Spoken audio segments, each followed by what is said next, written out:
no further ado, let me talk to you today about our speaker. I've known him for a while. I traveled around the country with him, and I'm honored to have done that because he's so much fun, and I really enjoy his company.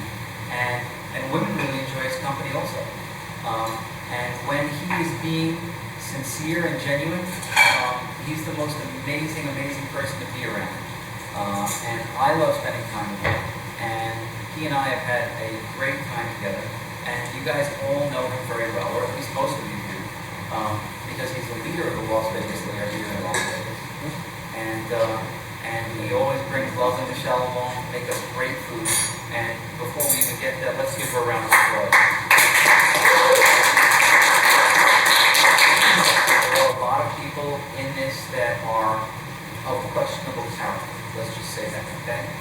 And when I have been with Brian, or I do stuff with Brian, he's one of, I would say, maybe 3 people in this whole field that I'm comfortable that he's going to do exactly what he says he's going to do.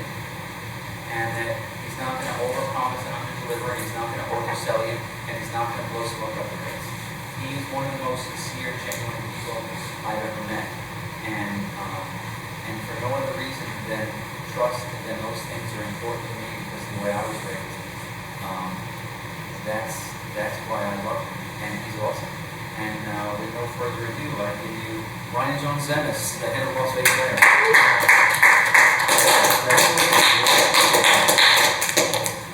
All right, how many of you guys are interested in finding a meaningful relationship, a girlfriend?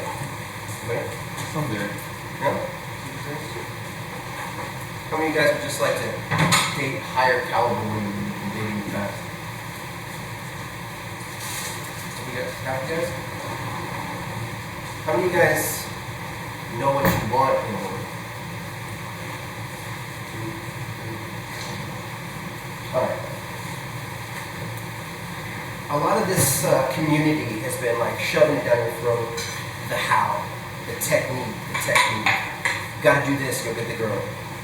But as you just saw, you guys need to know what you want in a woman. So tonight is going to be all about you. And assess exactly who you're looking for, what does she look like, where is she at,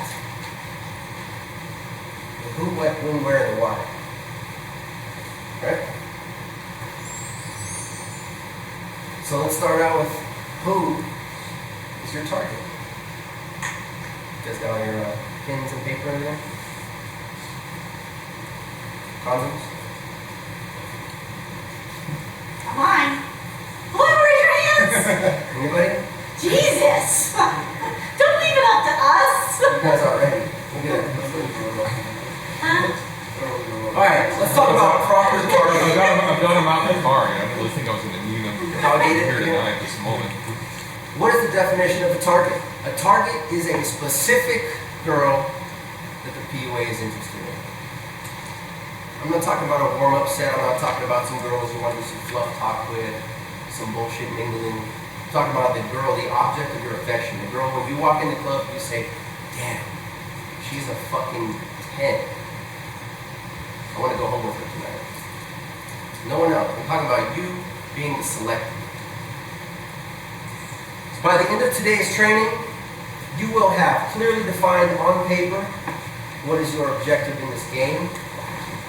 You will have defined more clearly your specific target market and chosen your gaming locations dependent upon your target market. You are the selector. Your job with women and with life is simply to select the woman you want, approach her, present yourself, and allow her the opportunity to choose you over other competing males. But before you can do that, before you can be the selector, you need to know what you want. So I want you to take out your papers right now. And the first question for you guys is, what do you want?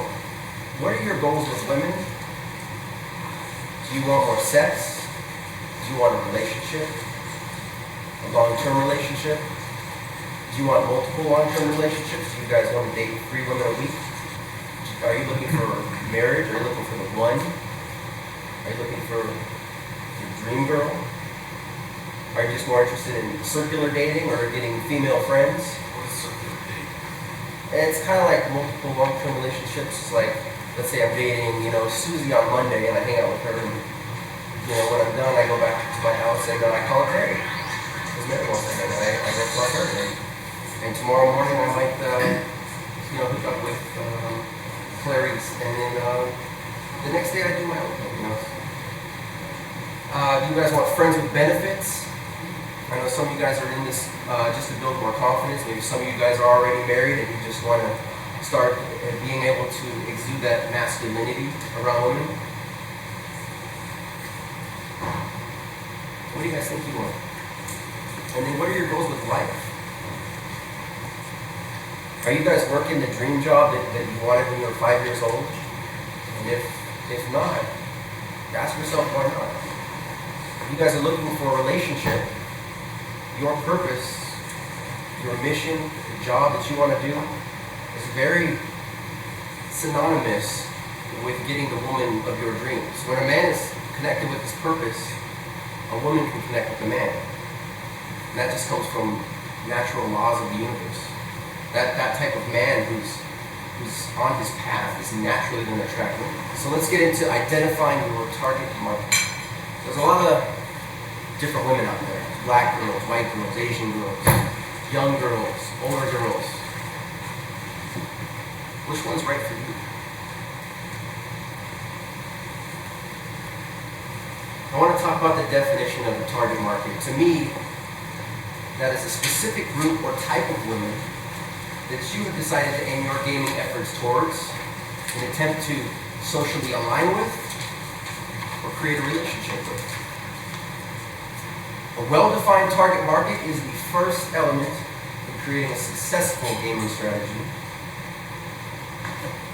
Once your distinct target market has been identified, a specific gaming strategy can be constructed.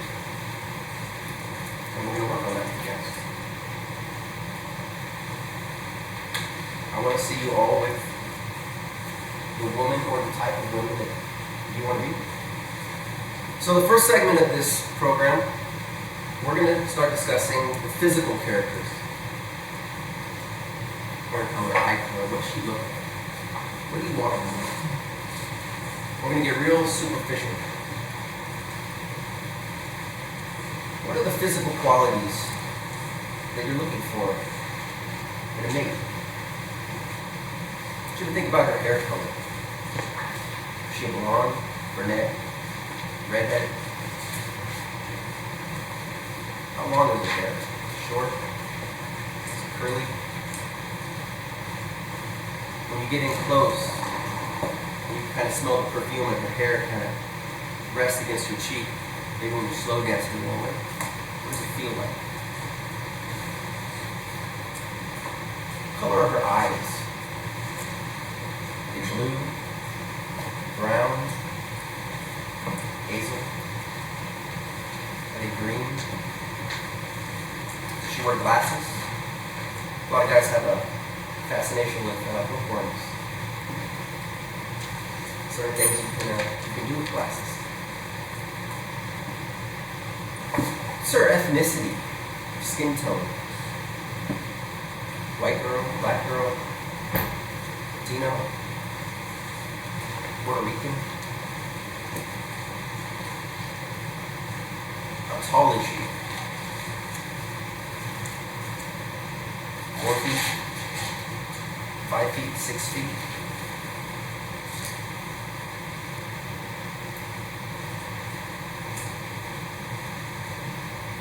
Do you know how much she weighs? Maybe what's her clothing size? If you guys don't know about women's clothing size, they're not, extra large t-shirt like guys. But women have size 0, size 2, size 11 for you guys that like BBWs. If you don't know women's clothing size, you can go to Charlotte Russe, Forever 21, and talk to the attendant. They'll show you. That's a great way to open a set. What's her body type? She's slim, slender, thin, athletic, toned. Got some meat on her. And then I want you to ask yourself, why do you want these physical characteristics in that woman? And how would dating a woman like this make you feel? Imagine when you wake up in the morning next to this beautiful woman that you are creating right now. How do you feel? How do you feel when you hold her hand in public? And you get to show her off to all your friends? When you guys are out on a date, maybe rock climbing in Mount Charleston, having a picnic. What does it feel like to look in her eyes?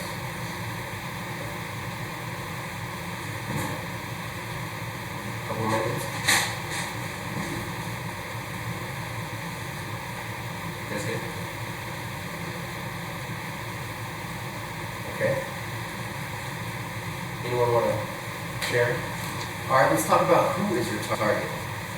You know what she looks like now. What kind of clique does she belong to? What makes her tick? Who is she?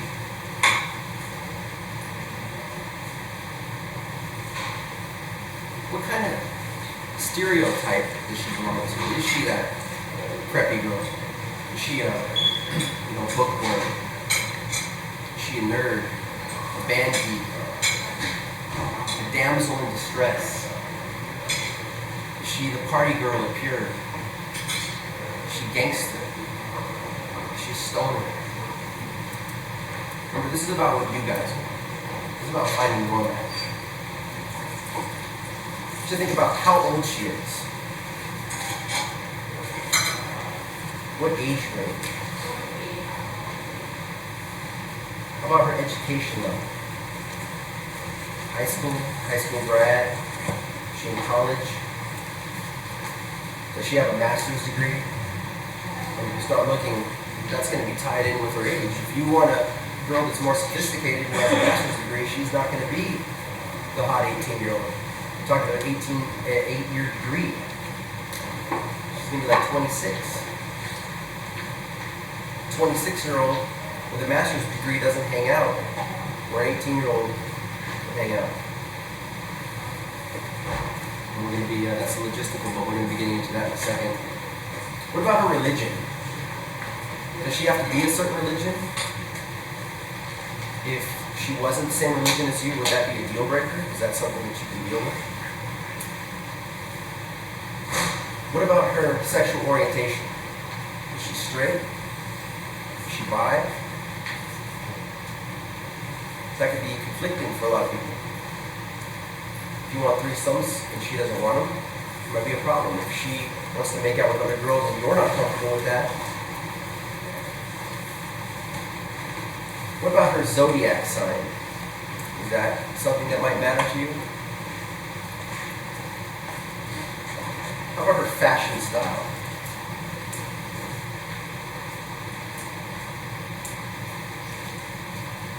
Her occupation? Do you want her to be a businesswoman? Someone who's self-sustaining, who's got her shit together?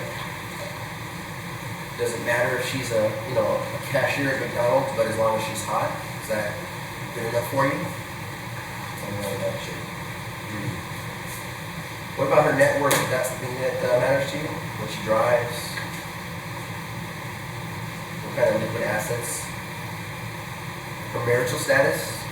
You guys that are players, is that something that might bother you if she has a ring on her finger? Or if she's divorced? Would that be an issue?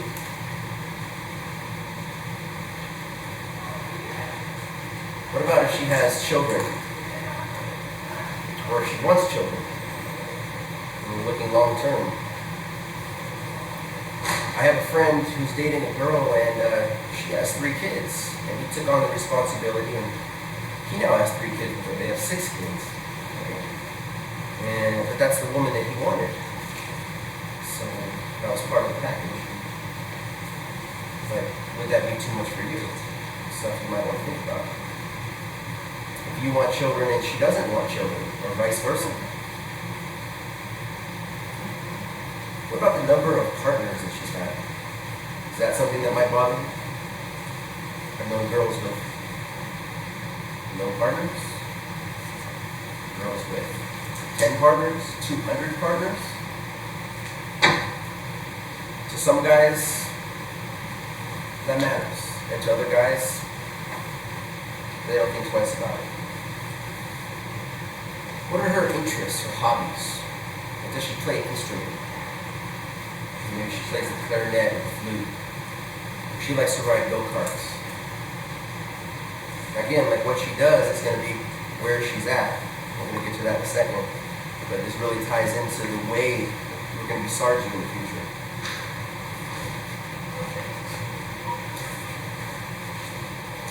What about pets?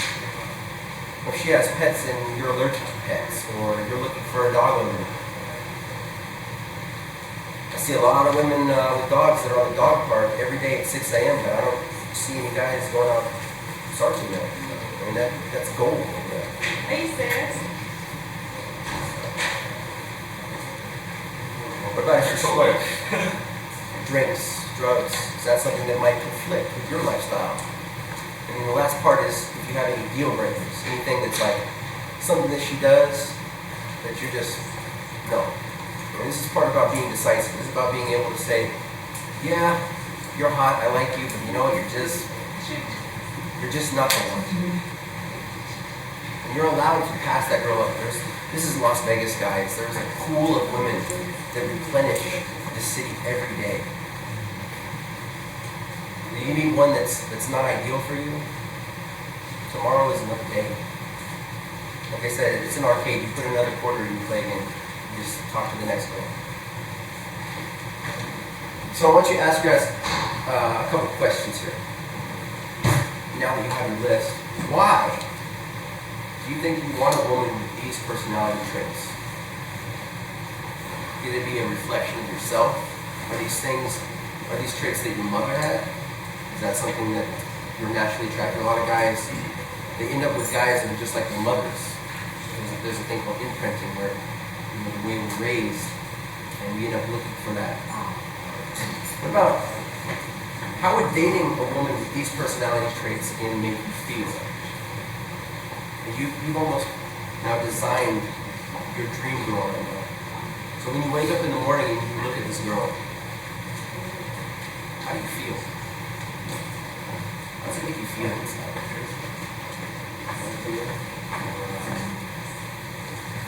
And why do you think you're attracted to this? It would feel empowering. It's like, okay, well, I can manifest the woman that I want in my life. So, Empowering? I mean, yeah. It's good. Anybody else?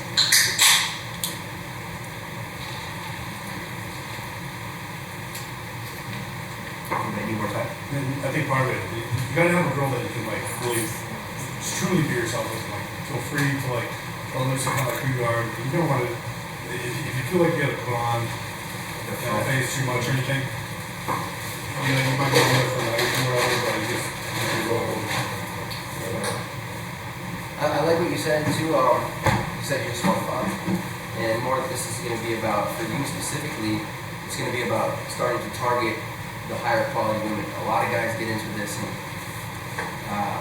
so much community stuff is telling you, oh, just go out and do warm-up sets. Just go talk to those girls. You go on a coaching session and like, go talk to that fat girl and warm up with yourself on the stage.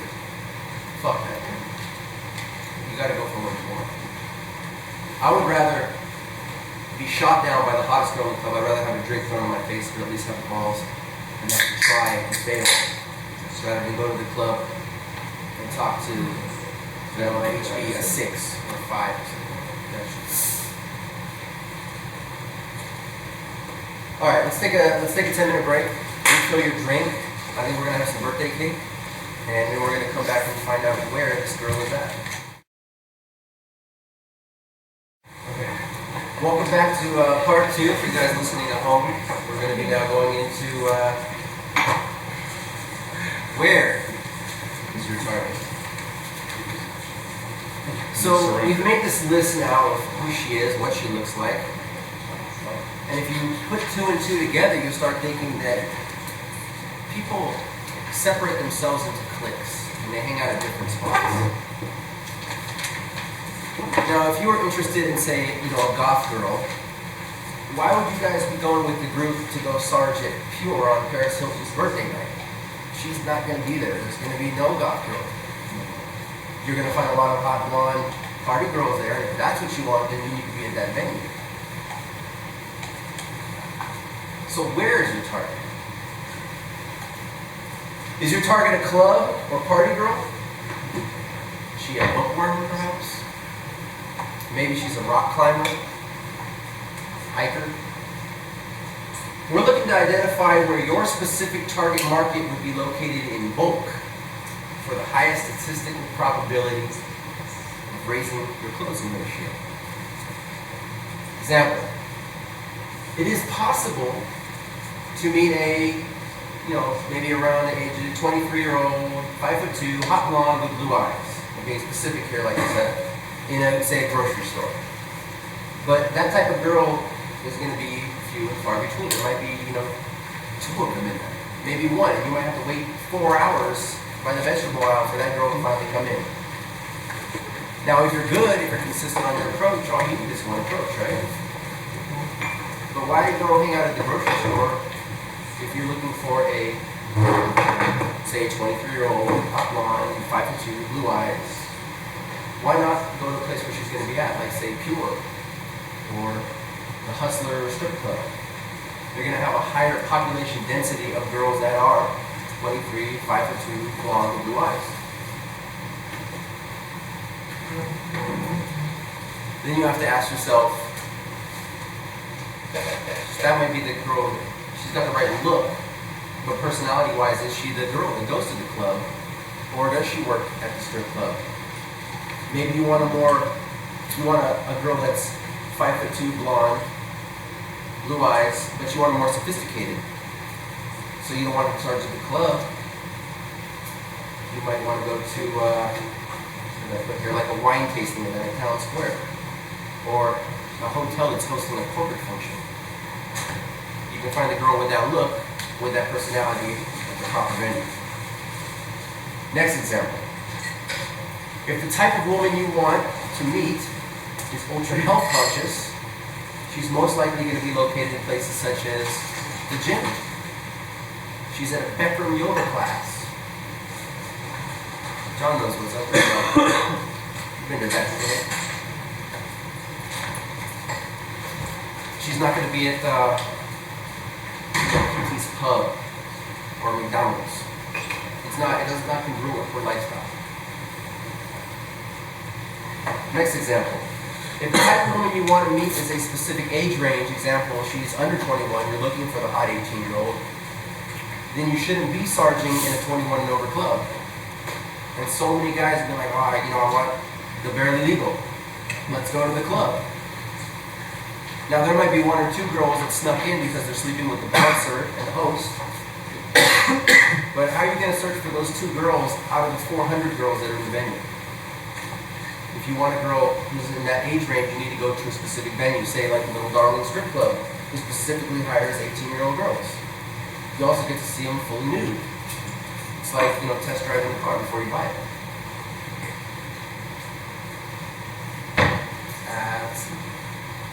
If you're looking for, I know some of you older guys want women more of your age, who's like, in their 35, 40 years old.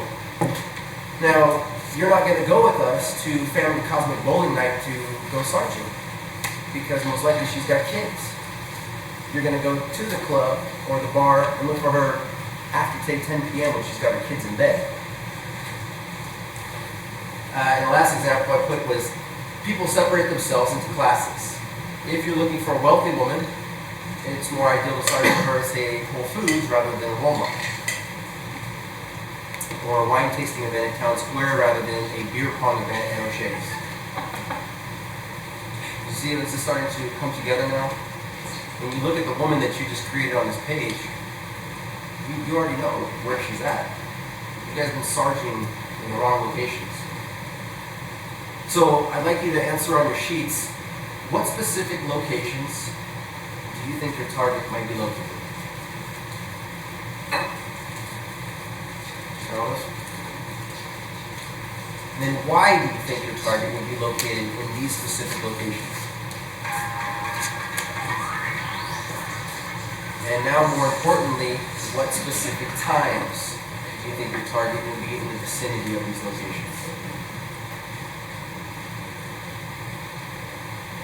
Time is really crucial, especially for you guys that are looking to, get on the Insta-fucks, fuck a girl in 7 minutes. That is possible if you guys haven't done that. There are techniques to do that.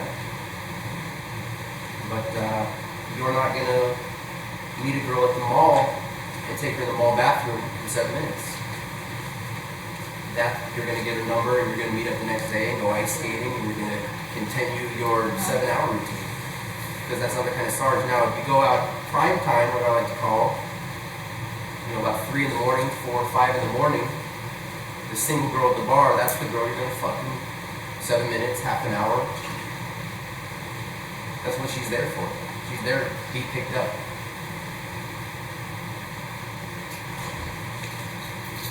Now, you know who the girl is, you know where she's at. And this next one is for you guys. Can you make an agreement to yourself right now to begin visiting these locations on a regular basis as a part of your normal everyday life? If you can agree to that, just sign your name on that line. If you do, I want to hear from you guys in a week if you ever feel me down there. If you think that your girl is the kind of girl that was at bar X, I don't care if you actually score, if you get a number, if you can get your ass off the couch, put away the Dungeons and Dragons, put down the PlayStation controller, get yourself groomed, showered, dressed, and actually just drive down the step 1 foot on that property, you win. If you can get yourself that far, then you get used to it. A couple times a week, now you get, you get that progressive desensitization to that venue. Now it's hard to step into a bar, and now you're by yourself, and you're like, fuck, everyone's looking at me, what should I do? I'll just go to that bar, sit down, have a drink. No one gives a shit. All you gotta do is get in that venue. You know your girl's already there. If you can get yourself to that point, and you see your girl, go ahead and go open her. You guys need more time? Alright. For you guys that are looking for relationships, I got a couple tips here for successfully sustaining long-term relationships, or LTRs. 1. Select a target who will naturally become a counterpart to you in your success. A woman that's going to help you align with and complete your mission or purpose on this planet. Select a target who's naturally going to become the woman behind the man. Select a target that will fulfill the other half of your primary objective. For example, if you're trying to be, say, an entertainer, maybe align with a woman who's trying to be a producer. If you want to play guitar, you might want to date a woman that plays bass. You guys can start a band and move the world. Maybe you want to, play an instrument and you date a recording engineer. You guys can. You see what I'm saying here? She's going to join Team U. This is where you guys can fulfill your life together, if that's the type of relationship that you're looking for. So my question to you guys is, what are you doing with your life right now to make a woman gravitate towards you? What are you doing that makes her want to look at you as her rock? Why does she want to gravitate towards you and stand behind your vision? She's got countless other guys. What are you guys doing with your life to make her want you? Alright, now for you players in the room, there's a couple tips for you to increase your total score. I'm going to teach you how to create a seduction avatar, or I like to call it chameleon. 1. Create a false identity or persona that she's naturally going to be attracted to. Find out who she's looking for. What qualities is she looking for in a man? Do you possess these qualities? And if not, can you acquire or mimic them?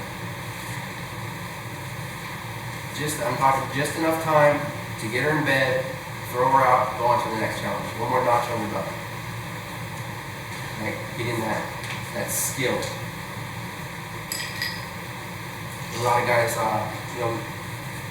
want to sleep with a lot of women so we get that skill down so that when that 10 comes to the girl that we want, I'm already calibrated, I'm ready to go. That's the one, I know exactly what to do. I can take her from meeting her to sex. No problem. No questions asked. Imagine this whole process that we just did in reverse. What would your ideal woman be looking for in a partner and in life? And then just become that person, play that person. Play the role. The same way women, they put on makeup, they wear a pump-up bra, they wear high heels. They're not that pretty. But they give you the fantasy, right? You wake up in the morning and she's got mascara dripping down her face. You're like, that's not the girl I took home last night. Fuck. Throw her out and go on to the next. Now, you tell her you're a fireman and you have a congruent story behind it. Yeah, I'm stationed at, Station 3. This is my captain. If you can play that role, she can go off. She comes to Vegas. She'll fuck you. She can go home and tell all her friends the sexy fireman story. It really doesn't matter. You're just playing to her fantasy. Flip the game over. So become what she's looking for. Look for targets who are looking for you. Is the target proactively looking for a mate? Does the target have a sense of pain, urgency, and irrational passion? Is she desperate? Does she want a boyfriend? Is she just looking for attention? Does the target have few or zero perceived options? She's hanging out with a group of fat girls and her gay friend. Come on, easy pickings. And is there a potential for a long-term relationship? Now, I don't suggest this method is the way to pursue a relationship. I use this stuff when I'm just trying to game. I'm just trying to score. Some of my chameleon game tips: if you're attracted to a certain type of girl, try becoming a chameleon, transform, disguise yourself into the type of man the target is looking for. If you can acquire the skill to convince women into perceiving you as the man she's been looking for her whole life, you will exponentially increase your score. Right? So try creating an identity, an avatar, or persona that the target believes is maybe just fine. Alright, the last part of this is creating a vision board. Have you guys ever heard of this concept? 1, 2, 3, 4. Okay. I've already given you this training now, so you guys know exactly who you want, where she's at. So I'm going to teach you a special trick how to manifest the desire that you have. What is a vision board? A vision board is typically a poster board on which you can paste or collage images that you've torn out from various magazines. The idea behind it is that when you surround yourself with these images of who you want to become, what you want to have, where you want to live, or where you want to vacation, your life will change to match the images and those desires. Vision boards add clarity to your desires and feelings to your visions. Meaning, if you have this picture now of the woman sitting there, right on your wall, or personally me, I like to put mine right above my bed. Before I go to bed, I look at what I want, and I separate this into health, wealth, and relationships. I have, what I want to do job-wise, what I want my weight to be, what kind of woman I want. And I look at that 5-10 minutes before I go to bed. It winds me down, I focus. I not only look at the picture, but I close my eyes, and I imagine that woman, or whatever the desire is. And then I put myself in the frame, and I do it again in the morning, and again at night, in the morning, and every day it just keeps me on track. What am I going to do today that's going to get me closer to that goal? So supplies you'll need for creating a vision board: you'll need a poster board, a big stack of magazines, you'll need glue. It's not Elmer's because it makes the pages ripple. Yes, glue or rubber cement works well, or Scotch tape. Photoshop is good. Step 1, go through your magazines and tear the images from them. No gluing yet. Just let yourself have lots of fun. Look through the magazines, pull out the pictures, words, and headlines that strike your fancy. Have fun with it. Step 2, go through the images and begin to lay your favorites on the board. And at this point, we want to eliminate the images that no longer feel right. You're going to clip out a picture of this girl's face and this girl's face. And when you put them on the board, they may be similar, but then you start looking. Jesus said something about you can only have one master, you end up hating the other one. If you look at these two, and then all of a sudden you're like, you know what, what was I thinking? This girl's a dog. And you throw her out, and now you're more concise with what you want. And that's what we do through life. We search through what we want, we find what we want, which makes us more clear on what we do want. If something comes into our life that we don't want, that makes us more clear on what we do want. Okay? You guys heard these concepts before?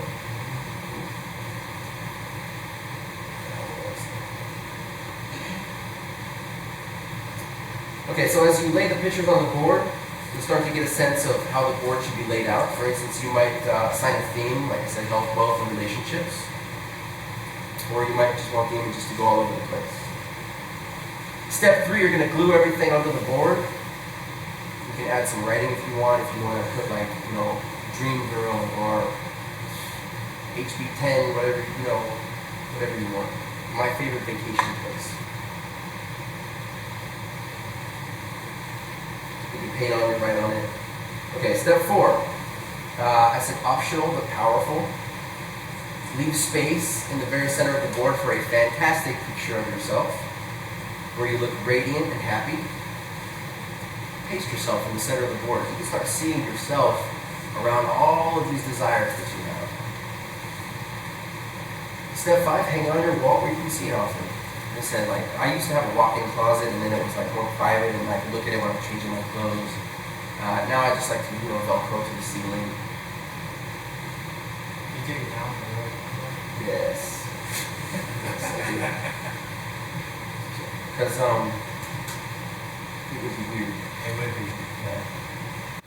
Alright, I want to end this with a quote on awareness here.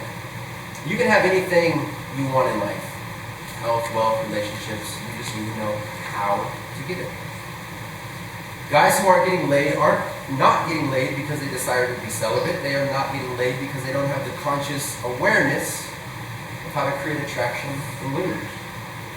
And women won't help you with this skill. And my quote was, the only thing holding us back from the things we want is our level of awareness of how to achieve them. For example, does anyone make I don't know, 30, 50,000 a year, 60,000? Okay. Yeah? So I would ask you, what if I told you you could make 50,000 a month? Would you ever want to make 50,000 a year again? It's the only thing holding you back, huh? Doesn't work though. Okay. What if it was the same, you work the same, or maybe you even work less, but now you can make that much a month?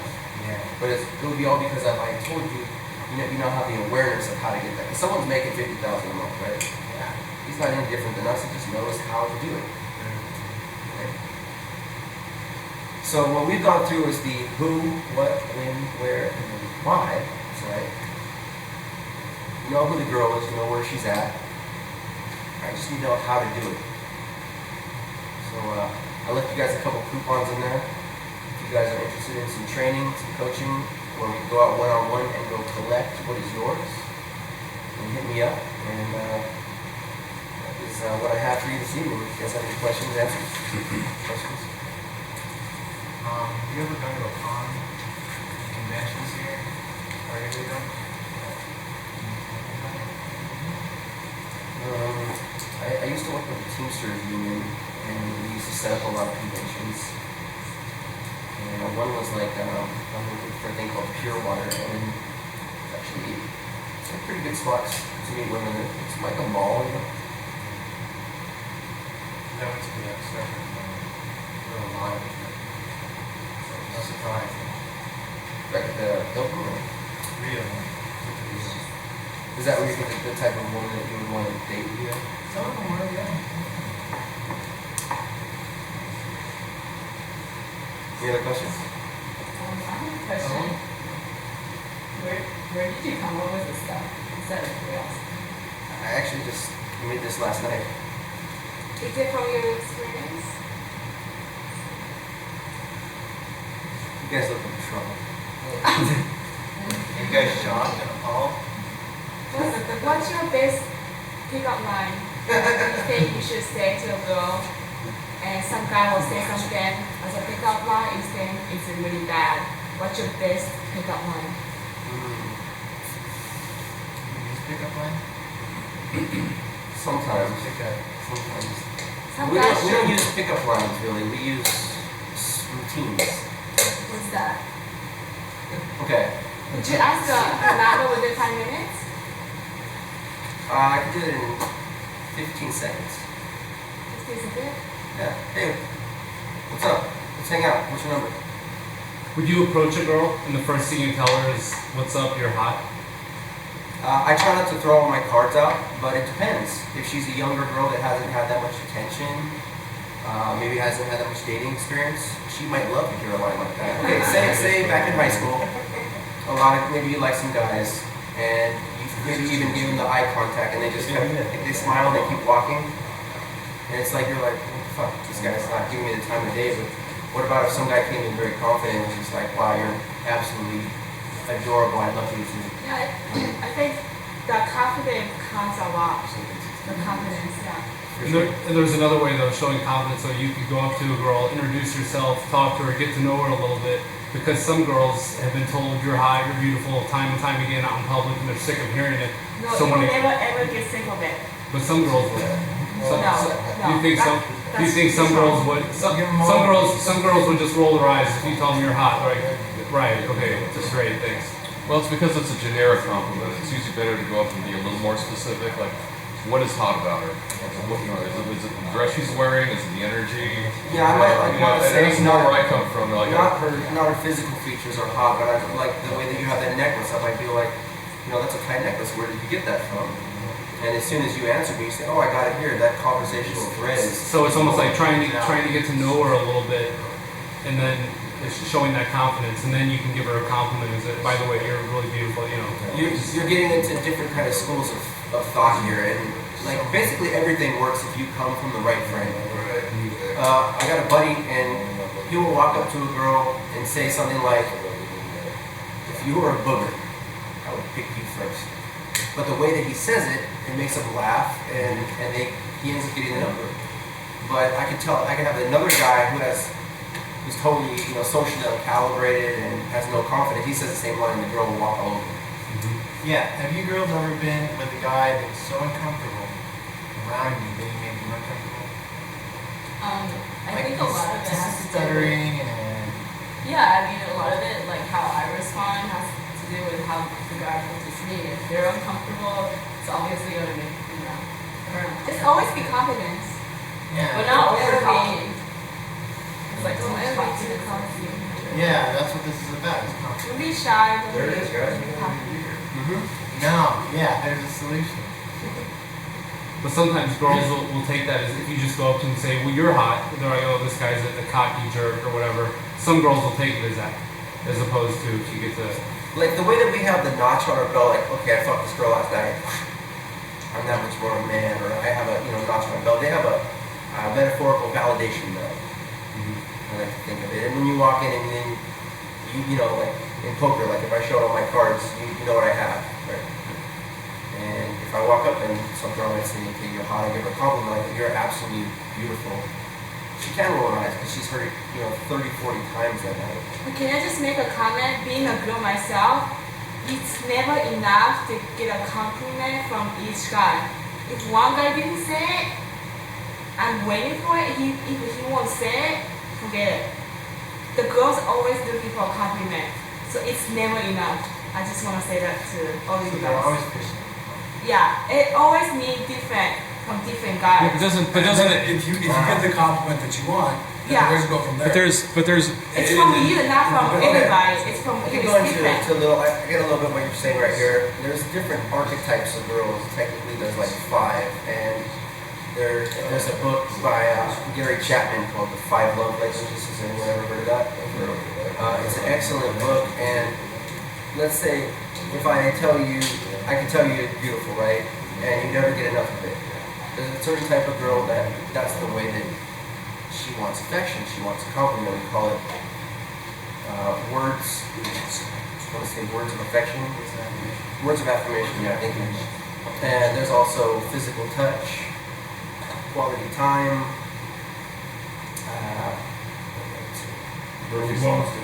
gifts, and acts of service, yeah. And actually, I'm a little rusty on it because I haven't read the book in a while, but when I was on fire, it's like I could pinpoint a girl that was like, okay, this is the gift girl. And the gift girl is, I can go ahead and, offer her a drink. But the other 4 types, you buy her a drink and she'll just take her drink and then she'll leave. And then her girlfriend will be like, okay, we gotta go to the bathroom. You can almost read it after a while. But my experience, the problem with going up and just immediately complimenting is that it can come off like you're ass kissing, or you're trying to get something from her by just immediately throwing a compliment out. And a lot of guys will come out that way. They just think, okay, well, she's out of my league, so I've got to go up and compliment her and win her over that way. And I'm sure you probably have experienced guys that they came up and they just, maybe complimented you, but it just, something about it was off-putting, because it was like, well, he's giving me a compliment because he's trying to get me to like him, or he's trying to get me to, I just want to say something. That guy, every guy has a type. So I'm this type. If you came up to me, so you want to make sure that she's comfortable, that she is your type. So you might want to say that she's beautiful, because like some guy has like tall, short, brunette, different type. So if you're talking to her, throw a compliment out in the beginning, so make her feel comfortable that you guys you like her in the beginning, that she's your type. It's kind of crazy for what you're saying. It's not necessarily what's said, it's how you're saying it. Yeah, how you say it. But I don't think the compliment's bad. Yeah, because I can go up to a girl that totally isn't my type and just totally turn her on just because of what I say to her. So Yeah, a lot of it's like your body language. Oh, yeah, most definitely.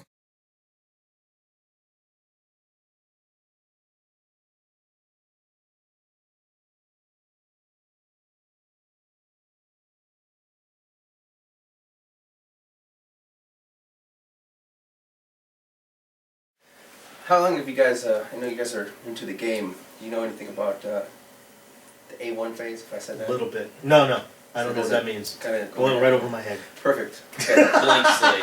Okay. Blank slate for that. Yeah? Yeah. Great. You guys Action, are right? Okay, so if you take the entire phase of human courtship from the time you make initial eye contact with a woman all the way to getting her in bed somewhere around here, going through a relationship, going through the breakup, the divorce, and never seeing her again, we're actually going to, I want you to imagine you're on the top of a skyscraper kind of looking down at this timeline, and pull out your magnifying glass, and we're going to zoom in today for like the next 2 hours on the first 2 to 3 minutes. So the reason that's so important, first impressions are everything, right? So Yep. Tables are here, right? Yep. Cheers. So today we're gonna, I'm gonna give you guys some openers, pre-scripted routines that are designed to convey certain personality traits, certain alpha traits, to get women attracted to you, to get them engaged in the conversation. Ways to come in under the radar to get through her bitch shield. You guys ever encountered the bitch shield?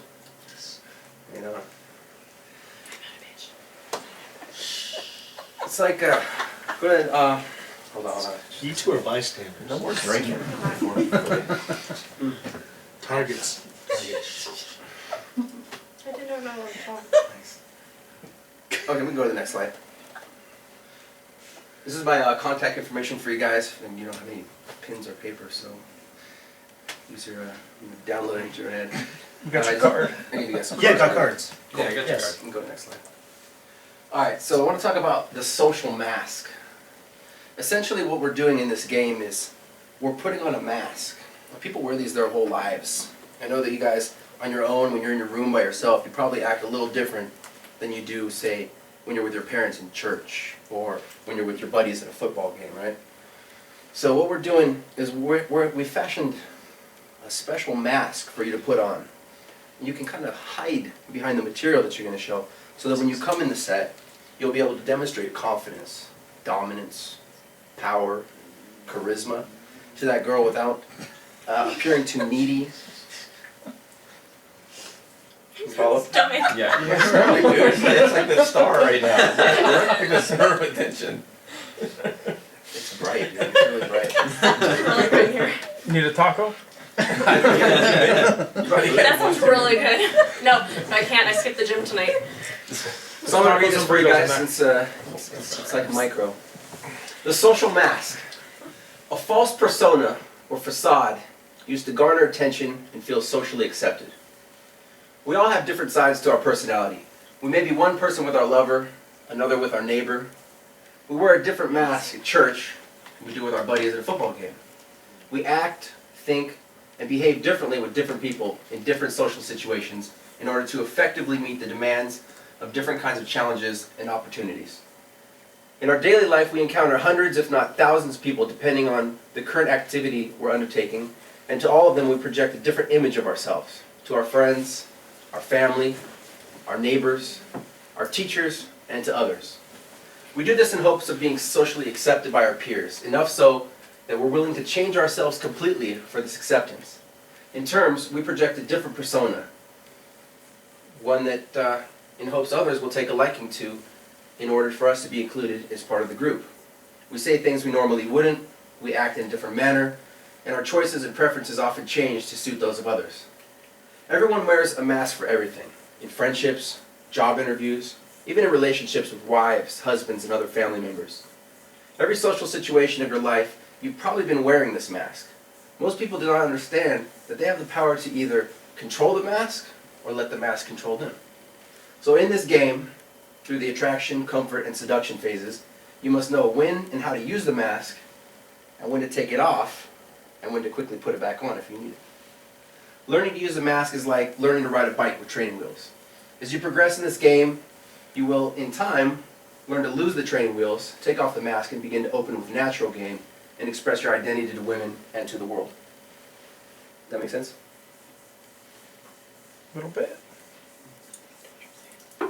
So the idea behind this program today is I'm going to give you certain openers or routines. We call them can routines, in the can, back pocket openers, that you can use for those 2 to 3 seconds to build the attraction. And then when it's time, when you get in the comfort phase, you're trying to build trust, comfort, connection, you sit down with her, you can take the mask off, let down your guard, be yourself, allow her to do the same, and then you can actually build a real connection. Slide. So, the opening phase, A1. To begin a conversation with a person or a group of people. The word open, as it is used in the community, stems from mystery, who borrowed the term from magicians to use it to refer to a starting performance. In the parlance of a magician, opening a set. Opening is one of the first steps in pickup beyond making eye contact. Opening is usually accomplished by an opener, which is a piece of conversation the POA uses to get into set. It can be as simple as saying hi, or reciting a memorized set of canned routines. I'll get it. Dominoes. In pickup, as in life, first impressions are important, so it is a good idea to set the proper frame when first opening a set or a target. What up? Hey, how's it Adam. going? Long time, Thanks brother. for watching your presentation. Come on in. There's not much chair left. Here, Oh, I got you you got one. Thanks. I was going right to the target. Thank you. Thank you, Michelle. You're welcome. Slide. It's not his first class. So an opener. Openers are what PUAs use to get conversation started with the woman they're interested in. PUA openers can range from a simple hello to elaborate stories that have been crafted to get their target interested in them. An opener is simply used to begin the conversation. A lot of guys, they get this concept and they learn an opener, and most of these openers are scripted so that they're a few paragraphs long, maybe even a few minutes long. The idea is to just use it to spark the conversation, and then you want to snip and stack to your next routine. If you stay on the opener too long, it becomes boring. Have you guys ever done like the, do you ever walk up to a girl and you use the opener like, do you guys believe in drunk I love yous? And this opener is like 5 minutes long. And It's a comedy routine. yeah. So when you come in, No, but I'd like to learn that one. yeah, it's good and it'll work and they'll get engaged. But when you do the whole opener, they're gonna lose interest. So you want to cut it at one point and then stack your next routine. All right, next slide. Types of openers. I'm going to give you a definition on each one of these. Canned opener, we're going to discuss a few of those today. I'm going to give you a lot of direct and indirect. A canned opener, like I said before, is a routine that's already memorized, a scripted pattern. You can even keep it on a cheat sheet in your back pocket if you want. So when you're going into the venue, you ever hear that, you feel that moment? There's this perfect, beautiful girl right here. And your buddies just managed to help you get the balls enough, they push you, just go talk to her. You're like, what am I going to say? What am I going to say? What am I going to say? I got to think of the magic line that's going to get her panties wet and make her light up and want to sex me right now. Hi. You think the same thing. I like the music in here. Yeah. I like your shoes. So we all have that problem, right? Comes up from time to time. So instead of that, we already have scripted routines that I'm going to give you tonight. So you can have them on your autopilot response. So when you see your target, you can immediately go and, hey guys, get this. I have a quick question. I got to get back to my friends. Okay, slide. Oh no, hold it. This is a long slide. Okay, direct opener. A direct opener is an opener that's instantly telegraphing interest. If I walk up, I'm like, you are smoking hot. Want to hang out? I'm instantly kind of giving all my cards. Right away, she knows what I want. The game is over. I already given her the power. Direct will work if she's already attracted to you. Let's say I was up on stage doing karaoke, and she's like, "Oh God, this guy's hot. He's doing it." And then I have my wing come in. Yeah, that's my buddy up there. This guy's awesome. He owns this club and blah.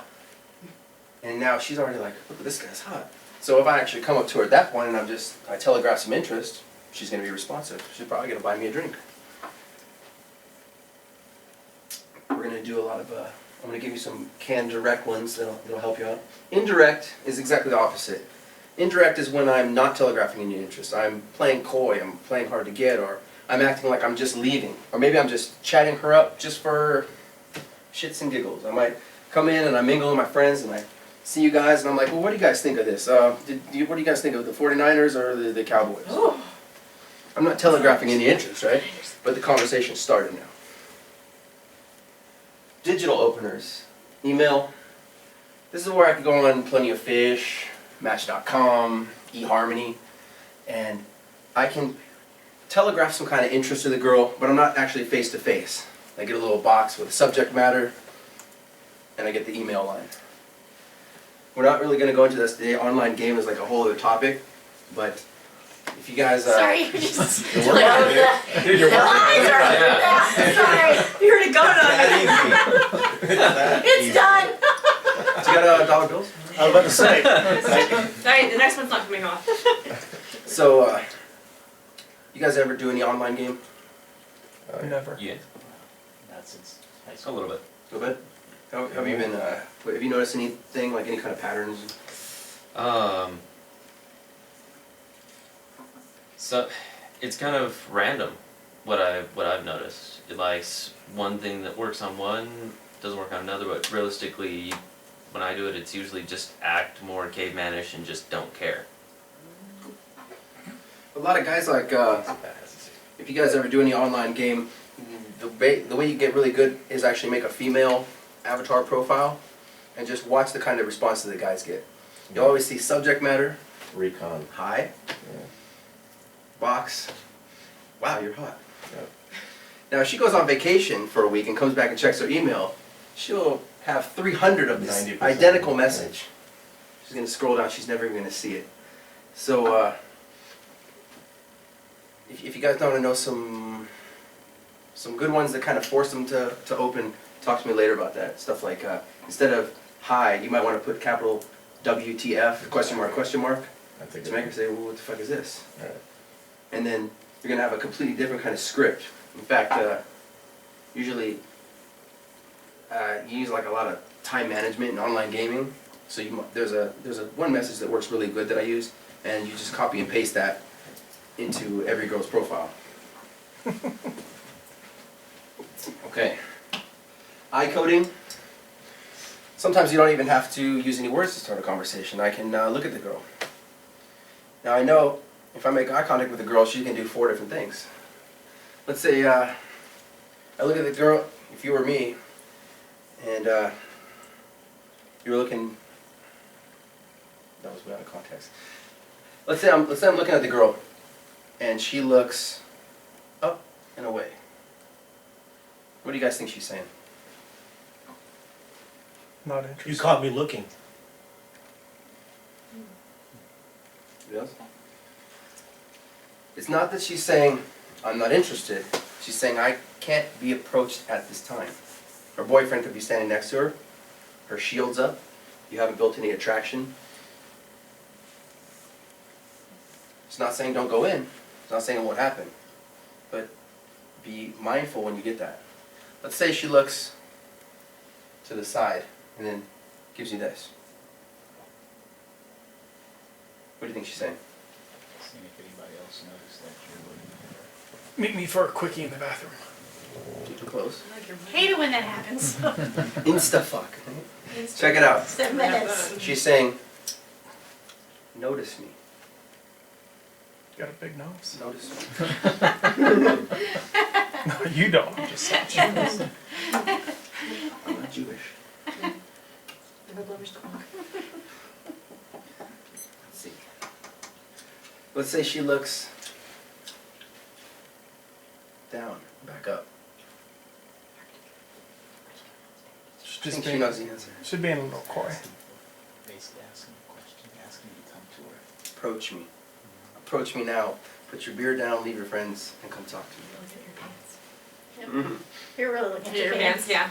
You're looking at the pants? Yeah. It's like,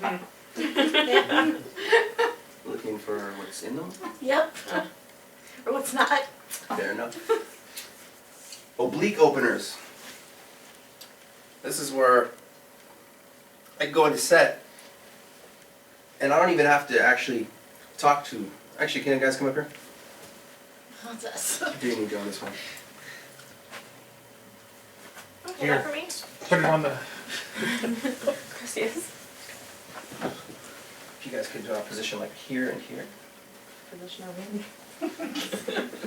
I'm just kidding. Okay. So let's say Chris is my target here. I don't even have to go up and talk to her directly. And if I did in the set, I'd be completely ignoring a friend. But I can go up, open the conversation with our friend, and obliquely demonstrate my value and upload it into her head. When I'm sitting here telling this girl about myself and conveying my personality, she can still hear me. So then, when I do turn and talk to this girl, my value's already uploaded. So now it's not a cold approach, it's a warm approach. She's going to be much more receptive to that. Thanks, guys. Those also work like if you're up on stage, say like karaoke is great, because she can already see you, and if you're kicking ass up there, she's going to want to meet you. Kino. You guys know Kino? Touching. Touch. Kino. Kinesthetic, short for touch. That's any kind of opener. How did you get? Just one? Go, Chris. Just one. Go, Chris. Good, I'll drink. Your things are riding at my ass. I can Kino on the opener. Hey, what's up? High five. How's your night going? Great. I already broke a physical barrier in the first second. You ever go? That's not Sean. No, that's all. So imagine, you guys ever gone on an AFC date, taking the girl to dinner, Really? a movie, and you haven't even like put your arm around her, you haven't even touched her, and you're just like, God, I don't know. And at the end of the night, you're walking her to the door, and it's just like, oh, thanks, I had a good time. And then there's that big awkward moment of, is she gonna kiss me? I don't know. Yeah, I had a great time. You guys ever have that? Never. Never. Well, if you have, You break that instantly at the very, very beginning. That's the Yeah. first thing you do. as soon as you open, start building Kino. Little taps on the elbow, high fives, fist bumps, maybe a half hug and then push her off you. IOI, calibrate with the IOD. Gesture. Yeah, you Watch do. if she returns the gesture. That's good. I like that one. Or something. Or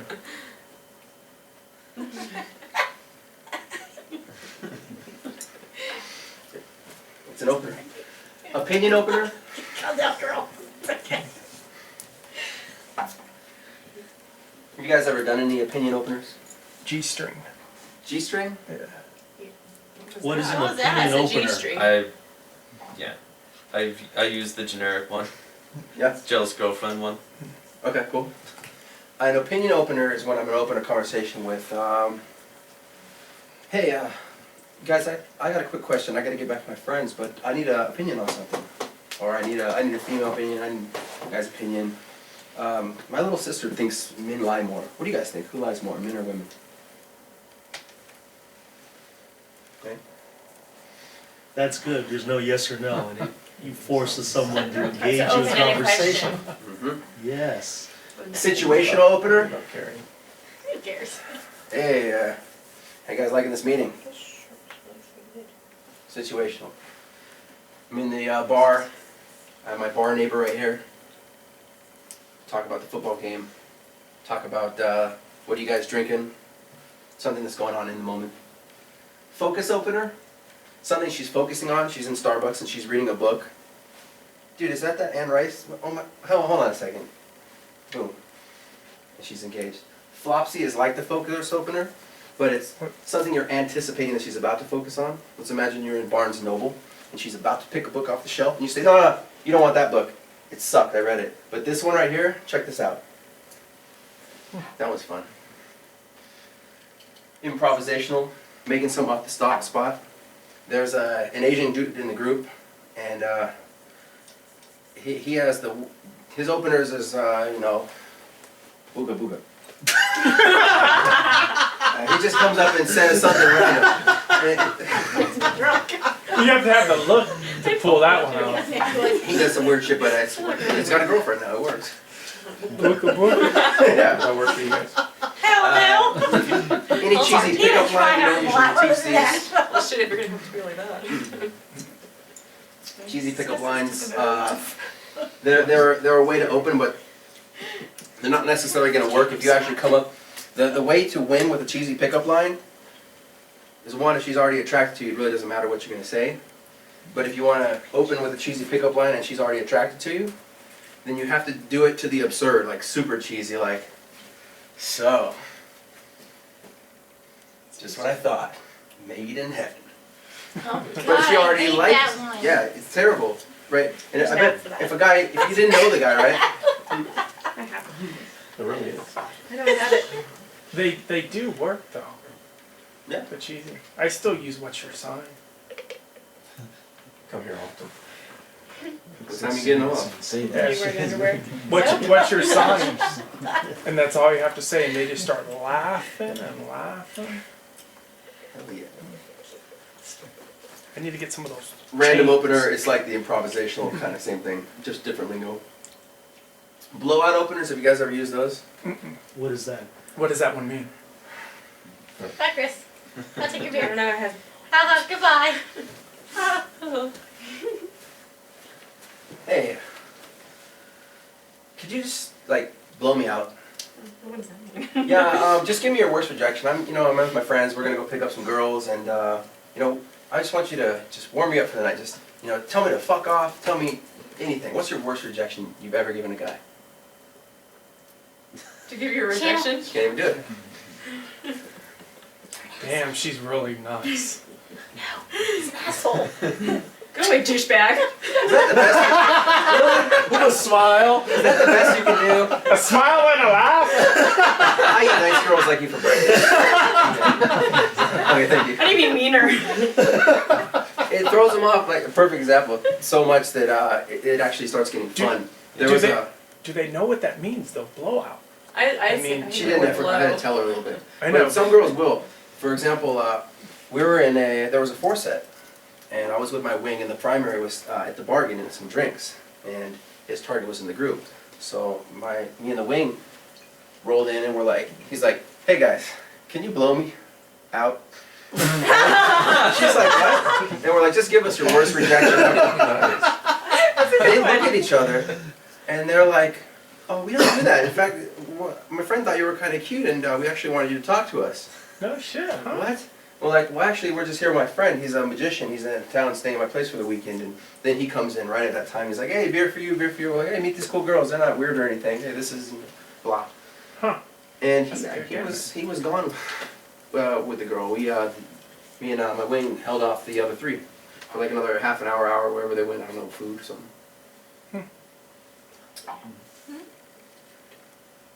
Compliment opener. Kind of lame if you do like, yeah, I like your shoes, right? It gives her the opportunity to say, thanks, I have a boyfriend, and she's gone. But if you say, I noticed myself noticing your necklace. Does that have a meaning behind it? No, she can't really say thank you. Again, open-ended question, like you said. Cool, slide. There's more different types of openers. That's what I came up with off the top of my head. Okay. I wish you guys had some paper. Hello. You have any? You didn't tell us to bring paper. I have paper. I have notebooks in my car. We want coloring books? I got coloring books. Yeah, because I was I gonna. have pen- It's I better have if you five write them pens. down so that you can, you know, reinforce your brain to. Go get them, please. I can go get them. You have pen and paper? Your car? Yeah, I always have some pens. Yeah. Do you want to hit stop on the video? Do you want me to go get it? Yes. I have a whole bunch of pens. Yes. Yeah. Run. Yes. Did you run your car? I have Yes. meetings every day. Yes. I always bring my notepad for Ryan. It's good. That way you guys don't have to pay for it. I'll give you all the answers.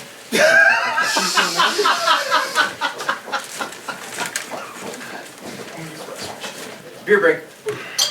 Ready to go? Yes. Okay. The Who Lies More opener. This is like the classic community opener.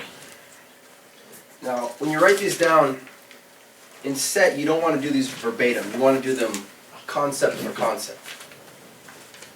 You have to be able to do these on the fly, because she's going to have a different response. You're going to have to calibrate to her behavior, to the way that her friends are receptive to your opener. But who lies more? Hey guys, who do you think lies more? Men or women? Who do you guys think lies more? Men or women? Who do you guys think lies more? Women, we don't have the guts to tell people the truth. What about you? Men. Men? Yeah. That's what I thought. See, I think men lie more, but like women lie bigger. Because men, you ever been with a guy and you're like, where were you last night? And you know he smelled like perfume. He's at the strip club making it rain. And he's like, oh, I was at Chuck's house. Right? But women, they'll look at you and they'll be like, yeah, it's your baby. I told you that story in secret. I'm just kidding. See where it hits? See where the laugh comes in? Now I've just demonstrated humor and confidence. Without having to actually tell her, hey, I'm a funny guy. I'm a confident guy. I'm demonstrating that. That just went down. Uh-oh. Did you guys get that one? Here we One go. more time? Here we go. Yes. Cool. Dental floss. Hey guys, I have an absolutely empirical question. The fate of humanity could depend on your answer. Dental floss. Before or after you brush? Before. Before? After. See, No, it no is one actually knows the before. answer. No, it is actually before. No, that was Wash it. after. So, That's what the two set will do. One will say before, one will say after. See, no one knows the My answer. ex is a dentist. Cut It's before. and stack. yeah, you can do My the same ex is with the buttons, dentist. It's actually before because when you're in there, you're getting stuff Yeah, but you out. shouldn't throw the You want to brush it away and wash Well, it then your out. mouth wash it away. That is the second part of I it. don't floss. When you have a target and obstacle, and let's say the target says after, this is like the part 2 of it, you can bag on her because the obstacle will say before. You high five the obstacle, create a jealousy plot line in the target, and you say, yeah, dude, why would I want to brush it after, dude? Right? You don't have to even take it that far. You can just dental floss before, after you brush, before, after. See, no one knows the answer. Hey, get this. The other day, you cut and stacked your next routine. Remember I said, like, you're just using the opener to open. Right. Spells. This is also, this can be used as an opener if you use it short, or you can use it in set as a routine. Do you guys believe in spells? Or Do you guys think spells work? Okay, get this. My buddy, he was dating this girl, but like, I don't know, he wasn't that into her, right? It was something with her smell. I don't know what you know when people smell is just not right. But anyway, they ended up having sex, and the next morning, she went to go fix him breakfast, and he went to get his shoes. He's getting dressed, and he goes under the bed, and he sees this little bag. The best way to describe it is like a little, like, kind of mesh, like potpourri bag. It had like a little note with like a scroll. Like, you ever seen the movie Lord of the Rings, and it had like that elfish writing? It was weird. But inside there was like these bones. Not like, they weren't dirty then, they were clean bones. But he was like, what the fuck is this? So he took it from her, and he calls me up, and he's like, dude, this chick is like, I don't know, come check this out. So we went and I looked at it, and I was like, I don't know. It looked like something out of World of Warcraft or something like that. But I was thinking, you know, there's this shop that sells candles over in Summerlin. I like to, you know, put a lot of candles in my apartment because you know, I like the smell and the incense. And I was thinking, this little lady over there, she probably knows, you know, what this is. So we go over there, and we show it to her, and she just looks at it, and she's like, it's an attraction spell. And she looks at us like we're crazy. I'm thinking, like, we're guys, we don't know that shit. And anyway, so we didn't think anything of it. He put it back under the bed, and this was like a couple months ago.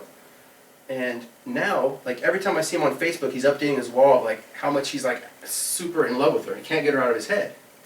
So do you think the spell worked, or is it all bullshit? It's like one of those 5-minute openers you were talking about. Yeah, usually, yeah. When you use it on the open, it's long. But if you wait and use it in set, it hits a lot more. And the weird part about that, the last time I used this was on like a hairdresser. And I was sitting there, like, I opened her with, you know, let me get the haircut. And I was like, okay, this is like the first time I want to try this routine. And I'm sitting up there, and she's blabbing away, and I was just like, dude, I got a question for you. I need to feel my opinion. Do you think spells work?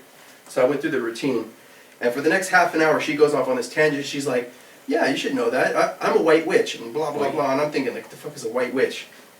And this conversation went for like another half an hour with her, you know, talking about how she, you know, is into witchcraft and spells. The word spells and the word energy and psychology, those are like these magic words you can say in a conversation to a woman to get her, like, oh, what's this? It's just different. It's interesting. You guys, can we do that one again 3 more times? Thank God, I hate that one. Good.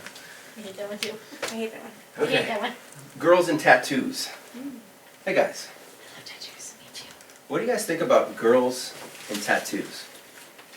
You all think they're hot. Yep. Only tramp stamps. Mine are Oh, mine are on my back, I'm my neck. It's I okay. got mine when I was I have a slave I stamp, just don't like the so ones up here with like a hook, you know, on Yeah. a girl. It's not I have my as slave attractive. stamp. It's okay. Slave. I secretly So you have some? Yep. Well, get this. My little sister, she's 19, and she's been dating this guy Steve for like 2 months. She wants to get his name tattooed on her shoulder. Fuck that. Not like this, like down like this, Steve. How do I tell her not to get this tattoo? Can't. Oh, stop. That was good. Gets That better. was good. Oh, that is a good one. So your answer would be something like, You're crazy. I'm crazy? No, the girl is. She's crazy. Yeah. Well, that's the thing. If I'm her older brother, and if I tell her not to get it, she's just going to want to get it that much more. But what's up with that? Snip and stack. That's a good one. It's really More hot time? sitting with you guys. No, Sorry, we're hot. that was perfect. That was like one of the first ones you turned me on to. You're making me so hot. I know. Jealous girlfriend. You said you used that one before, right? Yeah. Hey guys, quick question. My friend's girlfriend found pictures of his ex underneath the bed. She told him to burn them, or she's going to break up with him. What's up with that? I can imagine someone told me to burn that. Say that one again? My friend's girlfriend Keep everything. found pictures of his ex underneath their bed. And she told him to burn them, or she's going to break up with him. What's up with that? Or what do you think about that? Hide them. Why the hell would you leave them under the bed? Shit. Jeez. I better. So you open with that. She's going to give her response. She's either going to say one of two things. She's going to, right away you're kind of qualifying, you're going to say what kind of girl she is. She's either going to say like, Fuck yeah, I would. My friend did that. Or my ex had those. I should have told him to burn them. Or she's gonna say, I don't know, that's kind of psycho. And then you can proceed to say, yeah, that's what I told him. I told him to leave her. Like, personally, I'm a really sentimental guy. Like, I have all my old yearbooks from high school. Blah. Snip and stack. Cool. Herman. Hey, guys. Would you ever date a guy named Herman? No. Okay, get this. My buddy Herman. He's never good with the ladies. A month ago, we decided to change his name to Steve. Getting laid like a fucking rock star now. It's like the Shermanator. Hermanator. Yeah. I mean, if I had a girl named Beatrice, I don't know if I could deal with that. Beatrice. Oh, she's the fat chick you used to date. It's like Betty, too. You know about that? Change her I name. do. All Natashas are hot. That's true. All Natashas are hot. All Natashas are hot. That is Good. true. Isn't Very true. GG's don't date those. Yeah. Bertha. Bertha. Bertha shouldn't have been a fat chick. Bertha's a tough one. Bertha's a fat chick. She's not fat now, she can be fat later. Wait, I'm looking forward to this next one. I want to see what this is all about. Herman. Do you know why you suck? Yes, I do. I know that. Do you know why you suck? Uh-huh. I have been trying to meet you for 10 minutes, but you, Miss Popular, are surrounded by all these people. I can't even get close to you. You suck. Who are you? That's pretty strong. Who are you? And she answers, I'm Cindy. I'm Bertha. And you cross your arms. And that's special because? I think like. So wait, I'm trying to pick up on lingo. So it was like you gave her a negative, and then you brought it. Then you came back. Boy, you're really like bouncing around there. Mm-hmm. Push pull. Yeah. You know what's the weirdest Push one pull. about this? Push pull. That's a That good was the one. phrase I was Yeah. looking for. We were out doing an event called Sargopoly, where I dress up like a Monopoly man, and the Monopoly dude has a top hat, and I put weird random openers in it, and the guys would you would put $5 in the thing and draw a challenge from the hat. If you go and reach the hook point and get the number, you get your $5 back. If you get blown out of set, the $5 goes to the beer money fund. And there was a girl that I had a challenge on, and then I told her what we were doing, and she's like, "Oh, that's fun. I want to play." She draws the "Do you know why you suck?" She's like, "What do I do with this?" I was like, "Find a guy, go up and say, open the conversation with, 'Do you know why you suck?'" And she's like, "What did I say next?" I was like, "We figure it out, improv." This guy walks by with this huge, cowboy hat, like a sombrero thing, and it's enormous. She turns around and she goes, "Do you know why you suck?" And he's like, "Why?" And she's like, "Your hat's not big enough." That's a good one. And he cracks up, and they actually ended up having dinner that night at Blue Martini. Random, dude. Do you know why you suck? That's a good one. Use it. David Bowie, Mick Jagger, it's like the same opener. Hey guys, do you guys think Mick Jagger is hot? He's like 80 years old. My little niece has a poster of him on the wall. Like when she wakes up, like a huge wall-sized poster. This is what she wakes up to. She's 7. He's like 70. What do you think about that? Nice short square. Like, do girls really think that's hot? The ones that have daddy issues too. All right, direct openers. You guys ever done? We're done with indirect now. So, you guys ever done any direct? And Not failed. successful. Wait, what did you say? It was not Okay, wait a minute. So it's an acquired taste. You gotta come really confident, really ballsy, really dominant, powerful, very congruent with you are, with who you are. So here's a couple stock canned direct openers. First one, absolutely adorable. So you're gonna come up to her, hand out. Hey, I gotta get back to my friends in a second, but I thought you were absolutely, pause, adorable, and I had to come meet you. My name's Ryan. When you do that little pause, I just thought you were absolutely, she's like, what? The biggest Adorable. bitch in the room. And then you relieve the tension. You bring the tension release it. Take a number. Take a number. Yeah, take a number. Boy, you're really moving fast. I just thought you were absolutely adorable, or like absolutely super cute, and I had to come meet you because if I didn't, I'd be kicking myself in the ass for the rest of the day. My name's Ryan. Ryan. Handshake, give her a fist bump. Yeah. Usually, what I do with this one is, then I'll say like, I've really got to get going, but you know, are you on Facebook? And then I'll, you know, Facebook close, grab the number, or if she's walking, then you can start walking with her. Snip and stack. You know, what nationality are you? Blah. Whatever. Sexy and beautiful. Remember this from the Bad Boy one? Actually, I need you. This one. Me? Bye. No, I'm gonna swallow this. Take your time. And That's a different class. That's a Ryan, different remember class, that's my Ryan. direct. Class I teach. Remember that's my PhD direct level. Oh, opener. I'm sorry. That's Do you remember my direct opener? Do you swallow? Oh, that's right. That's it. You guys were busting my balls because I use that as my direct opener. I go up to him and I just go, "Excuse me, do you swallow?" I like that one. And I like I've gotten dirty ones. more play out of that than probably any other direct. Hold Because on, I they're gotta so pause for a surprised. second. You just ask them, Girls do they like dirty swallow? rhymes. We not. I go up, if there's at least 4 of them, I just go up, there's 4 hotties, I just go up, "Excuse me, do you swallow?" And they're in such shock. They go to town on each other, and they can't believe that I have big enough balls to actually say that in front of 4 women. But I don't say much. Or I you just say let them you're go to taking a town. survey of how many people swallow. "Excuse me, do you swallow?" And that's all I say. And these guys were busting my balls on it, but I've been using I'm this. sorry, I'm stealing that. You should. We call him Chevron. All my He'll be life. hanging out in the. That's the one you use Chevron. the We got absolutely most attractive. Because they wouldn't expect that in a million Like years. crazy girls. Is that really the ones direct? That are like Because wild, that's kind of- you know, Hey, I'm not like wild and I famous like it. That's You're Do you like salad? I mean, Actually, yeah, wait, that's why. I'm the one that's I mean, never it's had good. one night stand. All right, hold on. It works Yeah. for I gotta me. write that down. Do you swallow? The answer is yes. Just kidding.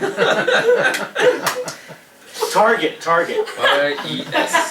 Down a little bit. I know. It's a long night. At least play hard to get. Seriously. She needs another shot, I I think. think. Can You know, she wants too I, many shots is a problem. What it? What I need No, to do. I let's only just have imagine one. that you guys are in set. You guys get over here, Yes. and you guys are just kind of talking. Hi, how are you? No, like, Never you guys say are friends. Oh, we already know each other. Yeah. Okay. You guys can come in. You can come And the right Giants behind her. play next Oh, weekend. you're coming in. I got it. You guys are just talking. Blah, blah, blah. You're gonna come in, Blah, blah, hand blah. on. Not like Sucks. this, not grabbing. Turn around. You are so damn sexy and beautiful. And then that's when I start I'm going to busting get up to know you. laughing. Who are you? What's your name? I'm Chris. Now see how I didn't stop when I said you're sexy and beautiful? Because if I pause there, she's gonna say, "Thanks, I'm with friends." I immediately went in. You're opening the question. Who are you? What's your name? Yeah. And proceed from there. If there's like a guy in the group, "Hey, I'm Ryan. What's going on?" And then have your wing come in and mini ISO with him, and Can I proceed pause with for the just routine. one moment and ask you a Just like, question? who are you? This, Who are you? Open ended question. Yeah, like who are you? What's your name? Yeah. You're like, Kristen. the concept of going up to, I can understand going up to one girl, 2 girls, group of girls, but going up to a group where there's also guys seems to me like a non-starter. Guys are just ugly chicks. Yeah. That's good. I've never heard that one. Or you can tell That if is a girl actually is pretty good. not comfortable with talking. Like maybe they're talking to some guy. They're like, this guy needs to go away, rolling their eyes or something. They need something. So never assume. Never Those guys going on? just Maybe might. you're- Those maybe you're guys a brother. might want to Yeah. sleep with her, but she might not want to sleep She's with not them. interested. She's Right. probably like, I I don't almost want to make them prefer go when away. when he took Right. me out to the first Friday for the first time. I only hit on chicks that were with guys.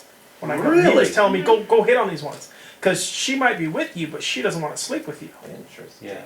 Another version That of that seems one. the biggest And guys can wall actually in my be easy mind. I'm as trying to get rid of it right now. Call that a con- sticking point. So we're gonna break through that. Okay. If you have approach anxiety, guys are actually easier to approach.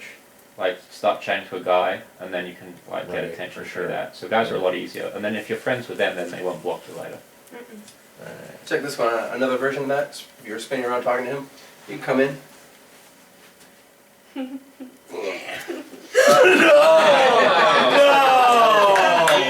No. Or like, it'll come back here.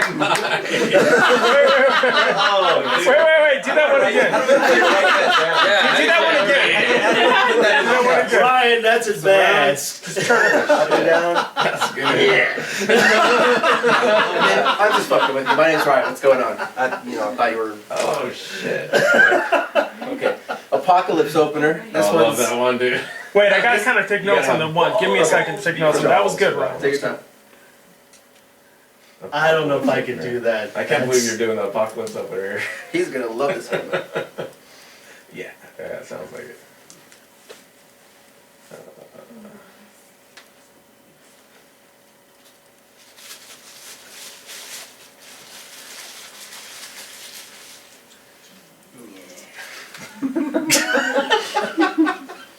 That's actually good. Fuck that. I'm gonna make Hey, that once my you get goal. ballsy enough, you should be able to just go in.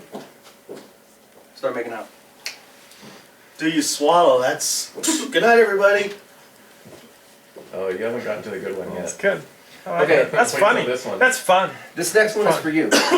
Apocalypse opener. 4 lines. Yeah. You open. Hey, what's up? How's your night going? What are you doing later? Do you want to come home with me? That's And it. hold. Yeah. Just hold. Gotta maintain. Just back to back out. 1, 2, 3, 4. One And more time. At that point, okay. We Hey, what's gotta up? Pause and let her answer, but How's your night going? What are you doing later? Do you want to come home with me? And then hold. In parentheses, hold at the end. Because at that point, she's going to be checking for any kind of incongruence. Like, are you really the man who just came up to me and fucking said that? alright. Are you this guy? You can't look away. You can't, like, put your hands in your pockets. You can't, No hesitation. you can't rock around, Balls of fidget. platinum. No weakness. Yeah. Balls of fucking platinum. All she can say is That's yes tough. or no. It's like the What was flip of a 3 and coin. 4? I'm slow. Hey, what's up? How's your night going? What are you doing later? What are you doing later? Do you want to come Do home? you want to with come me? home with me? Now, why? I'm asking why. Why would you choose to use that one? Why not? I saw one guy. The point who is to posted- do something different.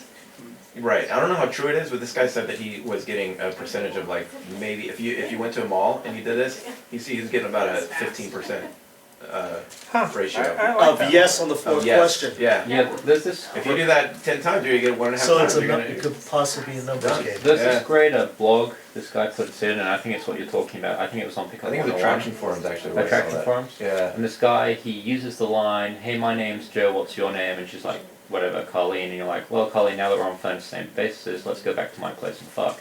Yeah. And that's the line. Right. And he, in great detail, does one set after another in like huge detail. He's like, I approach a 7 on the bench at like a university, and I use the line, and she laughs. And he comes up with I didn't see that statistics, one. and he's like, 1 in every 16 said yes. Right. You know, 1 in every 20 would hit me. 1 in every. Yeah. But go back to the. That wasn't the one I It was saw, the but one yeah, in very 16 similar to though. that, yeah. And that's good. Like, Yeah. imagine if you're skateboarding or something. If you don't fall, you're not trying hard enough, right? Right. So you're not All right. Exactly. Okay. push it to the limit. Just for fun, you gotta do it Alright. once in a while. You know? But I've the never key done though, it, like when you're doing this direct What stuff, website? you gotta remember this. A lot of guys learn the wrong He game. They found got it too, so the one I found was. They say there's 2 kinds of girls in the club, or 3 kinds, whatever. But one is like an What emotional was it? girl Speed seduction? who's looking I for a don't know, I don't relationship. remember. It might have been So speed you, seduction. when you go in direct with her, she likes that. She likes that response.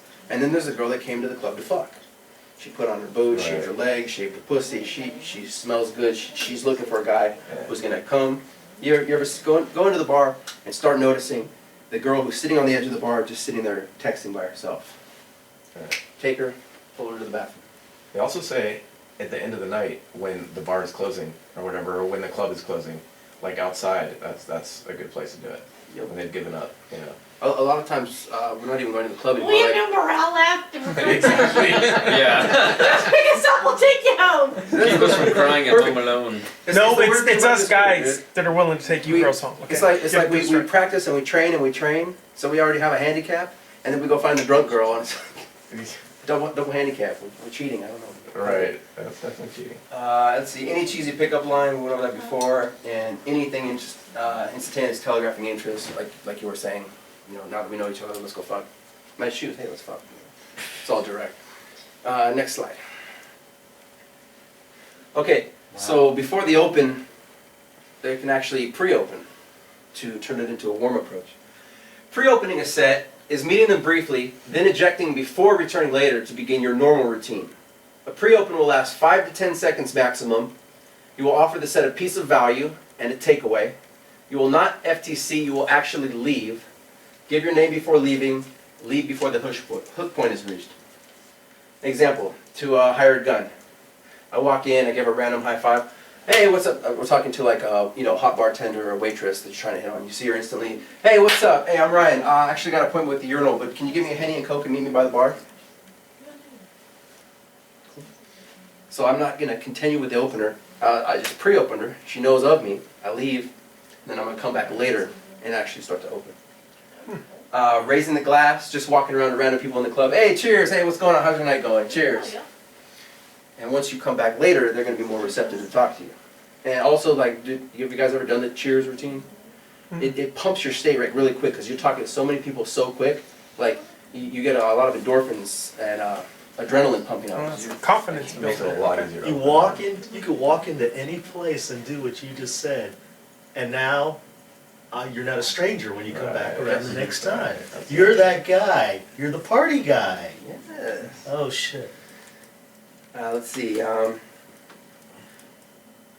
Okay, this one too, like the girl, your target's in a group with a guy. You can walk by the guy. Hey, high five, fist bump. Hey, what's up, man? I'm actually looking for my friend. Did you see a tall guy? He came in here. He's like 6'5", wears like a top hat and goggles. Oh, mystery. Actually, I'm getting text right now, and you tell me you're getting text, and you walk away while you're texting. So the target already saw you. She got a little bit of your personality, and when you come back in later, you're like, oh, did you find your friend? Yeah, I don't know, something blah. Blah. Let's see. You guys seem interesting. I did that one. Okay. Say you're at the bar. A lot of times, like, you sit down next to the hot girl, and most guys will sit there. They're kind of looking And over wait her. for something to happen. And she's just on her phone. And if you stall out, when you open later and you're like, so, how's it going? You're demonstrating you have like no balls. But if you immediately sit down at the bar and go, hey, what's up, I'm Ryan. It looks like I'm going to be your bar neighbor tonight. What's going on? Oh, hold on, actually. Get a text, go to the bathroom. At least you initiated the chat, so you don't look like a creep. Let's see. Okay, the dynamic changes after a person has met you once. Even if just for a quick second, after your return it will become a warm approach rather than a cold approach, and both parties will feel more comfortable as there is a sense of already having known each other. You said. That slide? One other thing that kind of I would say, like the time I use that the most is in clubs. If you go to a club, you meet people in the line, so you say hi to them in the line, and then when you see them in the club, you say hi to them again. And then if you want to, then after the club night's over, you can hang around, and then the people you met in the club, you can meet again, and they'll be friendly with you. It's not like being blown out because you haven't really approached them properly, and now they recognize you, they know you, and they want to hang out with you. It just kind of works within the context. Does that make, yeah? Sure. It's kind of the same thing, yeah. Short setting, this is a little different than not a pre-open. You're actually going to stay in a few minutes this time, and you're not short setting in a set that you're necessarily looking for a target. The target may be on the other side of the room, but if you short set every set in the entire club, you've ended up building a lot of social proof. So she sees you out of the corner of her peripheral, like, oh, this guy is like knows all these people, he's high-fiving the manager, he's talking to the bartender. You stay in the set a couple minutes, and then if there was a girl that was in one of those sets, you can also come back in later, like the pre-open. So short setting. The practice of quickly opening up multiple sets in a venue in order to establish social proof. Short setting is a technique that PUAs use in order to build up their social value and get into a social state, rather than focusing on opening just the woman they are interested in. With short setting, the PUA works the entire room, staying in for no more than a few minutes before moving on to the next group of people. Short setting has a number of benefits. First, it helps the PUA to get into a social mode by getting them talking to large numbers of people, similar to warm-up sets. Short setting also has the benefit of building social proof, as the PUA is seen talking to everyone in the venue instead of just hitting on some girls. This raises the social value of the PUA and makes opening subsequent sets easier. Finally, by short setting, the PUA is able to introduce himself to everyone in the room, which allows him to later reopen sets he talked to earlier and get a warmer reception than if he had just approached them cold. Short setting can be as simple as going around the room giving toasts, high fives, or actually going around introducing oneself to different sets. Whatever method the PUA uses, The idea with short setting is to stay in set for no more than a few minutes and leave the set on a high note whenever possible. Alright, so that was fun. Reopening. The act of re-engaging a set that was previously opened with initial greeting can also be coined as a warm approach. Reopening is one of the keys to creating strong social proof within a venue. The idea of reopening revolves around the fact that the initial open cannot directly lead to sex. As such, the PUA can first engage a new set by simply saying hello. The next time he sees him at the bar, he can say hi again, and the cold approach thus becomes warmer. The more sets that can be reopened, the more social proof the PUA has within the venue. Sometimes a girl is simply too preoccupied within the club environment to go home with you on the first encounter. She has her friends, she has her cell phone, her drinks, she's dancing. As such, reopening her in a way that adds value, or reopening another set of hot babes that make her jealous, may be key to making her feel attraction for you. Approach priming, which is kind of that game that we were playing a second ago. The idea of priming and prepping for an approach in order to set it up for the highest chance of success. Guys get nervous on the approach. As such, the technique of approach priming was invented. It was first explored extensively in gambler self-attraction techniques. The idea is centered around priming for pre-approaching and setting yourself up for success. Some techniques that warm up the initial approach are being seen talking to another hot girl with an unbreakable opener before her and then walking away first. Forcing an IOI, or indicator of interest, with a wave or a toast. Eye contact, holding and forcing her to look away to give an IOI. In the case of an IOD, you know not to approach her right now if this is your first set. Setting yourself up in a positive mood. Group merging, or getting another girl to introduce her to you. Approach priming works good if you're really nervous in the beginning. I still do approach priming. Actually, before I go out, I have a whole kind of meditation ritual. I take a lot of focus factor vitamins, ginseng, ginkgo biloba to get my brain kind of working so I'm not going to go blank. Red Bull, Monster energy drinks, look good. It's actually a new thing that's that's for AA. I just got like an email about it like a week ago. I don't remember what it is, but I'll have to look for it and send it to you. Send it. It's supposed to be like completely rid of like all that stuff. Just like one thing. Is it cocaine? Yeah. Okay, go. Next slide. That is the next slide. Oh yeah. I'm So- sneaky like that. Definition of a warm approach. An approach on a woman with whom the POA is already acquainted or who shows some interest in him. The warm approach is a blanket term used to refer to any approach that is not a cold approach on a complete stranger. Usually this takes place during social circle game, where both the POA and the girl have a mutual friend in common. That commonality is usually enough to break the ice and make starting a conversation and a relationship with her a lot easier than if the POA had just run into her in the street. A warm approach can also be used to refer to when a pickup artist reopens a set that he previously opened and left on a positive note. For example, using the technique of short setting, a pickup artist may very quickly meet and talk to everyone in the venue, even though the POA is only able to give a brief introduction of himself in the time. Just that little bit of a connection is usually enough to make the POA's next approach a warmer one. POAs also use the term warm approach to refer to easy approaches. In this context, a warm approach can mean approaching a girl who is throwing out heavy IOIs, or approaching someone in a situation where the pickup artist is heavily socially proofed.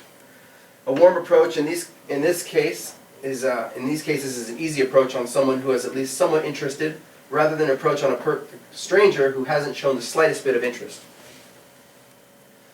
Warm approach versus cold approach is approaching and opening a girl or a set that the POA has never met before.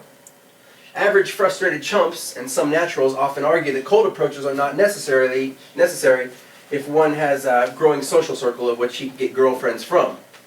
Gambler argues in The Natural Art of Seduction that the cold approach is what gives us ultimate choice to meet a girl who is not part of your life and having the skill set to make her part of your reality. Mystery states, the cold approach pickup. It is a beautiful art form. Ultimately, any successful POA has had his share of cold approaches in order to get where he is today. 3-second rule. You guys know this one? Yep. Nope. Okay. The 3-second rule is a rule that says you must approach a set within 3 seconds of opening them, or 3 seconds of seeing them, or them seeing you. The 3-second rule is a guideline that many PUAs follow to overcome approach anxiety. Hesitating too much before an approach can lead to overthinking and nervousness, and can also creep a set out if they notice you staring at them for too long. Opening a set within 3 seconds allows you to be in the moment more. It doesn't give you enough time to come up with excuses for not approaching the set. We call this analysis paralysis.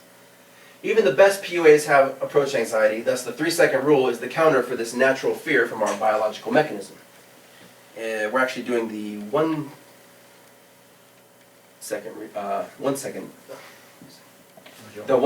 now. You guys heard that one? No. It's just like that one, but it's like 2 seconds shorter. Community humor. Okay, go ahead. Yeah, if you see them, don't even hesitate. Just walk in and blast that set open. Hey guys, what's up? The more you sit there and you think and you start backward rationalizing, you create like, as we see in pictures, you'll see like across the scroll of your mind, like so many reasons why it's not going to work out, so many reasons why she's going to, reject you. Oh my God, she's going to slap you, she's going to throw your drink, and then you just stand there and you freeze, and then she's gone. So just go in.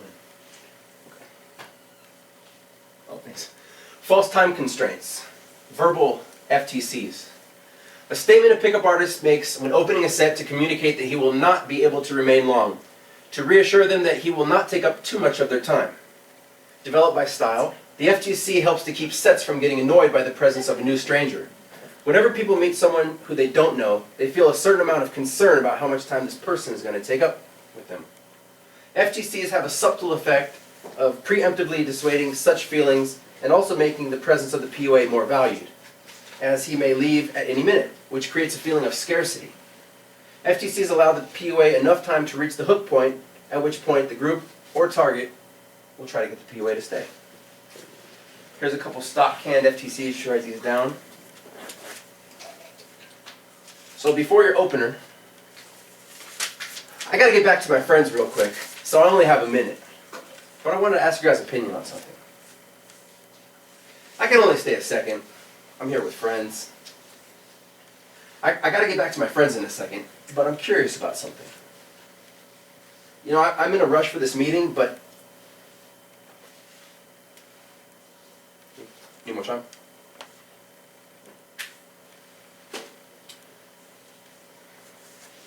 Do you want me to go back to that? Good. Body rocking. That's a non-verbal FTC. A term coined by Mystery to describe the use of physical movement to create the impression that a PUA may leave the set. Body rocking is a non-verbal false time constraint that the PUA can use to convey that he is not too needy and that he may leave the set at any time. An example of body rocking would be to slightly turn away from the set as you were just about to leave, to create a feeling of loss in the target before returning to the interaction. Body rocking should be done smoothly and unconsciously as a bait to reach the hook point in the set, or make the girl give an IOI and chase after the PUA. Chris. Need you. So what I mean by that, I've only got a quick question. What you said. Hi.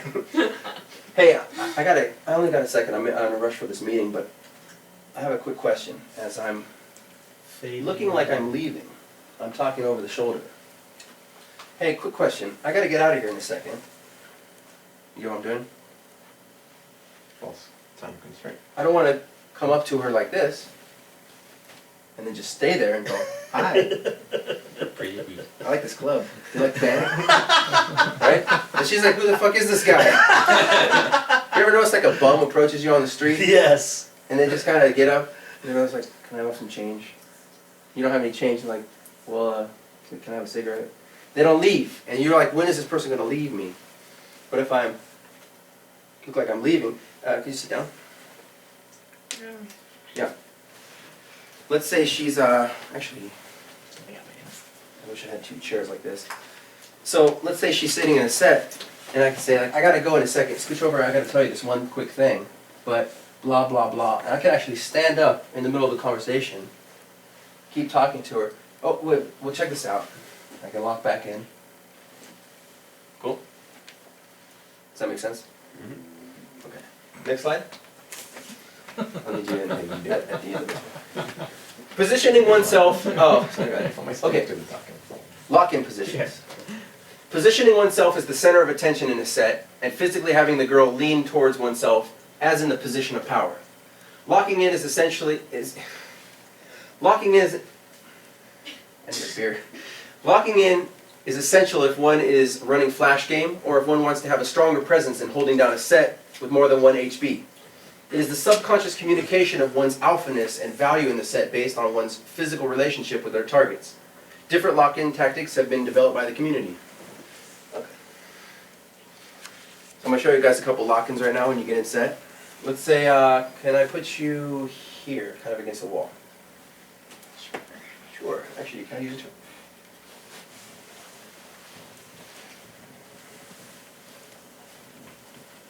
Cool, you guys can just be hanging out. So, let's say I'm actually in set, I've opened, I'm false time constrained. Constraint. God, it's hard word right now. And let's say I'm bantering with the set, and I can say, hey, high five. I can take her like this, and I can spin her, and I can take her spot. You wouldn't have moved though in real life. But now, I look like I have two girls gaming me. So to the rest of the club, I just grew a pair of tits. Oh. Now I'm locked into the set, and I can continue conveying my personality. There's another one. If they were just standing here and there's no wall, I can at least turn to the side, so I'm not facing her directly. If you have a wing, I can say, usually when I'm out with Maz, we kind of have a code, so if I say something like, to the window, he'll know, oh, wall routine, so he'll know to stand behind me so that I can lean up against him and at least have some kind of power here. I can say something like, hey, let me see your hands. Ah, that looks so much better in this light. Hey, check it out. Or, take the chair. I can do the same kind of routine. I can half lock in if I'm talking to her. I never want to talk down to a girl if she's sitting at a table, but I gotta get on her eye level right here. But I can't sit here because then it looks like, who's got the power? Looks like you're playing yourself. Oh, that's my beer! Sorry. Oh. Here, give me a napkin. Oh my God, swallow. Oh my God, swallow. That is my beer. My bad, that was alcohol abuse. That was funny. I'm glad you got that one on tape, because that was funny. Yeah. Sorry they spilled your beer, but that was funny. That's my It was beer. worth it. It was worth it. For the swallow comments. Right here, napkins. I got it.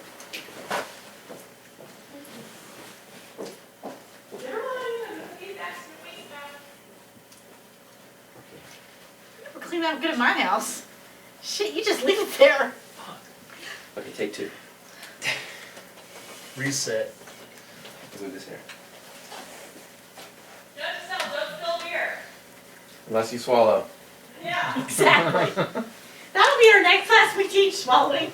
I'm not sure that. Well, we'll be teaching that. Yeah, I will attend though just to watch. I got a chair for you. So like I was saying, I can't sit down like this for too long. But I can say, obviously, actually, let me see your hand. Go like this. Stand up for a second. I can spin around. Aha, I just took your chair. No, check this out. I can only stay a second, but. You want to sit? Cool. I think that was, we did 4 lock-ins. Yeah. What about putting a hat on? Oh, I don't know if you're putting that position. Oh, that's like a lock-in prop. Different, that's like lock-in meaning 2. Next one. That's, let's see. Okay, yeah. One more thing. Want to volunteer? Okay. So the reason we lock in, we have this hardwired response that triggers when someone approaches us direct.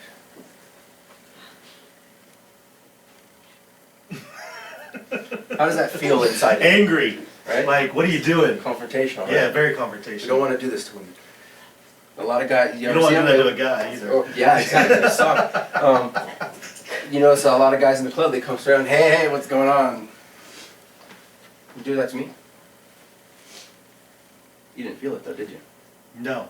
Because you were doing it, but I felt it inside. It's hardwired, it's triggered. But check this out.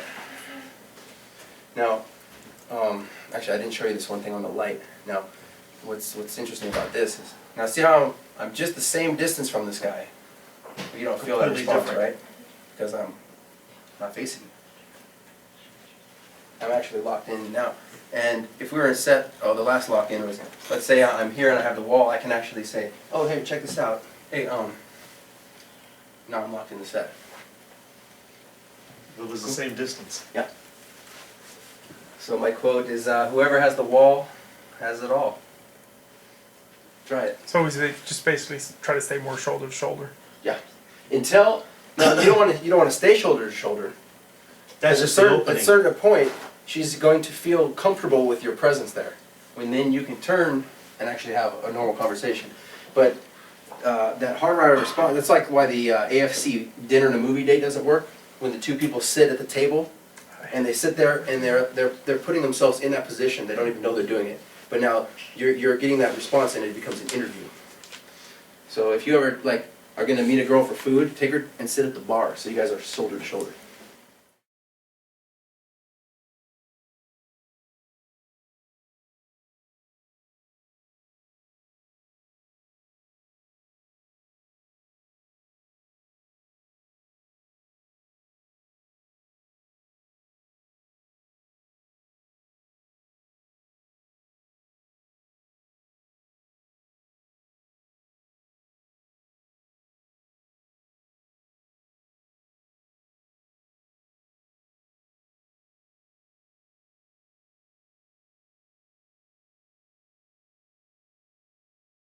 So this week's going to be routines and gambits. Last week we were kind of going through the whole structure of the human courtship from meeting the woman all the way to beginning a sexual relationship. In out, in out.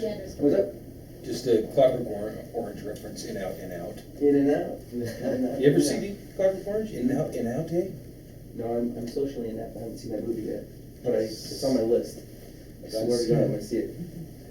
So basically we're going to kind of, we got a lot of altitude last week and zoomed out from the whole process. Now we're going to start zooming into the attraction phase and the comfort phase.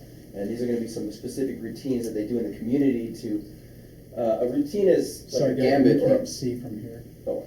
Oh, ladies and gentlemen. Sorry. A routine is like a gambit or a pattern or some kind of personality display routine. You're solid, dude. Alright, not good? Alright. Well, I'll try my best. If you could you move the chair over there? Would that be a problem in the back? I'm going to be using that in a second, but I'll move it out the way. That's cool. You good with that? You're not in the way. You're way over there. He's not the chair. There we go, thanks. There we Cool. go. Alright, cool. Appreciate it. So, See now. remember what I was talking about last week when I was saying like you can embed certain demonstrations of higher value in your speech? When I'm talking, I'm not walking up to the girl directly and saying like, hey, I'm the tribal leader. I'm the leader of men here, all right? So bow down. I'm more saying it subtly, saying, you know, my friend Sarah's a go-go dancer, and this time, you know, she slipped on this rock, and I had to help her with her sprained ankle. I'm secretly conveying that I'm a protector of loved ones, leader of men, and so we're going to go deeper into that kind of thing, right? Let's see. And then there's openers as well. I'm going to go off on that for a second. Yeah, well, openers, they come in a lot of a variety, and so basically you can either go direct, what he likes to do, and some people like to enjoy that, you know. For me, personally, I like to kind of diverse everything. Like I even like to mix a few like opinion ones and direct at the same time, and just kind of keep the conversation kind of flowing in my own frame. Now the frame is what you kind of hold the possession, okay, of the conversation. Okay, you're not letting that go at any time. So when you actually open with an opener, it has to some sort of demonstrate a question or an opinion of something that's going to get her respond rather than the typical normal man would come up and approach a woman and would say something boring. You know, I'm not trying to like, you know, I mean, that does happen into an effect, but more than likely, you guys don't want to. What I learned is not to stay away. Is to stay away, not to stay away from all the typical type of questions that mainly 99% of men actually. The whole interview routine. Yeah, and you know, if you want to back me up on this, I'm just throwing it in there. But you know, where are you from? What do you do? Or, you know, how long have you lived here? These are the type of questions that they hear all the time. They don't have time for that. They can't be friends with 700 people that they meet in a week. It's just impossible. So we want to stand out. We want to do something different. We want to be unique. So that's why when we create routines, we create different. We're being different. We're thinking outside the box. We're actually doing things outside our comfort zone. A lot of the ones that I'm going to put on here are all stock, but they're like training wheels in a way. You would learn that routine, and then you go out and practice it, and once you get used to the reaction of it, when I start doing the 5 questions again with this girl and I see how good the results actually keep coming back, then I can go ahead and start making my own routines to convey my own personality.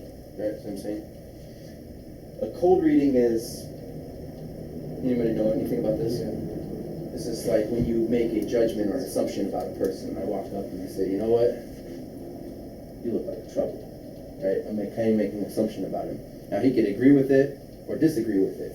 But if I walk up to 2 girls and I say, you look like the good one, you look like the bad one, right? They're going to look at each other, they're going to laugh, and this is going to engage the interaction, right?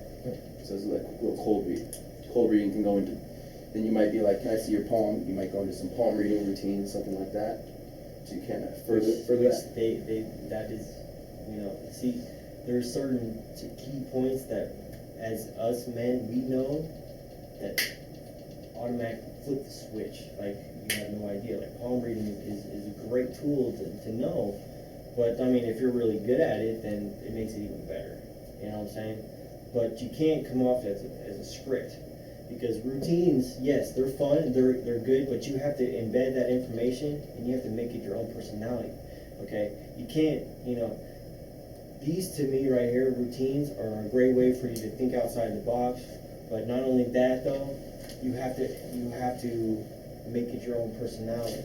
Right. You can't You don't want to like come across memorize as like it an actor line for line. You as want to an be able actor. to Because improv. basically, you know, these are like you're acting. I mean, if you ever practice in front of a mirror, or politicians, they speak in many huge groups of people, and you know they go over their routines, they go over their structure. You know, it's all about communication and public speaking and things like that is what we're trying to get at. But you need to make it your own specific identity and purpose of you as an individual, because otherwise she's going to see past that and she's going to come across as like you might be fake or something like that. So you have to be careful of what type of routines that you use. You need to pick the certain ones that kind of relate to you. And what's even better, when you get to that level, you create your own type of natural routines as yourself.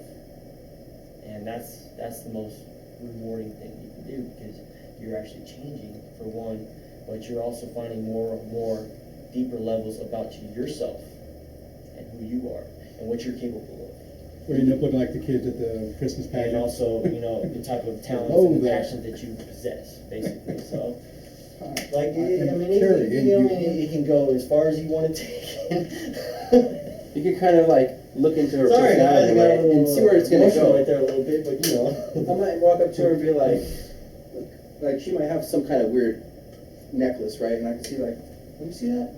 Oh, you must be like a very spiritual person. And if like that's my bait, right?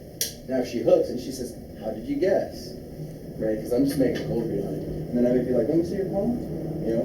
And then I can kind of go from there into some routine, right? So that's how we're putting this all together. But this piece by right piece. here, fellas, is practice. This is where you start, okay? It's just like, you know, I'm a DJ. Where did I start? I started from the right turntables, okay? And that is where the original DJ started, was turntables. You know, you got an ancient back to the founding of where it all started. And so these type of routines that are thrown at you, they might be off the wall. I mean, I have a list right here, and you're gonna be like, what the F, what the ta-ta, you know? And you're like, I can never say this to a woman. That will never work. But I guarantee you this right here, this will work. If you're confident enough, and you can play the part. So we're going to the first one right here is the masturbate in the shower routine. Have you guys heard this before? Yeah. 97% thing. That's great. Yeah. There you go. Well, what does the other 7% do? So this is just This is one you can just kind of cold read right here. You must be one of that. 7%. Yeah. This is something you can throw in the middle of conversation. You have it queued up in your head. You're out of coffee and blah blah blah. She's talking about what kind of music she likes, and now you can kind of cut that thread and get on to something more interesting. And just kind of lean back, and you might say something like, "Did you know 93% of girls masturbate in the shower? The other 7% sing. And do you know what they sing?" And she's like, "No." You're like, "Oh, you must be one of the ones that masturbate then." And she busts up and laughing, and it's just something you can kind of throw in the conversation. It's keep like, it fun and playful, right? It's a whole new different aspect of see, when you ask those type of boring questions, what I refrained earlier, it kind of shuts off her circuitry for one, but it doesn't really go anywhere, because basically what you're trying to do is you're trying to find a commonality between the two of you. Yeah, and it's getting her to talk. Get that. Oh my God! Oh yes! Finally, I found something to roll off of, things like that. But to me, I like to be playful, funny, and just keep it fun and playful. The more she's laughing, the more endorphins and oxytocin you're pumping into her brain. You're like her drug dealer in a way. You keep having her. And that's where the attraction. That's where the attraction really plays a part right there. Is that she is fun to be around you, and she likes to be around you, and so obviously she's attracted to you. The next one is the ESP routine. This is where I can walk up and say, "Hey, do you believe in ESP?" Yes, I do. Now I'm going to test her. Like ESP is the. Can I read her mind, right? So I'm going to say something like, "All right, pick a number between 1 and 4." Now don't say it.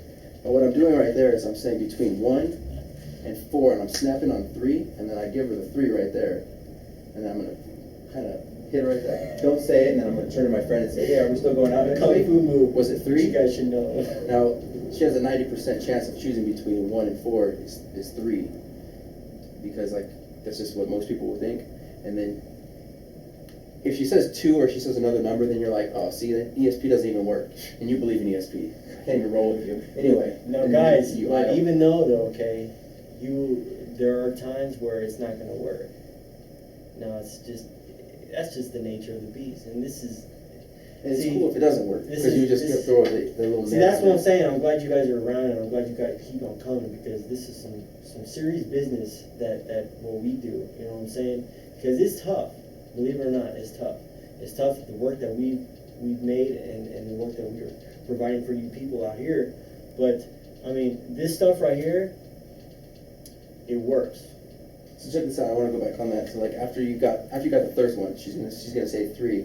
Oh my God, let's try that again. Then you're gonna do it again. Between 1 and 10, you're gonna snap on 7.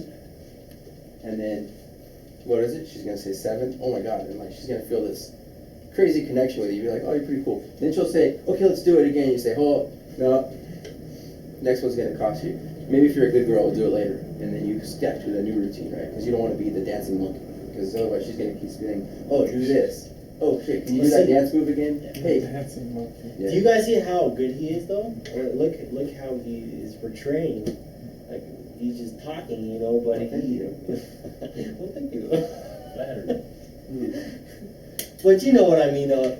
It's not even a routine anymore. It became a part of him.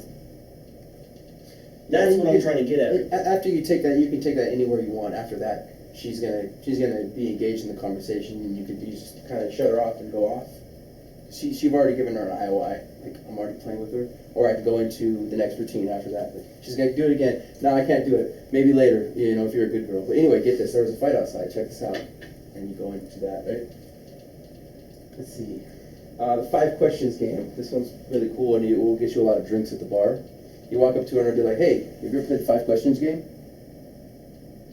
No. No? All right, check this out. How about we place a little wager? I'm gonna ask you 5 questions, and if you win this game, I'll buy you a drink. And if I win it, you give me a drink. Fair? Sure. So what this game is like you're gonna tell her, okay, I'm gonna ask you 5 questions, and the answer has to be a lie. Like if I ask you what color is the sky, you have to say it's green, right, for you to win it. So I'm gonna ask you 5, right? So I would go up and I'd say like, okay, what color is the sky? Green. Okay, am I standing or sitting? You are up in the sky. Okay, how many fingers am I holding up? 8. All right, wait. What number are we on? 3. Have you played this game before? No. Yeah, he got it. He's done it before.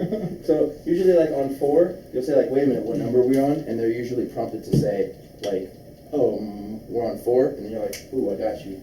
But if she wins that one, then you come back and you say, "Wait, have you played this before?" And she's like, "No," and you're like, "Ah, I got you." And a yes or a no is you win no matter what anyway, so the game's kind of like you win regardless. Yeah, and either way, if you lose, then you buy her a drink, and that still buys you a drink.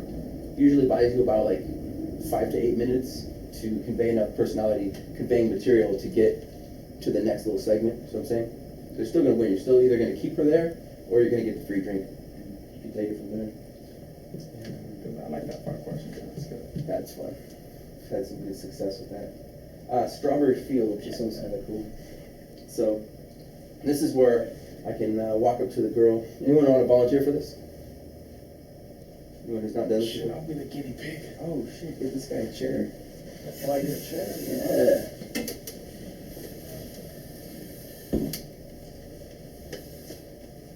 So you're gonna say something when you're sitting there, you're like, most guys, like you said, are all sitting there saying like, "Hey, so what kind of music do you like?" "Oh wow," bullshit like that. And so I'm gonna pull her back, and first I'm gonna say something like, let's say we just met in the club. And I walk up, I'm like, "What are you drinking on?" She opens her mouth, she starts running her mouth, and I'm like, "Oh, I can't hear you, come over here." I'm gonna pull her back by the bar, and then I'm gonna say, "Check this out. Have you ever played Fuck, Marry, Kill?" I love that one. No, I never heard of it. No? Alright, I want you to pick 3 guys in the club. One you fuck, one you marry, and one you kill. And then she's gonna either say something like, "Okay, fuck him, marry him, kill him." Or she'll point at me and she'll say, "Okay, I fuck you, I marry him," and then I'll say something like, "Oh, that's the best compliment I've got all week. Are you a good kisser?" Bam, and then close it. And that works great. But then I'll go into something like, if it doesn't close right there, then I can come back and I'll be like, "Hey, have you ever played Strawberry Fields?" No.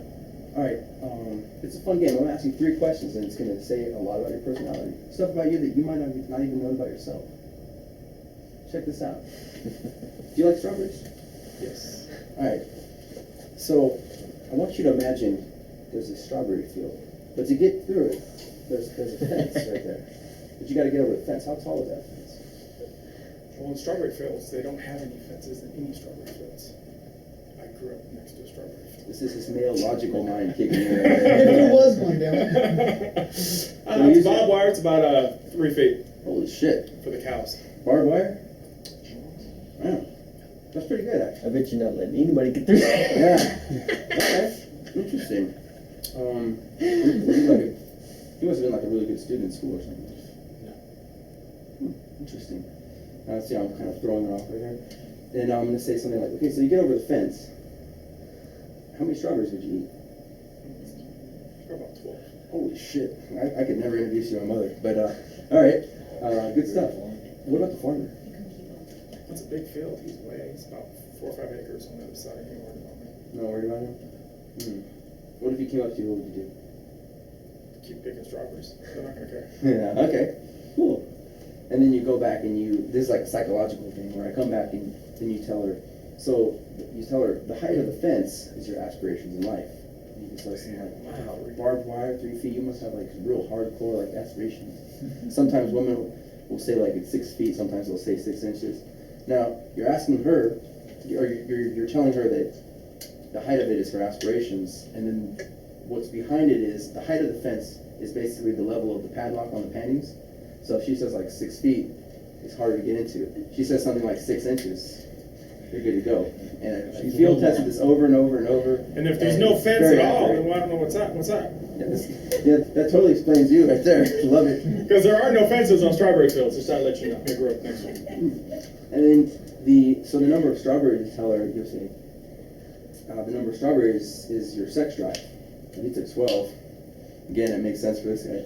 Some girls will say like 3 or 4. So you're like, Some will say 20. Some will say all of them. Someone I know recently said all of them. Oh, my friend over here, Michelle. And then, what are you doing later on tonight? And so you can tell her that, and then you'll usually say like, is that accurate? The bigger the number, I'll usually throw in that line of like, oh, I don't know if I can introduce my mother, and then she'll always be like, oh my God, what are you talking about? And then the farmer is their view on authority. So sometimes they'll say like, I mean, you were like, I'm not even worried about him, fucking, that's cool. Some girls will say, I fucking shoot him. Some girls will say like, I'd offer him some strawberries. If they say that, I'll say like, are you the kind of girl that like a cop pulls you over, you'd like show them your tits or something to get out of the ticket? And they're like, Someone's fucked him. or that. So, yeah, good stuff. All right, man, thank you. Sure, the farmers bring me some whipped cream. Holy shit! What's up, brother? What are you doing? You just you messed it up. Oh, did I miss everything? Oh my God! No, come in. CJ, we're just in the middle of it. Hey, Michelle, this is CJ. Hi, CJ. Nice to meet you. last time, I think. All right. Just happened to Do you guys like that one? fell out when you go by. That's good. Yeah. I've never used that. I use the Fall fuck, out. marry, kill all the time. That's a good one. I'll lead into it. This one I like because it's like the cube, Yeah. but it's quicker. And I can Yeah, remember the it cube's faster. so long drawn out. Do you guys know the cube? Anybody not know A it? little bit, but it's hard to learn. I'm gonna do the cube next, actually. I just remember from the So, game, whatever. Yeah. We'll do a repeat. But like anything that gets a woman to involve, Wonderful. Somewhat. yeah.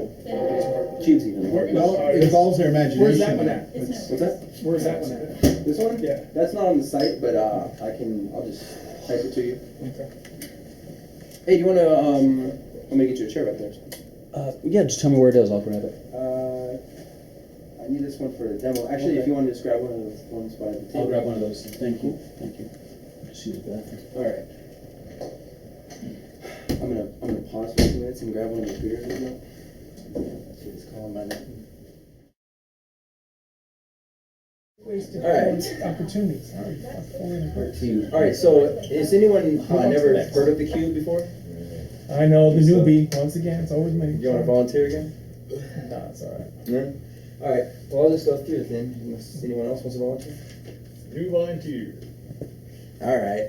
You're in the Navy. You know what the volunteer, Navy acronym Voluntold? stands for? Yeah. No, Navy, the acronym, never again volunteer yourself. I'm always the first to volunteer for anything. I enjoy I'll it. just I'll go off the It's hip. entertaining. That's good. So I'll take the girl.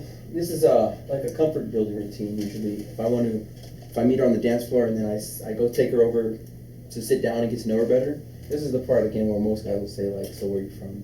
And sometimes I'll immediately like go into the cube and I'll say something like, hey, let's play a game. Have you ever been cubed? And she's gonna say, no. Like, what is that?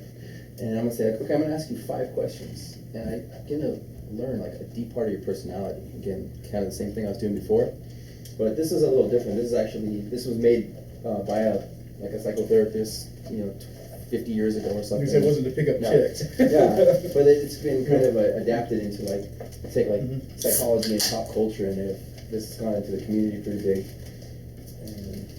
Wait, again, who hasn't heard of this one? Also, just one. Okay. Focus here.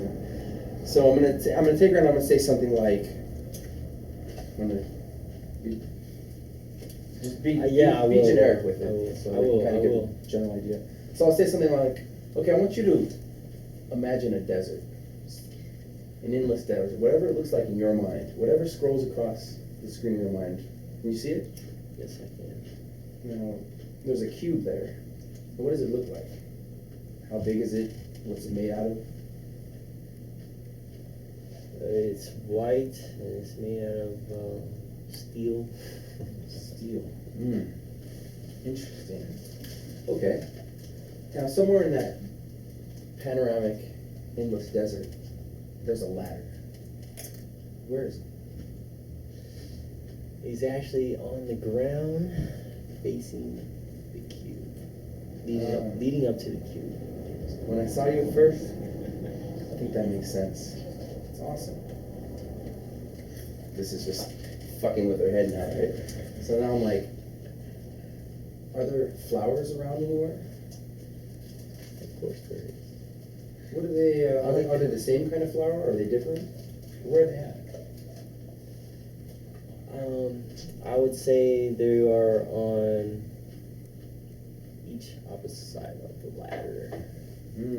Okay. And while I'm running this routine, I'm going to be doing another keynote test. I'm going to go into how to combine the two later. So, okay. Now, there's a horse, a female horse somewhere in your picture. Do you see it? Oh, yes. Is it moving toward the cube or away from the cube? Can you ride it? Yes, you can ride it, and it is going towards the cube. Amazing. That's awesome. Hey, blow it up. Again, another compliance test. Sorry. She's gonna do it.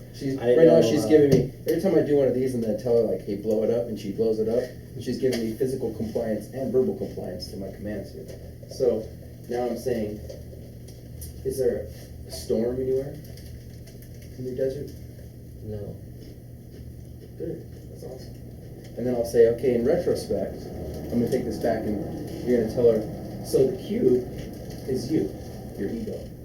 So it's interesting that you said, you said it's a solid like white cube, but it's made of steel. So you must have a very like hardcore like inner soul. Did you say that's true about yourself? Yeah. So you're starting to get into some cold reading here. And she'll agree, and then you can kind of sit back and you'd be like, tell me about that.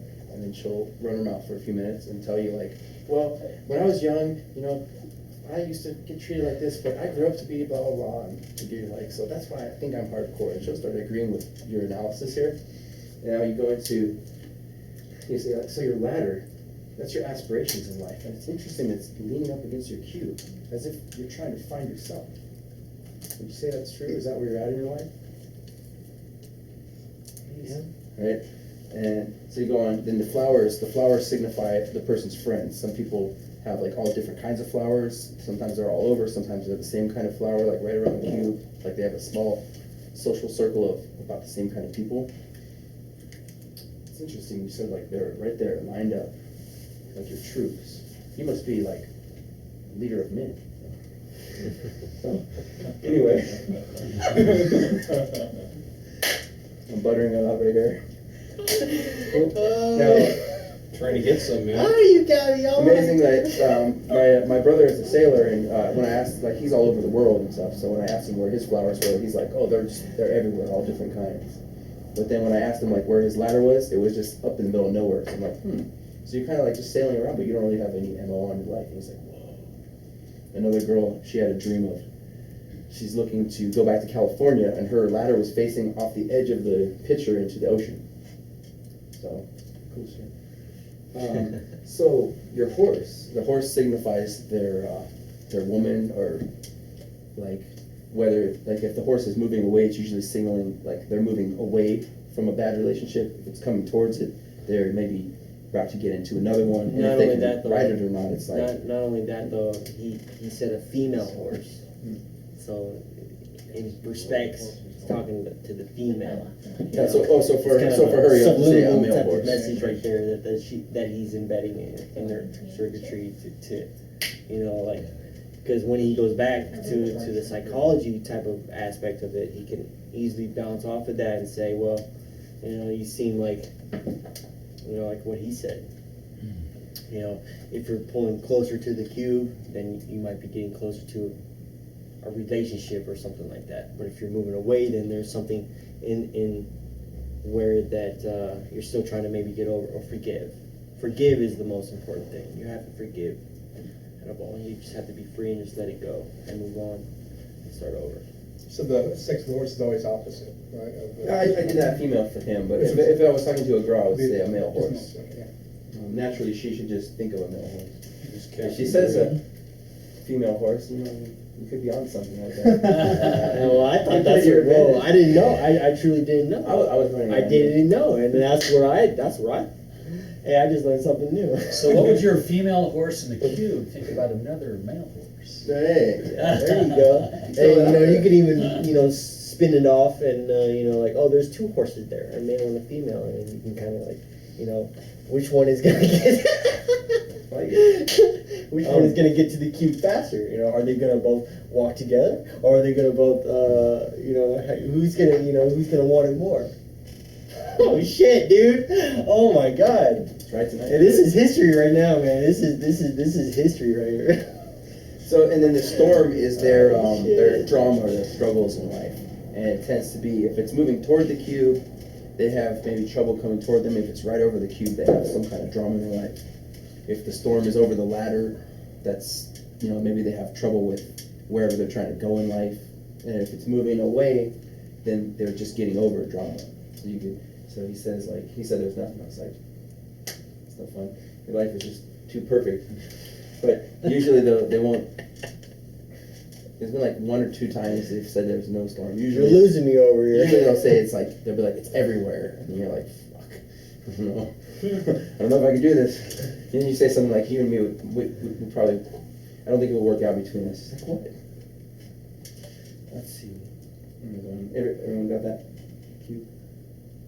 Did anyone ever use this? You have to practice it. You have to. How do you, I mean, do you initially do this, or is it just? I mean, I don't. I'll go right into that like as soon as I sit down with them. Right into a long speech like that? See how long that lasts? That just ran my clock for like what, 15 minutes, Yeah. and I can even drag it out. Now remember, like once I'm in comfort, once I'm sitting down with her, she's comfortable with me. I pretty much have to stay in comfort for 4 to 6 hours to close this, right? So that just ran 15 minutes on my clock out of those 4 hours. Okay, now Pretty much all I'm doing is bullshitting and babysitting her until I can Keep get in her to mind a though, selection location. you need to build the attraction before you get into comfort. You can't. Yeah. You can't. She won't skip- listen to that unless she's attracted to You me. can't So. skip steps. Okay. This is like in a C1, C2 stage. Oh, and I can say for a fact that even if you mess up the cube and you get it totally wrong, the person you're doing it with, they'll actually want to believe what you're telling them. So they'll actually rationalize what you're saying. I screwed up badly, and it's still working. And Ryan Practice ran makes on me perfect. Tuesday night. Ryan actually ran it on you? Yeah. Cool. I love that. But I rode the horse. How did you so- like it? I rode the horse. How did you like that being him? I rode the running on horse that I did on my friend, so. She's saying a louder that job, the first man. Huh? Was it You the must first be time? making her. But Ryan? Yeah. No, So he was practicing with you. he was practicing. I see. Then I Is confused this him. okay? Yeah, when I get Is into this this phase. Hey, will you film? Sure. That's like it's saying you used to have. Do I need the plug-in, or can I just take it off?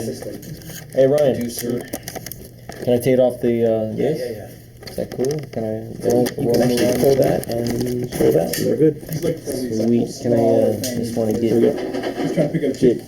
maneuver areas of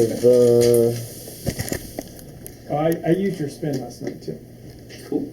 I'm gonna go with just some like a couple of variations of this. Spin. I used the spin last night. Nice. So remember what I was saying the other day? Like she's sitting on her stool, and most likely, actually, if I can get one more volunteer, that would be cool. Anybody? Sure. Yes. You'll be playing the girlfriend here. Oh, goody. Super. Hey, baby, how you doing? So remember what I was saying before? Like you might find the hot bartender right back there, right? I want to get to the bartender. But I need pre-selection. I can't just walk up to the bartender and be like, "Hey, what's going on?" Right? Because I look like a chump. What are you doing? So I can actually use these two as pawns, right, for pre-selection for the bartender. So I'm gonna say something like, I'm gonna come in here and be like, "Hey guys, did you get the fight outside? Like, hey, can I see your hands for a second? The fight outside? Come in for 2 seconds." Haha, I just stole your seat. Anyway, guys, check this out. And now I have 2 girls gaming me, and after that I can go to the bartender. Hey, what do you got going for you other than your lips, right?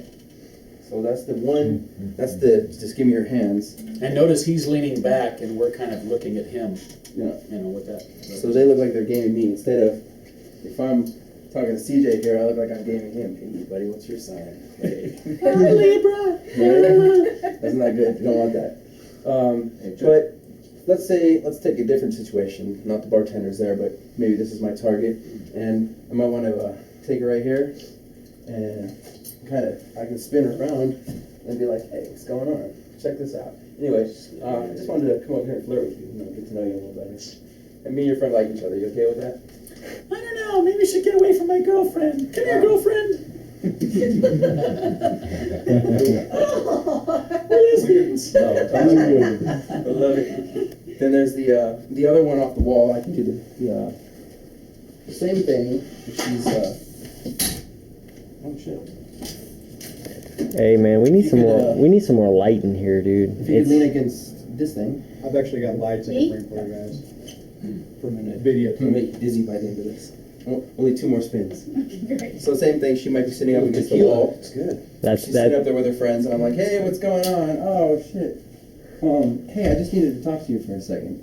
I came over here, right? So now, again, I have the power position. Whoever has the wall has it all. That's basically the rule. So now I'm right here. I look cooler. I can sit here and have a genuine conversation with her and whoever else she was with, right? Now, if I just meet her at the club and say she's just over there, sometimes I might just want to be like, hey, what's going on? I might want to just spin around. Hold it right there for a second. What I'm looking for is see how her hands are clasping over mine? Mm-hmm. That's an IOI. If she slaps it and then moves her hand back, like real quick, that's like an IOD. So she's not ready to take the bait. So you're looking for that. And if it clasps over, they'll always spin. You just spin around and you're like, hey, what's going on? And they're like, oh, that was pretty smooth, right? They're just going to fly into the frame. So whenever you see that, just keep looking for that, yeah? Thank you. Thank you. We'll go to the next. Glad to help. Kissing gambits. Cool. All right. Take you're not the lipstick lesbian. We're gonna. That'd be more fun. At least on my end. So we're gonna I played rugby and there was a roast team and they're not any lipstick lesbians, at least I played rugby. Do you want to kiss me? So I misspelled that by accident. So I'm sitting here, we're in comfort. We're talking, and there's this kiss gambit, basically, so this will bypass any form of rejection. This is one of Mystery's moves. Now, she can answer this like 5 different ways, and there's a certain response for each one. Now, if it's just straight up, like say we're just talking, and I'm trying to phase shift into some romantic exchange, and I'm just like, we're bullshitting. And then I might be like, do you want to kiss me? Yes. Then you kiss her. She says yes, right? Now, I do that again, and I say, do you want to kiss me? No. Well, I didn't say you could. It just looked like you had something on your mind. Anyway, get this. There's a fight outside. Right? Exactly. That's good. Yeah. Yes or no? So the kiss test works also if you do it right. Now, she might say maybe. Maybe. Let's find out.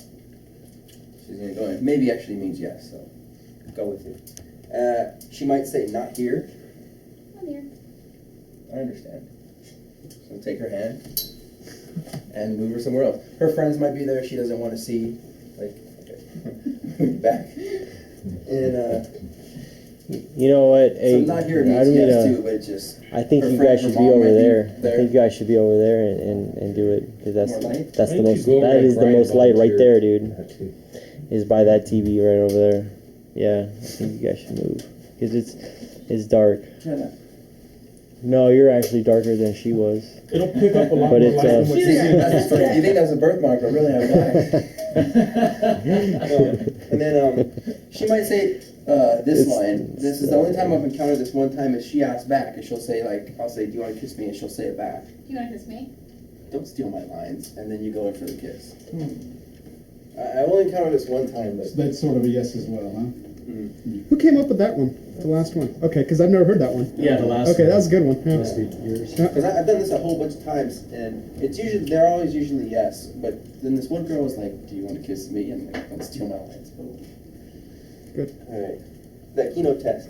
Remember what I was talking about earlier? Like you're running the cube, but I'm also running a subtext routine. This is what usually that is. So I might be talking to her. I'm going to just go through the routine first. This is when you're talking to her. You just kind of put your hands out, and usually they'll put your hands in yours, you can test like if I squeeze, does she squeeze back? And then does she follow the way I'm going right here? If I drop down, does she drop down? I'm getting all this compliance from her, right? And after I'm done, I'm gonna throw the hands, keep going. Because I don't want to keep conveying too much interest. I don't want to keep holding them on, because then that becomes needy behavior, right? So I'm going to use that when I'm running the queue. I'm like, so, you know, you saw there's a horse, right?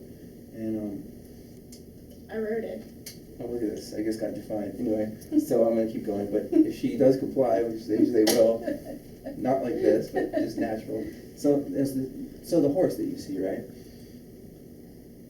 Hands. Damn. Playing hard to get. Wow. Put it in front of her like this, and then go down. No traction yet. Anyway, check this out. So we're sitting here talking.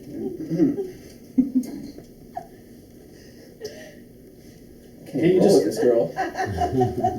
How about just giving her kind of the verbal command, like, you know, Give your hand. let me see your Can I hands. see your hands? You can do that as well.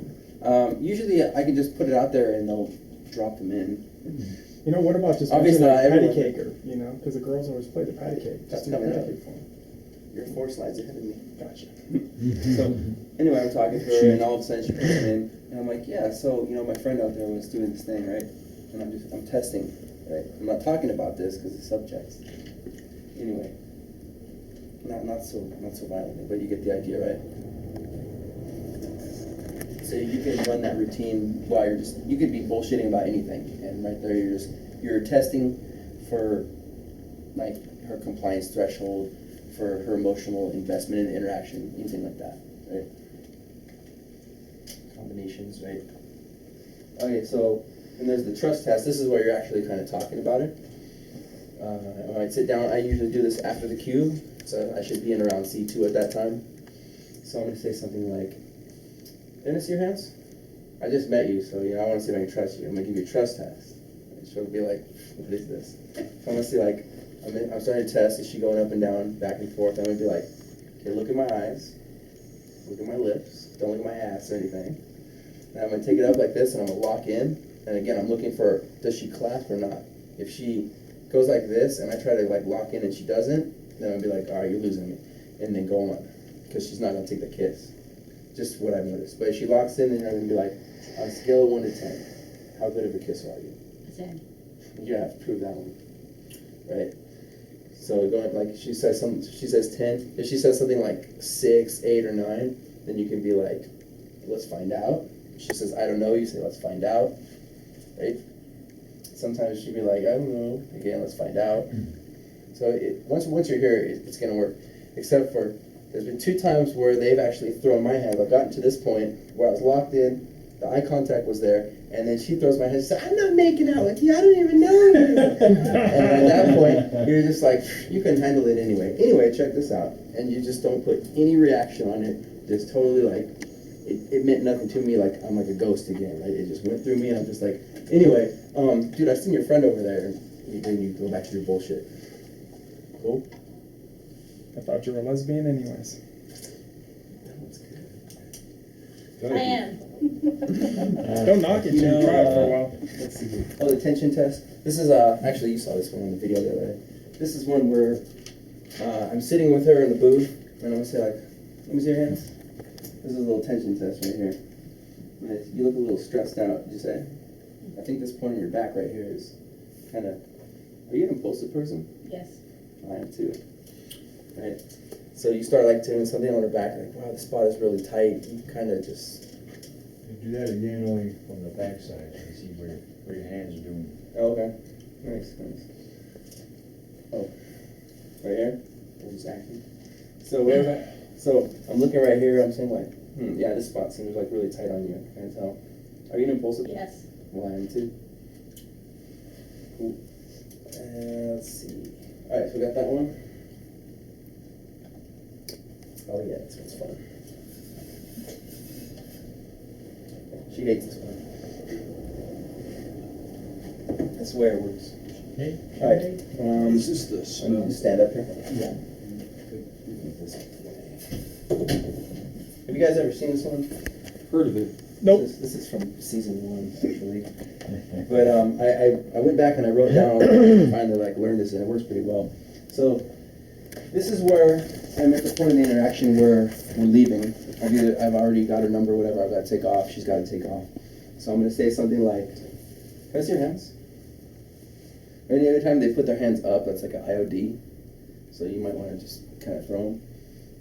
So she gives me like that, and I'll say, "Do you believe in spells?"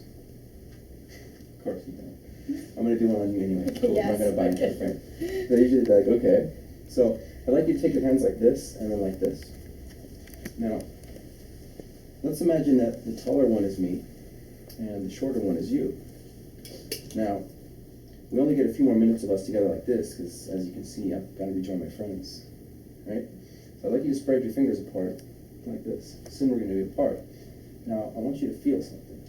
As time passes, I want you to feel the two of us getting closer, and closer, and closer. Isn't that flattering? Alright, cool. I hate this one, by the way. You did this one on me. I'm like, hell no. That would only work on a real girly girl, young, naive. Oh, like the one the video I showed you. Yeah. What do you not like about that one? I'm too smart. Yeah, it's too, like, corny or something? Yeah, I'm too smart. No, I've been there, done that. That'll work on an 18 to 21-year-old, maybe. You know what's funny? I'm gonna show you something How do you later. know I'm not 21? Well, I'd say a girl that hasn't been hit on 5,000 times in her lifetime, basically. You know the one that I told you, the chubby girl that I did that on? Yeah, the She's like, chubby girl worked for him. Yeah. I'm like, yeah, you got the chubby girl. Yeah, because she doesn't get hit on a lot, because I've never hit on a chubby girl. Thanks. Props to you. I'm not a chubby chaser. I'm not knocking it if you are, but I'm just not for me. Hands that you can always play. Yes. You're like, hey, let me see your hands. And As long as she's got the bank account to back it up on, absolutely. You guys have all played this game before, right? Like where you're slapping hands. Yeah, that's good. That one's always good. You can go into that. There's the vertical one too. If you go put your hand like this, and that's where you kind of come like this. Gunfighter. Yeah. Or if you want to split, and I'm coming up, you may split like that. Those are really cool to get into. Sometimes you can just kind of walk up to them at the club and you're like, hold on, let me see your hands. And just walk away. And then they'll be like, what the fuck, dude? I just had my nails done. This one, you guys can take, you ever do this one where you're like, oh, pinky love, right? You kind of just start and break into Kino, but you can take it from here and you can kind of, some people will be like, stamp it with the thumbs, or you can like double stamp with the finger and then the thumb. You can then tell them to like kiss it and blow it up at the same time. You can do like all these little games. There's this other one where I say like, hey, okay, I'm gonna put my hand like this, we're gonna play a game. Now, you're gonna move up and down and I'm gonna try to guess like how close you are, right? Medium? Cool. You know, you can kind of do that thing. High five combos. Again, like bump the fist, and every time you like do that, you tell them like blow it up. Does she blow it up? Does she comply to what I say? Like again, once I said it starts. If I tell her to blow it up and she blows it up, she's giving me that level of compliance, all the way from give me a high five to spread your legs, baby. Right? It's just all her compliance threshold. Hand hug. This one's kind of fun. I've done that to about 15 people so far. This The is hand great. hug jellyfish. You're like, hey, let me see your hand. Oh, give it a hug. Like you put the thumb around. Jellyfish it out. And they're like, oh my god. I don't remember where I got that from. Where? From that night at Revolver with the bartender.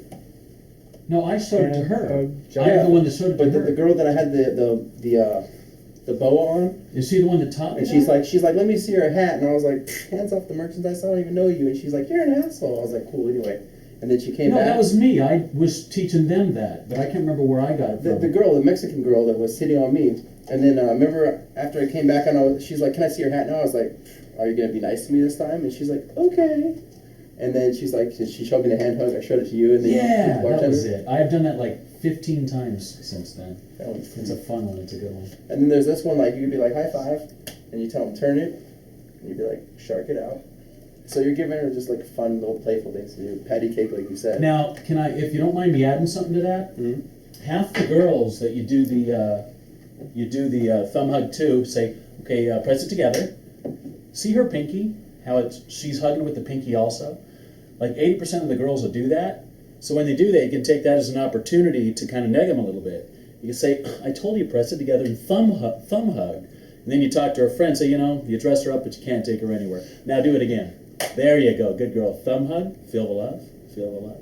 Jellyfish away. All right.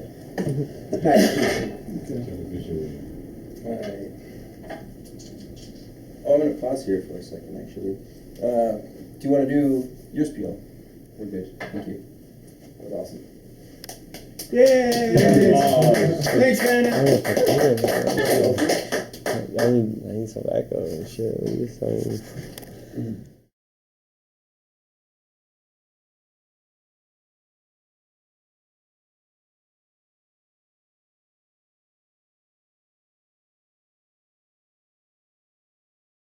Alright guys, well I mean, as you can see, Ryan displayed many routines that you can use in your whole set. I like to call them sets because, I mix music together and I create sets for myself. So, but anyways, I just thought I'd come by and help Ryan out here because Ryan and I we're good organizers, and we're gonna make this happen for you guys. Believe it or not, we're here for you, but we're also bettering ourselves in the whole process. But anyways, I came here with some routines that I just kind of picked out, just to kind of display what everybody's on the same page, I don't know if I need somebody at least to help me rehearse these. Anybody want to volunteer or anything like that? I'll help you. Okay, CJ, great, man. Thank you, brother. I appreciate it, man. Okay. Now, I've used these routines, but I have other ones, and like I said, there's a list of all the things, and this is what I'm kind of going as. But there is a routine called the Horse Girl opener. Okay, and basically it's like, oh shit. Just keep going with it. We don't know you made a mistake, man. Go with it. No, I know. Go with it. You're Brad Pitt. Like I said, I'm practicing just as much as you guys are. You want to sit on a bar chair? No, it's fine. Can I sit on a bar chair? That's what that is. But what I really want you guys to keep an eye on is how I approach her. Or no offense, CJ, but how do I get to this space between us? And that's the most important thing you gotta look at before you open your mouth. You need to be congruent with her, parallel. Like I'm not in her face like this. I'm like, oh hey, God, who are you? I'm not scaring her away. I'm not doing that. I walk up like this. I'll do it, and then I'm like, hey, check this out. Oh. Do you like horses? Yeah, I love horses. Okay, well, check this out. When I was in 6th grade, there was this girl who used to love horses. She used to run all around the playground for an hour straight. I can't do this, man. This is scripted. See, this is what I mean by script. It's because I don't know my lines, and this is what makes it even. It comes off as like girls would pick up on that like a heartbeat. But considering that, it's been a long time since I've used these. So if you'd memorized it, right, then you'd be able to display it much better, is what you're saying. Into your own context. But since you haven't memorized it, can you just share it with us, even though sure, we know that you don't have it memorized? I would love to do that. Well, thanks a lot, man. Thanks for helping me out here. So it's like, to run around the playground for an hour straight at lunchtime. She used to be galloping and making horse noises. We used to call her the weird horse girl. Okay, she's like, what? And then she's like, yeah, so, Yeah, so? Well, you just look like her.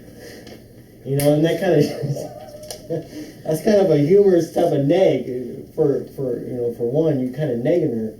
You guys all know what a neg is, right? Mm-hmm. Some sort of feature or characteristic about that you point out of notice, unconscious ability that you can just kind of work off of that, her weakness basically. And so But she has to be like a That's 9 it, or I a mean- 10 to throw a hard neg at her. Is that about right? And not only that, though, you know, I mean, it doesn't work Doesn't on work. every girl. You know, you get all different types of personalities, and so don't feel bad if it doesn't work on this particular routine doesn't work on that. You know what I'm saying? So you know, keep your mind open to the ability and to the power of what you can do in order to create something. And this is what I mean, though. I can take this whole thing right here and twist it so profound into my own personality. This to me, I wouldn't mind even using this, you know. So check this out. Okay, first, you know, when I first saw you over there, I thought I had to come over here and see. Do you guys like horses? Yes, I love horses. Really? Well, I'll tell you, when I was in like 6th grade, you know, I met this girl, and she used to, you know, every time we used to have recess, you remember recess, right? You know, when we used to go out there and play in the playground and things like that, and have social communication amongst our friends and things like that. You know, I mean, come on now. I mean, were you social or no? Yeah, I used to play a little. Or did you? What do you call that game? Or were you hit by? the ball around the pole. What is that called? Oh, tetherball. Yeah, I used to play that all the time. That's a fun game, and I'll tell you. You know, I used to be the #1 champion at that. I hope. I could kick your ass, but go ahead. What were you saying? Uh-oh, you must be that tetherball girl that when I was in 6th grade, she used to, you know, compete with me all the time, but she'd always get her ass kicked.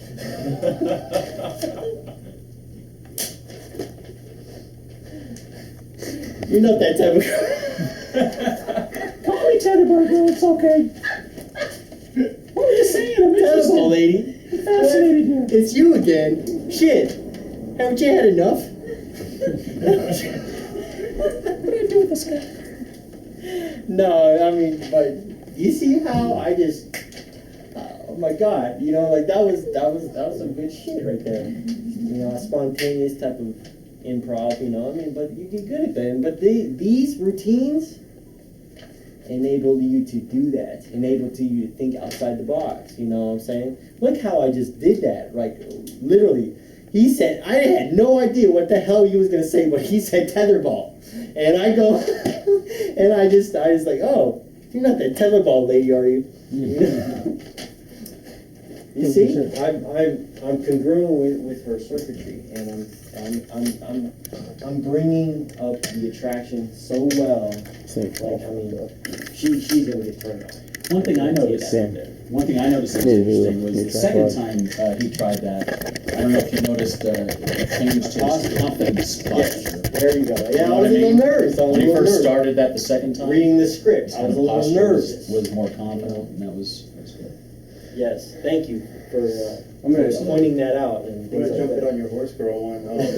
Hey, I saw you sitting over here, and you look kind of familiar. There you go. Yeah, you see, he's doing it a lot Do better. you like horses? Love horses. I gotta take off in a second. I'm with my friend, but I saw you sitting over here, and you remind me of this girl back in 6th grade. And Why do you keep looking over there all the time? Well, my friends are waiting for me. Oh, but okay, cool. We used to call her the horse girl, and she kind of had like a.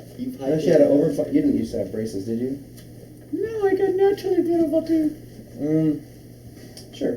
No, Do you always smile like that when you meet somebody? Well, I think it was you. I think that was you. And I just wanted to come over here. I used to be a real asshole back in the day. I was a bully, and I just want to come over here and apologize to you. So I'm sorry for calling you a horse girl. Whatever. No, it's cool, but right. So you kind of like fucking with her a little bit. I don't know if that would happen. Okay, we seem nice now. She would probably We'll shake the hand, and she'd do it very like weird.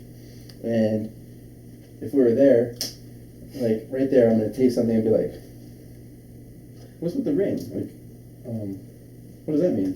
Oh, it's you know. And I'm gonna right there. I'm changing the subject like that. The opener is just an opener. Yes.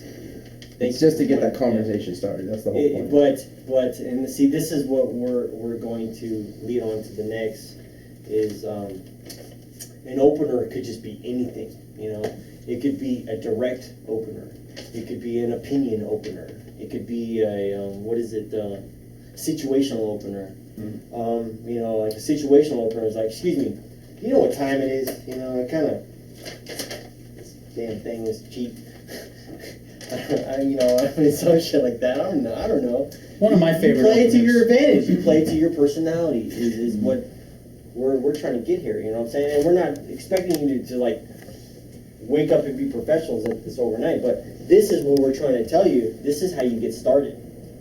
This is exactly how you get started. Another awesome opener is like, you know, you guys probably know this, but to notice a girl's jewelry and kind of just say something about it.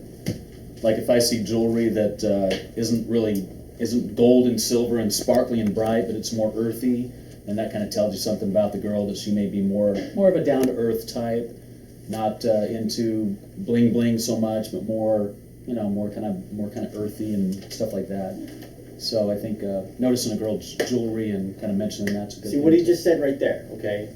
Noticing something about her, okay? And easily you can. Besides how nice her tits pick- are. Yeah, like you said, besides her looks. Exactly, besides her looks. But you even want to cold read her and say like, okay, you know, I probably met 10 times better than you. What else do you got going on for yourself other than your looks? You know, people think of like, oh, okay, well this guy is, So much. you know, and now it's all about how you approach it because she could be like, who's this guy? I don't know. Because she could be doing some shit in her life too. But you know, Keep the camera. kind of working Put the like camera page away, over it. so it's away from both lens. The sound. If you put the camera behind here, you probably wouldn't get the sounds. You have too close to the lens. You guys want to do another one? Does anybody else want to come up and how about I have you? Why don't you read it to him, and I want to see how everything is as far as no, get up here and I know, but wouldn't it be the same? It's not going to be congruent because I have something I'm reading that I've never practiced. okay.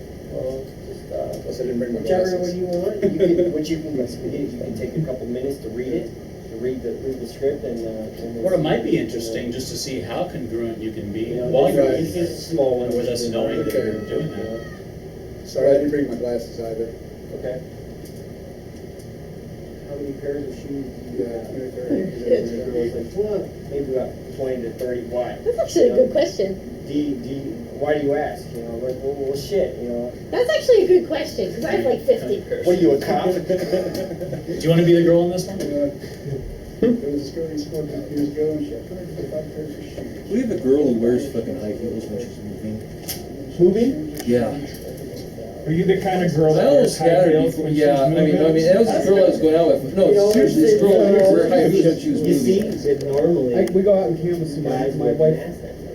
she's Puerto Rican. Or, Gary, I'll tell you, We're out or, knocking doors, setting appointments. I guarantee you fucking high this, heels out okay, there. the guy would be like, And I'll skip you. wow, And I like your shoes. I'm like, Maria, you don't dress Where'd you like get that. them at? You You know? know, I said, But then she's like, sneakers. Yeah. She can get it. She can get it. You know? I almost had her, but I didn't have See, money. this is in a different frame. Puerto Rican girl, huh? This is actually opening her up. Been there, done that? Shutting her down. You know why? Because normally when guys just like, wow, I like your shoes. Where'd you get them? They're very That's feisty. a her, okay, is And they a don't forgive. is a typical question that normally 99% of guys normally ask because they're trying to find their way in order to feel some sort of connection between the two. Right. You know what I'm saying? Because that is a typical type of question that you I'll tell you get some stories later. from That's why I broke up with my Mexican girlfriend after those guys. But it's only gonna work if she has Yeah. cool shoes. I'm gonna send you a try this. Yeah, we'll try it. We can definitely compliment you later, but there's different ways of Yeah, we have good shoes. I've done I don't that. care how this goes down, we're not having sex Okay, later. You understand that, right? I will try not to have sex with you, but You guys ready? Excuse me, how many pairs of shoes do you have? my dick. There was this girl I used to work with years ago, and she had about 125 pairs of shoes. She'd bring a whole bag of shoes to work with her, and then she'd change her shoes like every half hour. But then there was this one specific pair that she would put on once a day, and she'd prance by my desk in them and do this really sexy walk. It was the weirdest thing. But we need to call her we used to call her Sexy Shoe Girl. Which point? I'm trying to find out, are you Sexy Shoe Girl? I'm okay. Have you been stalking me all these years? Because I noticed when you came in the door, you were doing that walk. There you I go. might be. See, I like that. I like that right there. Because you were like, excuse me, no. You were like, you know what? When I saw you over there, you were in control of that frame. Because it's like, when I saw you over there, you know, like, oh, I'm just checking with my friends real quick. I can only stay a second, blah, blah, blah, you know. But the same type of, the delivery that, yes. And it's body language. We'll get in that in a minute. We'll get into that. We'll work on that. But I mean, what I'm trying to point at is you directly are a leader of men. You know what I'm saying? You control boom. You know, or even when a conversation. Hey, check this out. You know, see how I'm parallel with her instead of like this. Because if I kind of turn like that, then she kind of has nowhere to go, and she's gonna feel like she's cornered in. So if I see like this, well, I can go that way, and she can go that way. You know? But well, ultimately though, she feels more comfortable. She feels more open. You're not invading her space. Can I add on to that for a second? Sure, anytime, buddy. Can I grab a volunteer? Anybody? Hey, come on, we want somebody new. Come on, my guy, there you go. Come on, let's be Stand right there. Now, let's imagine she's standing there with her girlfriend, and I walk up directly. How does that make you feel right there, right? Yeah. It's a hardwired especially if you have bad breath. I mean, come on, dude. So you have a hardwired response with that. Do you remember how that felt? How did it feel? Intimidating. It's just right there in my face. I'm like, what the fuck do you want? Get out of here. Now, check this out. If I there you go. move you here, and I'm sitting right here, I'm like, you know, check out this dude. He's like taking notes and shit. Now I'm just as close to you as I was. Yeah. But how do you feel now? Even close. Yeah. I have open space here. Unthreatened. Yeah, I'm over the shoulder. right. But also, it makes you feel like you two are in on a conspiracy together. Yes. You guys are lining up. Which is why the dinner date doesn't work, because as soon as you meet some girl, you're sitting across from them. Yes. Right. And that's where the sitting here interview play. And then I it just always make them sit directly next to me, especially when they want to go I'm not inside. saying that. I never knew why I wanted. Actually, why I do that? But I'm left-handed. I don't do that. Oh, I don't that's do that. you I too. never take a That's week why off I to do take that. dinner. And I never realized that's why I work at the bar. We can use the bar. I'm Yeah, No, I agree. bar. Yeah, sure. Nothing gets And I done. get bullshit, and she Because still has it's always some good to space. move Do the shoulder-to-shoulder thing again. Or for me. yes, and you want to be different. So I walk up like this, and I come in, and I'm just like, I have so hey, many did you see this guy over areas to here? take them, dude. Yeah. Like I mean, I can in the club. No, that makes sense. I'll throw shit at Less her. intimidating. That's Now- that's just that's I'll- just I'll- that's so I'll- stupid and so I'll- common I'll- sense that I'll- we're If I trying use to you pay one more attention. time. Now, I can't walk up to her directly, right? But now, if you walk up to me, now I feel that hardwired response, right? But you don't feel it, right? So, wipe that out. So now, if she's there and I need to get her closer, I can always take her hands, right? I can pull her to mine because now I'm controlling it, but she moved towards me. If I feel a little bit of reaction, it's okay because I know what I'm doing. But now I move her closer, I can get in, right? That makes sense. Go on, Max. I just wanted to throw that out there real quick. I'm throwing a little pebbles. I'm back on stage. You're up, man. Anybody's up. Fuck. No, I'm pretty much done. I mean, So as far as I'm just angling, trying to, that's the best way. And you can do that easier too if they're sitting there and I'm going to make a C pattern. Like I'm going to keep moving on. And she's sitting here. Bam, and now I'm over their shoulder. Okay. Hey guys, let me get an opinion on something. Is that, even when I'm doing like day game and I'm direct, This is still going the same thing. This is going into like body language stuff, which is a whole other meeting. But No, that's so basic and common sense and simple that we're too stupid. We don't. But so many guys will see her and they want to walk right up, and you'll see it if you go out tonight at the bar. You're gonna see two girls sitting there. They're gonna be like this and like this, enjoying their drink, and this guy will come up and he'll start talking to them right there, hovering all around their space. They may turn towards each other, and they may even listen to what he's saying. but you'll never see him like turn all the way and be like, oh my god, this guy is so interesting, right? Because Unless he's hot. he sparked up every other douchebag right before him. How do you How do you go by two of them though if you don't throw it aside? I mean, the one will be jealous. Avoid sets of two like the plague for the new booty on the group. Start talking to the least attractive one. Yeah, or That's what I would do. or bring in your wing so that he can occupy her and be like, hey. Because the did I tell you least about this attractive thing? one you have to win over. I need to get this in order girl's to get to attention the locked market. out. Now she's like, if I'm the wing and I'm with her, so now I'm here with my target and I can get her. Bam! Now I have two sets instead of one 2-set, and that's the 2-set. I have split them, right? Now, even. But I still don't want to come up here and try to blah blah blah. You'll see every guy doing this. Like the whole row will be all women at the bar, and you'll see like one guy trying to. Not only that though, Like he's a fucking holding court his drink. jester. Sorry about that. He's holding his drink like this. That means they're like, not only he's talking to them right up in their face, but that's a signal of he's closing off communication. The body rock, and I've heard that comment a couple times. Body rock. Do the body rock. That's if if, I'm that's if I'm- assuming I know what it is because it just rocked back and forth. Let your How body does that rock. work? You know I'm what? talking to him, it's as if the girl.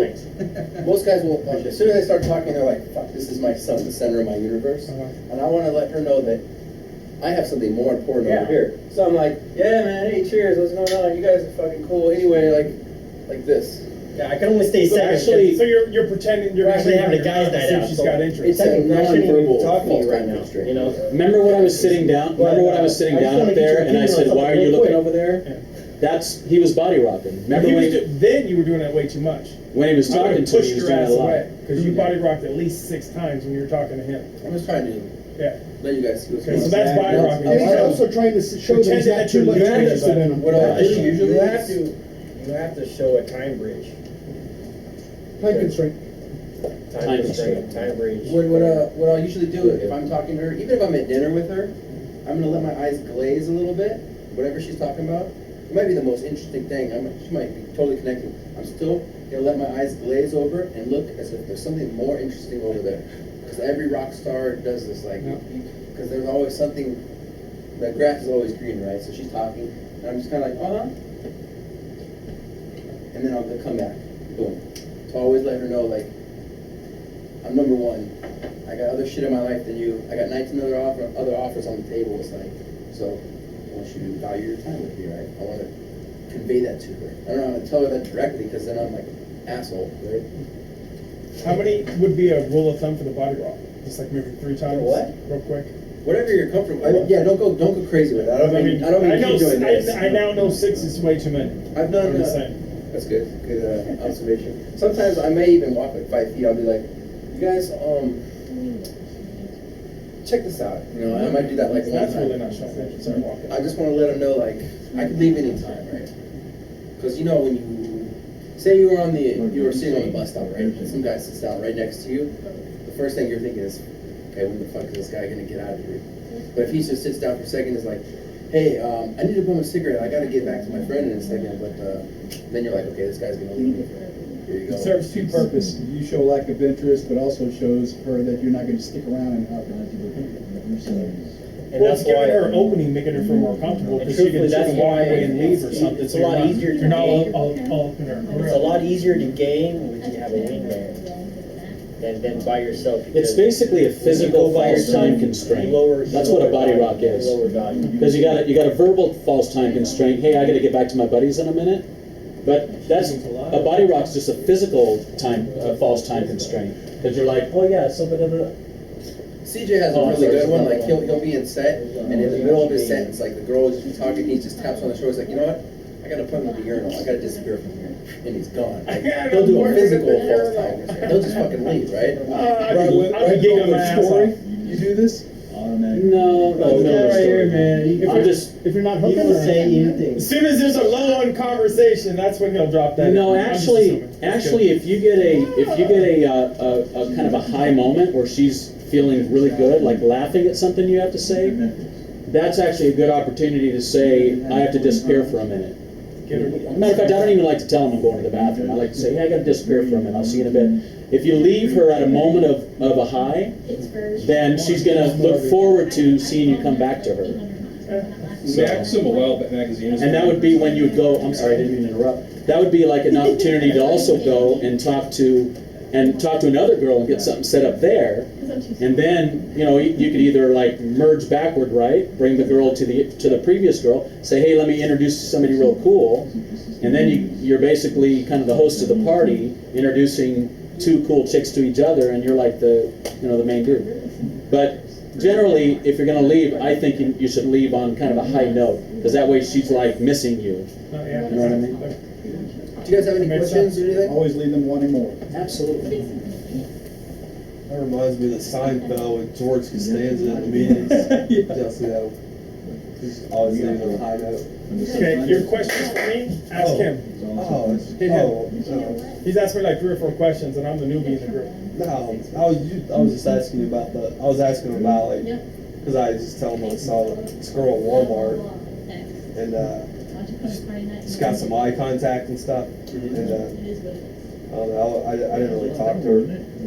That's about it. I was just like, well, I got eye contact. I was walking down the aisle, she was looking at me, she looked away, and then when she passed by me, she looked directly at me. She was just staring. So I figured it looked to me like she probably liked me. So you got an IOI without even. Is that what that is? Yeah, an indication of interest without even looking at it, without even talking. So a good idea in that scenario, I would say, is to always have an opener that would work in any situation, because that way, when you run across that nice opportunity of a chick IOIing you without you even talking to her, then you'll have something instantly to open her with. So always have one opener in your pocket that can work just about anywhere, Even if it's, hey, do you know where the closest Starbucks is? Do you know where the closest Radio Shack is? I gotta buy a battery for my thing or whatever.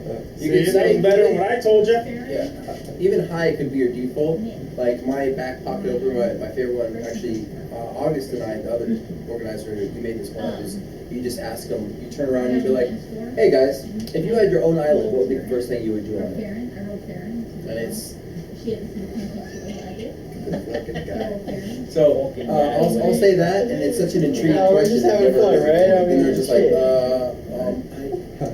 I tan nude, and then I can be like, hey, you and me might get along. I mean, don't get me wrong, I'm trying to figure out curves or anything, right? That IOI, that IOD. Here's kind of what I told him when he first asked me. Normally when a chick's giving me a green light, or as you say, IO, whatever you say. Indication of interest. Yeah, I call it a green light. Normally when I see that once or twice, then I'll actually approach something. And what I told him to do, if I'm in the store at Walmart, look at her cart. When you're getting close to her, look at her cart, and she has whatever she has in there. Ask her something about it. If it's something, like you buying that for your son, if it's a toy, well then maybe she has a young boy, and you might not want to tap that because if you don't do girls with kids, or maybe she has Depends. That means here's what the thing with Depends. She has Depends because this has actually happened to me. The woman had Depends, and reason why, her mother is now living with her. I'm not getting into anything with mom living at home. Can I get a buddy picture? Worst case. No, wait, let me get it right. Here's my line from last night. I think I want to fuck you. She's at home more often. Mom's not going to be probably paying attention. So look in her cart and kind of see what it is. But if she checks me out once, I'll never go after her. I'm at least 2 to 3 before I will approach it or IOI it. Well, it's interesting. It's interesting what he's saying, which is, I think, an awesome idea, because it's the same thing as looking at a woman's jewelry. Basically, what you're doing is get in the mode. Get in the mode that he's describing right now. The mode is what is happening around her that you can like connect with her on. Yeah. Or use situation. And if you can't, there may not be an opportunity for that. In that case, always have one opener in your pocket. But I think that was Yeah, you always look for a woman has the pens in her bag. That's all. What a rubber should do. She has rubbers in her. I'm skipping that one, brother. Why? I'll leave her for you. Not interested in that, man. Not interested in that. Not into the hose. Okay, I am practice. What's your gut? I'm into the hose. I like the Madonna Heights. He was asking, can I throw you on the bus again? I'm not throwing you on the bus, just questions. If you have any questions, what else? He was asking me how I bounce immediately to another place. You know, because these guys are into getting the phone number and trying to get a first date, second date, third date, fourth You wanna date, do it wasting right away, time. kind of. To me, it's a complete waste of time. But I understand the logic and the reasoning behind it. I immediately bounce them to another location immediately. I try to close on her right then, right there at that spot. And I have better luck doing that. You mean bounce her and then close on Yeah, that spot? say he's Oh. calling me Chevron because I met this hottie at Chevron. I'll immediately try to take her from Chevron to a restaurant, a bar, to my house. I still got my name. Any place. And I'm you know. And keeping it. everyone else is saying, just get her phone number, call her later. Yeah, but how many times I do you don't get a want good to. dollar with your two? I don't want to get her phone number and call her the next day because I don't want that 24-hour period for her to change her mind. If you can keep your game going and going and going for a few hours, I have a chance of hitting that. If I get it the next 3 or 4 or 5, 6 hours. So he's asking how to do that. I don't know how to explain it other than depending on where I'm at. You know, if it's at breakfast, if I'm at Starbucks, which I never go to Starbucks in my life. Well, there's always a McDonald's and a Walmart, you can bounce her there. Yeah. Well, I'd like to know a couple of methods you use, because I'm interested in what you're saying right now. I think it makes a lot of sense. It just depends on her. I don't ask for phone numbers. I mean, have you done that a couple times? Yeah. Can you like? That's why he calls me Chevron. Because I go to Chevron, I've got my dick. Looks like my little mini-me. Out of like 12 times, I got played 3 times. And how I've got the girls at, places like that, I see them checking me out. Right. You know, because I have an expedition, I got these big old blocks. And if I'm like this, you can see the girl coming in. Right. You know, because girls won't do it when you're seen. They're really discreet about when they're checking you out. So if I walk to the other side of my car and I look again and I get her at an angle, she checked me out twice. Okay, she does that a third time, I just go up her. I just go up to her. Direct. I'm the direct one. I saw you check me out. Kind of see what she says. And depending on her response, that's where I agree. And what kind of responses do you tend to get? No, I wasn't. Yes, I was. Sometimes they laugh. Sometimes they giggle. Sometimes they know what you're talking about. Right. One said it wasn't me. That was the best one. It wasn't me. So what'd you say? Who's your ghost? I don't remember what I said, but that was good. She's all, it wasn't me. I didn't really have shit to say. It wasn't me. I don't remember what I said. But I normally will I confront them, check me out. I think it's powerful. I love It's okay. It's also okay to touch with me. To kind of, what you guys are calling the keynote. Just to get them to start touching. No, I think. Because if you can get a woman you don't know, just to touch her. Yo. Oh, to get her to touch. What I got to say? Yeah, just get her to touch you. There was more chips than I've ever seen, dude. I know. I copied and pasted chips every time. Yo. We're having some cheese enchiladas. Do you need and I this asked on, these funny people that you got over here. So you can see. Hey, do you guys have any questions from a female perspective? Oh, yay! Feel free. She's been dying to give. I've been trying to give advice. Feel free. I love that idea. Question. When someone's talking, they look like they're, like you're saying, if they look like they have something better, is that insult? You find insulted, or what do you call that? Are you talking to me? Like when you're talking, like you said, though, and someone's like looking, hey, I see this, they're not paying attention. Would you be insulted on that, or what would you feel? Would that Okay, make so you you're talking to me. Yeah, and then And you're looking past me? Yeah. I'm talking initially, then say, look past you, look like I'm a little. Yeah, I'd be insulted. Like that. Okay. Because you need to hold eye contact. I'd be pissed off. Hold on. But then you were saying though that you should like walk away. You should do that thing where you To an look extent. past. Show some indifference, right? I think It's like I always find it annoying when you're talking to girls and they all of a sudden they look like they're. Yeah. Why are you bugging? Why are you talking to me? I should be somewhere. Let's find someone more interesting to talk to. I like the idea of instead of the looking off is just the body rock. I like that better You know why they do myself. that? Yeah. Because the body rock is not that you're looking for someone more than her. The body rock is you're just looking to see where your friends When are. girls Okay. go I out, like that a little better when myself. girls go, especially at night. Yeah. Okay, when girls go out at night, okay, they know that they're gonna get hit on. They know they're gonna get approached. They know this. I agree with that. Before before they even go out. Before they even call up the girl to what they're Oh, doing. thanks, man. That's why the day game. You gotta It's a see better a little game. further than what I was going Yeah, to, but I know yeah. when I put my underwear on, I'm gonna get it on. Got it. So, I have a question. you already know that's going to be the case, okay, when you first approach a woman. She's gonna have a shield up. She's gonna have some sort of protection of herself, her identity, her independence, you know what I'm saying? That this is who I am. And I'm not going to get suckered by 100 million guys that are gonna go, whoever's gonna approach me. You know what I'm saying? You get all kinds of different people. That's why I do the day game. It's us. It's us. Why do you do the day game? That separate ourselves from the pack. It's 5,000% easier of for me. one. You know, I'm probably about a 93% lead during this the generation day. into a whole new At night, blossom, I'm a wonderful. 7%. What the ta-ta? Because they're guards You now. know, it's, Oh, you know, yeah. that's the thing. The bitch code. My bitch shield. The bitch shield, yeah. My What do you want bitch to call it? shield. Just during the day in my everyday She life could be is when I so beautiful. She could be hit, so great. hit. I If don't you just do any stick night game. around and you play Actually, that's the why I'm cards here right. to If learn you play it right, she will slowly Talk to you about day game. down. And That's she's interesting to me. not only she's fucking hot, but she's gonna rock your world, dude. She's going to rock your world. Because I tell you, girls like that, they I are, love that. they keep a lot of things inside themselves. But when they're ready to let it out, you have no fucking idea what you're getting into. They're gonna throw your ass up against the wall. Why is it so hard? You know, That's why I wait. That's why I wait. when I'm hitting up, when I'm trying to. Because I know there's somebody out It's, there for me. it doesn't make sense to me. You know what? There's 2 girls there enjoy versus say We've got a 4 or bunch of 5 girls. conversations Let's going on. make it happen. Let's win together. Can we do one conversation at a time, possible? I don't know. There's a lot of people talking right now. Got stereo. Question, you Who's know, from when I hit on girls, if there's a set of 2 girls, I'm really not likely to go and approach them. For some reason, it's really challenging for me to get 2 girls, and I would think with just 2 girls, it'd be a lot easier for me. But I prefer if there's 3, 4, 5, 6, or 100, just to go in. Because it's easier. Well, I think that Yeah. You have Why- more of a pick. Why is it when there's 2, you know, it seems like they want to, they combine forces against you. But if there's like 3 of them or 4 of them, you can go in there and kind of weed one off from the herd.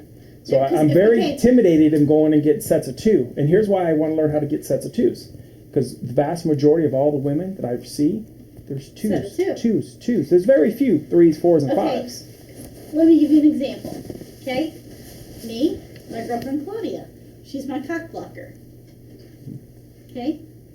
She will cock block everything that approaches me. Because it's fun for her.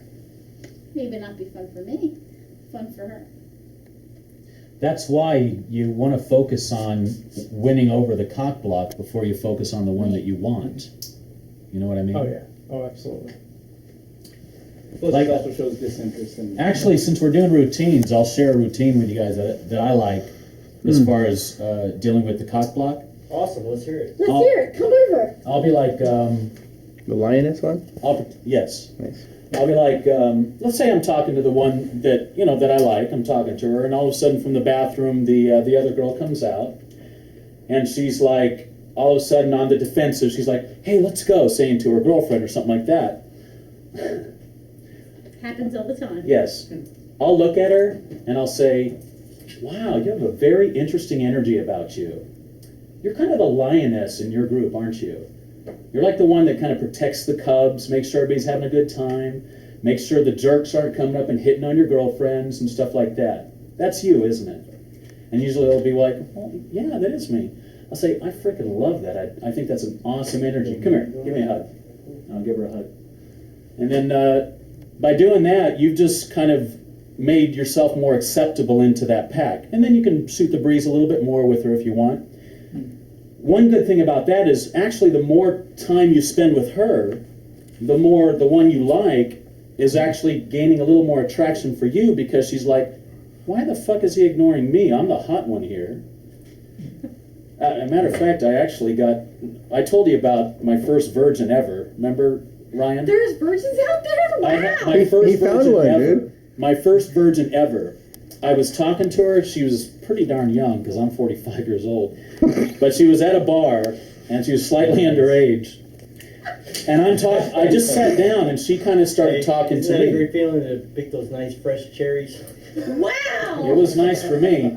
But let me tell you the story. Because this is an actual example of me pulling this one off. Stop making me laugh. I gotta hold this So straight, I'm dude. talking to the girl. She's asking me how to play blackjack. I'm at the bar, whatever. And she goes, well, how old are you? And I said, I'm 40, when in reality I'm 45.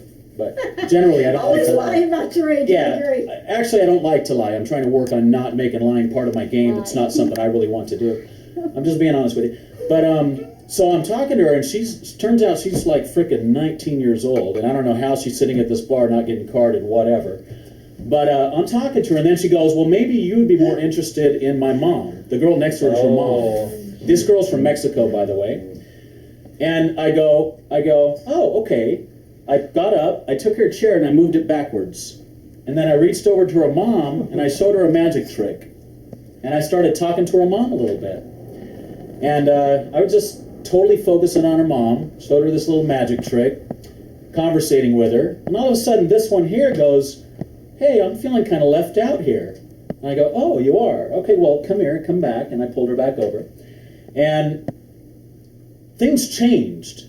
From the moment that she said, "Maybe you should be more interested in my mom," and then I did that, and I started ignoring her, things changed. She... Mother-daughter conflict, competition. Yeah, she, mother-daughter, I don't think it would matter if it's a mother or not. It's just, this is how things work. If you spend time with the cock block or whatever, and you ignore the target, there's going to be some kind of attraction built by doing that.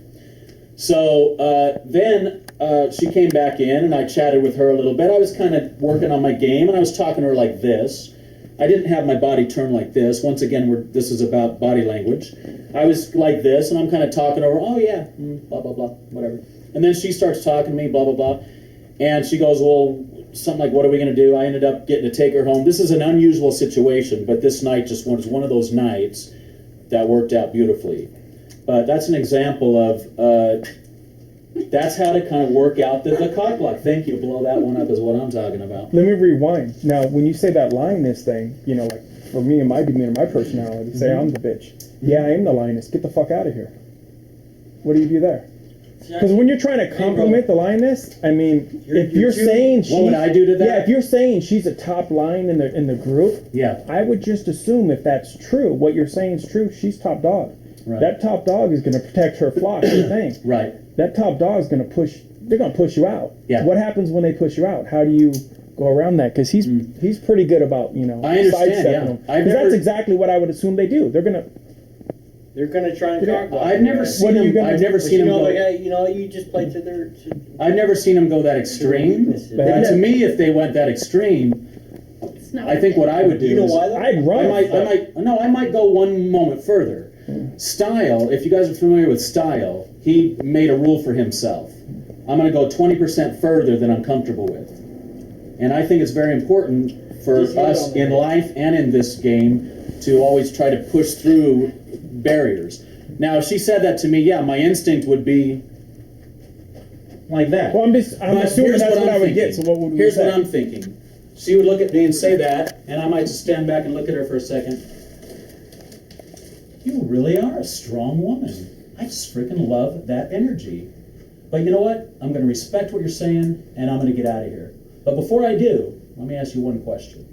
And then ask you. And if it doesn't work, let it flow off you like you're the fucking... Another concept that I'm working on right now that I kind of believe in is a man should be like an ocean liner. Like the biggest ocean liner out there. Emotions, female emotions, should be like water. Sometimes they're calm, and when they're calm, we flow through them, right? Sometimes they're like that chick right there. They're like fucking a little tidal wave-ish thing coming up at you. But guess what? If the boat's big enough, a tidal wave-ish thing, you move like this. It's like the concept of water off a duck's back. If you react to her like she affected you, then she won. So you could either deal back the way I did. I think that's one way of dealing with it. And the other way of dealing with it, when she says blah, blah, blah, blah, blah, fuck, or whatever, is just to like totally ignore it. Because if you say something back to her like, you fucking bitch, right? You actually lost, I believe. Oh, yeah. Because anytime you let a woman push your buttons, I believe you've lost. So two ways you could do. The number one thing that I did a second ago, or the number two things is she goes blah, blah, blah, and I say, you know what, sweetheart? It was such a pleasure meeting you. You have a great night. Give us a kiss.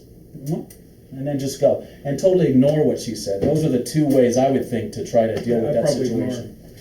Yeah. I think I'd ignore. So one guy said basically just let the girl talk until she says fuck off, basically. But one way to get away from, you know, like if there's going to be a cock blocker there, okay, for me. Cock blocker, I like that. That's a good one. For I write that me, one down. Cock blocker. We always carry our cock blockers. It's all good. no, if there was another guy there that was trying to, like, it's like, okay, man, you know, like, you know, it's cool, you know. In the beginning, if you had played your cards right, you would have been the superior man that stood out from everybody. So even if he says something to kind of like, you know, he's a cock blocker, you still have that masculinity. It's like, no, I'm a leader. This is who I am. You're not gonna say shit. And she's gonna recognize. She's gonna smell that. She's like, oh my God, he's not some guy, you know, walk off like that and you know, some guy just kind of told me. It's not gonna happen like that. So. And one other thing that I've been thinking about lately as another way of maybe dealing with that, like, well, there's another example in my head. I'm not going to do it though. Another thing that I think is a good idea on how to deal with that. Some girl says, "Yes, I am the male lioness. Fuck off," or whatever. Is just go like this to her. Just go. I know you're better than that. And go. That's good. Yeah. And go. Because by doing that, you've had the last word. You have not had your buttons pushed. You've acted like a leader. And you walk away with kind of the last word, but without being an asshole. She's, so I actually like that line. I hear some hesitation. I just want to hear that. That's a good response. The reason that I don't like that, okay? I drive a Yukon. I can fix it. I can build a house. You know what? I don't need a man to do that. So I want you to step up. So you say you want me to do what I said the first time? Yes. Okay. I would say sorry. Ultimately, I'd say sorry about you your know bad what, luck, guys? walk Listen to away. this. I would say you're fucking hilarious. You guys get this. See? That's See, bitch? Because you know what? Blow it up. That's what I would want. That's what I'd say. I'd say you're so fucking hilarious. It's unbelievable. I said, how'd you guys? Yeah. Because What's the I roll would with hang you? with you. Yeah? I would hang with you. If you could come over and say, you know what, bitch? Fix my Check garbage this out. disposal. I'd be okay with that. Because I'd be like, yes, I fixed my own. I built my last house. And if you can step up to a strong woman like me, then more props. Actually, I totally agree. I like his response better than mine. I've done that before too. You know, I I say do. like "fuck off." I'm like, man, you are fucking hilarious. I said, Yeah, how'd you get your fucking, you know? Because you're keeping a positive state. Yeah, so I you're not actually letting them love get your down. answer better than Right. mine. I do. Yeah. Guys, I have something to share with you. What I feel, okay, for a woman's standards is the last relationship that she was in, you either have to be better than that or you have to equal that. Other than that, she's not gonna have any fucking wanting to do with you. And most of the time, you can be better than her Now, relationship. and I'm telling you, No, that- all the time. now, Most of the the time, type yes. of women that I like to go for is very tough. It's very, very tough. And I'm not just saying like, you know, don't give up, don't quit, you know, this and that, because I haven't quit. I'm still going because I know I'm like this close. But remember that concept by Neil Strauss, man. When you've reached your limit and you're about to give up, like you just said, you wanted me to keep going. Step up. And the way he did it was to just continue your positive flow. I think that was awesome. Then I'd add something like, you know, how do you roll with this girl? She's Yeah, fucking which is awesome, great. you know, and then high Yeah. five them. You know? This is where And then that's where we would go. You guys would another flip the level. switch going. I'd be Yeah, like, exactly. bitch, get in my trap. Let's go four-wheeling. this is where your inner game plays the most important role. You know, you have to be real. You have to come off as a person that is confident. He's got his shit together. You know what I'm saying? And to me, you know, getting your shit together is being responsible, doing the right things. You know, every woman is looking for that type of attribute in a guy. But you know, there's 7 different attributes that a woman actually looks for. Okay, one is social intuition. The other one is attraction. The other one is comfort. The other one is wealth, health, congruence, pre-selection. I mean, there's 7 of them, but I don't know if I got all. Hey, you memorized 5 out of 7. Here's a simple. But you know what? But I go off of my own material. So like, if you want to go off the mystery method, I can go off of that too. Okay, pre-selection, leader of men, willingness to walk away. Come on, help me out. Yeah, it is kind of funny. Here's a good way to look at it. I asked this question about a lot of the women, you know, kind of what they're looking for. Man, Even though I'm not this is why interested I in a don't like to relationship. drink before. The easiest way to sum it up, and I heard this over and over, they want security. One word, security. Security, okay. And that'll sum up everything you were trying to say. They No, want security, no, mentally, not all that- physically, and no. financially. Women I'm gonna have that to I get them, disagree. they No. want security. No. What is your take Okay, on let me that? ask you this. Hold on. Excuse No, me, I wanna- that's the one I hear all the Let time. me They ask you want this, security okay? from a man.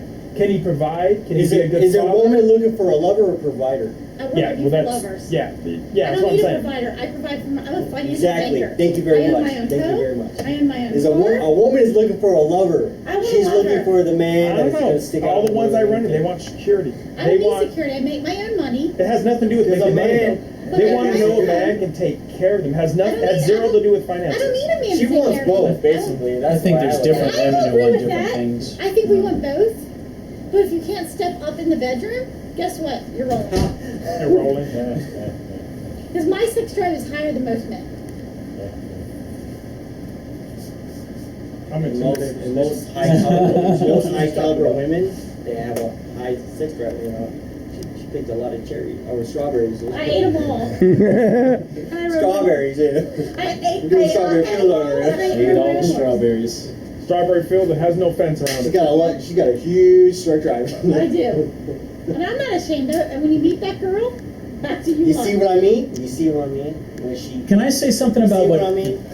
Did you see what I mean by that though? Okay. No, A you- woman of that high caliber, she has her shield up, but when she opens up, it is like she has a sex drive that you would possibly like. Oh my God, where did I? Can I But say actually, something you about guys what- are both taking that And I the incorrect can't. way. You're thinking monetary. May I interpret Yeah. what No, you were no. Go saying? ahead.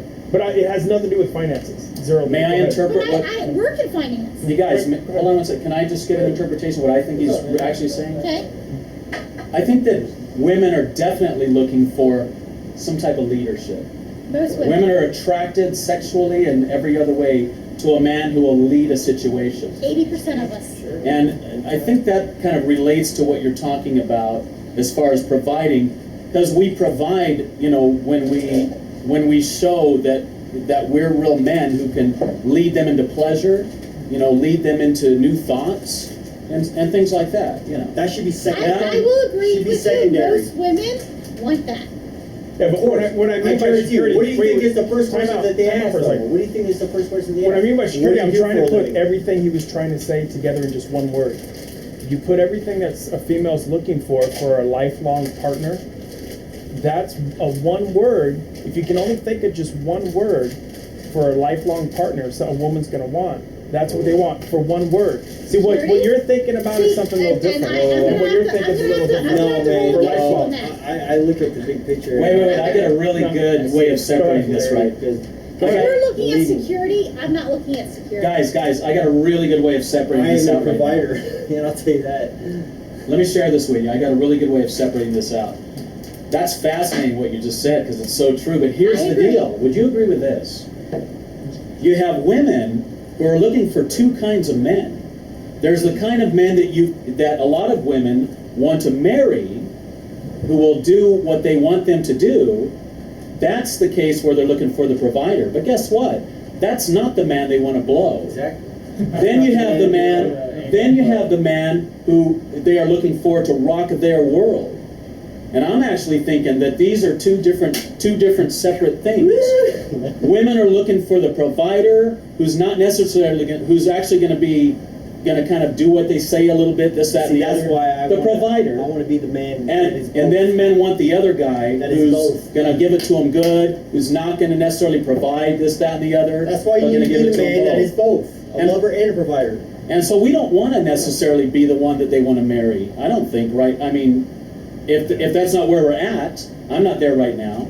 You know, we want to end up being both, actually. Yes, We want to end up being We want to both. change you from the lover to the provider. Yeah, that is exactly what women want to do. Change us from the lover to the provider. But if we do not get into that frame of being the provider, guess what? They're going to want us. We're gonna walk. But you'll end up losing her. No, you're not.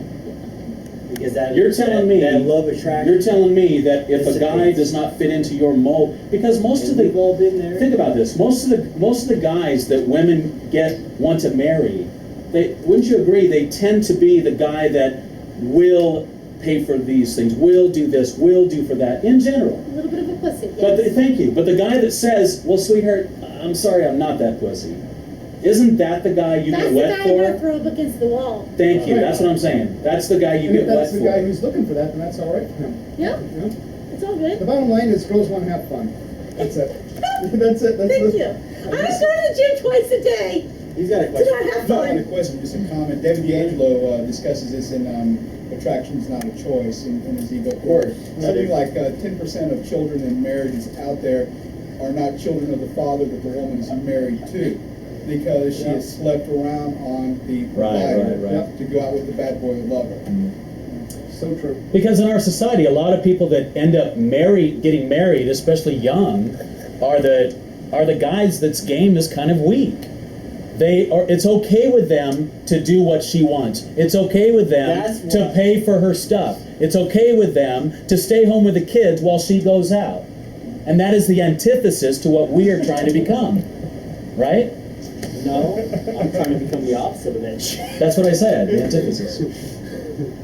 Because I was once like that, and I've learned. Yeah, I think we've all been a little bit Of like course, that. that's what I meant. We've all. And isn't that what we're here That's for? what I To said. get We've out all of been that there. mold and be the men we were meant to be? Isn't that Exactly. what we're You know, here for? and ultimately, like I said before, you know, it's a powerful force if you have both on your side. I agree. You want to end up, being If able you're to both, be the you're full gonna fuck complete us man. royally.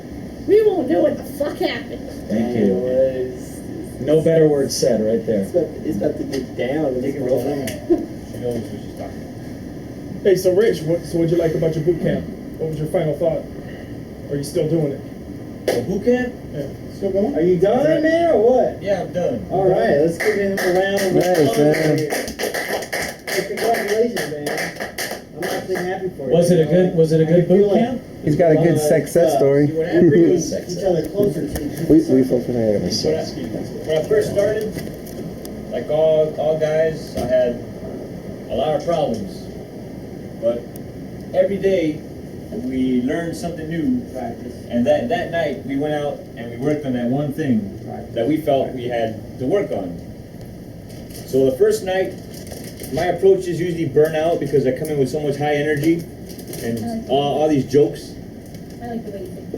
And I said you would burn out. So that first day, they taught me to slow down, actually have the girl talk to me. So that first night, I got the phone number closed. Nice. The girl's name was BB, because I actually stopped and really focused on having her talk to me. The second night, I was having like an anxiety attack. I couldn't talk to anyone. I was basically having a hard time. And they finally calmed me down. They gave me a little trick where you stop gaming, you just walk up to people and you give them a little compliment. You don't even bother getting their name or anything. You just tell them, hey, nice shirt. I like your dress. Hey, nice hair. After that, I got really comfortable again, and once again, I got into some more sets, and actually talked to some really cool chicks that night. So that brought me back. The third night, we actually went to the pool, the Towel Beach pool, and my anxiety hit me again, and I couldn't talk to anyone. So they said, you know what? We have a cabana. What we want you to do is get some girls, take them back to the cabana, and don't even ask them. Just grab them and take them. So like, no way. There's no way this is gonna work. I said, yeah, you can do it. Do it. So, all right, I'm gonna go do it.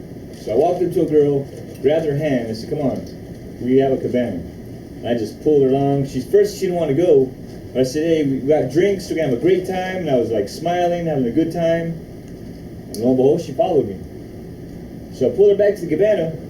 We talked for a little bit, and then she left. So it's all right, go out and get some more girls. All right, so I go out, I grabbed this one girl again, and I grabbed her. I said, come on, let's go to the cabana. And she's like, oh, no, I don't want to go. And I saw her friends were there, so I talked to the friends, got them all excited about the cabana. Like, all right, let's go. It turned out to be a set of 8 girls. So I grabbed I said, who's the leader? And everyone looked at the girl that's the leader of the group. The I lioness? said, you, come with me. I grabbed her hand, and she grabbed her friend's hand, so I had a chain of 8 girls walking towards the cabana. How about And this social place proof? just- I have alcohol, I have 8 bitches.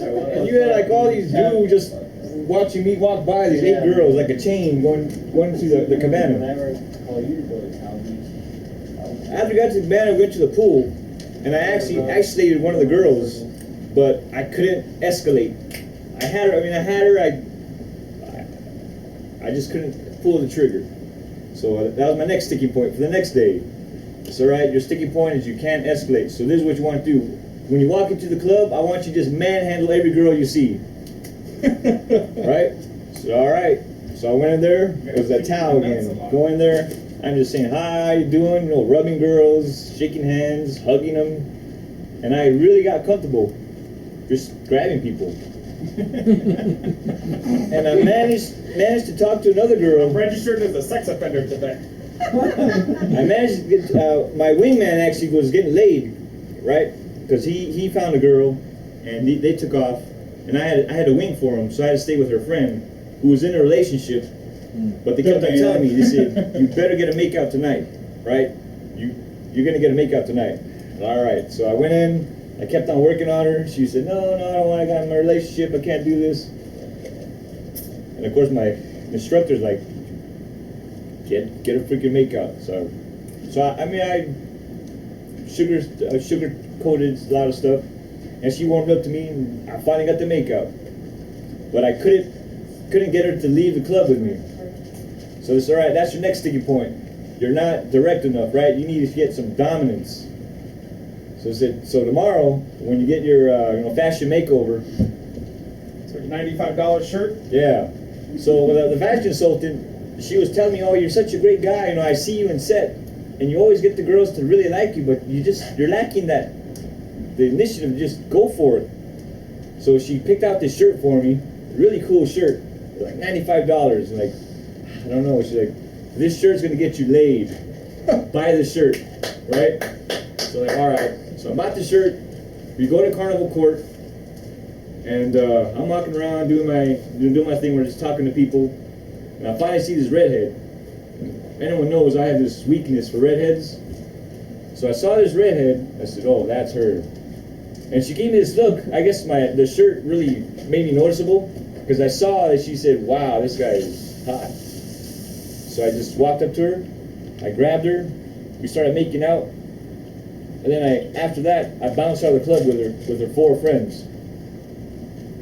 And on the way out, I knew that I had to make friends with her friends. They call it logistics. So I was really, really getting friendly with the girls, and they loved me. So after that, they said, oh, let's go back to the hotel.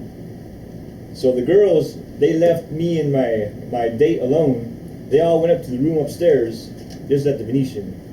They had a room upstairs. All the girls went to that room, and they left me and my date with the room to ourselves. So that was one of those things where every single day in boot camp, you find out what you're lacking or what you can't do, and then you just go outside your comfort zone. I mean, way out your comfort zone, and you just do something. How much did that cost, if you don't mind me asking? For that deal, it was $2,100. Okay. And it's 10 days of just field. It's 13 hours a day, but it's more than 13 because you can stay after hours, which at 2 a.m. I was going to bed at like 4, 5 in the morning. So bring that shirt so we can check it out. Do you have a picture of the shirt? Man, bring the shirt. No, I don't have it. So I can bring the shirt. Bring the shirt, man. Hold it up for us, man. Has anybody else been to a boot camp? I'd like to know of any really good boot camps. Huh? Yeah, went to Jugglers. How's Jugglers boot camp? Is it a good one? It was a good one. Yeah, it was good. It was more. Well, actually, it was cool. I was the only one who showed up. So Is it similar to his? Lots of action, lots of pushing yourself. There was the more the instruction, and then you go out. Okay. A lot of it's common sense. But I mean, it's not the routines, but it's very good. did you heard how they were really pushing him? Yeah. Like they saw a problem, then they pushed him through it. Mhm. Did Juggler do that pretty well? Yeah, well, I mean, it was one of his city guys, but you know. Okay. But yeah, they did that. They push you through it. They make you go through it. They basically join you because it was cool. I had the opportunity to Oh, you there. went through it too, or what? No, Jugglers. Is that real expensive, Jugglers? It was like 1,500 Okay. for a weekend though, only 3 days. Hey, but it was, hey, I got a fabulous idea for you. You know, this is what I've been creating in my own personal life to benefit you guys and give some value to, and it's a whole lot cheaper. And I don't have any prices or anything like that. But what I want to do is I want to do a day seminar workshop. Okay, you guys can. I'm inviting you guys to my house, and basically I'm going to have a set structure of acceleration to get you started, you know, in the field. And I'm going to hit you with some great shit. Ryan offered to help me out in this whole process, but I mean, I want to create a whole day, and I'll even cook you guys lunch, you know, I'll throw on a barbecue. We'll have a day of workshop, seminar type of real shit, you know, like I have topics that we were going to discuss that is going to blow your mind. But not only that, though, there are very important key elements that you need to know, okay, other than what we've been explaining up here. Because up here is only just not even, I'm pretty much bald, but you know, not even what we have to offer you guys, and that's exactly what I'm saying here. And it's a one day, so I'm not charging you $2,000. I'm not charging you not even $300, maybe $300, because I'm trying to work on after hours, night time, so we can go out and we can practice our shit. You know what I'm saying? That we went over. And what I'm trying to do is I'm trying to maybe get a booth, table, bottled service, so we can easily do things that we need to do in order to everybody do. And how do we find out about the date of that and so forth? We'll put it on the website. I'm working on it. I'll be on your On the website. website, and like I said, you know, like just my time, my energy, and my knowledge of what I'm presenting you, and you know, welcoming you to my personal home. You know, I mean, it's kind of a, you know, a big step, this and that, but It's gonna be pretty cool. It's gonna be like maybe in another month or so, because we're still kind of setting it up. But it's gonna be like be something like we'll come in the morning, registration, and then I'm gonna do like I'm talking. something on the back. It's an acceleration. Okay, it's an acceleration. Okay, even if you newcomers that are just getting on board, it's an acceleration to know what to do in any type of situation. Then you can learn off of that. You see what I'm saying? Because I'm not going to charge you like a ridiculous amount of money that I can just teach you, you know, to get an acceleration start just in one day. You know what I'm saying? So that's my whole point, is what I'm trying to make. And that'll be posted on on Ryan's website then. Ryan, you were going to say a good workshop to go to? Were you going to mention one a minute ago? A good what do you call that again that you went to? Boot camp. A good boot camp to go to? Were you about to recommend one? No, I was just talking about what we're gonna do at his place. Yeah. Oh, okay, like, okay. He's built like his whole backyard with a crazy koi pond. Like in the morning, we're gonna say you'll register like 8:30 to 9:30 and whatever. Then we'll do some meditation. I have a lot of material. Inner game kind of seminar. We're gonna do like a little light stretch. And see, this is where we're gonna routine, and then we're gonna branch off into maybe one room will be where he'll take you and do straight body language lecture, and I might do something. We're gonna focus on approaching. We're gonna focus on body language. We're gonna focus on specific type of topics that you need to know in this game that you want to play. Okay, obviously, you know what I'm saying. But in an acceleration type of format, to where you know it's gonna take you. You know, this is just we're just a briefing. You know, this is basically what we're just trying to let you know, because you guys are not familiar of what we do, okay? And we're just getting you kind of connected with our group, with our community as one, because we want to ultimately help each and every one of you people out here, and not only you guys are helping me out as well to find out more about you, You know what I'm saying? You never learn more than when you teach someone. Exactly. Thank you very much. And so this is why. Okay. Like I'm seriously like, you know, like I met a few of you guys last week. You know what I'm saying? And I felt a little connection. Like I felt a little a passion with this group right here. And so I'm actually welcoming you into my home to you know, to influence you. And we're, like I said, we're gonna bring a great presentation. Like we're gonna have registration. We're gonna have a set schedule for you guys to follow. And then ultimately, hopefully, I'm gonna try and make some connections to where I can maybe get later on in the night a booth or a table to where we can allow us to where we can have that status. We need status now. We need to be powerful. We need to go out guns blazing in these motherfuckers. I had a question. I had a AK-47 once, and this guy brought these girls, you know, bachelorette party, and they drink all their fucking alcohol, and we're out of there like in 2 hours. That's the problem. Is when you bring them back there. How do you do that? I mean, just common sense or what? I mean, it's like I didn't do it. Luckily, I would probably. You know what? You know I can even do this for you guys. Check this out, okay? I can fucking book a room, okay? Either at the Palazzo or Green Valley Ranch or Red Rock or anything like that for like 4 nights, 5 days for like $300. I swear to God, I can do that. I swear to you on that. I can do that. If you guys want to do something like that, I'd love to do something like that. you know, because then we'll have a room, and then we'll also get fucking bottle service if you want to do that. You know what I'm saying? But I'm trying, like I said, I'm not here to I'm not here to rip people off, and that's the thing. Okay, I'm throwing ideas at you, so the price is obviously going to have to go up. I'd like to go I'm not trying to, you know, I can't, you know, and that's the thing. I've been in business for 13 years. I know how to do this. You know what I'm saying? I know what I'm doing, and I'm very fair in my prices. Let me change the station a little bit. You know how he was mentioning he was going out touching girls? Okay, the statue in Clark County. He's touching girls. The statue here in Clark. I got a degree in criminal law in California, but last time I was in a street fight was because of that. I was at the Mandalay Bay in the Center Bar, and this guy was doing touch ass when I was married at the time. And he was doing a little touch ass with some of the other women. And, you know, I used to box. I was a licensed fighter in California. I've been fighting for about 20 years. I'm very comfortable boxing. This guy was doing a touch ass, and all he did was touch her. He's registered today as a sex offender. Yeah, but I beat. You're going to extremes here. I know. I know what you're saying, but I'm just saying. Pat a chick on the shoulder. Here's what he was doing. He was a drunk motherfucker from what Long does this have Beach. to do with that? I know. I'm just letting you know. If you want to go and be touch ass, What I want to know from you guys' in Nevada, opinions, molestation. are you guys is just okay with touching. that? Are And you guys registered down to do sex something like offender. that? Oh yeah, sure. Yeah. I would be. Because I don't want to waste my time if you guys are not interested. You know what I'm saying? Because I have a lot more interested in evidence. finances right now, but I'll do it if I have the money. No, I understand. And cash up front, like at the door, would be the best way. I can do it. You know? So I mean, that's that's what I want cash. I mean, I can even make up an invoice, a receipt if you want, you know, something like that. But I prefer cash at the door. You know, ultimately, I don't like to use credit cards because that kind of gets. I don't know. You a DJ? Number? Yes, I do. Where clubs do you work at? A shop?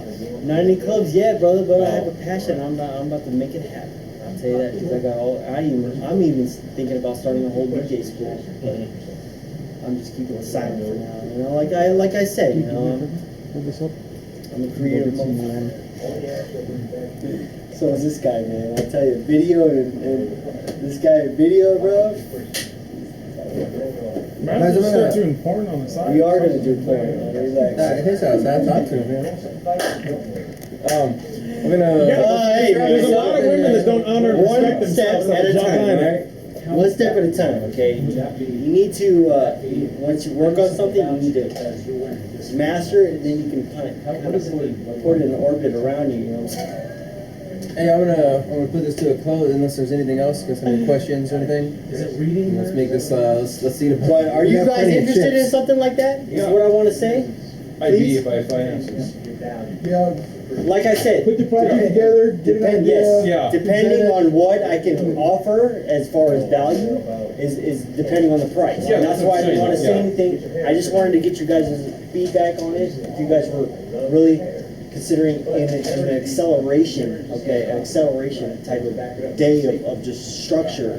Like, I mean, I'm talking like your game will be 10 times better than what it is right now.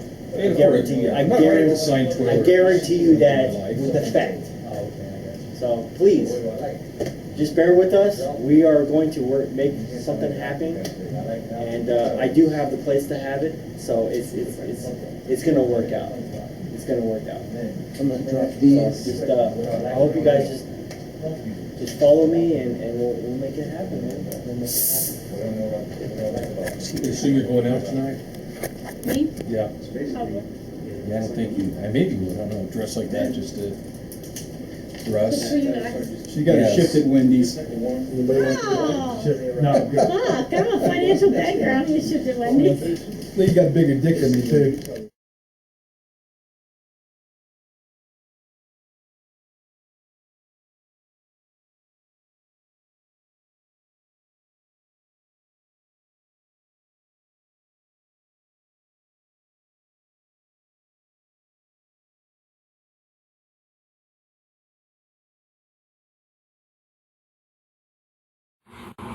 Like you can do anything once you have a game, and it doesn't just involve dating with women. It's like if you have the right game, you can outsell a used car salesman. You can talk the judge out of a ticket, talk the cop out of giving you a DUI, and all this shit. People respond to confidence. Yeah. Now keep in mind, you're always working on this. Every day you wake up. Every day you get in the morning and you eat a bowl of fucking cereal. You feel shit like a man. You're fucking doing this shit. This is who you are. You know what I'm saying? Like, I worked hard, and I'm still where I feel like there's certain areas that I'm still working on. We're gonna go kind of deep into like We're just gonna present it. reframing the whole entire meta frame of what's going on, the interaction. You're gonna go like what up? Hey, how's it going? Good.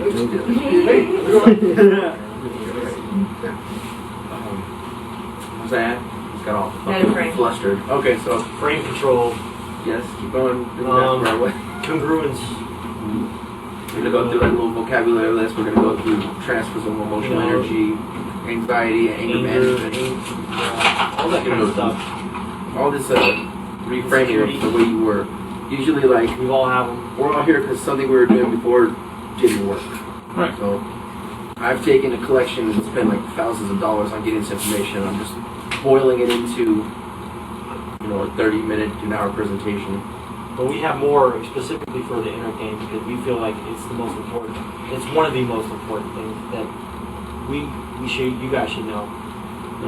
As for you guys yourselves, because this is only gonna benefit you and make you guys better and who you guys want to become, and the identity that you want to portray for all of us to see, who you are.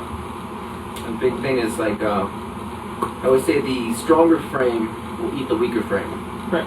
You look on the entire globe, and it's you got all through human history people that believe one thing as their firm belief filtered down, whether it was right or wrong is irrelevant. Like they had that stronger frame, and the rest of the social hierarchy filters down to believe in theirs, or if someone else has that stronger belief, then you get the challenge. Right? I can come into a woman and walk up to her and at the dance floor and go straight down. I can say stuff like, "Hey, you didn't shave your legs today, did you? It's cool, we're all human." I can say something like that and make her laugh with the right frame. Some other guy might say that, she's like, "Oh, you're a douchebag." She can his head, or I don't know. Let's see. We've been kind of talking about inner games so far. Area one's personal development, inner beliefs, core values, life goals. Can we go off any more? Go deeper. Personal development, inner beliefs, and your core values. And what are your life goals? Who are you trying to become, and what are you trying to achieve? Now this right here okay, may be entitled into the whole game or the whole picking up, but this right here covers everything. But this right here embodies you as a human. It's who you are, how you want to portray yourself. You know? So you guys have to figure out what areas are you. I mean, everybody has insecurities, so nobody ain't gonna lie on that. Even I still have some insecurities. Ryan still has insecurities. Sway has some insecurities. We all have insecurities, you know. But I've taken a lot of those insecurities and I've pushed them down. I don't even see them anymore. And it's made me become a better person in my life. It's made me stronger. It's made me more confident. It made me more focused and achieving my goals of my life, you know, and my core values. You know, I may be doing things differently now as this new human, but my core values, I come from a very, very, very close family. Like, very close. Like, I was raised to be respectful and courteous and all that kind of stuff. And to me, I felt like I was too much of a fucking nice guy. I had to drop that shit. No more fucking nice guy. I was a fucking nice guy. I was considered a fucking nice guy. When you say which nice I still guy, am. like, I still am. go off into. I still am a nice guy. Express, like, I still have a lot of my core values. I still open car doors for a woman. I still open the chair for her. I still do all those things. Even though, That's not a bad thing. okay, even though that, yes, I'm giving her that pedestal. I'm giving her that fucking power, that control. But no, you know, she better check herself before she wrecks herself. You know. But that's just needless to say. But that's who I am. Okay, that's not needless to say. That's who he is, or that's who you are, or that's who you are, or whoever. You know. And so it's you decide how you want to portray yourself. You decide where you want to go with it. What else have any input? It's like inner game to you guys. Limiting beliefs. They're overcoming limiting beliefs. I'm gonna go really deep into that. We're good starters. I got a boatload of them. I've got a couple neurolinguistic programming Scott, we're good techniques that starters, are but But gonna, it's life experience, you know, the world of business. It's like 1 out of 10 things go positively. 9 out of 10 are bad news. I'm gonna go into some We'll work tricks on basically. So to this is start overcoming reframing life's experience, because the experience is saying, oh, that's going to happen, that's going to happen. Because it's happened before, it's going to happen again. It's the agreement you've made with yourself, though. Set goals You've for agreed yourself. to believe that. Yeah, Right? subconsciously, you know. See, it's all about this is the law of attraction. This is the secret right here. You've agreed to put energy consciously into and that that's going to subconsciously. happen. Yes, Subconsciously. subconsciously, and then when it comes into your conscious, that's where you create your image. Your image is what you're thinking consciously, and then it filters down into your subconscious, and then that portrays whatever you're feeling. Now, if you're feeling a negative attitude, then that's what your imaginary, your visionary board in your brain. Okay, you're consciously thinking that, and you're subconsciously that's how we're going. That's what's going to happen. You know. Let's move on because I'm gonna get So into. what we need, it's the frame that you're in. It's the frame we need to take That's that kind of out. where we're headed anyway. Okay, all right. Congruence. My favorite. I love being congruent. Congruence is a term. Basically, a woman is always going to be shit testing you to see if your congruency of a man. If I walk up to her and say that line, but I have the body language of the wussy still, and she's testing my congruence right there, and she already says, I'm claiming to be a man all of a sudden that I'm not, and she can see it instantly. And I walk up to her, like I said, just that vocal tonality, that body language. I might say something that's totally alpha, just very domineering, but she can tell. Absolutely. Women 100%. Women can sense things 5 miles away. I'll tell you that right now. We want you guys to be men, to be dominant, not to be aggressively dominant, to be like, I'm in control, I know what I want, I'm confident. this is where I am. That's dead sexy. And if you're that man, we're going to focus in on you, regardless of what you look like. I look at women's sort of programming almost as she's there to consistently test for your congruency. Absolutely. Through your entire life. It's not, this test isn't going to stop. She's going to keep checking you every time. Even the little checks, as soon as she opens her mouth and says, buy me a drink, she's already shit testing you. Or are you going to be like, okay, I'll buy you a drink. And then she can write you off right there. This guy is going to supplicate to me. Or is it, you know what? Why don't you buy me a drink? I'll see if you're worth keeping around. Just completely flip that power. We don't want to go into that story. But that's congruence in a nutshell. Like, you go off for a minute. Congruence, I love congruence. Do you guys know what congruence is? Off the top of your head?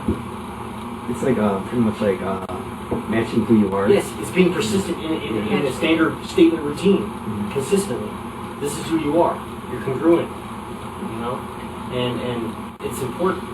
It's extremely important. A lot of men they do this facade thing for a couple weeks, a couple months, and then down the line they go, well, I got her, I got the game, and then they let it go and they stop being there. Then the woman goes, oh, well, now I'm resentful, and now I'm not attracted to this guy, and now I'm out. Totally, absolutely. And then they're totally out. They're like, bye, you're not sexy anymore. And it's like very for instance, like, you know, like when I first started, like right when I broke up with my girlfriend, I was a wreck. I was like a fucking just punching bag. You know? I wouldn't know what the hell was going on. But when I was talking to girls, they can read, they can sense that shit right through me.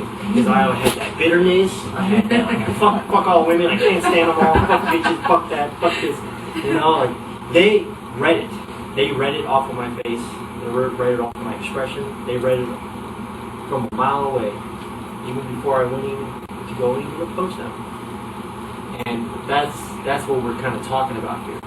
You know, is taking all that shit, throwing it out, just becoming a whole new man.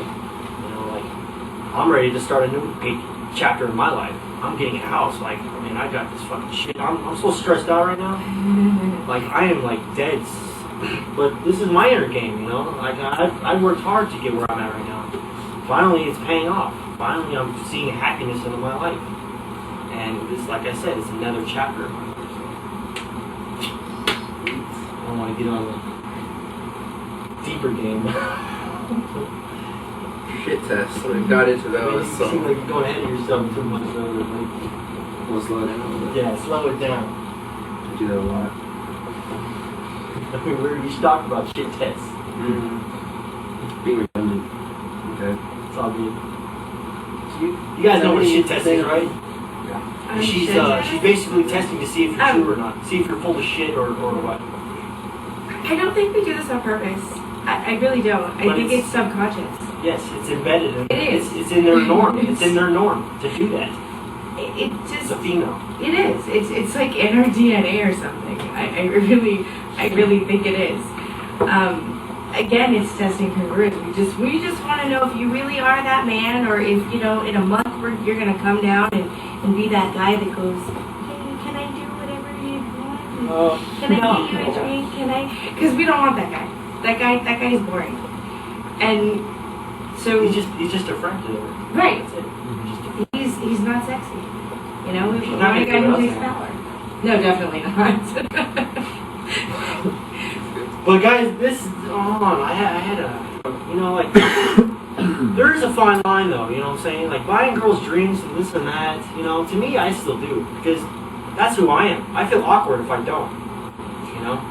But there comes a point to where there's a cutoff, you know? Like, I'll even go like, okay, well, you buy the first drink, and then I'll buy you the second drink. When I say that, I'm talking about... If she's willing to do that, then okay, all right, cool. As long as I know that I got a drink out of her, then I'll go with that. So, like, some guys have a limiting belief of, like, oh, I'm bald, she wouldn't talk to me, or I'm too short. He's actually put it into his head, like, she's not gonna talk to him because of that. And as soon as These are the insecurities. Because he goes some into the women really like conversation, bald men. yeah. These are the insecurities. To me, I feel like they're more insecurities than women. I mean, it's the same shit. You know? Then when you talk to the bald guy and he keeps telling you like, oh, she doesn't like me because I'm bald. He goes and attempts to talk to the woman, and she shuts him down. He keeps saying, well, it's probably because I'm bald. And the way you start changing these actual beliefs, you have to start telling the guy like, well, have you ever been with a woman when you were bald? Have you ever seen? Has there never been a bald guy on the face of the planet that's been with a woman? You'd be like, well, I'm sure there has been, right? Yes. She say, so actually, it's maybe not because you're bald, it might be something else. And you start slowly kind of changing these beliefs. So I'm going to go into restructuring exercise.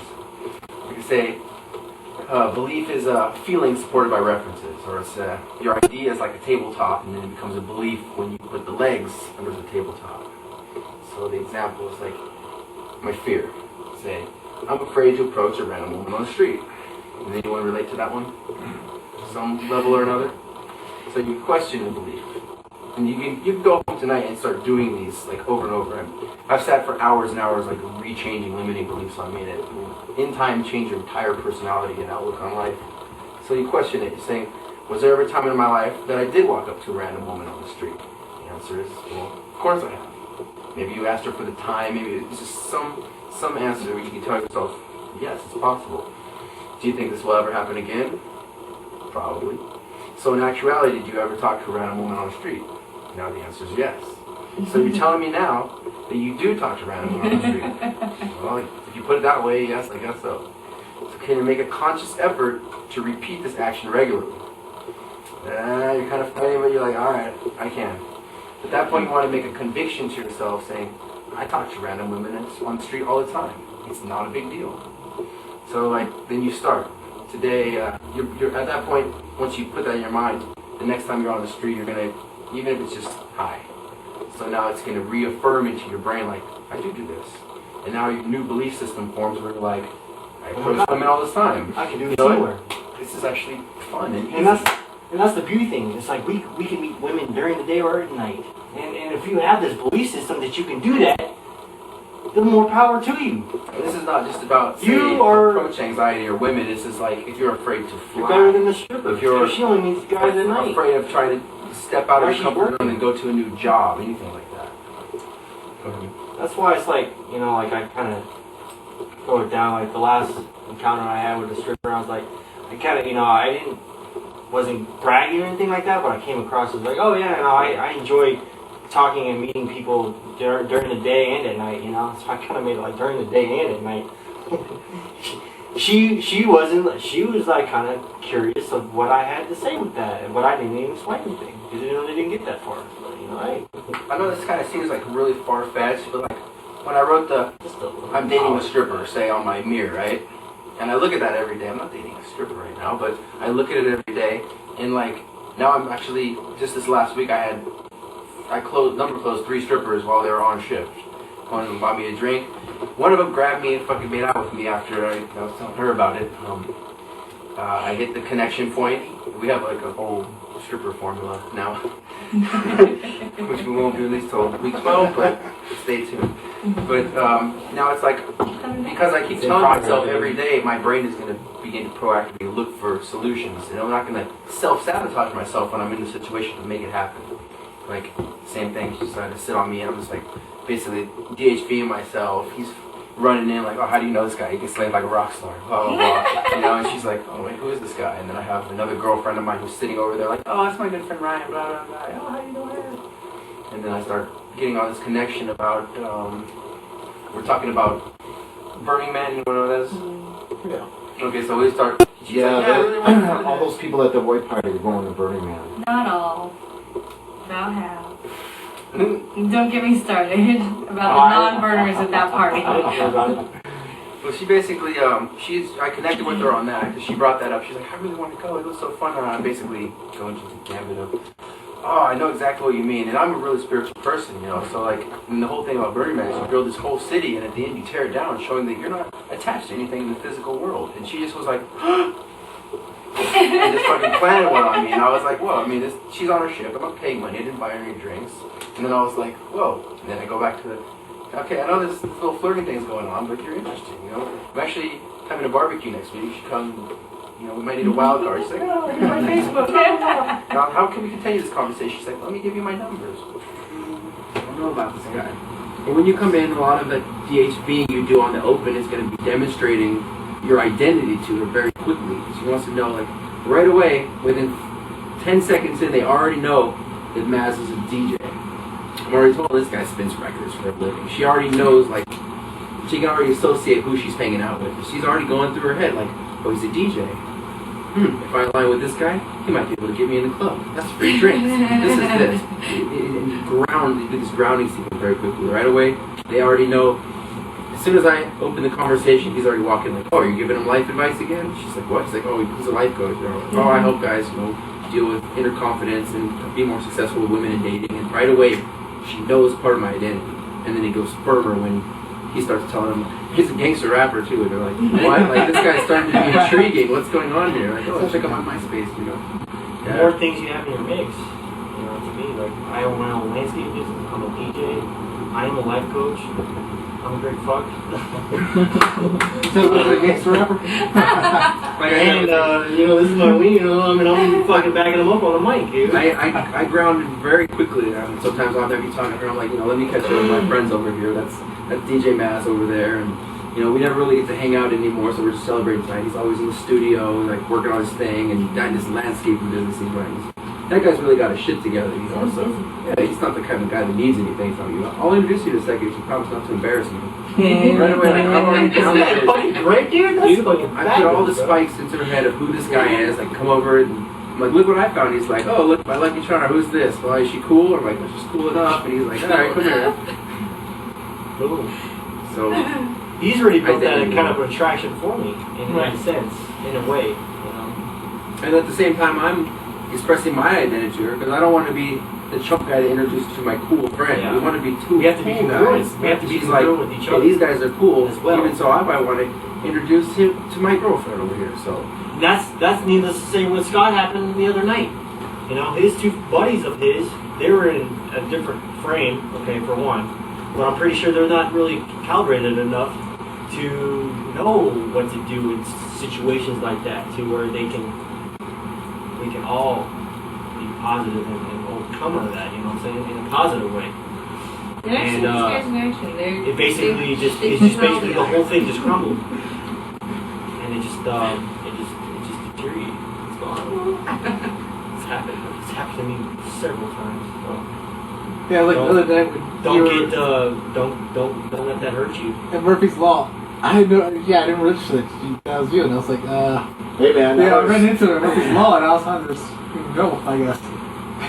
Yeah, I was going to tell you about and I was her, like, hey, you should walk. That was a waste of time. But you were like, hey, go down to the bar, get a drink. All right. I don't know what we were talking about. I kind of like, and I was like, oh shit. But I haven't talked to her for like beginning of the night, and then she came back. We were just chatting, but I didn't know how to close it. And I kind of just like slide and kind of slid right back. There was nothing to close it. There was nothing to close. Oh, by the way, there's rum and coke. Was that the party you guys went to this? Yeah, well, no, that was another night. Different night. That was the white party. Scott and Andreas. No, but you were doing pretty good at the white party. I was kind of checking. You know, I was in my own world, bro. I was in state, bro. I was doing some other shit, man. I was talking to that girl. She got in my house, and then I went to her house, and she wanted to keep me, and I had to. Well, I heard you guys were up on the stairs. I was kind of behind you, and I admit I was eavesdropping. And she was saying something about going hiking. Yeah, she wanted, she wanted more than that. But I was like, oh, like he's going to that, what do you call that, a transition, What is it, a picnic? hiking. She said hiking. Yeah, Pretty sure. She wanted to go to Red Rock. Yeah. Well, you're basically setting up a time bridge. Okay, That's it, time bridge. That was the word. For the next day callback. Right. To set up a fucking hiking date. Yeah. Right. Those are great because those are during the day. And that's what I was thinking. Oh, that's working out really well. He's doing. You actually had it. He's I doing got her well. on Monday. You actually had it, bro. Yeah. There you go. And then she just wanted to fast forward. There's to times class. that I pulled shit that I didn't even know. She that I wanted to pulled close it. She wanted literally, I she was wanted actually more, fucking and I this didn't girl. want any more. All right. At the Venetian pool. And I told her straight up. Yeah. In front of kids and everything. Interesting to you. I love it. A lot of times you're creating that time bridge, and usually you have to do that like quickly on your after you're open. Maybe you don't have a lot of time. You're just like, hey, I thought you're absolutely adorable. I'd love to get to know you better. Blah blah blah. And did you see her other friend at that party? I'm sorry to interrupt you. Oh no, go ahead. Which friend? She had a short friend there, and the friend was like offering herself as a twosome. Nice. There's But a lot of free target number one was not in on it. Not good. Yeah, you gotta work that out with And your they girlfriends were before you like- offer yourself. Well, see, this So is the it thing. was. A 2-for-1. 2-for-1. Well, you should have built attraction for both of them. You should have. Yeah, but if like he was saying, you know, if you're offering as a 2-for-1, you gotta make sure the second is up on the deal. Right, that was the last lesson of last week. And the second one is not a total psycho because she followed me halfway home. Ooh, stage 5? Is that like a bad thing? Stage 5 clearance. Scary. Stage 5 stalker. Stage 5 stalker. We call it stage 5 stalker. Actually, we ran into one the other day. The stage 5 stalker. She calls up, I'm in the town and I want my stuff back. And I hadn't seen this girl in like 2 months. I guess she got mad because I didn't write her back on Facebook. And she shows up, she parked like right there where it's not a spot, and she just straight walked up. And she's like, do you have my t-shirt? Mad's like, whoa, like all that over a t-shirt. I gave her the t-shirt. She's like, I'm just in a pissy mood. I'll talk to you another time. Oh, it's right off.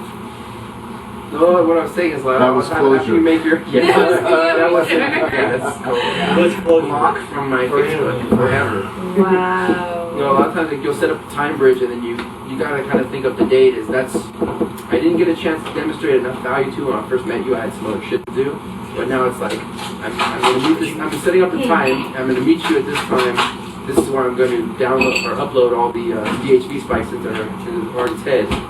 So this is where can move this is into where you comfort. bring back that emotional state that she was in, where you guys were at. Okay, you need to bring her back to that. So you need to build that attraction, but you need to build. He did. You need to really you need a to little build too all well, that. maybe. Well, if you're meeting up with her on that time bridge, like if you actually Well, go that's to this what I'm saying, picnic or on the Red next Rock, day, you might as well assume that you're going to be in C1 already. She wouldn't have gone if she wasn't attracted. I had to go to her house to do pigeon injection. Pigeon? Yeah, she's got them roosting above her. Or are you that kind of, is that your vocation? Yeah, yeah, and then all the way on up. Alright. Pigeon injection. Pigeon. We're gonna have to. Interesting. We're gonna go into this deeper. Alright. Well, I got a little piece of your identity. There's a great. You might. I don't know. At first, You brought back when your you identity. upload that to my head, I'm kind of thinking. Yeah, like, that's a little put creepy, spin on man. that. That's a little creepy, bro. Like you can have an identity. Like you could be. I'm just messing. You could be a plumber, bro, and have a great Animal identity. control. Yeah. Right. If you're like, say, the plumber to the every star in Hollywood, if you're the Thinking best animal plumber. control of some sort, yeah? Or animal control? No, Hey, I take care of. Alright. I take care of Paul Pierce's house. I mean, that's a little bit of my status there. Paul Pierce is. Yeah. NBA basketball player for the Boston Celtics. It's a healthcare kind of house here? Yeah. A bit shield. I even displayed it on fucking MySpace.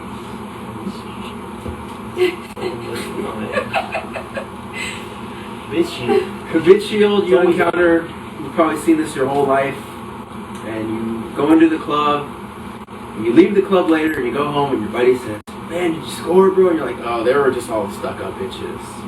They weren't stuck up, they were just They're not. the They're bitches. just they're human beings just like everybody else. Over time, they've had so many other guys hitting them on them for their whole life, 10 times a day, 30 times a day. Now it's like, you're just another guy at first. She doesn't elicit any value from you.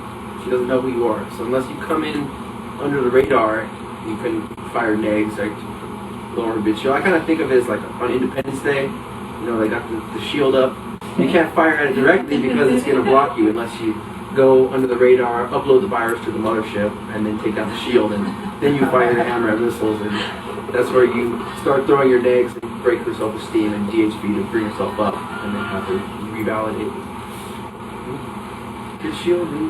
You know, I am not the girl to talk to about bitch shield because I'm not real good at bitch shield because I don't put it up. I'm super highly approachable, regardless, unless you're uber drunk. If you're uber, I mean, okay, even to that guy, you know, creepy guy, remember creepy guy you rescued me from? Even him, I was like not putting up bitch shield. I'm just nice, and so I don't know. I'm really approachable, and so it's really hard for me to go. And I've seen my girlfriends do it, and I stare at them, and I'm just, why do you do that? I don't want you guys to take it personally with it. So we might be walking along, and you're just trying to open it. You're just like, hey, Right. she'll give you this, and keep walking. I have been trying to work on my friends about not doing that to guys. Really, I mean, talking to all of my female friends about lowering that. It just, in the psychology world, it's actually called an affective filter, and it's kids do it too. And what happens is you say something to them that hits them wrong. Anyway, it doesn't matter what it is, but it rubs them just the wrong way, and so all of a sudden this, what's called, like I said, an affective filter goes up, and it doesn't matter what you say to them at that point, nothing is getting through. So it's not, again, it's not a personal thing. Especially from a woman, ain't nothing to do with it. Right, they're like, ooh, you. Once you fuck up, you fuck up. Yeah, I would just walk away. That's what I'm saying. Because it's happened. It goes, it's boom, the shield is raised, and it's gone. Yeah. You have lost all credibility. As you said the wrong thing, and it could have been something that her friend said earlier, that her boss said to her, that her kids said to her, that her ex-boyfriend said to her on their first date. That you said in the wrong tone, in the wrong body language, you're wearing the wrong cologne, you're wearing that shirt that her ex-boyfriend had. It doesn't matter. It's not about you. It's about something you have no idea what it is. And she just goes, and you're done. I tell you what though. Don't take it wrong. It's not about you. Move on to the next girl. Exactly. And you know what? And just maybe about 3-4 weeks ago, I had a really going with the stripper girl. She was hot too, man. And I even took her on a first date and the second date, you know, and she had the shield up the whole fucking time. The whole damn time. From the moment I walked in that motherfucking place. And I told you about that. You know?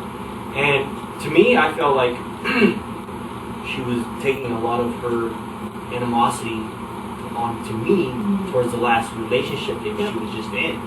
Okay, so was it in the form of comments or attitudes or ignoring your body language? Or was you know, everything that I did, she would bring out to my attention, like, that's what she did not like, basically. And it's like, okay, well, here I am feeling attacked every time I say something or fucking do something. Now, when she said that, did you say, what did you say, I'm glad you like it? No, I kind of, at one point, I mean, that's funny how we went. You know, I went over to her house to cook her fucking dinner. At her house to cook her dinner. What do you like? You know, and well, yeah. Maybe you're in the mood to like nothing. And at some point, I just brought it. I was like, you know, hey, wait a minute here. First of all, you're attacking me, you know, and I didn't want to go into detail and explain the psychological. You know, this is how you are. I can definitely tell, you know, because I know she wasn't going to hear that. No. Because it's all about her, and that's it. Yeah. So you make an evaluation, then does it worth the effort to keep going, or do you shuck it? You can plow. I've noticed. Well, I'm trying to plow. But if I will fire negs and break her big shield, and then I can get in and demonstrate higher value and move into A3 and into C1. Now, once her shield's down, don't fire any more negs. The other day we were at the club, I was fucking a smoking hot HP 10. I open with a neg, she's standing next to me, and I'm just like, can I get some space? You're standing on my cock. And she's already, whoa, what? Like, who is this guy? And then I was like, no, I just noticed your earrings right there. Do you have the other 3 that match? They're big ass hoops. And she's like, what do you mean? I was like, well, you're missing the other 3. You look like you just got out of the Olympics. That's mine, man. I take it for her. But, okay, she was already laughing, and then all of a sudden we were like, her shield was gone. Because I mean, it was uptight at first, and then all of a sudden I'm just getting to talk to her. I was like, you know what? I know we're flirting like this interaction back and forth is the boy-girl dynamic is cool, but you're interesting. You know, I want to get to know you better. Let's go over here and have a drink. And we had already moved. I was already in C1, starting to build comfort, and he just straight walks in. He's like, all right, who did you meet here? Jesus Christ, where did you get that outfit? I mean, you're in a club. Can't you just fucking? It was way over the top, and it was like he came in with a fucking F-14 Tomcat and fired a rabbit, and he was like, had his bazooka out and just smashed her down, and she just basically lowered her head, just like, wow, you're an asshole, and just left. She was gone. And I'm like, fuck. But like you said, about last week I was talking about the abundance mentality and there's a billion stars in the skies. It's no big deal, but the standing on my cock line was awesome. I mean, that was just wow. Yeah. I got a last one. Maybe every Tuesday. Oh, it's Monday this week. Thanks for not. Let's see. Which shit's good. The frame. Take it away. No, man. No, right? You're on a roll there. No. The frame is like what's going on. The whole thing of the way that you take the frame. She walks up and bumps into me. Like I can have the frame that everyone wants me. Some guys will say actually apologize to the girl for her bumping into him. Oh, I'm sorry. And she's like, what? And I take it as she walks up and bumps into me. I'm like, whoa, did you just grab my ass? Because I take it, my internal frame is that I'm irresistible and everyone wants me. So like now she's like, what? Right? Are you just trying to treat me like a piece of meat? Yeah. She grabs this she grabs the tie or something. She's like, oh, this is a nice tie. And I'm just like, whoa. Buy me a drink before you hit on me like that. Are you always so this forward? Are you always this direct with guys? You know, you just gotta change the frame and it'll change the entire dynamic of the communication. No, yeah, you got it. Actually, a girl can even turn it back around on you. You did the nose line on me when we met. That tried to nag me. Said, notice your nose crunchles when you wiggle when you smile. When you smile. Oh my God! Oh, you did it again. And I go, I know. Isn't it the cutest thing ever? And I was like, yeah. I was like, she stole my line. I was like, oh, that's so cute, you know. But she took it anyway. And I did. And I totally turned it right then back. I just like high fived her and I gave her a twirl, Yeah. and that was it. You know. And she's like, oh, all right. See, we accepted each other. You know, like from then on, it's like I felt And I'm like we had a congruence. Yeah, you know we what I'm had saying? this lovely little. Yeah. And he kept trying to nag me, and I kept turning it back around on him, and it was fun. So, but that's just the kind of girl I am. So it was great.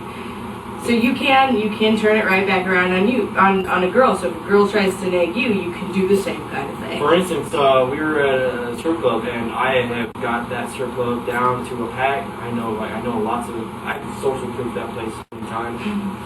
But there's this girl that I've seen her before. I've seen her at other places. I've seen her there, you know, and we've exchanged, you know, conversations, this and that, but we've never escalated, you know, because she's always had the bitch shield up, you know, and so it's just, you know, hey, whatever, you know, if she's gonna have that shield up, if she's gonna have something stuck up her ass the whole time, then fucking let her. We won't just say anything. We'll keep it to ourselves, you know. I just wanted to put this one out there, like, hold on. Go ahead. But we roll in there, and then he goes to the bathroom, and the two girls are sitting in the back, and I can't remember what they said. And he's like, oh, you got an attitude or something. I was like, oh, well, thanks for noticing, you know, just like that. Oh, would you call me an asshole? And then my other friend, she's just fucking cracking up at his comment and shit. At her friend. She's like, last week, yeah, you were an asshole. I was like, oh, thanks for noticing. And the other stripper's like,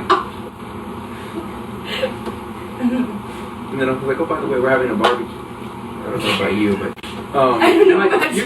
You're definitely invited. We might need a wild card. She's like, oh, okay. And it's a Facebook close and it's over. Let's see. Oh, I was gonna put this out. Like on Borat, when he says basically like the lifeguard's like, Borat, those trunks are a little small for you, and then Sasha Cohen's boss is like, oh, thank you. I think girls are changing too. They're getting less and less like, I guess. Resilient? No, not resilient. Awake? Just they're resisting flesh in general. They're more open to sex as Well, that's time good to goes know. on. This is out of order. This should have come before. I'm gonna put that in my notes. We'll go to affirmation, and then I'm gonna go back to approach anxiety and start doing management. You guys know what affirmations are? I am the shit. I have a 12-inch cock. Do we now? Yes, I did. I got a penis implant. You want to see? So like an affirmation Double my is size. a positive statement that you start affirming to yourself. I love myself. It's telling your internal programming, your subconscious, to basically reprogram your entire mindset, the way you see the world. And if you look at my mirror in there, I have like over fucking 150 post-its of I am irresistible. I'm dating a stripper. I'm dating this. I have bulletproof confidence. I have three of them right here. Interesting. I speak with authority, clarity, conviction, and passion. Like I keep this up here to keep me in that mindset. And you start running these into your internal programming every day, like depending on the type of life that you're looking for. And you can't just, when you write an affirmation, you have to do it in a certain way so you don't hold it to your confidence. You can't super approaching.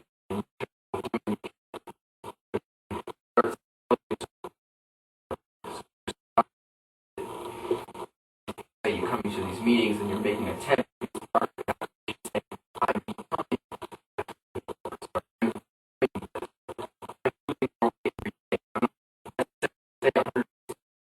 I'm becoming 80 now. Like I'm down from 215 just by using these. And the affirmations work not just with women, again, with weight, finances. And you can start actually changing these frames. And once you start becoming that, your brain will proactively start looking for routes to take you in that direction. People that have the internal beliefs of money's the root of all evil,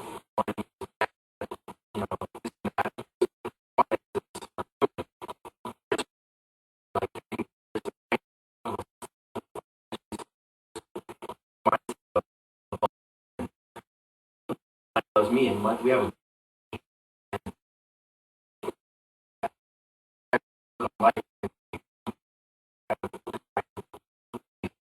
completely evil. You see what I'm saying? I'm going to go into some more affirmation stuff. Limiting beliefs, start going on to the affirmations and the programs that you already have in your head, like limiting belief, like beliefs that hold you back from reaching your true potential. Like for instance, you know, like a lot of guys at 9 someone.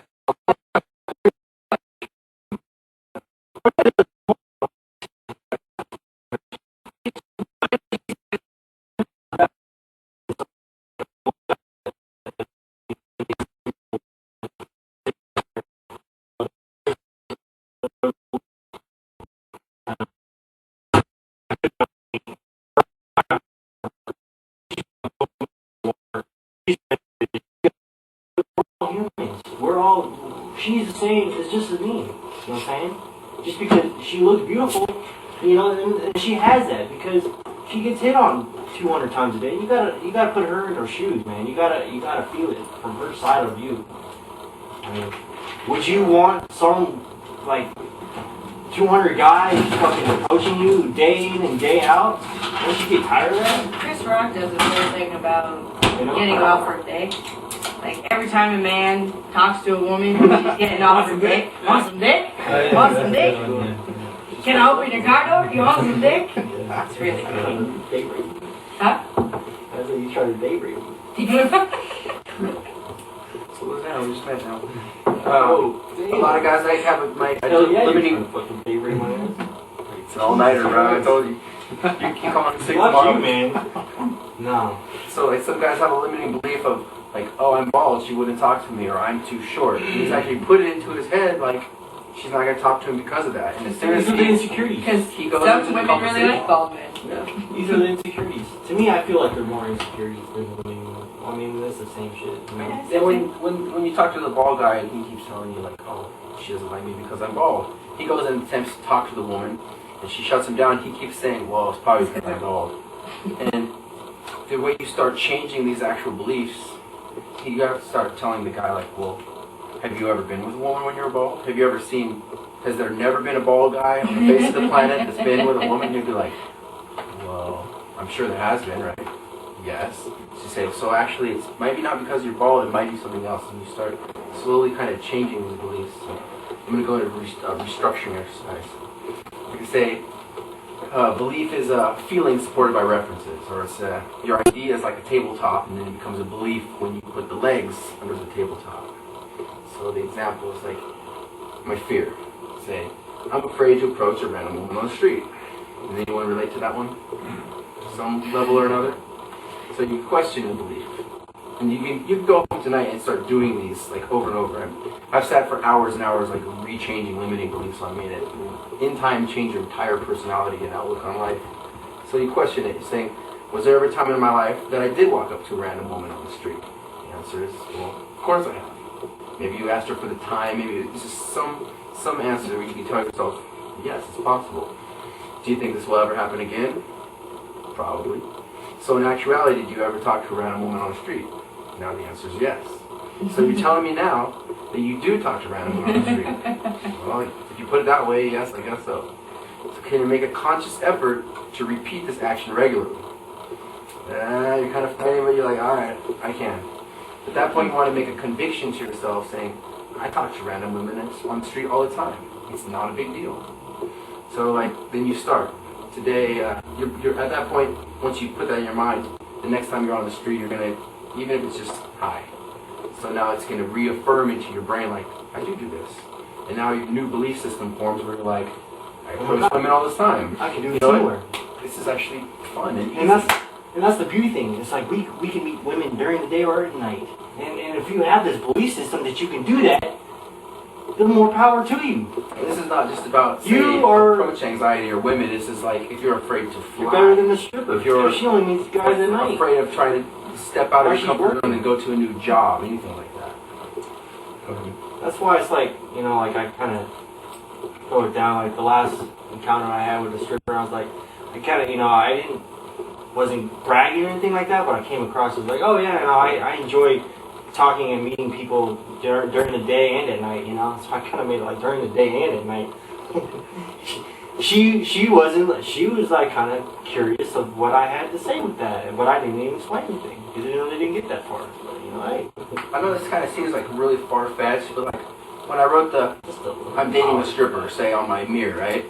And I look at that every day. I'm not dating a stripper right now, but I look at it every day, and like now I'm actually just this last week I closed 3 strippers while they were on shift. One of them bought me a drink. One of them grabbed me and fucking made out with me after I was telling her about it.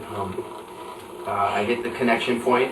We have like a whole stripper formula now, which we won't release till week 12, but stay tuned. But now it's like, because I keep telling myself every day, my brain is going to begin to proactively look for solutions. And I'm not going to self-sabotage myself when I'm in the situation to make it happen. Like, same thing, she decided to sit on me, and I'm just like, basically DHBing myself. He's running in like, oh, how do you know this guy? He can slay like a rock star, blah, blah, blah. And she's like, oh, wait, who is this guy? And then I have another girlfriend of mine who's sitting over there like, oh, that's my good friend Ryan, blah, blah, blah. Oh, how do you know her? And then I start getting all this connection about, we're talking about Burning Man, you know what that is? Yeah. Okay, so we start, all those people at the white party are going to Burning Man. Not all. About half. Don't get me started about the non-burners at that party. Well, she basically, I connected with her on that because she brought that up. She's like, I really want to go. It was so fun. And I'm basically going to the gambit of, oh, I know exactly what you mean. And I'm a really spiritual person, So like, and the whole thing about Burning Man is you build this whole city, and at the end you tear it down, showing that you're not attached to anything in the physical world. And she just was like, and this fucking planet went on me, and I was like, whoa, I mean, she's on her ship, I'm not paying money, I didn't buy her any drinks. And then I was like, whoa. And then I go back to okay, I know this little flirting thing's going on, but you're interesting, I'm actually having a barbecue next week, you should come, we might need a wild card. She's like, oh, look at my Facebook. Now, how can we continue this conversation? She's like, let me give you my numbers. And it works. Oh, shit. What? Should I go off now? What? Oh. learn to control our emotions so that they don't control us. Anyone with Star Trek? Yeah. And I'm gonna be moving this around. So no. You guys can just relax. We're just gonna be getting different angles, different positions. You know how we do it. Different angles and positions? Yeah. Really? The term anger management common refers to a system of psychological therapeutic techniques and exercises by which someone with excessive or uncontrollable anger can control over the triggers, degrees, and effects of anger emotional state in some countries, blah, blah, blah, blah. So we're going to go into this, have you guys ever watched David D'Angelo, Dr. Paul? Just let me know when you're ready, bro. I didn't finish that yet. I've taken his, a lot of his stuff and then added my own, and then we did the graphs. And I'm going to go into managing your emotional energy and then why it's basically important for game and how it will translate to managing your approach anxiety. So, whenever you're ready, bro. Let's see. Are you ready? Alright, let's start. Give me an issue, maybe something that's going on in your life you're pissed off about. It could be anything. Okay, I'm going to losing a job. I got one. Yep. I hate that I don't go out enough, but when I do, it's often to like some little crappy bar where I freaking gamble and spend the whole night playing video poker instead of actually out meeting people. Okay, I already got your answer. Cool. And this is like a little map you can use over and over. So they're starting to like a little pissed off. I'm going out. I should be talking to this girl and instead like I'm distracting myself, right? I'm basically saying, I want to go out. Maybe I'll just hang out for a minute. Maybe I'll fucking put 100 in the machine. Okay, let me get a drink. Right?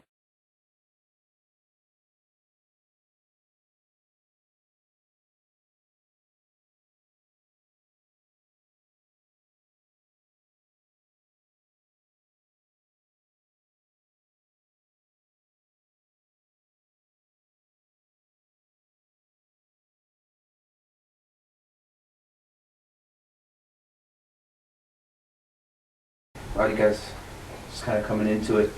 Basically, about 15, 20 years ago or so, a group of guys, a group of nerds really, started kind of figuring out and got like a bunch of natural guys and they kind of used the scientific method and backwards engineered the way that they were with women and why they got the results they got. And then this whole seduction community kind of came about, started back, how long ago was Ross Jeffries? 15, 20 years now? It's like 88 or yeah, 88. Mm-hmm. And then other gurus started kind of rising up. Mystery showed up, which is what we're going to be talking about today. And this method now is actually 15 years old. The game's kind of changed since then. But we're not actually going to go over routines and stuff like that. I'm actually going to just take you through the phases of human courtship. Basically the steps from meeting the woman and then all the way to beginning a sexual relationship. Right? We're going to go into what happens in between.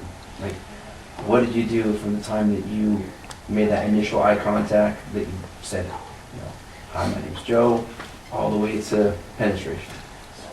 That's where we're going to go today. So I got a question for you guys first. Do you guys carry condoms? I do. One? Two? Not tonight, but I usually do. In the car, Three? in a nice little wooden box. So, what about you guys? I got it at home. Dog ate my homework. When you guys don't go out with a condom, you're saying not only to the girl but to yourself that you're not actually going to believe that it's going to happen. So, homework for tonight, condom in your left pocket when you go out. I'll touch you why later. But don't leave them in your wallet too long or they end up like this. Every 2 weeks, swap. So, let's begin. Yeah, if you win a prize, you have to answer questions. I got a date time. I'm here to help you guys out. Alright, so this is the M3 model. This is basically going to go over the 3 larger phases in human courtship, all the way from the attraction phase, which is the pickup, the comfort phase, which is mid-game, and then the seduction phase, which is your in-game. And in between, there's going to be little jumps, moves, bounces, and time spreads. We're going to go over all that. So I'm going to come back to this in a second.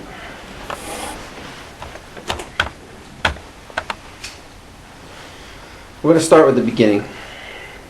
So basically, this will be my book report off of the mystery method. Has anyone not read this book? 1, 2, 3, 4. I've read all of it. 5. So this is pretty much the Bible for the seduction community. And it's going to come off the principle, if any of you guys have kind of religious beliefs, this might kind of really conflict with them. So it comes off of the, a lot of this is going to come from like evolutionary psychology, biology, coming to the fact of that we are biological machines. And our purpose on this planet is to survive and replicate. The entire purpose of your body, the reason you have legs, is to move you from point A to your target. Problem is, you have 28,251 days to make this happen. Otherwise, nature will unapologetically weed your genes out of existence. You don't want to be the weakest link. Basically, like the last 40,000 years, every one of your ancestors found a way to get some ass. And now, there's a group of us guys trying to figure this out of like, how do we get this happening? So, basically what this program that I've kind of created here is going to give you an accelerated learning curve.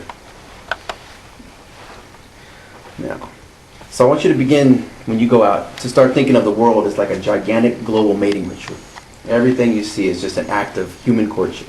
The reason you have your job, the reason you have your friends, the reason like you worked overtime to buy that brand new Benz is all just an act of, to demonstrate value and convey yourself so that you can attract a mate. You guys kind of see that, the way that that works? When you knew you had rent, but you spend every last fucking dollar on your car because you're thinking like, God, I'm going to put rims on this bitch, I'm going to get laid. You guys ever have that feeling? So, when we break it down further, we start seeing there's only 3 types of social cues the way humans interact. In terms of indicators of interest versus indicators of disinterest. Not necessarily sexual, but demonstrations of higher value versus demonstrations of lower value, and then compliance testing, which can either be complied with or defied. And we're going to go into each one really deep right here. I'm going to start with indicators of interest. You guys ever heard of this term before? So out in the field, we're going to be looking for something called IOIs, indicators of interest. Something like she's talking to you and her foot's facing towards you and she's kind of stroking her glass. Or she gives you a hair toss. Or she licks her lips, she looks at your crotch. All those are indicators of interest. And when you calibrate so that you can actually, you're going to be multitasking here. You're going to be running your routines, running your gamuts, talking to her, but at the same time you're going to be looking for these IOIs. And if you see 3 IOIs, you can pretty much go for the kiss. In fact, when you get really good, you're going to be opening girls, kissing them. So, the opposite of that is indicators of disinterest. She's kind of turning off. She's not really paying attention to you. You're talking to her, you make a joke, and everyone laughs. She's not laughing, right? You're going to start noticing those all the time. So you just want to calibrate your behavior. Whenever you get an IOD from a girl, and you want to roll off and punish her for bad behavior.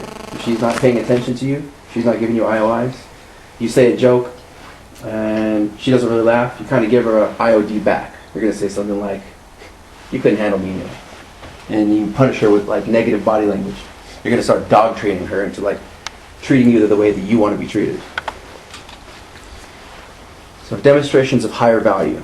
That could be anything. That could be you letting her know that you own a club, that you're a rock star, that you're a CEO. Not even in that. That you, even the fact that you have a job or that you can provide for her. Any kind of, when I say like he's a personal trainer, demonstration of higher value, right? If I told you, hey guys, let me teach you how to lift weights, you might not really respond to me, right? Because I don't have any kind of credential. But if I say like, hey, Joe over here is a personal trainer, don't you have like that much more willingness to kind of listen to what he's got to say after that? It's because I've uploaded some of his value into your head. And basically, that's kind of what we're doing to the women. We're going to learn how to convey and upload your value into her head very quickly. So that's the point of pickup altogether, right? You only have 2 to 3 minutes to convey your value and your personality to that woman, and then she's gone. If you can do it fast enough, you're getting the number close. you're going to be making out with her. You're going to take her home. If you don't do it fast enough, she's going to walk. Demonstration's a lower value. Anything that's communicating lower value to her. You start talking to her and she says, you know, pick me up at 8, and then you tell her like, oh, I don't have a car. Your value just dropped, right? Compliance testing. Can you hold that for a second? That's a compliance test. Did he comply or defy? He didn't have to comply. He could have been like, no, fuck you. Just like when I tell a girl in the club, hey, give me a high five. She can comply or defy. If she complies, give me a high five. I want to reward her, right? I'm going to say, very nice. I might want to spin her around. Ah, beautiful. If she doesn't want a high five, she's like this.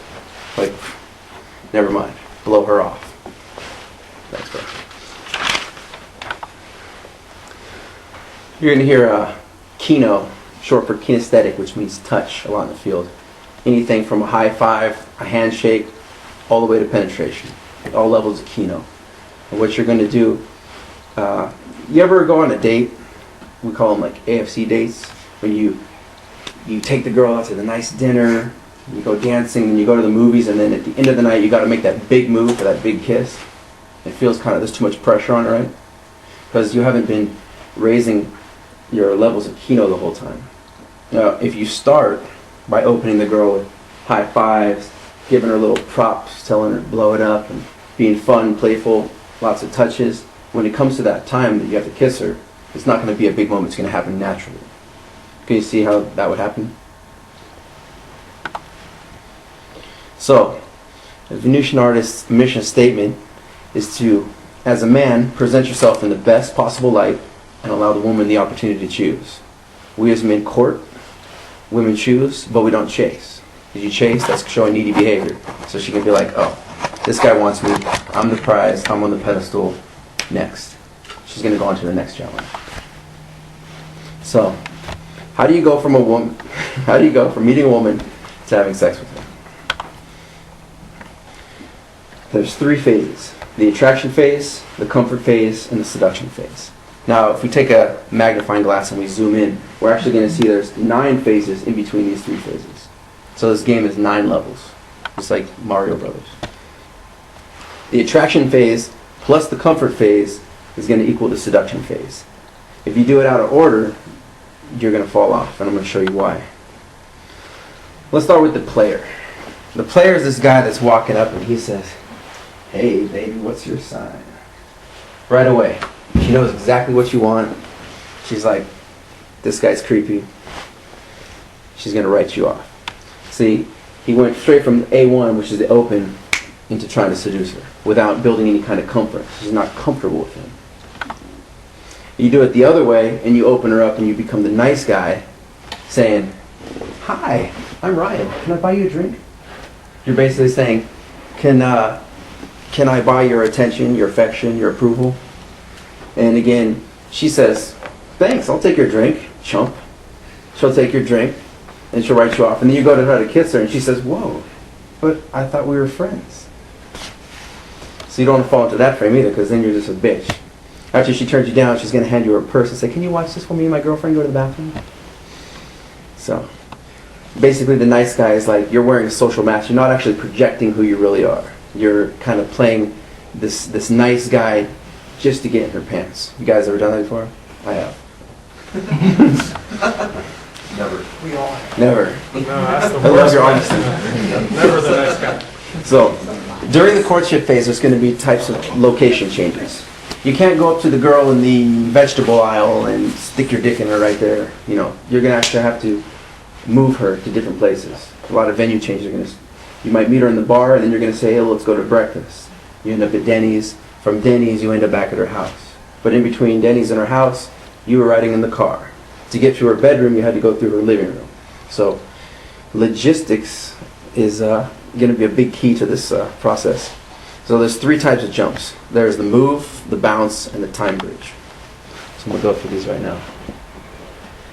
First thing, when you're on your open, you might be talking to the girl. You're going to say something like, whatever. Hey, my name's Ryan. What are you drinking? Chocolate vodka. I can't hear you. Come over here. You're going to take her hand. You're going to pull her away. Even 5 to 8 feet. At least so you start moving her around. So not only are you actually physically escalating, but now her brain sees you in two different places. I've been here with her, but now she has a memory with me here. And I'm going to move her again. Then I'm going to say like, you know, me and my friends are going across the street for pizza. You know, then I move her there. Now, if I end up, if I just meet you here, and then I say, let's go to the restaurant across the street, and then we come in together, there's kind of a different dynamic there, right? Because now we would be a couple, you know what I'm saying? The whole frame is kind of changed. So that's the move and the bounce. The time bridge is when I meet the girl, I'm at the bar, we're hanging out, bam. We both got to go to work tomorrow. So I can't actually bounce her to go somewhere else. I can't get her back to her house, I can't get her out for dinner or whatever. So I'm going to have to create a time bridge. I'm going to bridge the gap of time. That's where I'm going to get her number, her Facebook, and I'm not just going to say, give me your number, 702, blah, blah, blah, and then, okay, thanks, see ya. I'm actually going to create a bridge. I'm going to say something like, you know, we're actually having a barbecue next Tuesday. You and your girlfriend should come. We might need a wild card. What's, are you 702? What's the rest? So now I actually have a date locked in where I'm actually going to see her again. And then in between the time bridge, I can sit there and IM her on Facebook, or give her a call and just say like, hey, what's going on? I'm kind of busy, but you know, I want to hang out. There's this party coming. There never has to be a barbecue. In fact, with me, there's always a fictitious barbecue every Tuesday. I think I asked Michelle to the barbecue. You know, there's no barbecue, but as long as she's going to lock in, she's going to give you some kind of like commitment. That's what you're looking for. And then when it comes time to actually call her, well, at that time you kind of really do want to have something going on, which is why we have this group. You know, when we bond together as like a brotherhood, and Maz hits me up and he's like, dude, I need a barbecue. Yeah. Then all of a sudden there's going to be some kind of meetup. Like, there's a barbecue in 2 hours. We need everyone here. Yeah, we're there to give you that, basically that all value. of us kind of team up together and upload his value quicker. So actually have barbecues all the time. Yeah. Oh, we forgot to tell you guys. Okay, so we're gonna zoom into the faces now.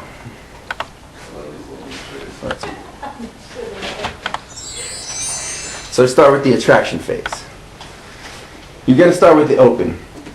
The man approaches a set, runs an opener, and earns a set's acceptance. At this point, you're looking for the hook point, the point where they actually like have gained value having known you. Yeah. Do you guys know? Have you ever used any openers? Hi. Hi. Cool. What do you think? Tattoo openers. What do you think about girls with tattoos? Opinion openers. Cool. Things like that. Once you were there. He used my island opener. Cool. The tattoo opener is a good one. There's a couple different types of openers. There's a what we call direct opener, where you're instantly telegraphing interest. I think you're absolutely adorable. I had to come over and meet you. Right? Mystery method does more indirect, where you might walk up, come kind of over the shoulder, and just obliquely spit out. Did you guys see that fight outside? Oh my god. Right? Where basically you're not telegraphing any interest, but you're conveying your personality. You're going to say certain scripted routines that's going to make her laugh at certain times, demonstrating that you're confident, you're funny, humorous, right? And then when you do give her kind of a statement of intent, she's already feeling attraction for you because she's actually known you for a little while. Opinion openers. Oblique openers, something like if you go up and do karaoke or you're playing guitar on stage, open mic, where she hasn't actually talked to you, but now she's seen like, this guy's artistic, this guy's cool, he's talented, so she's already feeling attraction. And when you come in, you have a warm approach, because she already knows of you. So when you come up and you just say hi, she's already like, oh my god, I loved your show. You got her in the bag. So, third party, that's AI. That's where I'll go into the set first, and I'll start bullshitting with Madsen's target, where he said, like, I want to talk to that blonde. I'll go in, and I'll say something like, yeah, I'm just over here, you know, I'm partying with my buddy, DJ Madsen, and, you know, and she's like, oh my god, really? And I'll say something like, you know, it's fucking awesome because he's always out in the studio working on his demo, right? I'm uploading his value. And I'm like, and then, you know, he just finally broke up with his girlfriend, pre-selection. So now we're actually just out here partying, chilling, having a couple beers. Here, I'll introduce you if you promise not to embarrass me. So again, I'm putting out some value. I'm uploading his value, and then when he comes in, she's like, oh, so you're a DJ, oh my god, look what kind of music you like. So, and then a digital opener, where if you guys, I know you guys never hang out on MySpace, you know, looking for those young ones. Easy thinking. IMs, emails. Okay. Have you guys ever heard of the Bit Shield? I'm sure you guys have encountered. You ever go out trying to Cock blocker. You ever go out trying to meet women, and at the end of the night you kind of end up saying that same thing. Everyone's just like, "Did you score?" And you're like, "No." They were all stuck up. Like, she's not a bitch, guys. She's just a bitch when you're around, because you don't know how to display that value. See, every time you hit her with these gifts and compliments and nice things, she's just getting that shield. She's gonna blow you off. But if you fucking hit her where it counts, then you can break through. It's kind of like, you guys ever watch Independence Day? So you want to like upload that virus, bring down the shields. Okay, so the hook point. After you open the target, hey, my name's Ryan, blah, blah, blah. And we get to kind of talking. You're going to kind of notice this point where, well, I got to get back to my friends in a second. You'll actually try to leave, and then they will reinitiate the chat. They're actually hooking you back in. So once you get to that point, you know some kind of attraction has been built. Because if it wasn't, she would have just been like, okay, cool, and she'll roll off. So once you get to that point, you're clear to move into A2, which is the female to male attract phase. At that point, you're going to continue demonstrating higher value, building the attraction with her, so that when it comes time to A3, which is the reversal of A2, then you can actually, she's going to be attracted, and you can qualify her for a legitimate reason. I got a question for you. Go ahead. What about, do you have to assume the hook point though at sometimes? Like, you'll feel it. Like, you'll literally be talking, you're kind of body rocking out. Yeah, I gotta go in a second, but blah blah blah, and then they'll actually keep talking. You will feel them pulling you. It's kind of a weird phenomenon. I've even done it in. He saw me do it in the elevator shit. Like, I was trying to go out the elevator, and she pulled me down. I went down to like the next floor with them. Going down. So on this one, I didn't actually just go up straight to this girl and just start bullshitting with her. I did, but only after I had everyone kind of bring me up, and I'm already demonstrating like that I was pre-selected by women. I actually already number closed another girl that night. I ended up hooking up with a model that night, and then kind of like we were doing this weird event where I put all these challenges in my hat. So like you would put in like $5, and then you would draw something out of my hat, and it might say like, open up the girl with the opener, do you know why you suck? And like basically like you have to come up with something like that and actually hook the set. If you hook the set, you get your $5 back. But if you like bitch out, then we keep the $5 and it goes to the bar. But it's fun.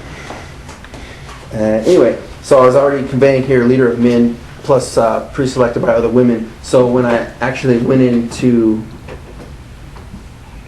initiated a chat with this girl, like it went really quick. The number was there. I spun around and then I left. Unfortunately, Maz didn't see when I did that, and then he went up and used the exact same opener, did the exact same spin. And as she spun around, she looked right at me. What's going on here? But it's cool. We're still friends today, actually.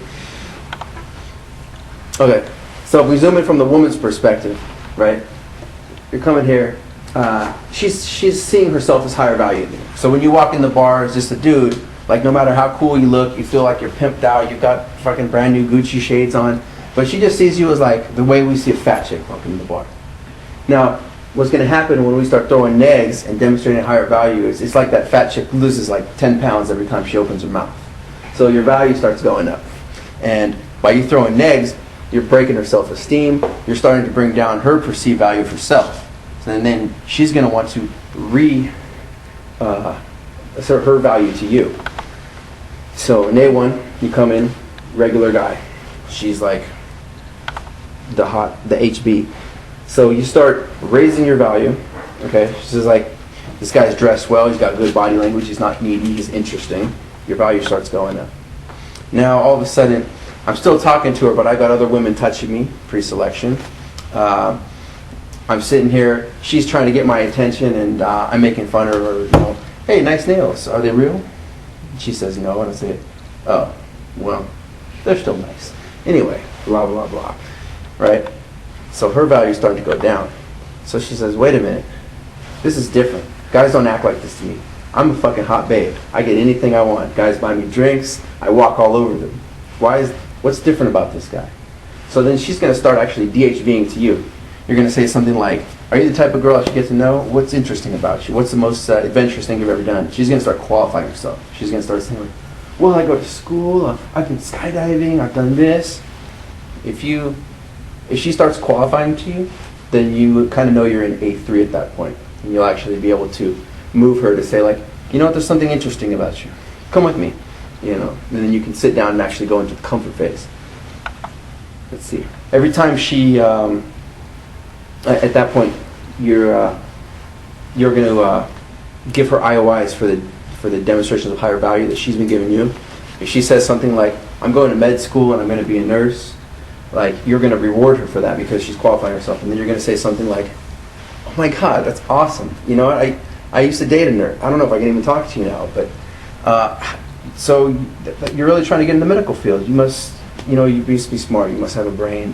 How can we make this happen for you? You know, so you want to encourage her to keep qualifying herself to you. Anyway, at that point, they're going to feel like you guys have mutual respect for each other, and then you can turn off the game and actually just be you, sit there and have a normal conversation on a deeper level. Okay, so neg theory. You guys ever heard of negs? Anybody not? Cool. So a neg is a statement, basically, or an action that's going to temporarily disqualify you as being considered a potential suitor by her. You're going to say something that a normal guy wouldn't say that's trying to hook up with her. Every other guy is like trying to kiss her ass. He's like trying to buy her a drink. He's trying to be nice to her. And if you're like blowing her off, if you're like, you say something, you walk up to her and you're on the dance floor and you dance and you kind of come down like this and you come up and you step back and you go, you didn't shave your legs today, did you? It's cool, we're all human. You say something like that where she's like, why is this guy talking to me like that? Or she walks up to you and you let her look at her and go, can I get some space? You're standing on my cock. So she's going to be like, whoa, something's different about this guy. I got to start pushing his buttons, because also she wants to break you down to reaffirm to herself that she has the power. So the secret behind negs, or cocky funny humor as David Deese calls it, is basically you're inducing endorphins such as dopamine, oxytocin into the girl's brain, which are addictive chemicals. So by flushing her brain with these chemicals, making her laugh, you're provoking her in a fun, challenging way, and ultimately you become irresistible to you, because she starts like physically cycling for those cravings. She's like, this guy can feed me the emotions that I want. It doesn't matter like what you physically have, what you physically look like. All these are like limiting beliefs, you know. It's these, you can start feeding her the emotions that she needs. She starts craving. She'll keep coming back for more. So before we move on, I have a question about the neg theory. For sure. Something I've always just kind of wondered about with that. Like, has the whole, pickup artist thing just become so big that women see that so much that they know what you're doing? You know? I've been called out a couple times, and the reaction kind of weird. Like, have you ever heard of like peacocking? Yeah. Where you wear like really outlandish clothes trying to get attention? Oh, okay. They'll actually come up and they'll be like, "Are you peacocking?" And you'll be like, "Yeah, it works, right?" And they're like, "Yeah, it does." Or you might say a line that they've heard before, like "Who lies more, men or women?" They'll call you out. They'll be like, "Wasn't that from that show on VH1?" And you're like, "Yeah, but who said it better?" So as long as you have something better to say and you don't fall into their frame, you're good to go. Okay. But if you say a line and then she calls you out, like she's shit testing you right there. But if she says, "What, were you studying the pickup artist?" and you're like, "Yeah," and she's like, then she'll walk. Okay. So as long as you just go balls out, if that happens. I have a question. Do you ever open with a neg? Yeah. Yeah. Oh yeah. I open her with a neg. You called me out. I'm just saying. I argued with her. I said, "Oh, you got that glitter eyeshadow on. I think you have a little too much, but everything else is perfect." See, I was a neg, but it's calibrated. So it was a compliment, but it's still kind of backhanded.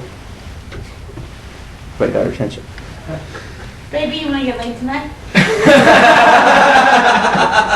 So Attraction Isn't a Choice by David D. Have you guys ever heard of this guy? David D.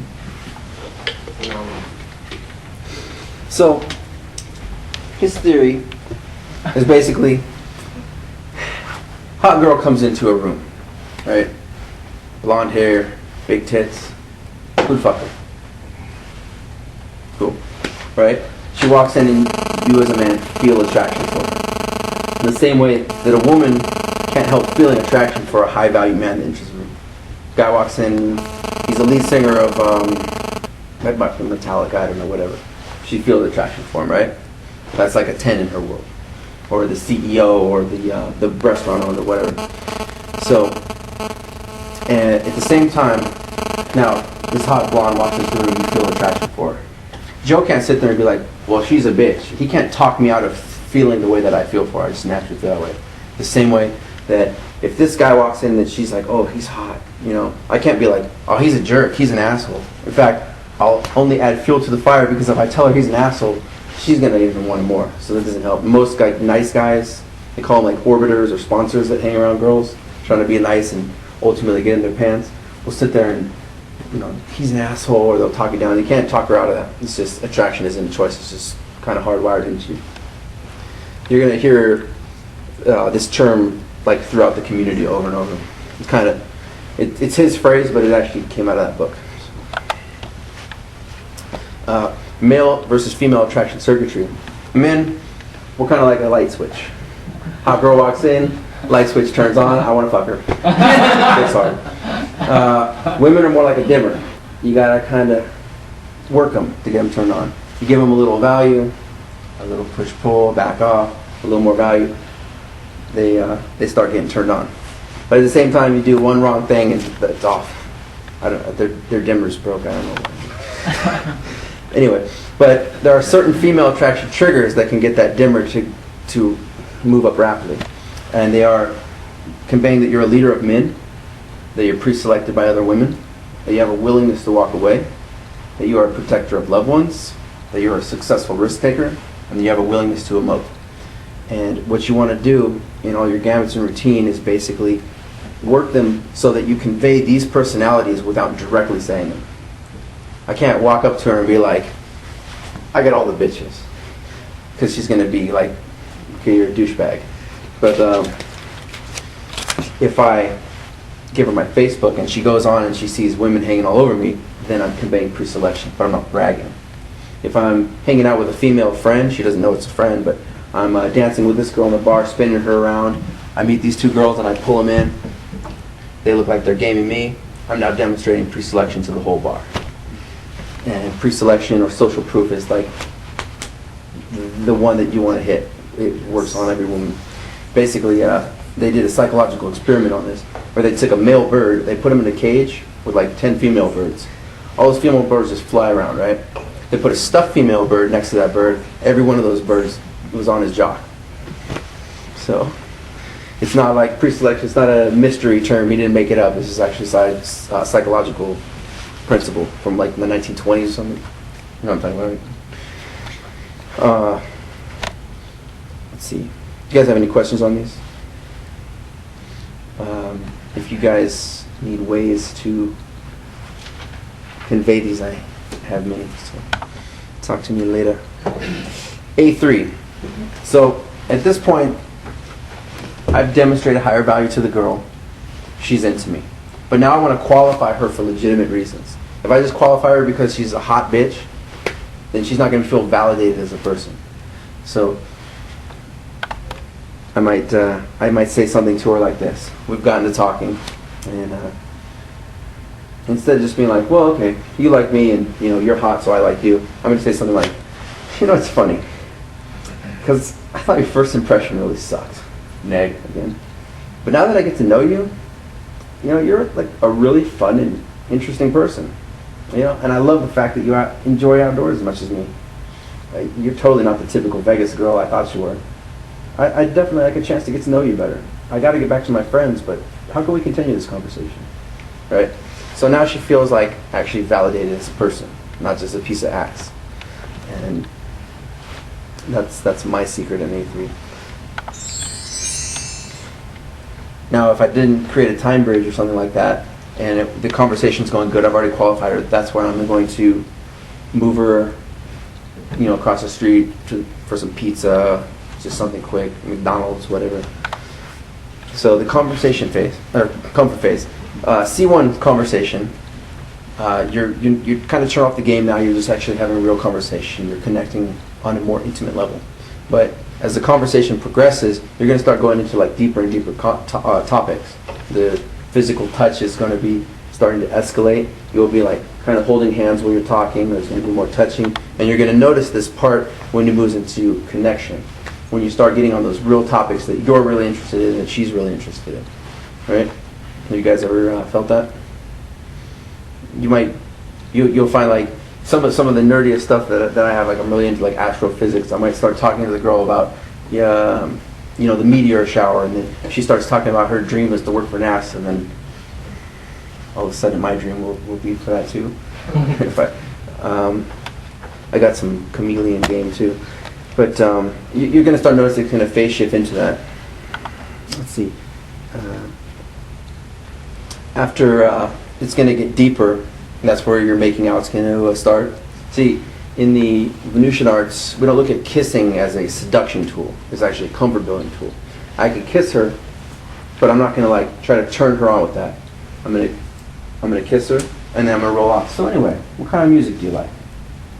I don't really like that kind of music. I'm more into blah blah blah blah blah. Let me see your hands. I might put it on my knee. Keep talking to her. That's why I'm gonna keep escalating. At this point, you kind of know that it's on, and then you want to move to the seduction phase. If your logistics are right, you should be able to get her away from whatever venue, back to your living room. Foreplay is gonna start, which is S1. You're going to get her into the bedroom. At some point, you may run into last-minute resistance. Have you ever got to that point? You try to take off the girl's bra. You're making out, take off the bra, and then she's like, what are you doing? You guys ever had that? Never. Okay. I never have either, but some women will run into this point where like they're making out, they were enjoying it, but then when you went for the bra, they're like, so, do you guys have really bad approach anxiety? So in A1 on the approach anxiety, this is the mirror opposite for the female. Basically, 40,000 years ago, we lived in these tribes of like 50 people. So if you see this girl, let's say there's 50 people, 25 guys, 25 girls. Now, 5 of those girls they're too old. 5 of them are too young. 5 are already taken. And if you're really picky, there's like 2 or 3 that you can go for. And if you go for her and you don't get her, she's going to go tell the rest of the tribe, like, this guy's a douchebag, don't talk to him, and you're basically committing genetic suicide. If you do get her, and she's connected to the tribal leader or one of the tribal leader's friends, then they're going to drag you out in the woods and smash your head with a rock. So you're going to die anyway. So it's hardwired into us on that approach. That's why we kind of like, I want to talk to her, oh my God, she's hot, I want to fuck, stuck, right? So in the mirror opposite, in S2 here, basically 40,000 years ago, you could fuck that girl, but then you leave her with a kid for like 18 years. She doesn't know that you're going to be there the next day. So she doesn't feel pair bonded to you. So there's a couple ways to beat this. If you ever run into that, one called the freeze out, which is going to be you're making out with her. Most guys, they try to take off the bra. She says no. He's like, oh, come on, baby, come on, baby. He keeps kissing her, trying to turn her on, and she's just going to back off more. Instead, you do what's counterintuitive. Is you say, okay, you throw your shirt on, blow out the candle, walk in the other room, check your email, turn on the game. Oh my God, Patriots are winning! Fucking love them, you know. So then she's gonna be kind of sitting there like, what the fuck is going on? After about 5 minutes, 10 minutes, you're gonna walk back in the bedroom, start making out again, try to take off the bra again.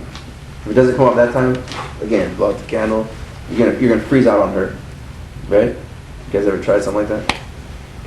No, I. So the other way to beat last minute resistance is to actually spend between 4 and 10 hours with her, like of accumulated time. If I meet her and flirt with her at a bar for 15 minutes, that's 15 minutes on our clock. Then I call her on the phone for 20 minutes. I'm now at 35 minutes. We go meet up for some coffee. That's like 45 minutes. So you're going to accumulate this time even through IM, whatever, like the total accumulation, like basically using this method, you're going to be fucking that girl between 4 and 10 hours with an average of about 7. So if you actually spend 4 to 10 hours, then you go for the sex, she's going to know that you're going to be there the next day. Why? Because you've already been with her for like days. So that's 3. Got a question for you. Yeah. You know, I can't say that's a problem for me, but it has happened. And is it happening because, you know, the comfort level is not built up? I went to, you know, from A1 just to get her in my back to my house. I didn't spend enough time on the comfort level. She just wants to know that you're going to be there. Not necessarily, Trust factor. not necessarily that she wants you there. She just wants the option that she could have you there the next day if you want. Because have you ever fucked a girl and then you don't even call her the next day and you just bounce? Yeah. No. Right. Absolutely no. I don't like one night stands. Okay. Because it's always better like the 4th time I bang her versus the 1st time. Okay. So I do my best to never have a one night stand. So the reason I'm thinking, as you're saying that, I'm thinking is I didn't build up her comfort level. She's not comfortable enough with me to be sucking my dick.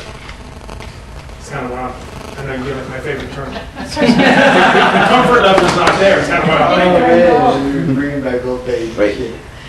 So, like, logically what you would do is just kind of back off for a minute, keep running the game, and then you're going to try it again, right? Oh, yeah. It'll probably work the second She's time. already up the crib.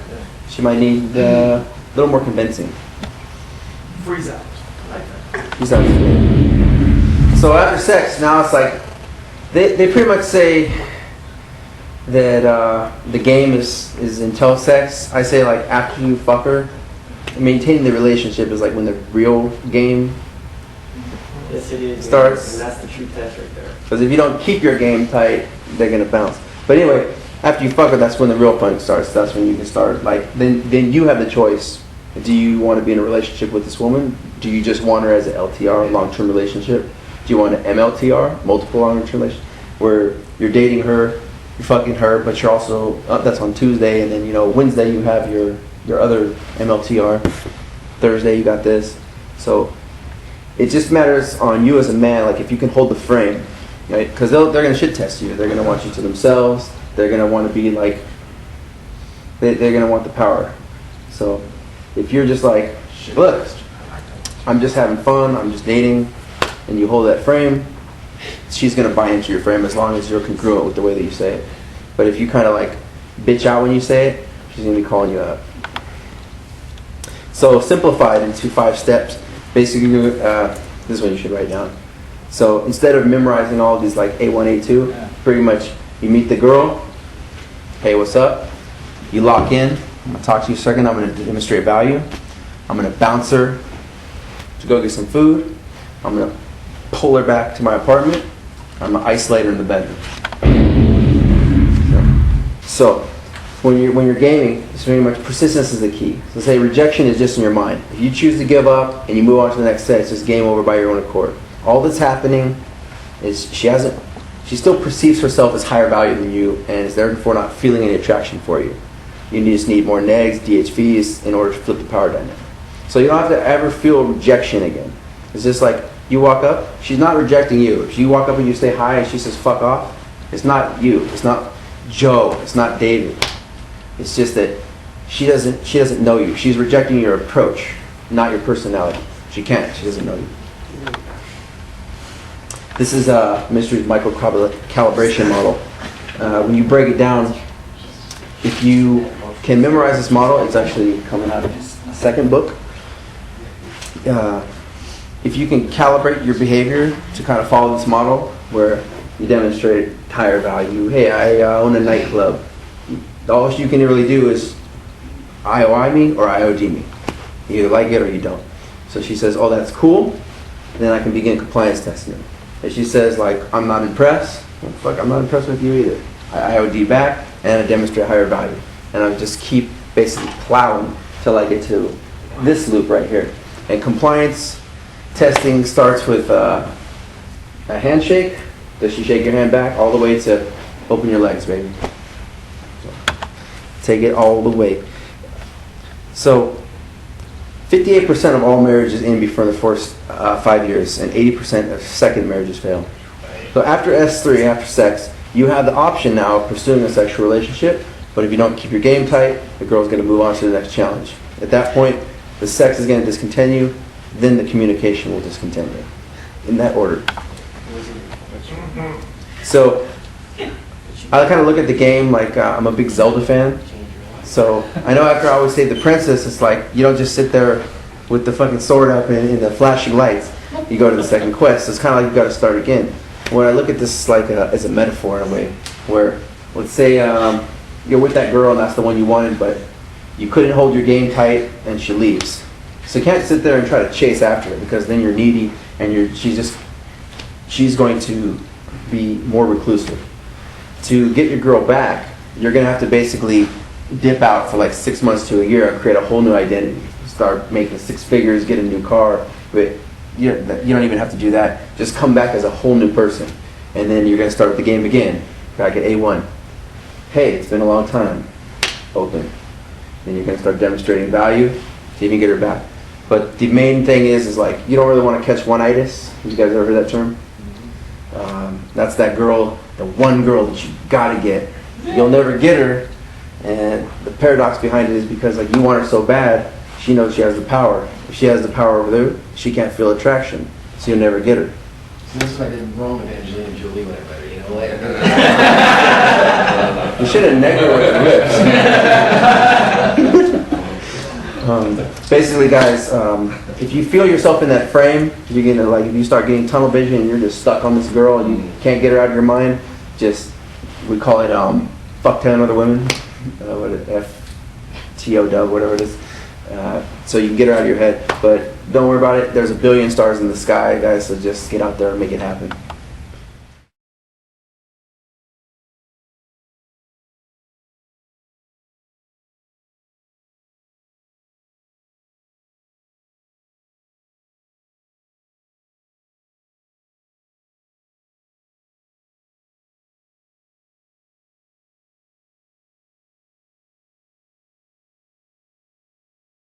All right, guys, let's get started.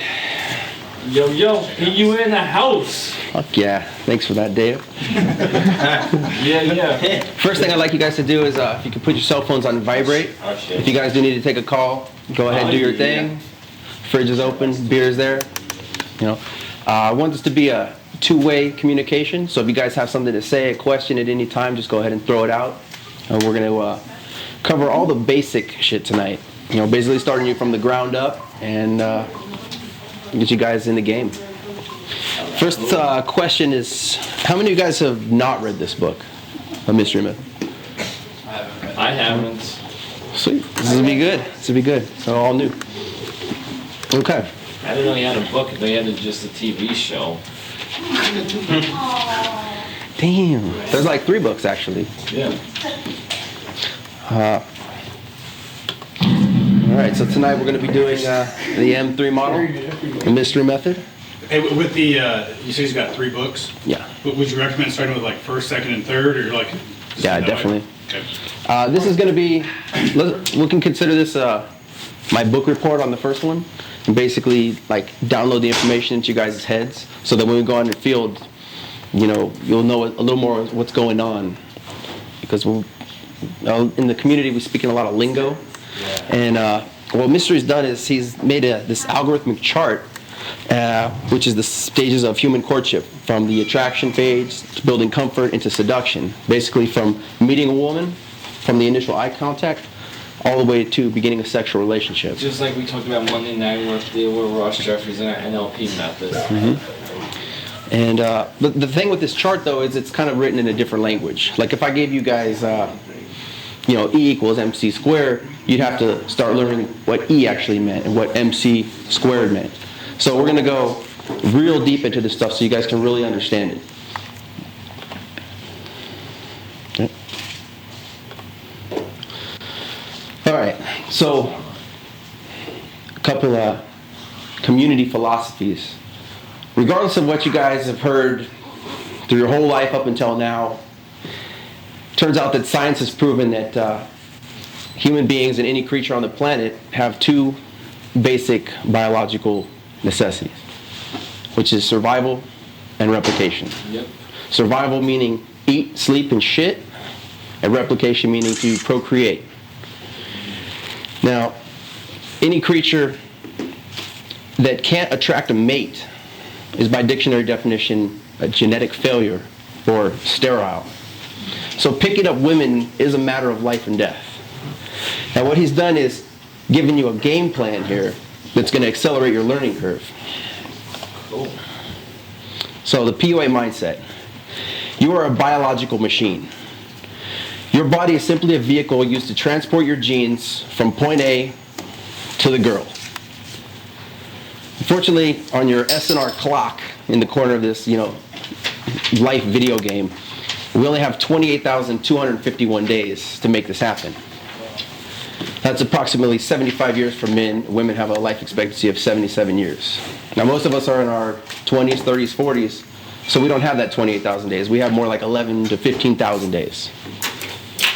Your genetic legacy and genetic immortality depends on your mastery in this skill set. If you don't get this part of your life handled, and Mr. will quote, nature will unapologetically weed your genes out of existence. So with that being said, I want you guys to begin seeing the world as like a gigantic global mating ritual. Everything we do is like an act of human courtship. The reason we put, rims and a system in our car was to, floss by college and get the girls' attention, right? We know it's hardwired into us. Everything we do, like the reason we try to get that promotion so we can get the bigger house, the nicer car, all in the act to attract a mate. Breaking it down even further, the way humans interact. Oh, no question? No, I read about this stuff. He's right at the bottom about the DHVs and the DLVs, demonstrating high value versus demonstrating low value.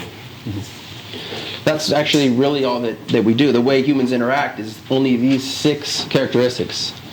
In terms of IOIs or IODs, those are acronyms for indicators of interest versus indicators of disinterest. That's not necessarily a sexual indicator of interest. It's just she's interested in continuing the interaction with you, whether it's just talking to you or they can start being into, sexual IOIs like licking her lips, looking at your crotch, the way she might fondle her glass when she's talking to you. Yeah. So the second one is DHVs versus DLVs, which is a community acronym for demonstrations of higher value or demonstrations of lower value. If I play guitar and sing in front of an audience of 10,000 people, that would be a demonstration of higher value. If I was born with cerebral palsy and was moving around through life in a wheelchair, that would be a demonstration of lower value. So on terms of survival and replication, SNR, only the strong are going to survive, right? Women are going to be attracted to men who have DHVs rather than DLVs. Yep. And the last 2 is compliance tests, which can either be a form of compliance or defiance. For example, if I was like, hey, could you hold this for a second? Cool. That was a compliance test. He complied to my request. He didn't have to comply. He could have been like, no, fuck you, hold your own paper, right? It's heavy. Yeah. Just like the same way a girl might compliance test us. She'll say, hey, buy me a drink. That always happens. I hate when they always action. They have no money. If you have no money, then why not? Well, go after some other guy. Who else who can gonna be that loser? Who has better options than me? No. Exactly. For sure. So we're going to go real deep into these terms, and we're going to do quite a lot of vocab before we get into the model, so that when we do go into the model, you'll be able to process it and know exactly what he's talking about. So we'll start with indicators of interest. IOIs are conscious and often unconscious actions that an HB, hot babe, takes to communicate her interest in a man.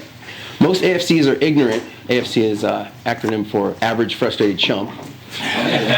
Most AFCs are ignorant of IOIs, but with training, a PUA can begin to see the subtle signals that a woman may be interested in him, which can lead to a warmer approach. Hey, Raphael, could you read the first one? First one? Which one? This is right. Oh, that one. The first line? Yeah. You just read it. Oh, the... Down there, yeah. He sees you and holds eye contact. Come up to you. Okay. AI means approach invitation in this context. It can also mean accomplishment intro, but that's in regards to wingmanship. So an IOI could be she holds eye contact. For example, Sean, if a woman looked at you, looked down and came back up, what do you think that would mean? That's good. It's kind of like a form of submission. Don't you? Perfect, yeah. What if you do that when you're a chum? Yes. Yes. So if you get one of those looks and she looks down and comes back up, approach that pussy immediately. Okay? She's basically saying, I wouldn't mind it if you came over here and started a conversation with me. That would be okay. That's good. I missed all those points. Yeah. Well, Dave, what if a woman... She can't look at you if you're not looking. What if a woman was at a bar across and she looked at you and then up and away? When it comes to women, I tend to be close because I have no idea. Every time I think a woman's interested in me, for some reason she seems not to be interested in me. They seem to me as, hey, let's just be friends. In other words, I'm not going to ever open up my legs for you, so get out of here. I don't think I'll be with you ever. You lose. That's what they see me as. There's something in here. I'm going to change that. Oh, okay. Yeah. Well, what do you guys think if she looked at you and looked up and away? What would you take that as? She's not interested. Not necessarily that she's not interested, but she's subcommunicating that don't approach me right now. Meaning her boyfriend might be there, her family might be there, there's some kind of social pressure. It can also, mean that, oh, loser, I'm not trying to talk to you. But it doesn't mean you can't turn her IOI or her IOD into an IOI by demonstrating higher value. It could also mean that she's trying to act especially cool or something too, right? Mm-hmm. Yeah, women, they go to the club or, they get dressed up. A hot girl's reality is a lot different than guys. We wake up, we go to work, and then we get dressed to the club and we try to go meet women. Just like we ever go to, if you ever gone to a strip, especially like on Thursday or Friday night, that's funny. All those women want to dress up. They dress to impress. I don't mean to be rude or anything, man. I came out here to listen to this presentation. Sorry. I mean, go for a comment, but yeah, no problem. Okay. Oh, what I was saying is, a hot girl's reality is a lot different than ours. Like I'm saying, we wake up, we get dressed, we go to work, come home, get dressed, we go to the club, look for women. Whereas most hot girls, they have a man to provide for them. They're sleeping in. They wake up and they get dressed up. And the time they go outside, they have 10, 20, 30 guys hitting on them all day. By the time they get to the club, their ego is so high. That's where that bitch shield comes in. So, but with demonstrations of higher value, that's how we can, first she may IOD you, but your DHV is going to lower her bitch shield so that she'll be more responsive to talk to you. Flip, can you read the second one? HB scratches her hand, touches her hair, unconscious, physical. Right. So you're in a conversation and she scratches here, she may scratch here, she may scratch your face, she may give you a hair toss. Those are all IOIs. Remember, if you receive 3 IOIs, you guys can technically go in for the kiss, and most likely she'll take it. Ken, can you read the third one? Hot babe, body language is warm and leans openly towards you, body language. For sure. So, I'll have a chair over here. Say, I was a woman, and I was talking to, this sexy guy right here, and as she's talking, she's, leaning in, right? Now, this is PUAs. Most guys, we call it pecking, because guys will lean in trying to hear what she wants to hear, but it's conveying, needy behavior, low value. So, go ahead and lean back and let her come towards you. Okay, I see. All right. Dave, can you read the next one? Okay, the third one, right? Oh, fourth one. Okay, HB, touching view, kino escalation. For sure. So she's she's giving you some IOIs. She's flipping her hair and she may tap you on the elbow. She may say, hey, that's an interesting necklace. She may start touching you. Those are physical IOIs, they're very strong. If she starts touching you, go ahead and physically escalate back. You want to return an IOI with an IOI. Cool? Next one, Sean. Which one are we on? And the fifth one. Complies. HB complies. Oh yeah, HB complies with the request. Right. So you tell her, hey, can you get us, buy us a round or something? And she complies with your request. Again, she's indicating interest with talking to you. And remember I said earlier, she may compliance test you and say, hey, Sean, buy me a drink. Where you can flip that around and say, you know what? How about you get this round, I'll get the next round. I mean, that's fair, right? You're fair, aren't you? So you take her compliance test and you flip it on her. Nice. So then she's like, oh, this guy's challenged me, okay. She most likely will comply with the request because most guys don't talk to her like that. Usually guys, AFCs will supplicate to her and be like, oh, let me buy you this drink because I might get some pussy later. But what really happens is she takes your drink and then she's like, thanks, I gotta go to the bathroom. And then she's gone, right? Oh yeah, Cool. exactly. So no more of that. No more gifts. No more buying chocolates. No more, taking off the coat and putting it on the puddle and letting her walk over it. That stops today. Exactly, yeah. Cool. Eddie, could you read the next one? Sure. She says she likes something about you. Cool. She says, hey, that's a cool shirt. Right? Again, she gives you an IOI. You can return that IOI and say, you're very lovely of yourself. What do you have going for you other than your looks? She's already saying that she likes you, so you can go ahead and start qualifying her. That's pretty clever. I like that. Okay, yeah. Nice. Sean, can you read the next one? HB has DDBL. Okay, that's the acronym for doggy dinner bowl look. Like, she's sitting there talking to you, and she's like this, just totally intrigued. So wait, look at that. Like her. So I never did the day in the headlights look, does, right? Like, Yeah. Cool. Yeah. Where she's just like, wow, what I see in front of me I really like. And notice the pupil dilation when she does this look. Cool. Hey, Carrie, you got the next one? Nice. Sure do. HB licking her lips, go to the kiss close. For sure. She's looking at you and she starts biting her lip. Biting a lip is a body language thing where usually people are holding back something they want to say. But if she's got that doggy dinner bowl look and she's kind of, licking her lips, go ahead and kiss her. Try it. The worst thing that happens is she might move back. Again, she IODs. You IOD back and you demonstrate higher value. And then keep going. Back to that. Oh, she may move back and be like, oh, you couldn't handle me anyway. But anyway, and then you go into a DHV routine. I'm going to go into that later, so it'll make more sense. Hey, August, can you grab the next one? HB pushes up her breasts. Sexual escalation. You've seen that like on Night of the Rock? No, Night of the Roxbury. Let's work it, girls. Right? Cool. Sexual escalation. Hey, Rich, got the next one? HB is willing to bounce or allowed to be isolated or leave the bar with you. For sure. So you're talking to the girl at Blue Martini and you're getting some IOIs, the interaction's pretty good, and you say, you know what, we're going to go get breakfast. We're going to hit up Denny's. As she goes with you, you're in the game. You guys clear on IOIs? Yes. Cool. So, on the other side of the spectrum, we have an indicator of disinterest. IODs are subtle and sometimes not so subtle. IODs are signals that a woman is not interested in having any sort of interaction with the PUA. IODs can be verbal, such as a woman telling the PUA, that's not funny, or I have a boyfriend. Oh, yeah. Or it can be physical, like avoiding eye contact or evasive body language. Nonverbal IODs tend to be more reliable than just words. Like if, say we were having a conversation and in the middle of it, she turns to her friend, as if her friend had more value than what was in front of her. It's important to realize that IODs do not necessarily mean that a woman is completely uninterested in a sexual relationship. Sometimes an IOD could just be part of her bit shield, or it could be a shit test designed to test the strength of the PUA's frame. Or what that is she might want to see a little more persistence from you. Whatever the case, it's usually best for the PUA to plow through the interaction unless the woman specifically tells him to go away.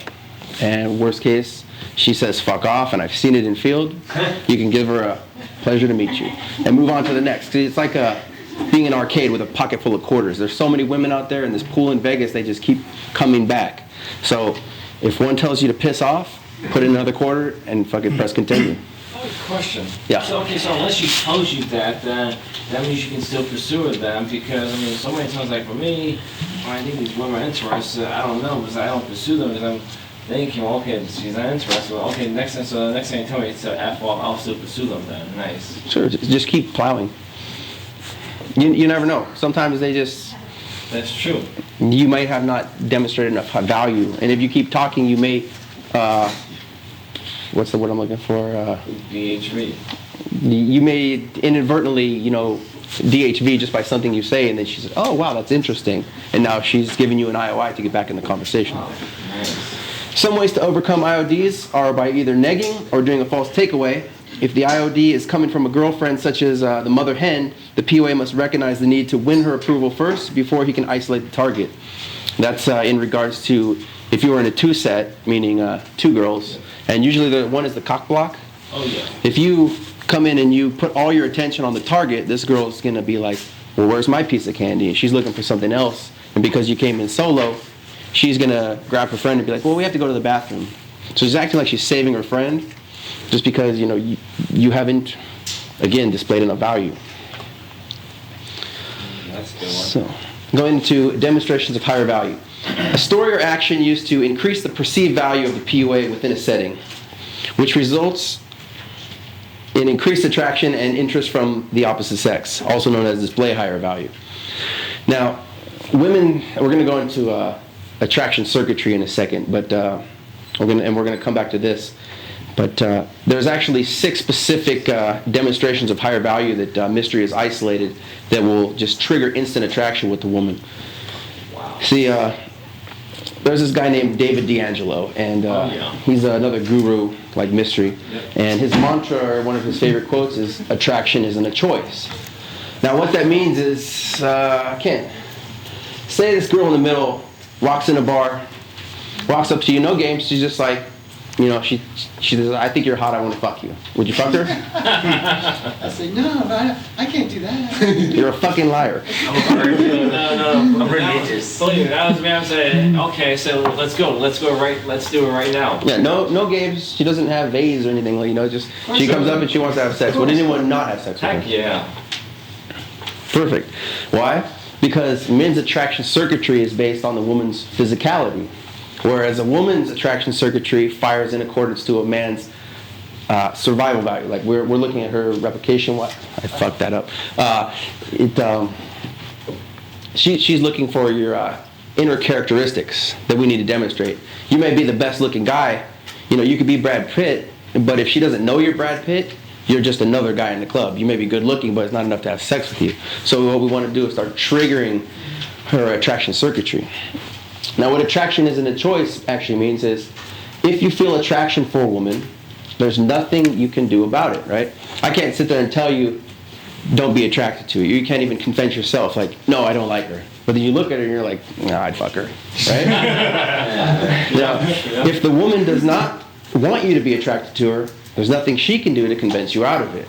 She can't walk up and be like, you know, Ken, you know, you shouldn't like me because I'm a bitch and I'm on pills. You're still like, all right, but you're hot, I'd still fuck you, right? Yeah. Cool? If a woman is not attracted to you, there's nothing you can do about it. No amount of convincing her will make her feel attraction for you. This is where we fall into that nice guy framework.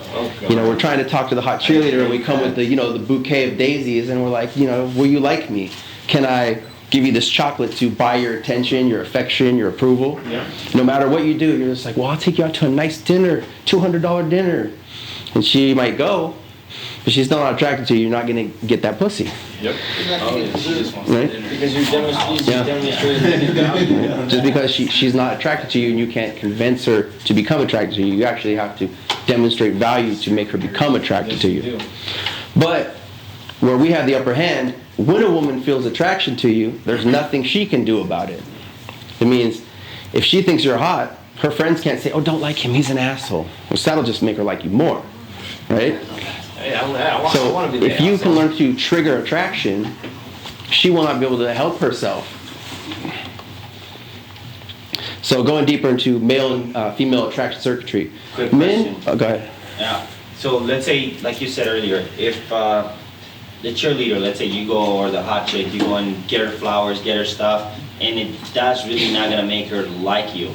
Right. So if that's the case, you just kind of leave her alone, or what do you do? If that's just like, it's not gonna work. You're only gonna boost her ego, right? It's like if I like, what's the other option? Imagine there's someone that's just like not giving you their attention, and then you like try to buy it from them, and you're like, well, hey man, you know, or hey girl, you know, I'll take you out to this dinner. And she's still not getting to actually know you. It's like you're trying to buy her attention. And in fact, when you do that, she actually starts looking at you like, you know, a simp. Like, okay, I can start using this guy. You know what? She may feel comfortable with you. She'll go out to dinner with you. She'll let you buy the dinner. then you'll be like, hey, let's go to the club. And she'll say, sure. You can be the guy to hold her purse while she goes to the bathroom and starts flirting with other guys. So what's the option? That's my question. Don't do any of that behavior, and none of that, you know, none of that. That's the rest of the presentation. What would you say? She said, would you buy me a drink? What would you say? Well, I'd say, why don't you buy the first round? I'll buy the second round. That's fair, right? I mean, you're fair, aren't you? But she's gonna say no. Yeah, and then you're like, okay, bye-bye. And she says no, she's IOD, you give her IOD back. Or you say, okay, well, you know, you probably can handle me anyway. And then start talking to her friend. That'll make her jealous, she'll come back. But men, we're kind of like a light switch, right? The woman, that hot girl walks in the bar and it's just like, okay, I want to fuck her, right? It's that simple. Light switch turns on, boom, your dick is hard. But women are more like a dimmer, so you got to work them up. You give them a DHV, you start cranking up that dial. You give them another DHV, cranks up the dial. And what we're going to do in a second is like there's these 6 specific DVDs that will crank that dial very quickly. All right, so the first one right here is you need to demonstrate that you are a leader of men. You want to indicate that you are an alpha male and you possess social intelligence, be a provider of social proof and survival resources. Mystery will quote, lead the men and the women will follow. What that means... This slide in here or this? I was just trying to find where we're at. This isn't in here, right? Yeah, I didn't have enough ink to print everything. Oh, that's cool. Look, I'm just trying to find the place. For sure. When it comes to like leader of men, ask yourself this question. Say, like that show Lost. Imagine you got shipwrecked on a desert island with 50 other people. Would you naturally rise to be the leader of that tribe? Or would someone else end up being the leader and you would end up being his bitch, like, hey, he'd tell you, you know, go get us some firewood, go get us some coconuts. If you're not the leader, you're not getting laid. Cool? That's So true. you gotta pretend to be the leader if you're not the leader. Yeah. What What if everyone's pretending this is on this slide? Yeah. Fake it till you make it. For sure, dude. Well, that's something you can do with the wingman. I mean, you basically take turns being the leader Yes. with your wingman, right? And that's how you can... I'm going out with you because no one gets that concept. Every time there was one guy I used to go out with and he just never got that concept because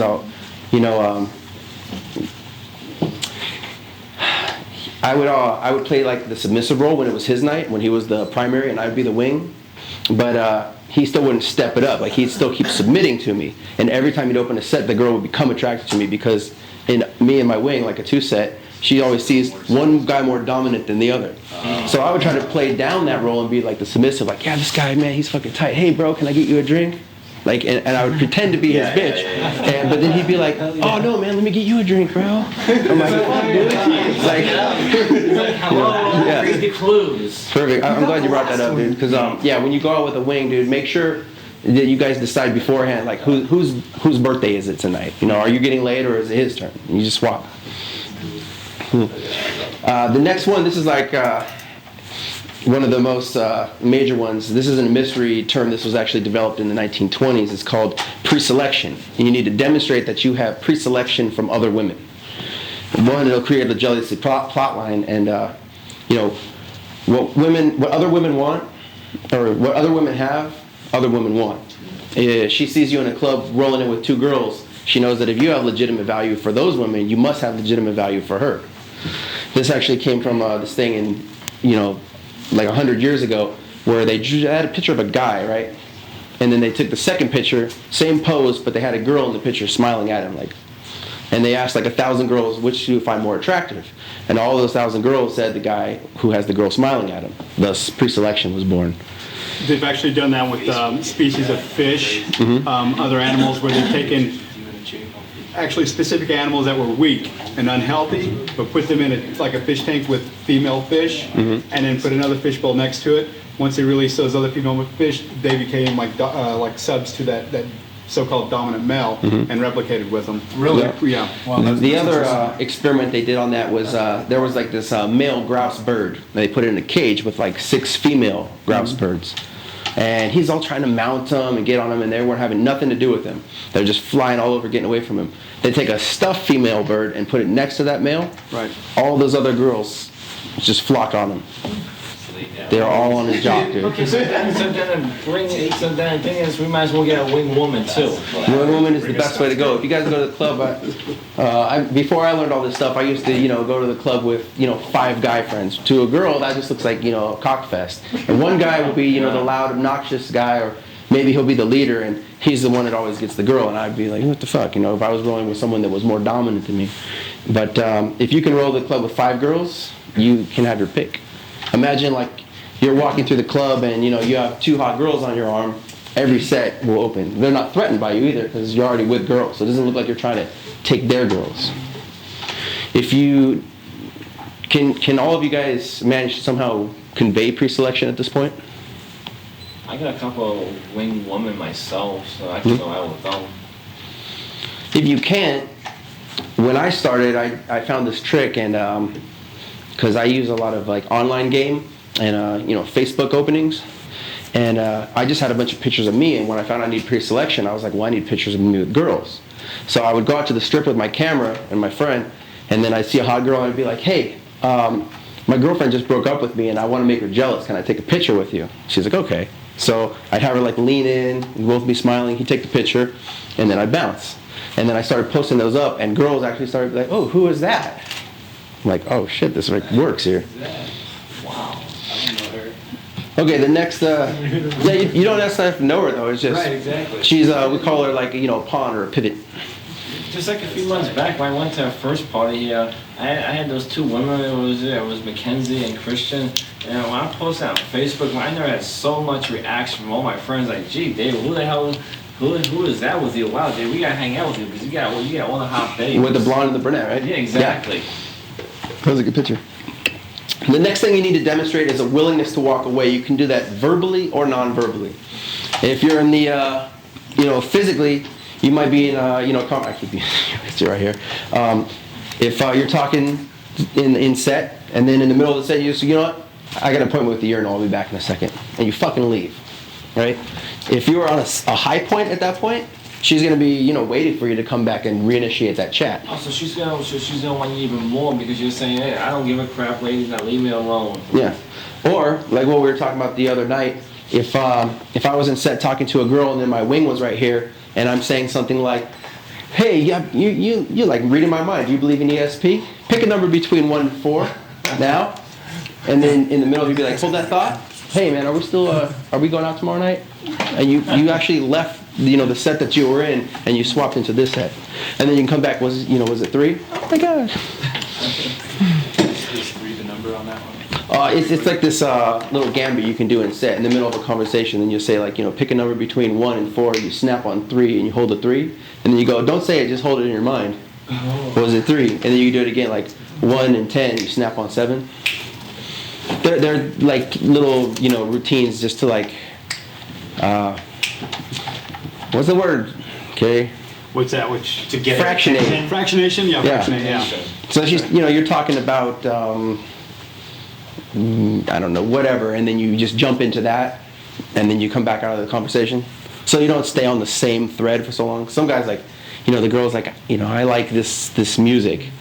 And then you go, oh yeah, I like this music too. Oh, this music is so great. Yeah, I wish they'd turn, guys, AFCs always stay on the thread for like far too long. That comes across as being, that's demonstrating needy behavior right there. By demonstrating that, guess what, you come across as being insecure, and women hate guys who are insecure about themselves. They're like, oh, leave me alone, because he doesn't have confidence, and they want to have confidence. It's like, I don't give a crap about anything, whatever. Another way you can do this is like, if you're on the phone, you're giving her an IOI by giving her a call. But when you get her on the phone, you don't ask her out to do anything. You just may say like, hey, what's up? This is Brian, the tattoo guy from the club last night. Oh, hey, what's going on? Yeah, I'd like to hang out, but I'm really busy right now. I got a lot of stuff going on, but I'll give you a call later. She's like, okay. Fucking hang up on her. And then she's like, wait a minute, this guy didn't ask me out. Like, and then she starts Facebook stalking you, and like Google your name. Okay, so the next one, you want to demonstrate that you are a protector of loved ones. She needs to know that you're able to protect her, the possible children you may have together, and the friends and loved ones around you. That one, I usually use a story in set. I'll say something like, I'm in the middle of talking to her and I say, hey, do you ever go hiking? And then she'll go, yeah or no. And I'll be like, oh, get this. Okay, I was at this place called Mary Jane Falls the other day. It's like the coolest hike. And I'm there with, a buddy and a girlfriend of mine. So I just added pre-selection right there by saying, girlfriend of mine. And I was like, yeah, her name's Sarah. She's trying to be a go-go dancer. But, we've been drinking like way too much wine. And she, like a quarter mile in, she slipped and she twisted her ankle. And I was like, Maz, dude, we've got to, get her to the hospital. So that right there, because I said, hey, we've got to do this. I told the other guy, I just conveyed leader of men. And then, so I was like, man, I was like getting her down the hill and she's all drunk and half threw up on my arm. I was like, fuck, dude. But it turned out everything was okay. But there, I conveyed protector of loved ones. But I'm not doing that, I'm not telling her directly that I'm a protector of loved ones. I'm doing it inadvertently by my speech.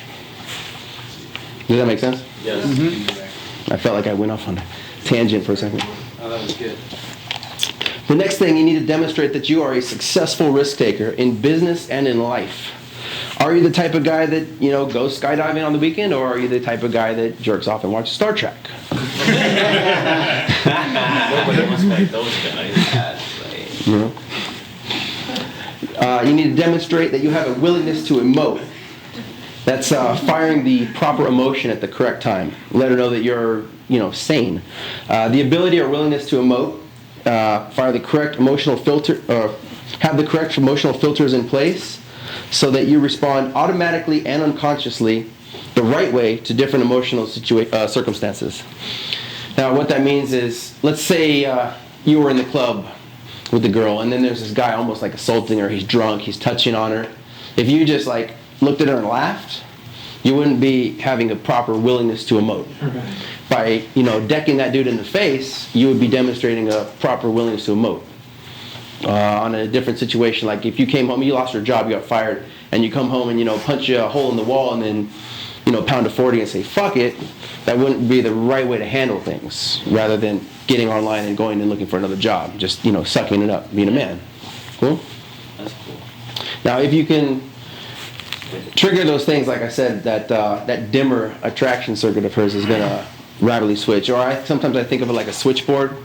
When I'm in set, I'll already know, like, okay, did I run that Mary Jane Falls gambit? That means, okay, leader of men, pre-selection, protector of loved ones, they're all switched. So now I'll be like, somehow I need to demonstrate that I'm a successful risk taker. Or I might take out my, my camera and show her, like a picture that Derek takes tonight and say, yeah, this is a small business venture that I'm, starting. And they're like, oh, wow, cool. How's it going? Oh, it's taking off. So then I get, you see what I'm doing right there? We call these like embedding DHB spikes into your conversation. So on the other end of the spectrum, we have demonstrations of lower value. DLVs are anything that POA inadvertently does that communicates that he has low social value or lower social value than his target. Remember, what she's looking for is a man of higher value, meaning equal or higher value to her. So if you're lower value, she can't feel attraction to you. The most common DLVs are anything that the POA might do that communicates that he does not have strong social skills and that he lacks social values. Making false pauses, failing shit tests, and coming across as incongruent or approval seeking are all common ways which men typically DLV themselves. Oh God, you're kidding. DLVs can be anything that communicates the opposite of a DHV. For example, instead of communicating that he's a leader of men, a DLV is anything that shows that the POA is a follower and lacks leadership skills. Another example would be saying or doing something that shows the POA is not very popular with women, like, yeah, I haven't been laid in 9 months, instead of communicating pre-selection and social proof. Now, a lot of guys will actually do this in set because they're thinking, oh, well, I want to, women want honesty, so, I haven't been laid in 2 years, I should tell her that. But no. If you aren't the type of guy that's good with women, how is she going to want to introduce you into her social circle of her friends? Exactly. If other girls don't like you, she doesn't want to be like, this is my, guy friend, and they, you start talking to her friends and you're like, yeah, girls don't really like me. That's going to bring down her value in the group. And women are very into their hierarchy of their social circle. They want to bring a man who all their friends will like because it will boost her ego. Because then she's like, yeah, I got him. He chose me, you know, over you. It'll boost her ego and her status relative to the other girls too. Just like and girls are really concerned with what their friends think. Yeah. And Ryan, just like that woman we talked about the other night, you said, hey, just the HBIC, yeah. They have bitch in charge. What are you talking about? Yeah, exactly. Because she wants to be that girl. So. Just another point, one of my fuck buddies actually, when she's in a relationship, she's with that man, but when she's out of that relationship, she won't go and find another man to fuck. She'll go only to her fuck buddies for fear that she's going to give up to some guy who's a bad leg. Wow. For sure, that makes sense. So you don't want to like, I'm sorry, can you say that again? No. So you don't want like some girl, but really, no, she actually, when she's out of a relationship, she'll date other guys, but she will not give it up until she's in a relationship with them. Until that point, she'll only have sex with old boyfriends or even an ex-husband. Oh yeah. That's it. Okay? Because she's afraid she's going to go out and meet some guy, think she might be interested in him, have sex with him, find out he's a bad leg. Just trying to reiterate the point about don't be telling chicks you haven't been laid in 2 years. For sure. You know, which is different than us anybody. guys. You know, when we hang out, if you know, if a friend of mine was like, "Fuck, man, I haven't been laid in like 6 months," I'd be like, "Well, fuck, I buy him a beer and then take him to the club." Yeah. You know, no big deal. I get a freaking hooker. So I know. Don't tell her that. Yeah. I've been laid once. It was a hooker. Every time my guy friends about that, I can get you a hooker for less than $100 myself. Holy shit. How much does she weigh? How old is she? She's like one of those 50-year-old ties. No, this one was 42. Spike. That's good shit. You guys all good on DHBs and DLBs? Yeah, exactly. Fuck, that was tight. Sorry, we're off track here. It's all good. Okay, compliance testing. When delivered by a woman, a compliance test is a small request or a series of requests that a woman will make to shift the power dynamic of an interaction to her favor. When delivered by a POA, it is a test to see the target's current compliance level to him. Now, what that's meaning is, let's say I'm in set with a woman, and then I tell her, buy me a drink, and she goes and does it. It's not the drink that I'm concerned about. I don't give a shit about the beer. Yeah. It's does she actually comply with the request, because then I know she's under compliance to me. I may high-five the girl and say, you know, give me a little spin, and I spin her around. You know, I'm not trying to show off. I just want to see, are you doing what I tell you to do? Because if you can do this, then I can go, you know, I can go further. Compliance testing will start with, you know, just a high five. Like, that's cool. If I, you know, go up to the girl and say, you know, give me a high five, she could high five me and give me compliance. Huh? Is that an automatic IOI if they comply? Yeah, for sure. It's a good lead. Because sometimes they won't. I could walk up to a girl and go, hey, high five, and she might just be like, boom, and like totally defy that test. Okay. Because I've wondered, I'll do a compliance test just to check it out. Just I haven't ever read about it, but I've tried it, and I've always wondered, once they do it, does that even mean anything? You can't just do it once. I mean, you have to keep plowing through. The idea too is that you getting them to comply. You escalate the compliance. Yeah, you want to start low and build up. I mean, a compliance doesn't mean anything from high five to okay, open your legs for me. Yep. You know, and then you don't start with open your legs for me. You build up over time. Not to steal Ryan's thing, but there's the yes ladder that salesmen use, right? It's the same principle where you get them to start saying yes and you build them up to that. One of my compliance tests is just to like ask a woman, you know, oh, those are real nails, and I'll hold out my hand. If she'll put her hand in my hand, I know right then she's open to a little bit more. You know, it doesn't mean I'm finger begging her in the next 5 minutes. It means my hand can now like go to her elbow, then to her shoulder, then to her lower back. Nice.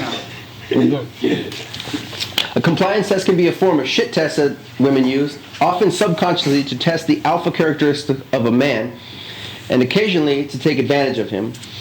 Again, like, she'll say, hey, buy me a drink. And you buy her a drink, she's like, this guy's under compliance. Let's see what else he can give me. Oh, well, you know, give me that dinner. But doesn't mean you're going to get the pussy. Get the bill. Yeah. No, you don't want to get the bill, you get screwed. And occasionally to take advantage of. Compliance tests can be anything from a small favor to a large request, and often depend on how entitled the woman feels. You get that, right? Yeah. She won't just say, buy me a beer. She'll say, give me Patron. Right. You're like... What's the mantra from Mondays? Dating is for what? Dating is for fucking. Dating is for chicks you're fucking. Yes, it is. only for chicks you're fucking. It's a reward. How strong? Okay. AFCs often fall into the trap over complying with any request that an attractive woman makes for them, for fear of losing the woman's approval or attention. What these socially uncalibrated men do not realize is that this behavior is very needy and unattractive, and by trying so hard to win the woman's approval, they lose it. Does that ring true? Yes. The only way to pass the compliance test is by not complying with it or asking for a compliance test from her in return. That was that one where she said, buy me a drink, and then she gave you the hoop, but instead of, jumping through the hoop like, the circus animal, you went ahead and said, why don't you buy the drink? You get the first round, I'll get the second. So I gave her a test in return. I turned the hoop into a hook. Because now she's like, okay, this guy's challenging me. Let me start pushing his buttons to see if I'm dealing with a real man. A PUA can use compliance tests to his advantage, often to gauge a woman's interest level in him. Another form of compliance test is to have the woman move to a new location at the bar with you, form of logistical compliance. It is important to deliver compliance tests smoothly, as if they are not tests, but rather small hoops that the PUA smoothly transitions to. If a woman complies, the compliance threshold can be increased with each data point. If she declines or is enthusiastic about it, the PUA can always IOD and try again when more demonstrations of value have been communicated from both sides. Okay. Kino, which is short for kinesthetic, which means touch, or any form of touch. High five can be kino, sex is kino. The force of physical energy and touch between people. Kino is one of the key elements of pickup. Kino helps to establish a precedence of touching women and can also be used to communicate sexual interest in a woman. This can help prevent a PUA from ending up in the friend zone. Overt Kino can also be used to arouse women and get her into a sexual state. Psychological studies show that casual touching during a friendly conversation causes people to remember the conversation more fondly after the fact. In pickup, starting Kino early establishes touching as a normal conduit of one's behavior and can help with escalating smoothly into the bedroom. You ever hear those people that are like, they just say they're naturally touchy-feely? Oh, yeah. Right? Are you the type of guy that goes into conversation and just naturally touches her? Or are you the type of guy that... takes her to dinner and sits across from her, and then takes her to the movie, doesn't put her arm, and at the end of the night you're thinking, should I go for the kiss? Like it was a big moment to go for it. But if you had naturally been escalating, since the very beginning of the interaction, hey, what's up? You start touching her, you're hugging on her, you may give her a little kiss on the cheek. When you actually start making out, it's not a big deal. And that's why, by doing this correctly, you'll be making out with girls within the first couple minutes instead of, on date 3 or whatever. Good or practice. Date never. If you want this to become congruent with who you are, do it with everybody. I mean, when you're shaking hands with a dude, grab him by the shoulder, pat people on the back. Don't just all of a sudden make it become about women, because you will creep them out when you come from a place of creepiness, when you're like, ooh, is this going to work? If it's not part of who you are, establish that now with the guys. Work your way towards women. Escalate Kino with a dude. That works with sales. That's awesome. That's a good point right there. AFCs often do not build enough Kino during the interaction, waiting until the last minute to go for a kiss, which seems forced and awkward because there was nothing leading up to it. The general rule with Kino is use it often and early with some calibration, of course. Calibrate to her comfort levels. Everyone good on Kino? Yeah, can I give an example real quick that what kept me out of the friend zone with one chick? And that was just, she passed out on my couch. She wasn't drunk, she was just napping on my couch, and we had a bunch of people there. And I woke her up by patting her on the butt. She remembered that, like to this day, she'll tell people, yeah, he knows how to wake people up. That girl I turned into a fuck buddy. Almost was a friend. Wow. But just because I rubbed her butt to wake her up, yeah, that alone. Nice. It's important. One other thing on Kino, to do it early and often. I should pass out on my But a big thing that Mystery talks about too is you take it away. You do it something, then you take it away, where you push her away. Yep. And where if she's touching you somehow, you do it for a while, and then you move her hand back. Yeah, definitely. And then by taking that away, it makes you want it more. It's the whole willingness to walk away thing. It's like the reason people get addicted to gambling is because it's random return. They're like click click click, I won, click click click, I lost, click click click, lost, click click click, win, click click click, win. Oh, right. So Usually when I'm in set, like one of my openers is, when I'll be like, hey guys, quick question. If you guys have your own island, what's the first thing you would do on it? And I'm looking, the dorky girl will say like, I'd build a house or I'd build a gym. And the slutty girl will be like, I'd have sex, I'd smoke pot, I'd get naked, right? And as soon as she does that, I can go in with Kino and be like, oh, you're my new best friend. All right, get off me. Nice. Right? Okay. This is the last little section of part 1. Peacocking, or peacock theory. Yep. Mystery has this quote that says, the looks you have now help you to fit in, but wouldn't it be nice to stand out? Yeah. A POA wears something flashy, unusual, or even outlandish to attract women's attention and start conversations with them. Peacocking is a technique developed to get attention in busy, distraction-filled environments such as nightclubs. By wearing something showy like a cowboy hat or a glowing necklace, a POA is able to differentiate himself from all the male competition in the club. This is a term derived from the biology and behavior of peacocks and from Darwinism. Peacocking can also encourage women to start conversations by commenting on the article of clothing they're wearing. The POA can also use this as a starting point for a DHV routine, some other method of generating attraction and keeping the conversation going. Now, I didn't wear it. You're you gonna kill me. motherfucker. It's sitting over at Johnny's house right now. Ah, shit. Okay, so Sorry. Flip has a little necklace on, right? You don't have to go over the top like this with black nails and stuff, but wear one interesting item of clothing just so she can come up and say like, oh, I think that's cool. Let her start a conversation with you. Maybe like some kind of crazy jacket. I wear like a lot of weird shit. Sometimes when I go out, I'll wear like a feather boa like that. I'll wear, glow sticks and the cat in the hat. The cat in the hat, yeah. What he was referring to is I have a necklace that has this metal cylindrical object on the end of it. Nobody knows what it is, and it makes no sense. It's just really random looking, but it's nice. And people actually will ask me all the time, what is that? So yeah, that's what he was going to refer to because it does stand out. Yeah, it will prompt them to open a conversation with you, and again, if she opens a conversation with you, that's your first IOI. So I just don't want to look like there. that and girls walk up to me and say, are you retarded? Yeah, I think it's something with peacocking. I think it's something that's real easy to overdo when you first start out. You're like, oh, I'm gonna just do like I saw the Mysteries TV show. I'm gonna totally do that. And it's something it's easy to overdo, and it's got to be congruent with who you are, how you carry yourself. Definitely. If you're dressed like one of these guys, and then you don't know how to talk, you're just gonna look like a fool, like you're trying too hard. It's kind of like, I don't know have you ever heard of the term big balls shirt? Basically, it's a shirt. It's a peacock thing. It's something. It's crazy or whatever. And like even before I came across all this stuff. Me and my friend be like, oh, that's a big ball shirt. It means you got to have big balls to like pull it off. For sure. Because if you don't, if you can't, it's that much more. But if you don't, you kind of like fall flat. Well, you got to consider though, Mystery, he dresses like a rock star because technically he is a rock star. He doesn't do anything else but go to clubs and pick up women. Right, it's congruent with who he is. Yep. But if you're a banker in the daytime, you want to do something just slightly a bit more flashy. Not to an extreme, but that takes you off of the banker look. Yeah. I mean, maybe like one interesting thing that doesn't like, it's not totally incongruent with the outfit, but something that kind of blends in, and then like one, maybe two interesting things that can give that'll be like a hook for her. I've noticed that you can like lie as well. Like, my job, if I'm trying to be honest with the girl, I'm telling her, I'm an audio video engineer, but I have my nails black, they may be like, why? I said, well, usually I'll end up saying like, oh dude, we had 80s night the other night, it was fucking awesome. My buddy rented us like one of those big mammoth limousines with the stripper pole in the back,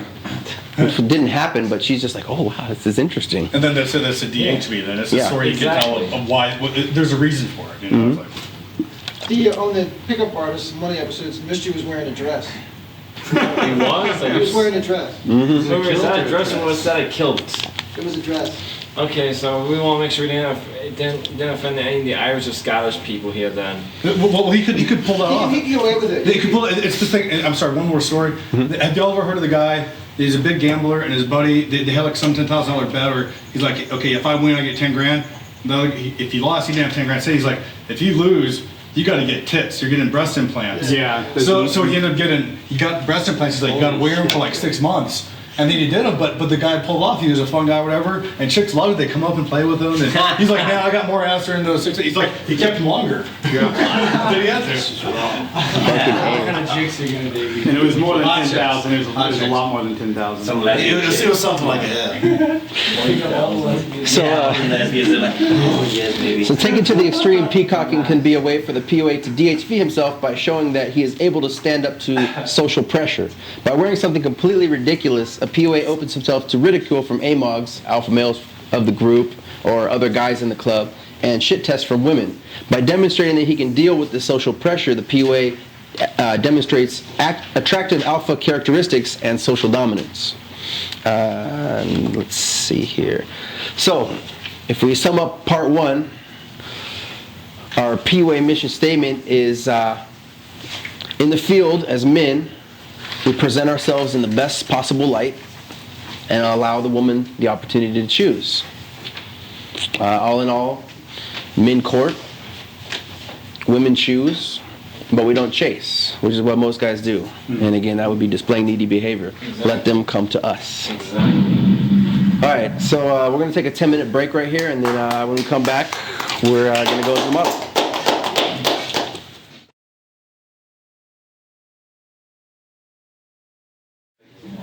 How do you go from meeting a woman to having sex with her?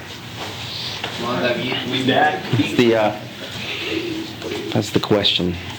So, the overview of the mystery model, M3 model, is that there are three phases, three overarching phases. The attraction phase, the comfort phase, and the seduction phase.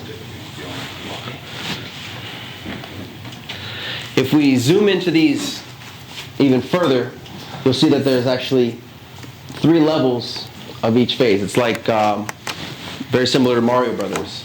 You go through the 9 levels and you save the princess. The secret here is that the attraction phase plus the comfort phase will equal the seduction phase. Meaning if a woman is attracted to you and she feels comfortable with you, she's going to seduce you. Why wouldn't she want to? This is what happens if you go through them in a different order. You ever go through, you ever play Mario Brothers, right? You start on World 1-1, but in 1-2 they have the warp to World 4, then you warp to World 8. Of course, yeah, exactly. Right? But then you start playing World 8 and the little bullet bills, like they kill you because you don't actually know how to play Mario Brothers. Because you actually didn't play the game, you just try to warp to the end, and that's where you failed. Yep. So let's talk about the player. The player is the man who attempts to win the game by warping straight to the seduction phase. Starting in seduction phase will usually telegraph too much interest. You know, she knows right away when you're the guy that walks up in the bar and goes, "Hey baby, what's your sign?" Right? She knows what you want. This displays needy behavior and telegraphs to the target that she is higher value than you, that you're trying to get her, which means she must be the prize. At this point, you're going to notice their bitch shield will intensify. You call up, "Hey baby, what's your sign?" She's like, "I'm here with my girlfriends. I have a boyfriend. Oh, we're talking." If you do succeed, you may find that you're winning by fool's mate. Now, in the game of chess, we've all played chess because most of us are nerds. So you have this board with 68 squares, and the first 2 of their pawns include all the chess pieces, right? Yeah. Now you can open with a pawn, and they have to open with a pawn. You open again with a pawn, which will open up your queen. If they open the right pawn, you can move your queen here, and then you have this king in checkmate in 4 moves. But just because you win someone in chess in 4 moves, it doesn't make you a chess champion, right? So we call that fool's mate. So, fool's mate doesn't label you a chess champion and is not going to define you as a true POA or enable you to consistently close using solid game, which is what we want to do. All of us have been getting lucky our whole life, but wouldn't it be nice to be able to walk into any venue, see the girl that we want to take home that night, run this game, and make sure that you score at the end of the game. And it not being perump at a brothel. That's true. Okay? So if you want consistency, you must learn game, otherwise you're just getting lucky. Building attraction and skipping the comfort phase will usually cause buyer's remorse. Have you guys ever heard of that term? Yeah. Have you ever experienced that term? Yeah. Yeah. So you're at you just got paid and then you're like, oh dude, I'm gonna go buy that new car. And then you get home and you're like, fuck man, I didn't even buy groceries, I didn't pay the rent. And then you actually start resenting that car. You know, you start driving, you're like, oh, this fucking piece of shit. You don't like have any value for it. The same way, you know, I can teach you how to meet the single girl at a bar and take her in the, the toilet and fuck her within the first 10 minutes of meeting her. But if you're trying to make her your girlfriend, that's not really the way to go about it. Cool? Yeah. Okay, so let's talk about the nice guy. The nice guy is a term that's like, it's a social mask that's worn by a man that's afraid of using this, showing his true colors. Yep. So he starts an attraction, and then he gets stuck there. He's the guy that walks up and says, can I buy you a drink? And he tries to be her friend first. He starts talking, you've seen the movie Swingers? He starts like, oh, girls like nice stuff, so I'm going to talk about, puppies and ice cream. And then what happens is she will get comfortable with you. She will take your drinks, but then when you try to physically escalate it in her seduction, you get that bitch shield up. But she's like, whoa, I thought we were just friends. Exactly. Right? Oh, yeah. And what happened is, sure, you build a lot of comfort, but she's not attracted to you, so she's not going to let you, she's not going to, raise this gate right here to get you into the last phase. The PUA begins the interaction by building or creating attraction. After the target is attracted to the PUA, he will then build trust, comfort, and connection, TCC.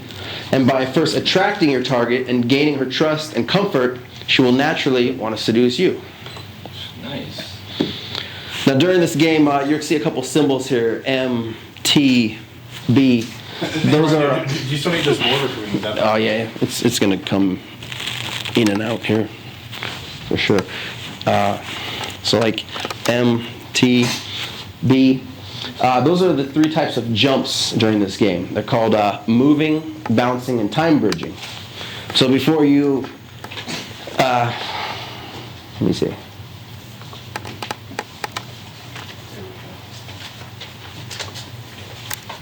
I fucked up.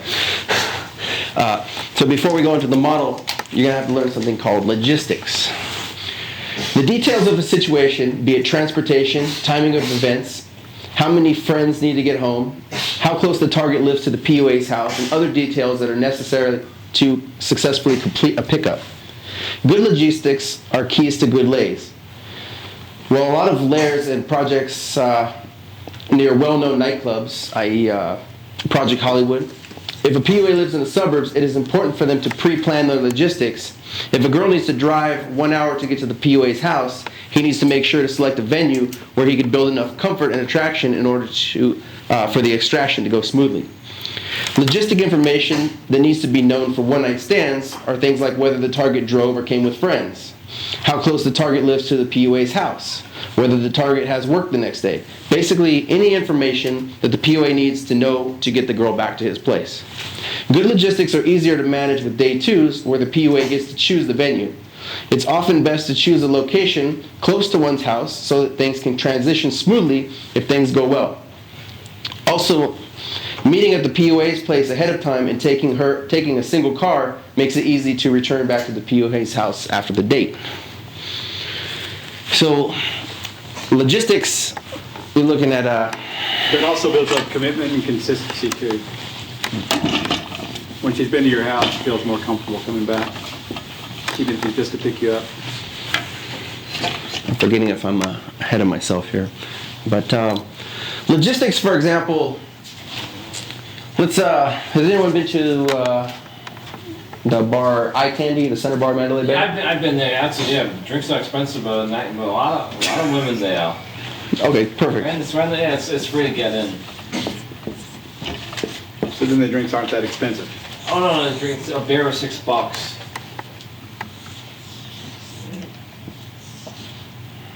Okay.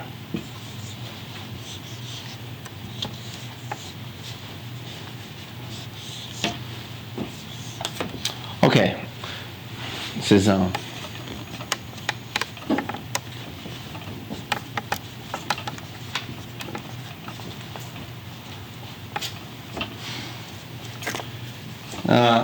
This is a nice one to really explain logistics to you. So there are 3 entrances, right? Yes. There is a center bar where you don't want to hang out. No.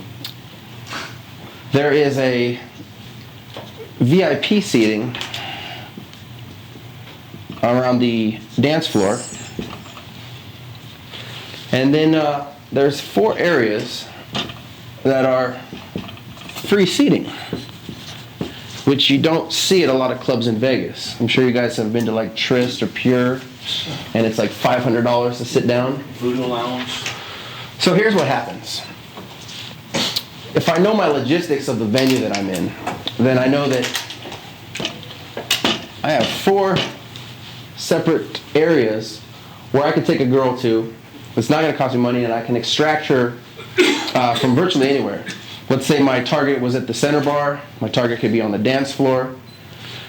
I can enter the venue. I can open the target. I can then move her to the dance floor. That's your first move. I can possibly meet her on the dance floor and instantly take her to a sit-down location to start building comfort. And I can also bounce her to be out of the venue to Denny's or to my car in the parking lot. So everywhere you go... Does that say T in the arrow? Over here? Yeah. Yeah, I just put that for target. Oh, target, okay. Yeah, like say I come in and she's either sitting here or she's on the dance floor. I'm going to open in the attraction phase, and then I'm going to move her, right? After attraction, I've got to move her. Imagine if you're in Whole Foods, right? I walk up in the cereal aisle and I see a hot babe, and I open her up. I can build attraction, and that could be the attraction location, the cereal aisle. But at some point, I'm going to have to move her. I can't get her to bend over in the cereal aisle, or I'm going to go to jail. So I'm going to have to mild her somewhere to gain comfort. Now there's a move, right? Yeah, move, my man. There's a lot of specific locations that we go that have like really good logistics. Some places have shitty logistics. You know, if you pick up a girl in Pure on the dance floor, there's really no place you can move her except out of the club. But you're not going to be able to bounce her out of the club until you sit down and build a little comfort with her. So let's say we're on that, that cereal aisle at Whole Foods. I can't fuck her here, but I can move her to, a Starbucks.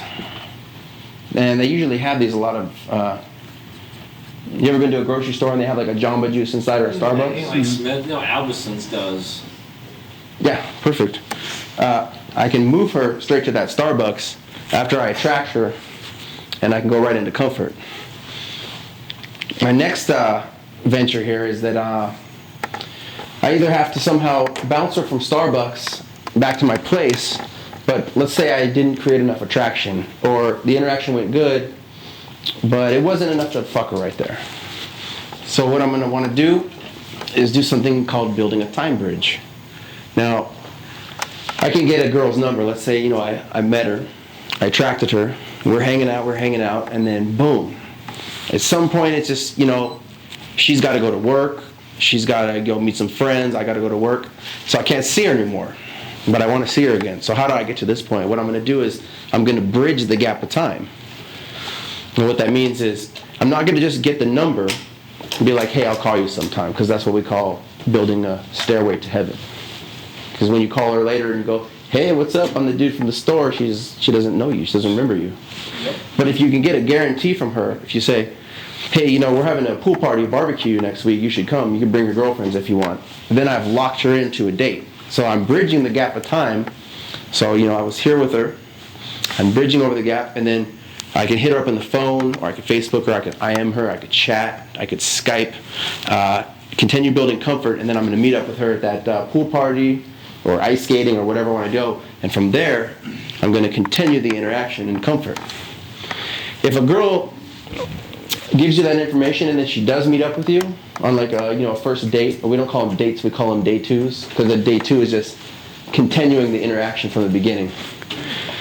So if she actually meets up with you, you already know that you're in C, in comfort. And if you know the model, if you know that you're in C, then you'll know the next step to do to move her towards S. Is that not making sense so far? Yeah. Cool. I think this is going to go back over that again. Okay. So let's imagine that you've chosen your venue where you want to game. I know you got like a lot of guys that come to this group, they're not really into clubs, but realistically, that's where the hot girls are. They're in the clubs, they're at yoga class, they're in the strip club. Like wine tasting, like, because I know Wine tasting is every good. Sunday now, I found out about this Fresh Fries. Okay, I think for this month it's at Town Square. Every Sunday from 6 to 10, there's a wine tasting event up there. I heard that, as David Weingart says, that's a good place to meet women at their wine tasting thing. Wine tasting is good. It's this okay. Town Square? It's the Sunday Town Square. It's from 6 to 10. Sunday? I have the flyer. I have the flyer at home. I know it's going through this month anyways. I think it's free, and they got the free wine tasting. I believe it's every Sunday 6 to 10. We're at a Town Square. I think like the new place. The what? Maybe Whole Foods? No, it's not at Whole Foods. It's not. You could always post it up on the media site later on. Yeah, I'll definitely post it. But I know it's a free because I've heard because everyone. Let me know, dude, when it's going on, and I can make it into an event. David Weingart says, "Hey, a free wine wine tasting, good place to meet women." I have picked up at a wine tasting. It's good. Because most guys don't go to wine tastings events and oh well, I'm not gonna go. I gotta pretend I'm something. But a lot of women go and they just love. They want to meet a guy in a place like that. You have the advantage there. For sure, dude. Any of these places that maybe you guys don't want to go, like clubs, if you realize that the hot girls are at the clubs, you don't have to become a clubber. You just want to go there to meet them and run game. Okay, so I'm gonna backtrack a second. Now let's imagine that you know the location where you want to go. You got to remember that every single guy that comes in here is going to have a different idea of success, and he's going to have a different target market. You know, what I want may not be necessarily what you want. Some guys just go for cougars. Some guys go for younger girls. Some guys just go for hired guns. Some guys go for bookworms. Some guys only want blondes. Some guys just want black chick. Different age ranges. Some guys are coming for a relationship. Some guys are coming to build a harem. Some guys are they just, you know, they like to date 3 women a week, circular dating. So you got to be decisive on what you want, and then you got to. I would go home and, you know, be very decisive. Make a list of the, you know, criteria of what you want in a woman, and then you need to go to that venue where she's at. You know, if you like a health-conscious woman, try yoga. If you want a challenge, you know, go to the strip club. There's some guys in this group that they like only go for strippers just because they like that challenge.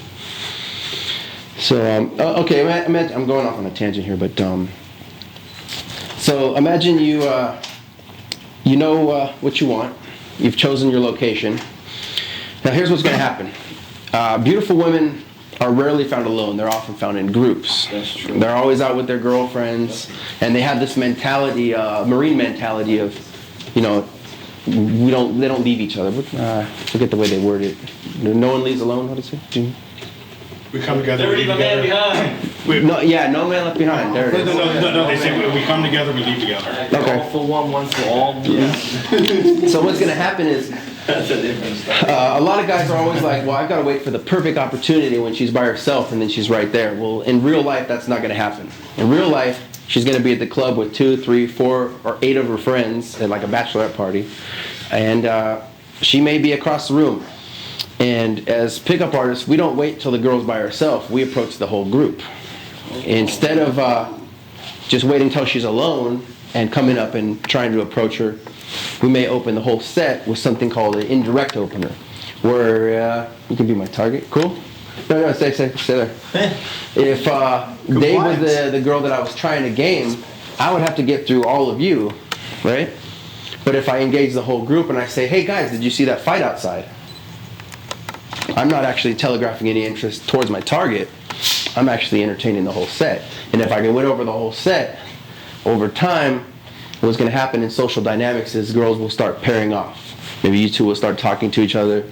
You may stand there, you may start talking to him. And as I demonstrate value, you guys will back off. You won't be so threatened by me. and then I can go in and make my approach, my direct approach, after I've already attracted her.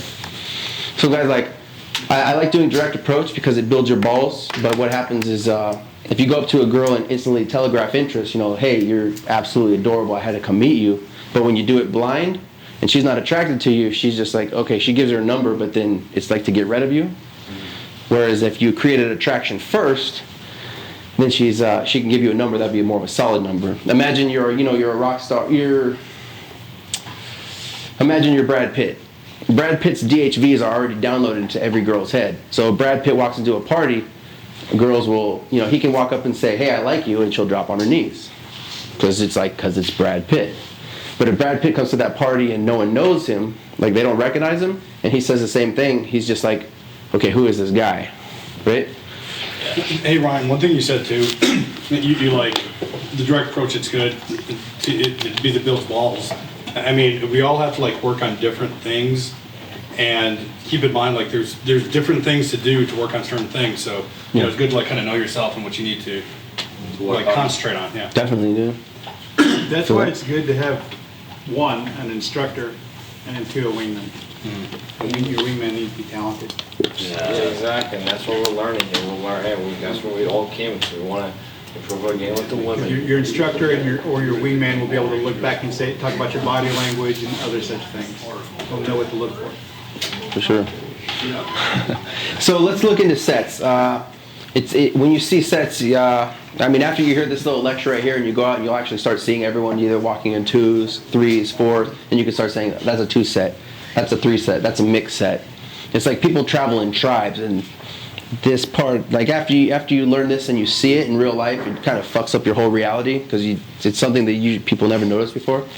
So a set is a group of people in a social situation. The term set was coined by Mystery and is taken from magicians who use the word to refer to their audiences. In pickup, it is used as shorthand from any group of people that a POA approaches during the course of sarging. Sarging means, going out looking for pussy. So we say, hey, are you going sarging tonight? That's what that's from. There was a guy named Ross Jeffries who started this whole seduction community, and his cat was actually named Sargy. And, people would come over and he'd be like, oh, I can't hang out for a second. I got to go sarging again. The cat's out running around. So looking for pussy, that's where that term comes from. For example, a 2 set is a set that contains 2 people. A 3 set has 3 members. And a mixed set is a set that contains both men and women. The dynamics of sets vary depending on the number of people in the set, the gender of its members, and the relationships that exist between them. Group theory is one way to understand the social dynamics with variations in set structure and how to navigate appropriately to the target. Often a POA will approach a set with a specific target that they are interested in, but sets can also be used as practice or warm-up sets, or simply social proof that will advance one's social standing in a venue. And what that means is, have you guys ever heard of warm-up sets? Yes. No? Yeah. Okay, so sometimes before we go gaming, the same way an athlete will stretch and warm up, and run laps before he does the actual lap. Yeah. There's going to be sets of people all over in the club, and we'll just warm up, because you get those all the routines. If you're running like indirect pre-scripted can openers, then if you haven't gone out in a week and you go out and try to run the opener, you'll be a little fucked up. So you go ahead and there's 2 fat girls over here. That's a good warm-up set. So then I go in and I can practice with them, and I'm basically using everyone in the club as a punching bag to get myself into state. I'll get in a talkative state, and then when that hot girl comes along, okay, I'm ready to go. That's my real set. Yeah. So it can really start before you even go out too. Like if you know you're going out, it's really good to say you go to the grocery store. Like, just talk to the cashier. Just talk to people. Yes. It doesn't even be just women. Just talk to people. I think one of the best things I think Mystery said it. He's like, you don't have to necessarily feel confident. People are like, okay, I just gotta feel confident, and it's hard to tell yourself. What you gotta do, you gotta feel social. You gotta feel like you can talk to people and kind of just get it going. And it's a lot easier to get yourself to be. Just say, you don't even have to be so say, oh, just need to be talkative. Yeah. And go talk to people that, you don't want anything from them. Just saying, hey, what's up? Sometimes you just walk in the club and there's a routine called, the toast routine where, as soon as you walk in the door, you start going, hey, man, cheers, what's going on? Hey, cheers, huh? And as I'm doing that, I'm actually starting to get myself talking. I get in a more positive state, and then that girl's right here, and it's just like, oh, hey, I'm already in a good mood, right? Yeah, so it's like, a lot of times when I'm working, you know, I'll be behind a computer all day or whatever, and it's tough to go from that to just going out. Yeah, you change from you gotta like, have some kind of transition where you're like, just kind of like, to go from IT mode into, you know, Exactly. PUA mode is like, it's kind of hard. It's hard for most guys. I have that problem all the time. Sometimes I go out and I'm half tired, so I pump my state. I take a lot of vitamins, protein shakes, and I use ginkgo biloba, Korean ginseng, and I'll pop it all at once, and then it's like, oh shit, grab my Monster, my Red Bull. Some loud music. Yeah, you get yourself in a talkative state. That's what a set will look like, you know. So I have a 2 set right here. I'm over at Starbucks. And, you do? Yeah. Actually, Richard took this picture actually. So I usually see like hoops over their heads, and I'll like imagine, you know, a little T over the target's head, and anyone else in the set is an obstacle. And then there's like different variables. Like if there's a guy in the group, we call him the AMOG, the alpha male of the group. And if there's a guy in the group, you want to engage the guy first, and he'll give you permission to talk to the girls. But if you go up directly to your target and start talking to her, this guy's he's gonna cock block you. He's gonna be like, hey, you know, punk, or he's gonna be like he's waiting for attention. If you want to disarm a guy, give him a compliment. Like, be like, dude, I like your shirt, bro. I would totally rock something like that. Where'd you get that? And then he'll be like, oh, dude, I got it at Ross. You're like, sweet, bro. And you go, how do you guys all know each other? And then him and the obstacle, you know, will turn towards each other, and then you have the target to yourself. Nice. Clever indeed. All right, so we're going to start here in the attraction phase. A1, the open. The man approaches the set, runs an opener, and immediately earns the set's acceptance. A Venusian artist with tight game approaches a set of people in a bar using an indirect opener. He doesn't seem needy or interested in the target, and in fact, he comes across as though he's just leaving by use of a false time constraint, or FTC. Hey guys, I've only got a quick second. I'm here with friends. Or, you know, hey guys, I got my friends with me, but I got to ask you this quick question. So I don't seem like I'm just coming up and, you know, as if I walked into a group and I was just like, so hey guys, what's going on? How's your night going, man? What are you guys drinking? It's like, who are you? I like the music in here. Rather than, hey guys, you know, quick question. I'm here with my friends. I can only stay a second, but I got to ask you, blah. Right, you could feel more comfortable with that. Yeah. I'm picking on Sean now. Okay. He demonstrates higher value to the set and crosses the social hook point, a point at which they accept him. That's this point that you will physically feel. You could be in set with a girl. You might say, you know, hey guys, I got a quick question. What do you guys think about girls and tattoos? She'll go, I don't know, I think they're cool, I have one. Get this, my little sister, okay, she's 17 and she's been dating this guy for 2 months and she wants to get his name tattooed on her arm. What do you guys think about that? They'll go, oh dude, don't get that. That names are just bad luck. So, you know, she's already in the interaction, but I haven't reached the hook point yet. It's just fluff talk so far. And then you'd be like, well, what's your tattoo? And she'll go, oh, see, I've got this one right here. You got a first little IOI. And then you go, okay, well, I got to get back to my friends. And then she will say something like, well, hey, I like your shirt. Or she'll say something to you as you're leaving. We call that body rocking out, like I'm faking that I'm leaving. But she'll say something to you that will actually pull you back in. And you'll physically feel this. I've done this where I'm in an elevator. I was with my wingman. And as he was walking out, as I was leaving, she's like, you know, hey, I like your shirt. And I was like, oh, thanks, dude. And I kept walking. And then she's like, well, where'd you get it from? And I'm like, what? She pulled me back in the elevator. The doors closed, left my wingman on the 3rd floor. I went down to the basement with her, walked her to the car, got her number, and then I came back up and I'm like, oh, sweet, dude. Like, so notice that in the set after you open, look at that point. Or she may, if she's standing up and there's a chair nearby, you might be talking to her and she'll talk for a second and then she'll sit down as if she's interested in talking to you. And then you're like, okay, if I'm at that point, I'm crossing the hook point, I'm clear to move into A2 now. So there's different types of these openers that we use.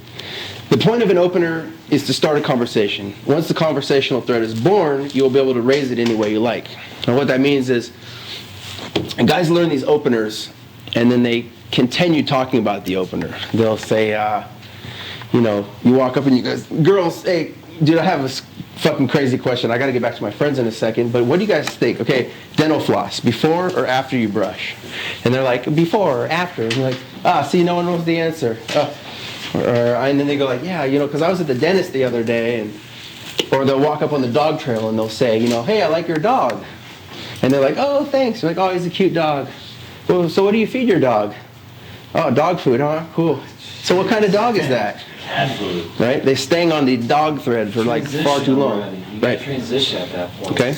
Exactly. So like the point of the opener is just to start the conversation. You spark the attraction and you snip and stack to your next routine. The guys get called that a lot, especially if it's like, if you happen to be from the same place. Like, oh, you're from Texas? I'm from Texas. And you gotta people, oh yeah, I'm owned in Texas. And what did they call that guy? What? Nice guy. They you know, you're from Texas. Oh, I'm from Texas. Oh, me too. Yeah, the Me Too guy. Okay. Can I tell a quick story? Yeah. One of the first nights I went out Sarging with Ryan, I did the dental floss opener and I wasn't ready to go anywhere from there. I haven't told these guys how I fucked it up because it's way too embarrassing. I told them I didn't know what I did to fuck it up, but I'm not going to share it with you guys. But I stayed on the thread for so long it creeped the chick out, and she was interested. And she finally left. We did the dental floss thing like all day the other day, and there was even a kiosk with two dentists, and he walks up and he's like, so guys, we need the answer. Yeah. Dental floss, before or after you brush? And they're like, oh, like they're all lit up. That one worked out well. And he walked out of set, dude, and then you know the hotter dentist went to a customer, and I started talking to the fat one. She's like, hey, what are you doing? Come on, tell us on camera. You should say like dental floss before or after oral sex.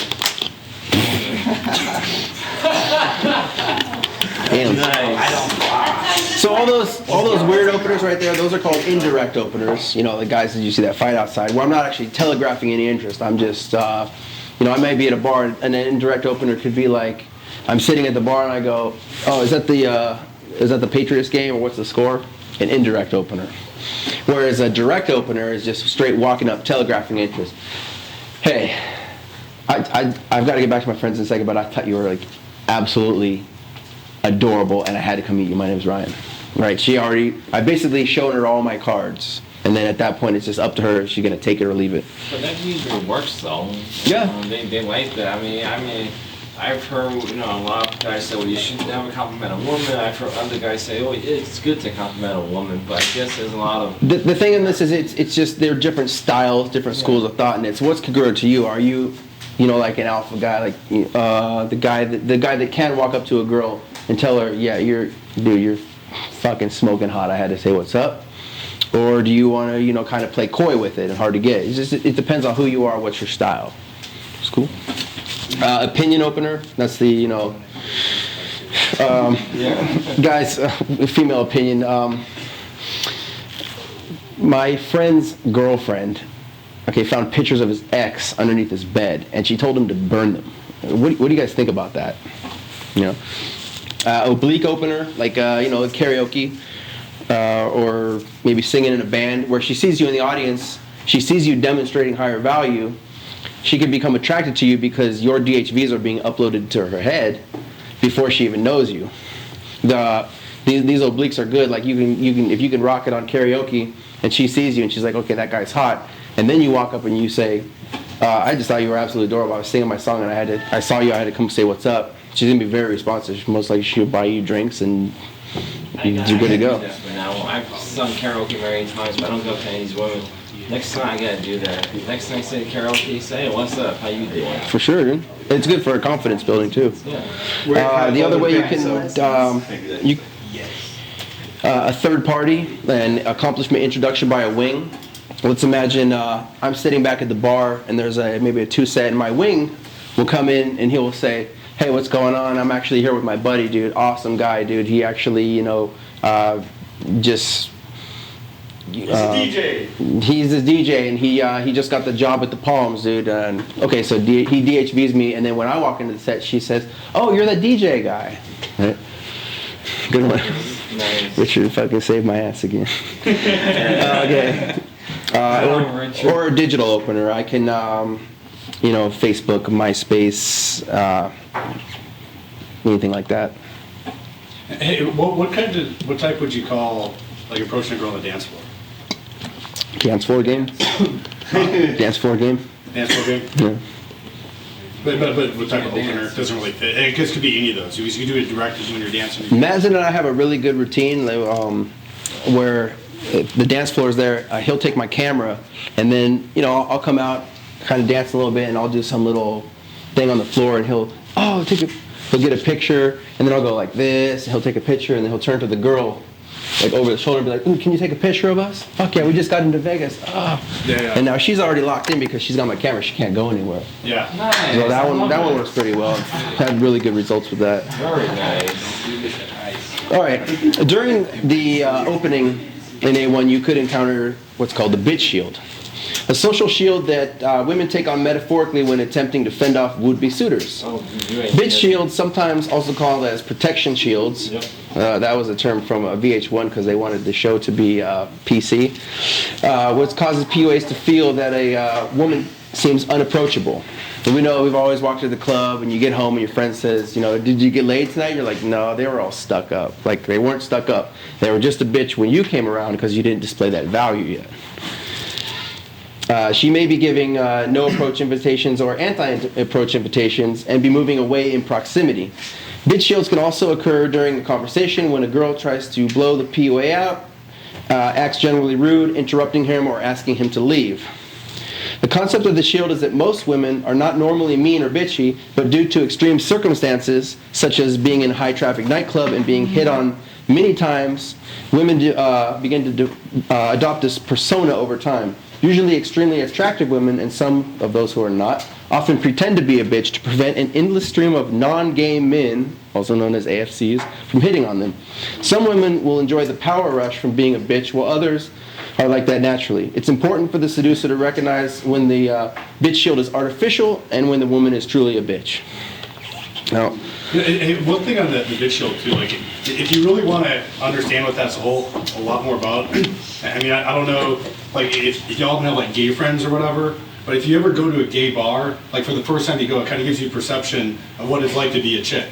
Because then dudes are coming up and hitting you, and like you're like, oh, and like some dudes are cool about it or whatever, and then like someone like trying to fuck you, he's like, dude, get the fuck away from me, Like frame, well, you have a frame right down the street. I mean, that sounds like an experience. Yeah, I mean, it sounds like a good way to get a different perspective on It really is, man. I mean, and you never thought about that. And then it's something See you which guys can sleep with you, and then you know how to do it. Well, wait, you can go as far as you want, man. I don't judge.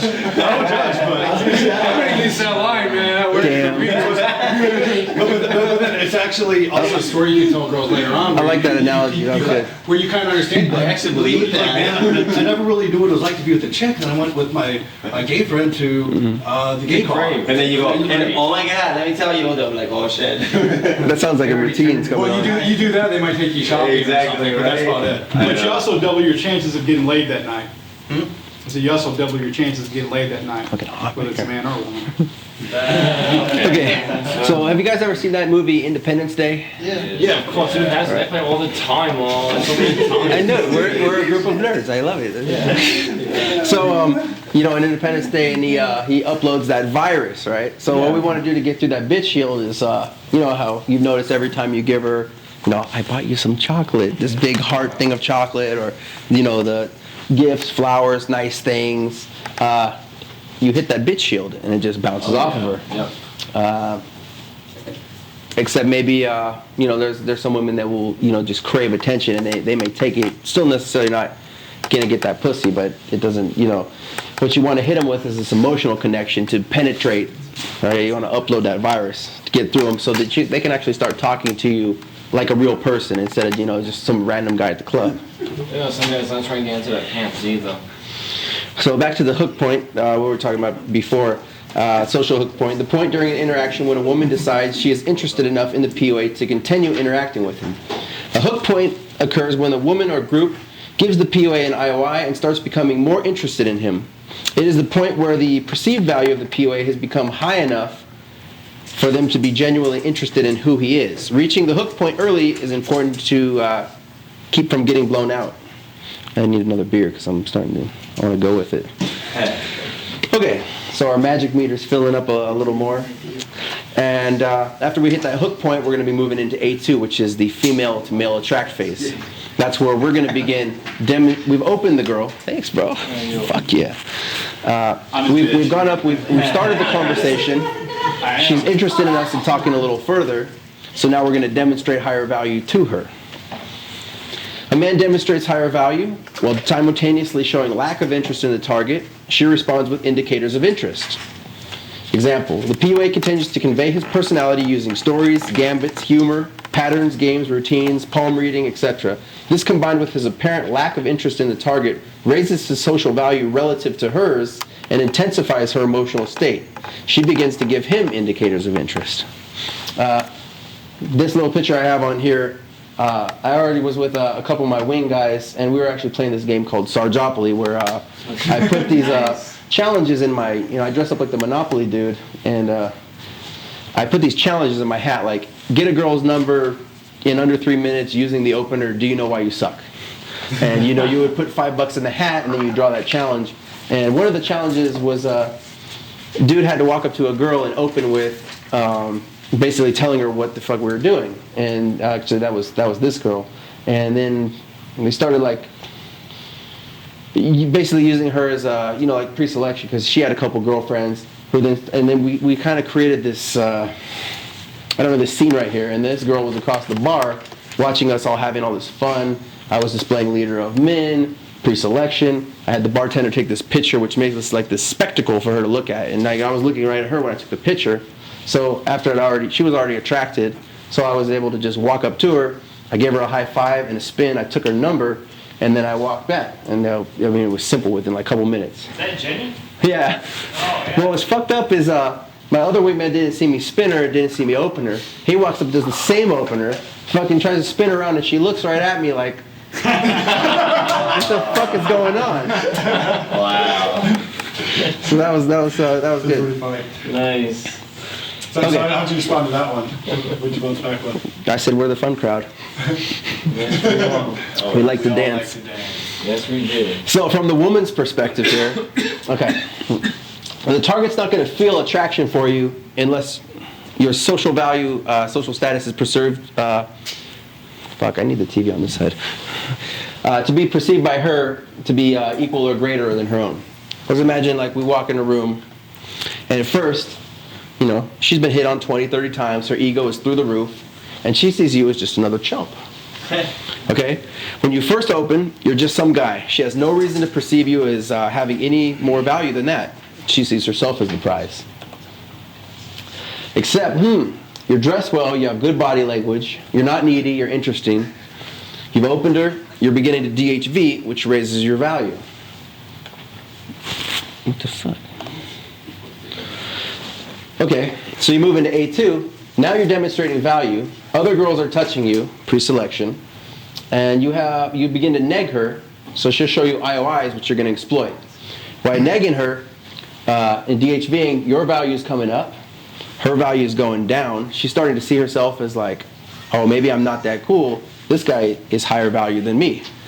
So she's going to want to revalidate herself to you. That's just what women do. When you start throwing a neg, you start talking to her and she laughs and you go, oh, that's so cute. Your nose wiggles a little bit when you laugh. Look, it did it again. Okay? Then she'll become self-conscious. So you're robbing her of a little of her self-esteem. Nice. Okay? She'll start DHVing to you when you get into A3. This is the qualification phase. After you demonstrate value to her, she'll show you IOIs because she sees you as a valuable guy. And since you're a valuable guy, is she really worth your time? So you start saying like, are you fun? Can you cook? And she'll be like, oh yeah, I love to cook. I love to, I actually went to school for cooking. So she's actually trying to qualify herself to you. She DHVs to win your affections, and you respond with intermittent IOIs. Don't reward her for every good thing she does. Remember, give that rapid return. Some IODs, some IOIs. Compliance tests and hoops, and you give her the perception that she's winning you over. So you ask her, can you cook? Yeah, I can cook. I actually went to school for cooking. Or I'm going to school to be a nurse. And then you go, oh, dude, that's awesome. I thought you were like, the typical Vegas girl. That you're trying to be a nurse? Dude, that's awesome. How do we make that happen? So you're actually qualifying her, and she feels validated as a human being rather than a object. Now that she's indicated interest in you, A2, and you have indicated interest in her, A3, she is invested in the interaction and is probably trying to build comfort with you and wishing you would make it happen. So here we are. I mean, this goes along with, if somebody gives you something, even if it's something nice, it's like, okay, that's cool. If it's really nice, or if it's not, it's like, whatever. You don't value anything that's given to you, but if you work for it or whatever, and you invest it, you like let her work for your approval, and then she values it much higher. Yeah, That's true. definitely, dude. So in C1 now, after you've been like, oh wow, you're going to school for a nurse? Dude, that's fucking awesome. I gave her some value, and now she feels validated, and now we're on like an equal playing field. Now she's starting to see you as a high value man, equal or greater to her. She's going to want to hang out with you. You now have mutual respect, investment, and attraction. Move her into a location where the two of you can be more isolated together and build comfort with her. Don't forget to calibrate your Kino to her comfort levels. So neg theory. A neg is short for negative or negative compliment. I'm sorry, can you back up? Or? Not back up, but like when you go to C1, like what's a good signal that it's time to move her? From like what's something, like a couple examples of what might happen where. Okay, so I opened the conversation. That's the key part. Yeah. I mean, I forget a lot where I was there. I forget to move. Say, I walked up. Hey, what's going on? What are you drinking? Roman Coke. Roman Coke? I can't hear the music. Come here. I may pull you over here. And what were you saying? So I talked to you for a second. I'm going to demonstrate value. Like I did that first move really quick. So I'm already there. Now all I have to do is display some value to let her know she's dealing with a real man or a man that she may want to be get to know. And afterwards, after I start saying, well, hey, I own this club. I don't know, whatever. DHV. So, oh, cool. And she said, well, I do this. Now I give her a little qualification. I say, well, let's go sit down over here. So, it's very simple. At that point, then I can sit down and we're in C1, and we'll go into the next phase. I'll go into it deeper in a second. Okay, a neg is short for negative compliment. It is a statement or action used to temporarily disqualify oneself from being considered a potential suitor. And the result should always be laughter. If a lot of guys, they hear this negging theory and they take it like super cocky and super arrogant, and then it'll just blow you out of set. There was one of my wingmen, we were at, I want to say Lavo, I'm not sure, but he's like, I'm going to open with a neg, because this girl was like a 9. And he walks up and he's like, what's with those giant hoop earrings? And then she's like, what do you mean? She's like, oh, you look like you're from the Special Olympics. And she was like, and she just left, dude. And I was like, that wasn't a neg, that was you just being a dick, dude. Like it wasn't funny, right? Yeah. Yeah, and neg's it's not really about like making her feel bad about herself or anything. It's about you're not putting her on a pedestal, and it's like a really good frame is treat her like she's your little sister. Yeah. The verbal abuse you can tease her, but it's done out of love. It's fun. Yeah. It's being playful. Playful, yeah. One of the most the most popular neg you'll see in the community is, you go up to the girl and you say like, hey, nice nails, are they real? And she'll go, oh no, and you go, oh, well, they're still cool. Anyway, so it's like every other guy was like, oh, I like your nails. She's like, thank you. Took the validation and she walked. But you gave her a compliment. You said they're nice, but she couldn't take the validation. So she's like, oh, whoa, wait a second, what? Got a couple on here. Let's see. Okay, so the secret behind negs, or cocky funny humor as David D calls it, CNF. By doing that, you're like kind of one-upping them in the conversation, this like verbal sparring. You get her to laugh, but laughter induces endorphins such as dopamine and oxytocin into her brain, which are addictive chemicals. You ever hear like a woman says, I want a man that will make me laugh? Of course. Because she wants a drug dealer, a guy that can consistently make her laugh, right? Because if she's not attracted to the guy, and the guy's like, he's just not amusing, he's not attractive, and every time he talks, and he'll try to say something funny, and she's just like, But if she's looking up to that guy and he's saying the shit that keeps making her laugh, oh gosh, she's getting fed that those drugs. So by flushing her brain with addictive chemicals and simultaneously breaking her self-esteem, you promote a challenge to the target in a fun and teasing way and ultimately become irresistible for you. She'll begin cycling with a physical craving for your attention. Good shit. So moving into A3, which is the mirror opposite of A2. Remember, in A2, we DHV'd to the girl, and she gave us IOIs. At this point, the A3 is also called qualification, where we're going to qualify her for legitimate reasons. She's going to DHV to us, and then we're going to IOI back to reward her for good behavior. The man baits the woman to become more invested in the interaction, and then he rewards her efforts with indicators of interest.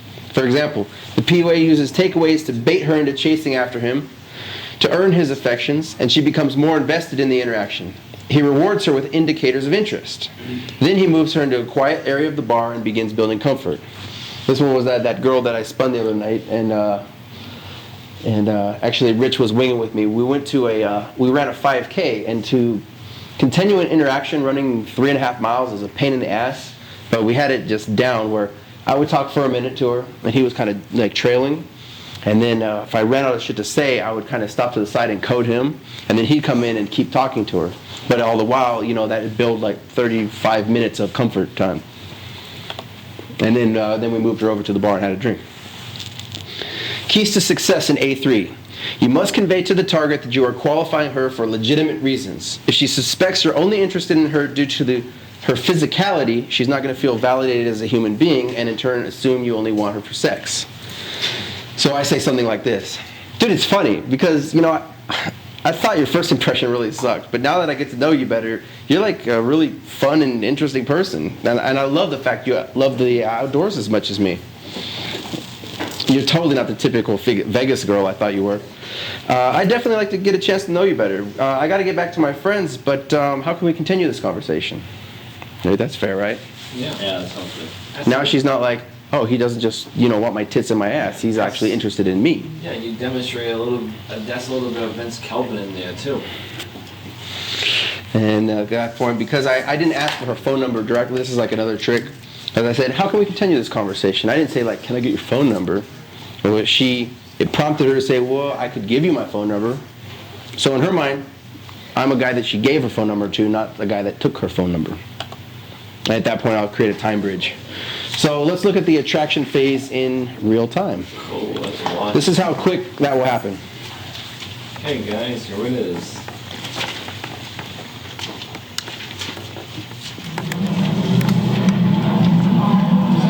So I'm cold approaching this 2-set right here. I open the obstacle, running my opener, neg the target, keynote the obstacle. Now I'm starting to DHV.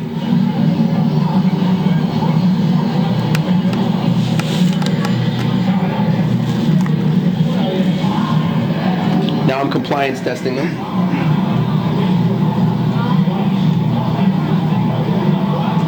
Boom. These girls are both under compliance. Great. Now I'm qualifying them. Are you guys locals? We're actually having a pool party barbecue this week. Let me grab your numbers. I'll hit you up. Do you guys text? Something like that.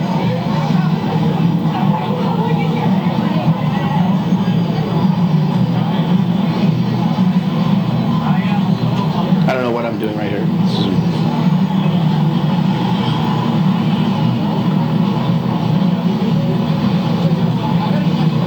False time constraint.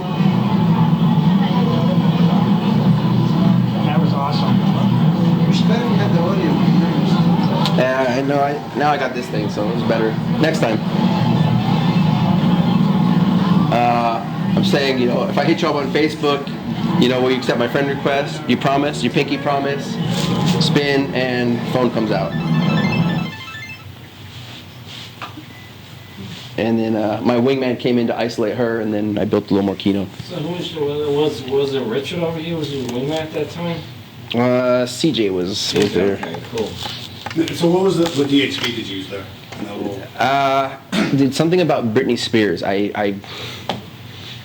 they were in town for the concert, and I told them that I was actually doing the audio or the lights. Oh, or you stuff. did? I don't remember what I said, but it was really smooth. You're the audio engineer. Oh, the audio video. Yeah, it was like congruent. I could lie about it, and it seemed very real. So, but all that matters is that I opened the conversation, I got the number, and then I can get to know her later. How did it end with these women? That was actually it, because I had actually just started dating Michelle, and that was the night that the dude that was there filming was the guy from the 7 magazine who wrote the article. So he basically, yeah, the guy that wrote the 7 article, he was gonna write the article, but he's like, you got to take me out, and I want to see if this is real. So I just gave him the camera. I was like, okay, here you go. So I just took her number. It was like, that's why he says at the end, he's like, since I'm in a LTR now, a long-term relationship, he says I'm like the POA fisherman who, I catch it and throw it back. Catch and release. Yeah, just keep my chops up and shit. Brian, I gotta go because I gotta go to work tomorrow and do my laundry, but I wanted to say it's really cool stuff, man. For sure, man. Thanks, Thanks dude. a lot for all the info. All right, bro. We'll stay in touch. I'll come and see you guys. Okay, man. Yeah, man. Sean. Hey, take care. Good day. You guys want to take a 10 for a second? I got to piss, too. Okay. Okay. Moving into C1, we've attracted the girl. Probably got we're at the number at this point. Or this may be the first date, day 2. C1, conversation. The couple shares in friendly dialogue. A sense of comfort and rapport develops. Example. The POA alternates between fluff talk, keynote escalation, and routines such as Strawberry Fields or the Cube in order to begin building deeper connection with the target, forcing her into a deeper emotional investment with him while simultaneously running the clock in order to preserve the target's comfort threshold. Strawberry Fields and the Cube are like pre-scripted gambits that are used to, they're like psychological cold reads for the girl, such as like, anyone want to volunteer? Sure, I'll go. Okay, so you might be in the middle of a conversation and she's telling you about what she wants to do when she grows up, or anything like that, and then you go randomly, hey, have you ever played Strawberry Fields? No, I haven't. Okay. I could ask you 3 questions and I could know you at like a profoundly deep level. Okay. You want to play? Sure. Are you ready for this? Sounds good. Okay. Imagine there's a strawberry field, right? But there's a fence in front of it. How tall is the fence? 3 feet high. That makes sense. Okay, say imagine you happen to get over the fence and there's this endless field of strawberries. How many would you pick? How many? A dozen. I'm never going to introduce you to my mother. What about the farmer? What about the farmer? You know what? I totally saw that about you. All right, are you ready for this? Go. They say the fence is the height of the fence is usually your aspiration in life. A lot of people they see like a 6-inch fence or a 1-foot fence, but you said 3 feet. You see, and you do seem like a very ambitious girl. Is that true? Yeah. Nice. Now, really, what's happening is the height of the fence is basically the size of the padlock on her panties. The bigger the fence, the harder it is to get in. Some girls will straight up say like, a 6-inch fence. It's good stuff. So what do you say that if it's 6 inches, you can't really say like, okay, well, you're ambitious. Well, you have to calibrate to like, who she is, and you're in a way like you're cold reading her and making her feel like, oh God, he knows me. So if it's a short rule fence, like, how would you? What's an example? Then you could use the. There was one girl that did that. I think she said like 6-inch fence and 20 strawberries or something, and I was like, well, I said about the padlock thing, and I was like, so you're dirty or something, and she was like, oh my gosh. And then you go, well, so you said a dozen strawberries? Huh? Yeah. So usually the larger amount of strawberries, the amount of strawberries is usually your sex drive. And you do seem like a bad girl to me, or you seem naughty. Girl. I don't believe you. I've been wondering. And they say the farmer is your view on authority. And you just said, what farmer? Are you the type of girl that would just, not care about the cop when he pulls you over, show him your tits and get away? Something like that. So anyway, like that little routine just bought, 3 to 5 minutes of comfort time. And there's all these, like this, the Cube one is like a 15-minute routine. I'll show you guys sometime. But it's kind of the same thing, but a little more in depth. And they're great for running the Russ Jeffries speed seduction NLP stuff with. Let's see. So we spent a little time in C1. We've had some conversation, but now we're getting onto this more profound connection level. Both parties feel a vibe that it is on. Kissing occurs at this phase. This phase may last over the course of several dates. Now, in the seduction community, kissing is not a seduction tool. It's not to create arousal. It's just to create comfort with them. Like, we can make out with the girl on the dance floor, but we don't sit there and keep trying to grind on her and finger her, and then we may, kiss her for a second, and then we'll roll off, just so she becomes comfortable with us. So it's like kissing is no big deal. You're just the type of guy that, you're that guy that she can make out in the bar and not feel guilty about it. With a bounce to Mel's diner and a time bridge for sushi the next day, he builds comfort, connection, and trust over a cumulative 7-hour period. At some point during C2, they begin kissing. They eventually bounce to his apartment. I found in a lot of connection, when I'll do a day 2, I'll usually go somewhere where we were talking about in the attraction phase. Like, for example, oh, fucker. I stepped on my cord.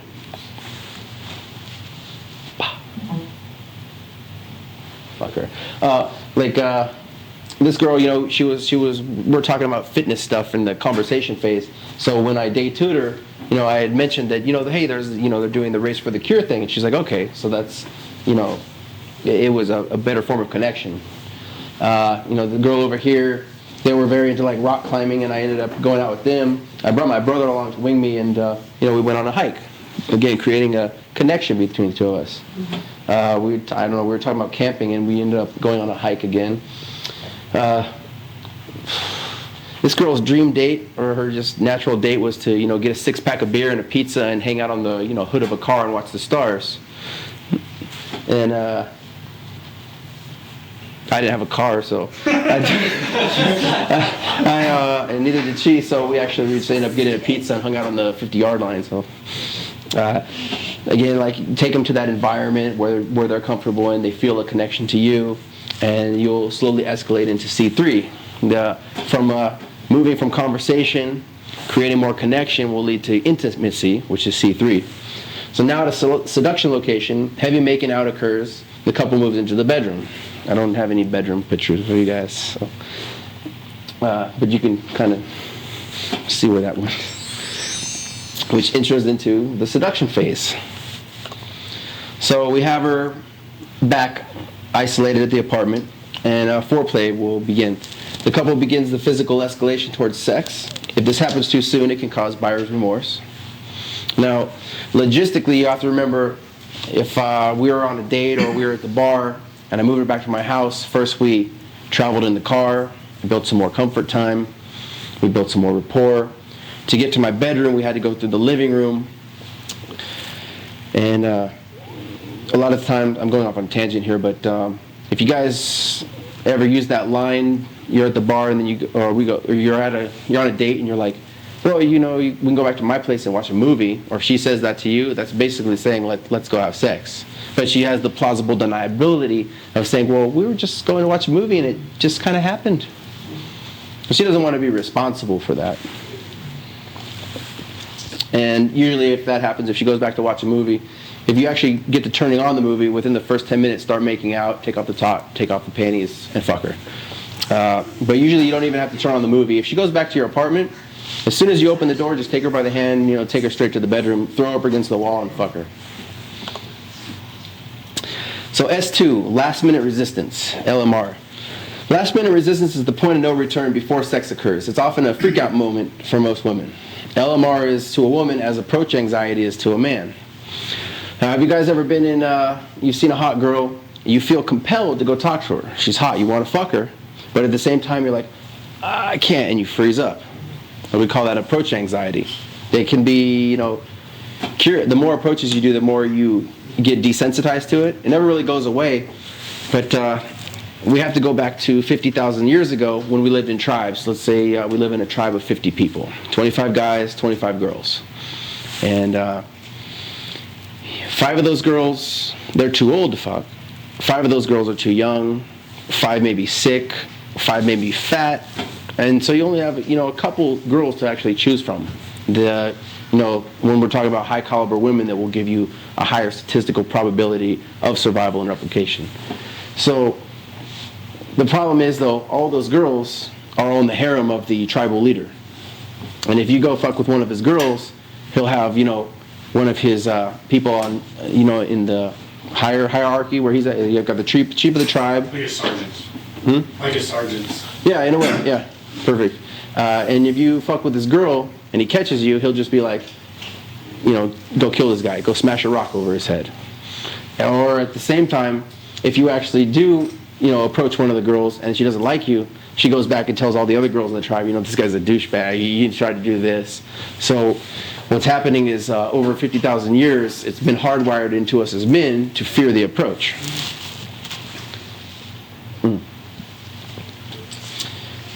So LMR to a woman is like the mirror opposite of our approach anxiety. You get them in bed and you were making out and her body was rewarding her. She was having a good time making out with you, but then you went to take off the bra and she oh, this isn't making out anymore. This could lead to sex. Now with us guys, we can go ahead and bust a nut and peace out, right? No big deal. We scored another notch on the belt. High five from your buddy. You're the man. But her, 50,000 years ago, they didn't have condoms. They didn't have birth control. So she could be forced to be with your child for the next 18 years. So sex is a bigger investment for women. But most guys, they encounter LMR. The girl starts, she'll be like, oh, we can't do that. And he tries to arouse her more. He'll keep making out, keep kissing her neck. Come on, baby, it's okay, right? I've done that before. And what does it do? They just freeze out more. So what we do is called a freeze out. We basically do the reversal. If she says no, you go ahead and go, oh, it's cool, baby. I just like being with you. You want to show that you're pair bonded to her. So you'll tell her something like, oh, with or without the sex, dude, it's cool. I just like hanging out with you. So you blow out the candle, turn on the TV, kick back, and she's going to be sitting there, what the fuck is going on? And then when you left her, you can go ahead and tell her. She'll be like, well, what's wrong? You'll be like, oh, nothing's wrong, dude. It's cool chilling with you, but you did turn me down, and it's not fair. You should. I don't have to be blue balled or anything like that. So you let her come back to you, and you start making out again. Light the candle back, turn off the light, turn off the TV, and then go back to what you're doing and try to take off the bra. Usually it'll come off that time, but then you go for the panties, and she may freeze out again. So you go ahead and freeze out on her. Blow out the candle. Turn on the TV, go in the other room, wash the dishes, and she's laying in bed what the fuck happened? And then she'll come out in the living room and be like, something wrong? Take her back in the bedroom and then continue. Which will lead us to S3, which is penetration, sex. It is necessary to have sexual intercourse several times in order to ensure a sexual relationship. And you can't just fuck her once and then not call her the next day. Like Ashton Kutcher in the movie Spread has a real good quote that says, a call after a good lay the next day goes a long way. So finally he moves her into the bedroom, begins foreplay, overcomes any last minute resistance, and has sex with her. Our magic meter is full. Okay, and after you get to that point, then that real fun begins. That's when you can get into love. Or you can decide to keep her as a friend. You can develop a relationship with her, LTR, a long-term relationship. MLTR, multiple long-term relationship. This is where you can get her to start bringing her friends home and have threesomes, group sex. You can move towards marriage, or you can just keep her as a girl in your harem. You can turn her into a friend with benefit, get into swinging. Whatever you want to do, whatever is your goal. Every guy has a different idea of what success is in this. But the bottom line is it's going to go wherever you want it to go, as long as you as a man control the frame. Like if you start, bitching out, if you think, she may have a threesome with another guy, but if you want that, but you think it's bad or it's special, then she's going to think that too, and she's not going to give it to you. But if it's a natural thing for you, she's got to submit to it, or she can find someone else. But the basic thing is, once you guys have the skill and you can get it to this point consistently, then you can get what you want, and you have the power. You have the power. Do I want to keep this girl in my life, or do I want to, throw the fish back in the pond and go for that, better challenge? So if we simplify it, instead of all those 9 levels, You can memorize this, and then you just know you've got to meet the girl, you lock into the set, you bounce her out of the club, you pull her back to your apartment, and you isolate her in the bedroom. Or if we want to simplify it even further, we find the girl, we meet the girl, we attract the girl, we close the girl. Persistence is the key. Rejection is only in your mind. Rejection doesn't even exist. If you get blown out of set, that's just one more way you've found out how not to pick up a girl. If you choose to give up and move on to the next set, it becomes game over by your accord. I mean, you could be doing great and then you just feel like ejecting because you felt discomfortable in the set. You know, it wasn't her fault. All that's really happening is that she still perceives herself as higher value than you and is therefore not feeling attraction towards you. You need more negs, more DHVs in order to flip the power dynamic. So this is the microcalibration model that Mr. developed. Remember what we were talking about earlier? We DHV and we want to see if she's going to either IOI or IOD. If she gives you an IOD, you return with another IOD. If she IOIs you, you begin compliance testing her. She can either comply or defy. If she defies your compliance tests, you know, I say, hey, what's up? She says, hi. I say, give me a high five. You know, she says, I don't want to give you a high five. Okay. Oh, you know, you couldn't handle that anyway. I IOD'd her back, and I'm going to demonstrate higher value again, and then see if she IOIs or IODs. Let's say she takes the compliance and says, hey, what's up? How you doing? What are you drinking? Oh, chilling. Have me a high five. She gives me, you know, a high five. She complies with my test. Then I can be like, oh, cool, you're a cool dude. You know, an IOI. And at this point, once we get into this positive feedback loop, we simply keep compliance testing her all the way from, you know, a handshake all the way to sex. Okay, so game over. Statistically, they've proved that 58% of marriages end before the first 5 years, and 80% of second marriages fail. So what that's saying is nothing lasts forever, you know. That the Disney movies that they've been spoon-feeding your whole life, you know, living happily ever after, most likely is not going to happen. Really? And with Facebook, those percentages are only going up, I'm sure. After sex, you have the option of pursuing a sexual relationship, but if you don't keep your game tight, the woman will move on to the next challenge. At that point, sex will discontinue, and ultimately so will the communication, in that order.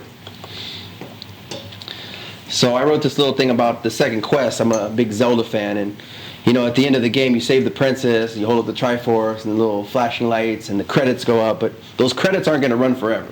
You know, sooner or later, it's going to say, another quest will start from here. Now let's imagine you want to get that woman back. If the relationship went sour, most likely it's because you fell back into your old ways. You displayed too much needy behavior, became too submissive to her requests, etc. To win her back, you're going to have to increase your value and ultimately start the game over in A1.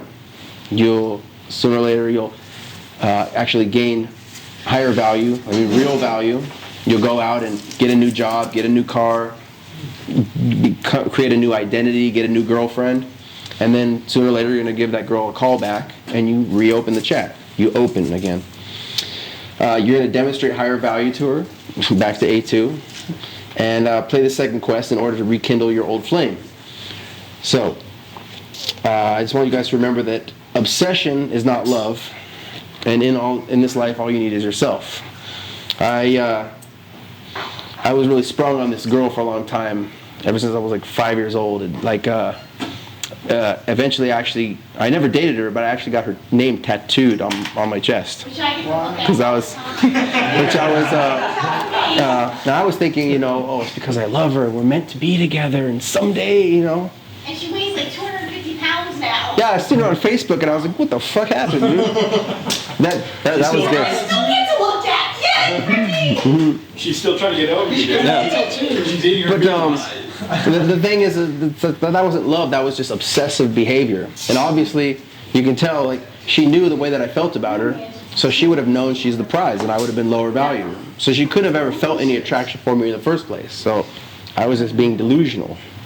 So that's why I say, learn game, get become a better man for yourself, and Go for what makes you happy, and just know that there's always other options out there. So if like you may be stuck on this one girl, we call that one-itis. You know, again, that's that girl that you just have to get. She's perfect. She's, you know, she already knows, again, she's on that pedestal. She's never going to go for you.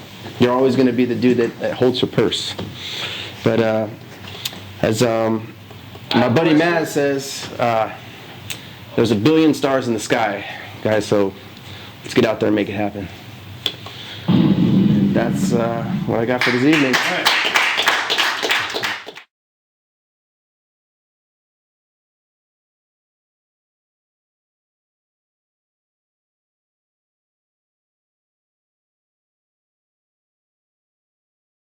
Hey guys, this is Ryan Jaunzemis. I'm a dating and relationship guru, and I'm going to be discussing my method on life. My method is called Real Game.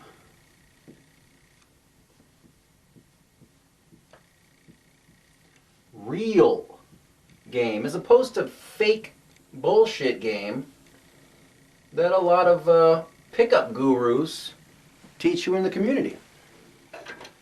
Now, they have a lot of great stuff in the community. You guys are probably really familiar with the ACS model, attract, comfort, seduction, right? We've all, as PUAs, seen that part of the model.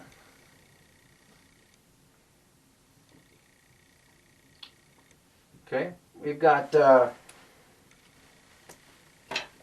starting here with the attraction phase, comfort, and seduction. I think these are great, okay?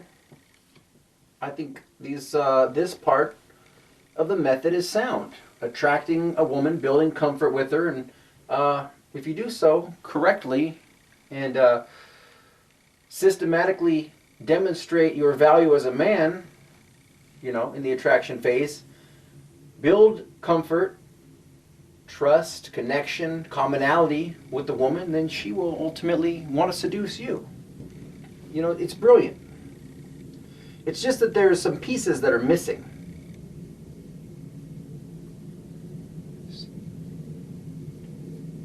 And I'm going to discuss those here. We've got the attraction phase, comfort,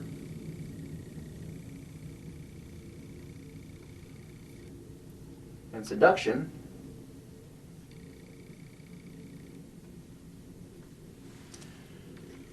But what happens when we have a man who is not yet attractive? Well, he can't really just start in attraction. If a guy comes up who's, you know, good looking, who has a good job, who dresses well, you know, then yes, he can start here and he may have some qualities of attractiveness to a woman. He can then approach her and open. By the way, for you guys who don't know what this is, this model, these three phases are actually broken down into three phases within themselves, thus giving us 9 stages, 9 levels of this game. Okay? Starting in A1, A2, A3, C1, C2, C3, and S1, S2, S3. A1 being the open phase. This is the phase where I open the set. I go up and I talk to the girl. Hi. That could just a simple hello thus puts me in the beginning of A1.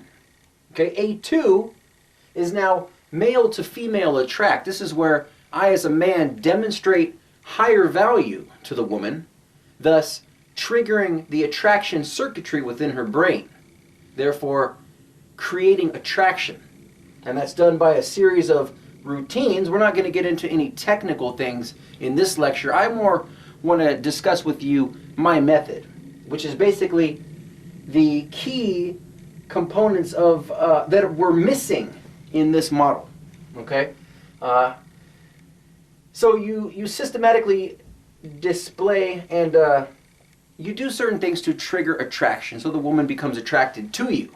Okay, and once she's attracted to you, you then move into the A3 phase, which is female to male attract. This is where this is a qualification phase.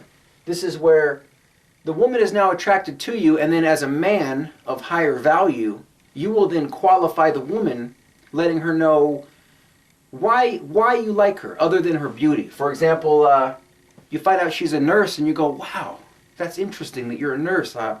When I first met you, I thought you were just one of these typical club girls. But now that I've got to get to know you a little better, there's a lot more to you than meet the eye.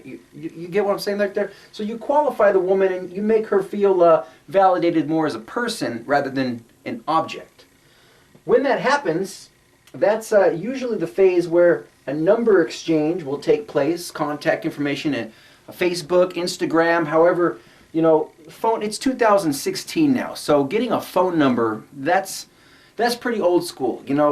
Me personally, even Facebook is getting kind of old. I'd rather get a girl's kick. I'd rather get her Instagram, and then I can DM her. The way that humans are communicating is much different than it was, say, in 2009.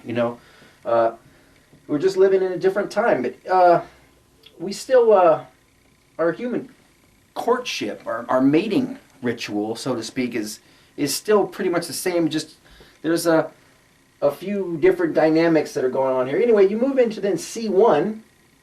Okay, this is comfort. This is say I met the girl on a dance floor, and then I moved her over to sit down in an isolation location, maybe the booth nearby, or maybe we just went over to the bar to have a drink, and we're now sitting down having a real conversation. I'm getting to know her as a person.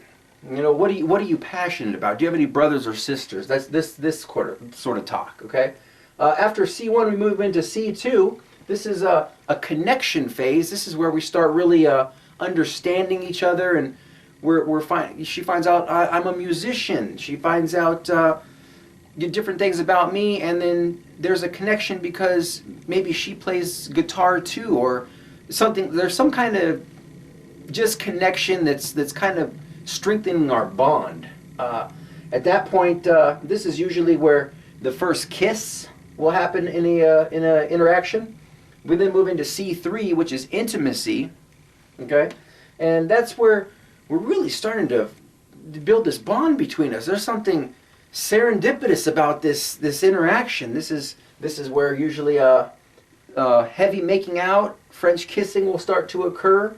Okay, there'll be more touching, more dancing, more just overall as this comfort phase is completed, you're just going to feel just at home, around each other. At that point, you then want to move into the seduction phase. S1 was going to be foreplay. This is where you might move into a full isolation. This is where you get the girl back into your living room, for a Netflix and chill type of deal. This is where, maybe kissing on the neck, heavy petting, that type of situation is going to happen here. Right here, S2, you may encounter what's called LMR, last minute resistance. That's where the girl might be like, I don't usually do this. And if you can overcome that LMR, like, you know what, I don't either. And then you continue, and you keep kissing her, and ultimately, you guys get naked. Sex happens right here in S3, and then the model stops, okay?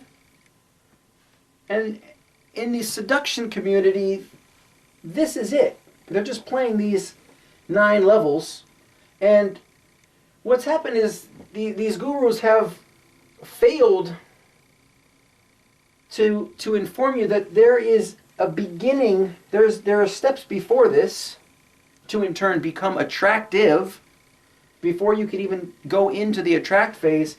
And after you have sex with a girl, after, let's say, this time frame has happened on average, between 4 and 10 hours of accumulated time, okay, sex can occur in as little as 5 minutes. I've done that myself. We have students that have fully clothed girls on the dance floor, opening them and having sex with them within 7 to 10 minutes. Okay, that's you don't have to set up a date. You don't have to go up to a girl, get a phone number, ask her out for coffee. spend an hour having coffee, talking to her on the phone, and then ultimately, you know, doing a Netflix and chill kind of thing, and then having sex in the bedroom. You know, it's Las Vegas. Sex in a toilet happens all the time. You meet a girl on the dance floor, the next thing you're finger banging her at the bar. You're, you know, you whip your dick out and you fuck her right there on the little, what is that called? It's the place where the bartender will set the drinks for the cocktail waitress. You can set a girl right there, pull your shit out, put a condom on, and you can have a full close within 7 to 10 minutes. Okay, it happens all the time. The girls come here, you know, they want to get laid. They're looking for a high-value man who can approach them fast, escalate the situation, and pull them off to the women's restroom. You know, sex in the toilet happens all the time. Just maybe not to you guys. You know, not yet, anyways. But what's happening here is they say that this is the end of the game. Game over. You have sex with the girl, but then what happens next? Okay, what happens after this? And we're going to get into the missing pieces right now. First of all, I want to talk about what happens before attraction. Okay, let's say I got this an average Joe. He's a little out of shape. You know, he doesn't have the best job. He might still live at home. You know, he just may not be living the type of lifestyle that an attractive woman would be attracted to. Does that make sense? So what I've noticed is there's a phase right here, and I like to call that phase lifestyle mastery. I'm going to put lifestyle mastery right here, LM for short.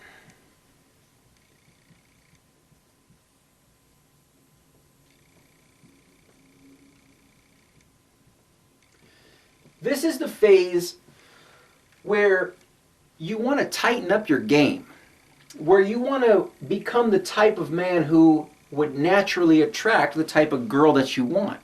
This is the phase where if you're a little out of shape, you know, before you ever open, this could be 6 months, this could be 2 years before you ever even talk to a girl. This is the phase where you want to be in the gym lifting weights, getting in shape, getting those six-pack abs so that when you do walk in the club 6 months from now with a nice tailored suit, girls will notice your body. She's going to be more compelled to want to approach you, okay, and start a conversation with you rather than you just running around the club doing these cold approaches on women that you may not even be interested in.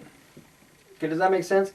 So this is the phase where you go into the dentist and you're fixing your teeth, get a nice $1 million smile. This is the phase where you're going to be saving up to get a newer car or a brand new car or putting bigger rims on your car or getting a better stereo system. This is just all about creating a lifestyle that's naturally attractive to beautiful women.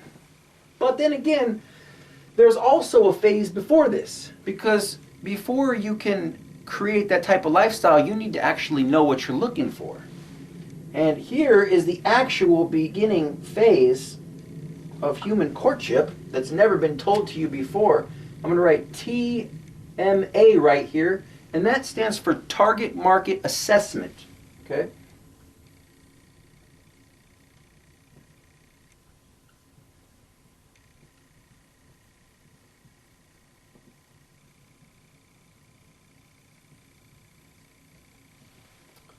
Target market assessment is basically figuring out who you're actually attracted to. What kind of women do you want? And not just blondes and brunettes. We're talking about what kind of girls do you really want to be with? Now, let me discuss this briefly. For example, most guys, you ask a guy, what do you want in a woman? You know, what kind of woman do you see yourself with? They're like, most guys are clueless. They're like, hot. Like, can you be a little more specific? Tits, ass. Okay. they don't have a fucking clue. And that's one of the biggest problems with you guys out there is that you don't know what you want. So when you go to the club, you just start talking to anyone, and you end up being with a woman who you wouldn't necessarily choose if you had thought about it previously. You know, most guys will just go with whatever girl is responding to their approach, and in the end, that doesn't lead for a really fulfilling relationship. Okay, so for example, I had a student of mine, Mexican guy. Okay, so what kind of girls do you want? After a while, he figures out, well, he only wants to date hot Latino girls. Okay, fair enough. So where are you going out, Sarging, trying to find these hot Latino girls? So he's like, well, I go to, you know, Pure nightclub at the Caesars. This is back when it was Pure. It's now called Omnia. So I said, well, that's great. That is a great place to go if you want to meet hot, blonde, 22-year-old, 23-year-old college girls. Perfect. Not the place you want to meet hot Latino girls. Now, if you want to meet hot Latino girls in Las Vegas, then you want to go to Crown nightclub on Thursday night, because that's Latin night, okay, where they have salsa dancing. That's going to be a place where you're going to meet hot Latino girls in abundance. There's going to be a whole bunch of hot Latino girls right there in one location. You don't have to like go to Pure and find the one-off Latino girl amongst a bunch of white girls. Does that make sense? Had another student, he was a lawyer. Turns out he has a fetish for hot raver girls. Okay, fair enough. Are you a raver? He goes, no. Do you listen to EDM? No, what's EDM? I'm like, oh, fuck, bro. Like, okay, like, he doesn't know what electronic dance music is. Do you know who Tiesto is? He's like, oh, I think he's like a DJ or something. Do you know any of his songs? Do you know who Deadmau5 is? Do you know what Electric Daisy Carnival is? Do you know what it's about? Do you know the culture of rave? So this guy's fucking clueless. He doesn't have a clue. I said, okay, well, why would a hot raver girl who is involved with that culture want to date you if you don't know anything about her or her lifestyle? You don't know anything about her music. You obviously wouldn't fit in with her group of friends. And he's like, oh, shit. So it's important because this guy now finally realizes, okay, I want that type of girl, but he's not living the type of lifestyle to attract that type of girl. So if this guy, let's say he moves from here into the attraction phase and tries to talk to a hot raver girl, why would she want him? Okay, he's this nerdy lawyer who has absolutely nothing in common with her. She's not going to be attracted. She's not going to be comfortable with these guys. Sex will never occur. This relationship is doomed before it even happens. So, again, these pickup gurus, they just would tell this guy, the lawyer, well, just start opening sets. Let's go to the club, start opening sets. But he wants hot raver girls. He's not going to get a hot raver girl until he actually understands her culture. You know, so basically when I was coaching this guy, I had to get him on YouTube. I had to start basically saying, you have to learn this culture. You need to, when you finally get to the attraction phase, you're going to want to be talking to her about something that she's familiar with. Otherwise, you're going to lose her. What are you going to tell her about how you were taking the bar? Like, she's going to be like, what the fuck are you talking about? You know, you can't be talking lawyer talk with the hot raver girl. So you actually have to build a lifestyle that's going to be worthy of attracting the type of woman that you want. Now for the next part, let's imagine, now that you have the real beginning here clear, let's say that you finally figure out what type of girl that you want. Again, like, you know, if you're a guy into like rock culture, goth type of stuff, you probably want a goth type of girl. Okay, if you're a musician, you may want to date a woman who's also a musician, who shares in your passion, anything like that. And you want to build a lifestyle that's going to be worthy of something that she wants to join. You want to create a really fun and interesting lifestyle that that she would want to be a part of. So this game, again, it's a lot more than just picking up girls. It's a lot more than trying to get laid. It's about building a life. That's the biggest part right here. So you finally figure out what you want. You build a lifestyle to attract the woman. You then move to a point of kind of meeting her halfway, because now if you've done this correctly, and again, this is not something that happens overnight. This is something that could take you, 6 months. This could take you 2 years. If you're really out of shape, and you want a girl who's really hot, why does she want you? You talk about, I want to date the hot yoga instructor, but you are 350 pounds. Why does she want you? You're not on her level. So that might take you, 2 years to lose all that weight and become a very fit and very attractive guy.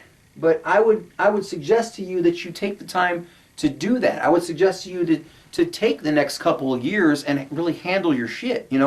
If you don't have the type of job that you want, if you don't have the car that you want, you're not making the type of money to support a mate, or a family. If you guys are trying to get relationships, you eventually want a family, you want to be the breadwinner, and if you're still a cashier at McDonald's, that's probably not going to get you the hot stripper.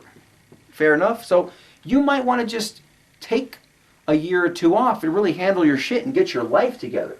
Like I said, this is real game. This is not bullshit seduction community, guru land, believe in yourself and go get the girl. What I teach, again, is real game. That means solid game. Okay, and that might take a little while. I'm not talking about giving you the magic pill. There's no quick fixes. I don't do gimmicks. No cheesy pickup lines.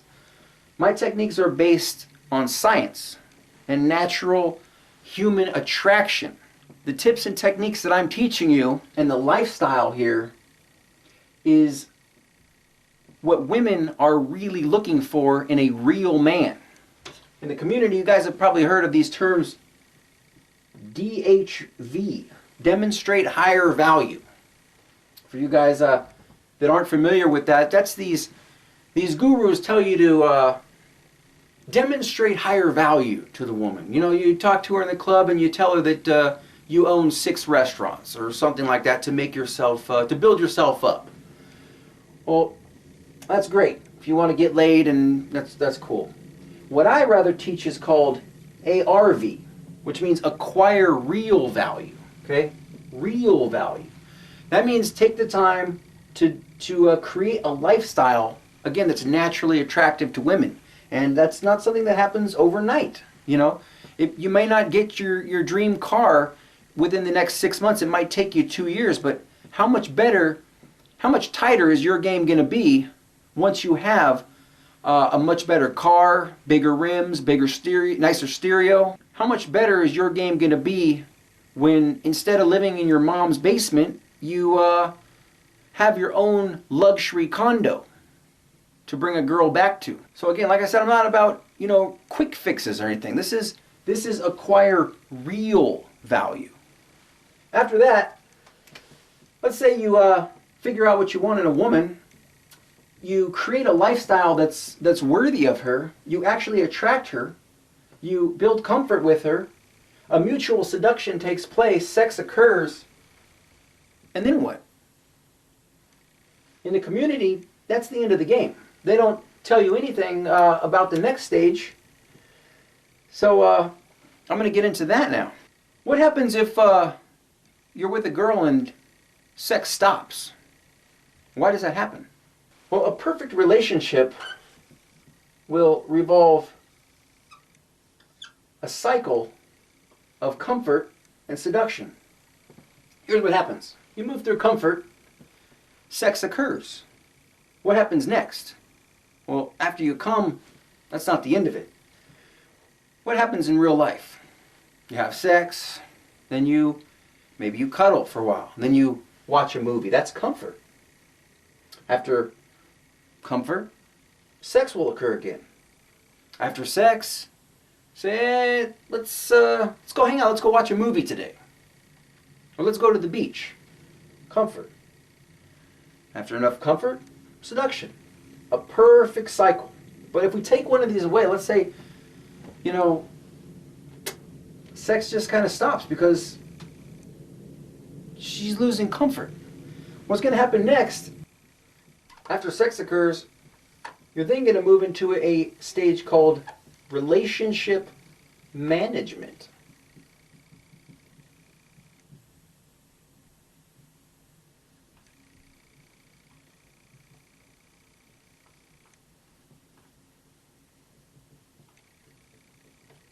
Okay? Now, this is an entire subject on its own.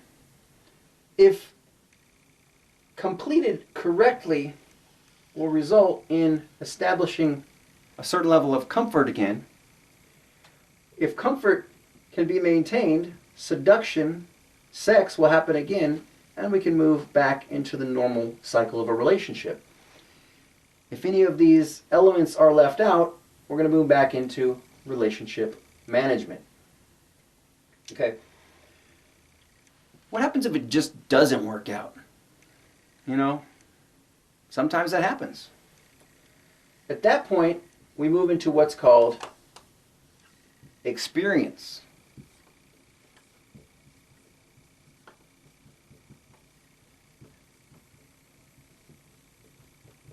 Okay? Sometimes a relationship you're just not right for each other. You know? It happens. Could be a breakup after 2 months, could be a divorce after 10 years. Game over. It happens. Start back at the beginning. And it's okay because at this point you will have learned something from your last relationship, which gives you a chance to reassess your target market and restructure your life if needed. You know, maybe you go through that relationship and you figure out, I don't really like that type of girl. I'm more into maybe this type of girl. So you want to make your altercations right here, and then you can move back in to trying to attract a new target. So, let's say your next relationship, it actually works. And you get all the way through here. And what happens also with sex is, you know, sex is great for pleasure and connection, you know. Some people use sex for power. Some people use it for, there's a lot of different reasons, but sex ultimately is a gene mixing mechanism. The purpose of sex is for procreation. So, what will happen here is there is one final stage, which is called conception and replication.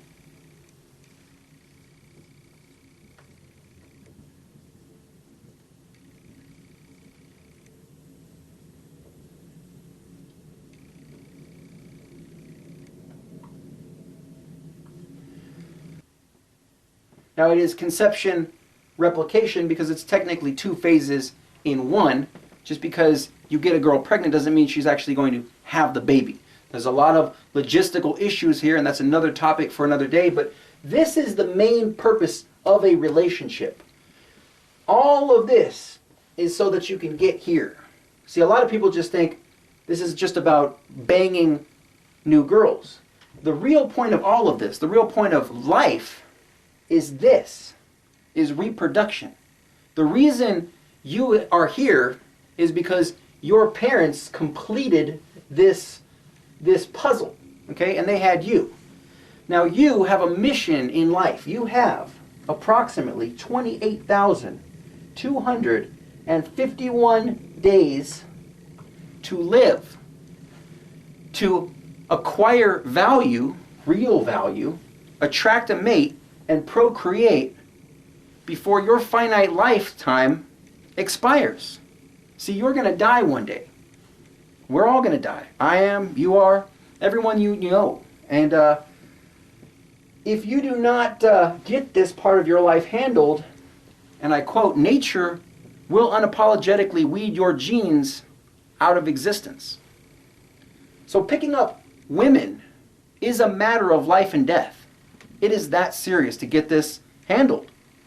So if you manage to get this far, what's going to happen here is that baby is then going to start here. What your main objective is as a parent is to raise that child, help them to become attractive, and thus ultimately create a lifestyle that is attractive to the type of partner that they want, and ultimately attract a partner and reproduce themselves. That's now your grandchildren. And just continue this cycle of life. This cycle of life has been occurring through every one of your ancestors through the last 150,000 years. Every single one of them managed to get their life together and attract a partner, and now here you are. So I'm going to ask you, what are you going to do with your life? Are you going to be the weak link who can't get this to happen and have your genes weeded out of existence? Or are you going to handle your life so that you can attract beautiful women, get this to happen, and complete your purpose on this planet? That is why you are here. I was at a concert recently. There was these two drunk, overweight girls in the elevator going up to, they were going down to the GA, the general audience, where the pit was for the concert. And they're drunk and they're talking, and one of the girl I overhear, she says, I definitely got to call in sick tomorrow for work. And the other girl's like, fuck it, we'll party. That's why we didn't have kids. And I kind of looked at them and I was like, wow, like they're clueless. They do not know the purpose of life. Those two women will ultimately have their genes weeded out of existence because they will never attract a mate. They will never reproduce. They're not having kids on purpose. That's like the guys who get a vasectomy. Okay, they basically cutting off their own genetic immortality. For what? Your job in life is to become, whether you're a man or a woman, is to become the best that you can be, the most attractive, physically, mentally, emotionally, spiritually, to create the best lifestyle for yourself, and ultimately become the best that you can become so that you can therefore attract the best. Why do we want the best? Because we want the best genetics to create stronger, healthier children so that those strong, healthy, good-looking, attractive children can thus then also attract good mates themselves and continue this cycle of life. If you, for example, mated with someone who was genetically inferior, who was not that attractive, was not that healthy, you may have unhealthy, unattractive children who will ultimately not attract a mate and will not reproduce. So overall, more than just a method for picking up girls, what this really is life. This little diagram here that I'm showing you is the answer to the age-old question, why are we here? And this is the answer.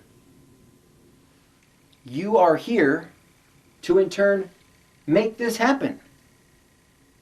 You have 28,251 days to survive, to live, to eat, sleep, and shit, and to reproduce, to mate, to procreate, to have children, to continue the cycle of your genetic immortality that's been going on since the beginning of human evolution. That's all life is. Without survival, there can be no life. And without life, there is no existence. Now, I know it probably would have been a lot better if you had learned this when, back when you were like 5 years old. Everything would have made more sense. Now that you've seen this, something that's taken me a lifetime to figure out, I want you to take this and I want you to use it to your advantage. Take this knowledge and get out there and succeed. Become the best man that you can become so that you can ultimately attract the best woman. That's your job in life. Every day, just keep pushing forward. When you're in the gym, go 10% further. Push out that extra set. Everything you do in life, just step it up. It's time to step up your game. Because the clock is ticking. Anyway, you guys, that is my method, real game. I really hope you guys enjoyed this video. I hope it was informative, and I hope it brings you some value. I do have a new book out. It's called 10 Steps to Success, where I talk a little bit more about this method. Basically, this book focuses primarily on lifestyle mastery, has great tips on how to make more money, how to experience ultimate health and wellness, how to create and attract better relationships into your life, and much more. And I would definitely urge you to go on to Amazon.com and pick up a copy. I think it's on sale now for only $11. But I would definitely urge you to pick up a copy. I think you'll love the information that I put inside this book. It's really going to help you step up your game. Anyway, guys, it's been a lot of fun. It's been a pleasure sharing with you the foundation to my method. If you like this video, subscribe to my channel. You're going to find a lot more tips on dating and relationships. Just go ahead and look through my videos, look through the playlists, go on the Ryan Jaunzemis Master Pickup Artist playlist. There's some great tips in there for you guys. And there's going to be a lot more coming soon, so stay tuned. New book coming out next week too, so stay tuned for that. Alright guys, I'm out of here. If you like this video, give it a big thumbs up, subscribe to my channel, leave your comments in the box below, and I hope to see you on the next one. Be safe. To your success, this is Ryan Jaunzemis. Thank you.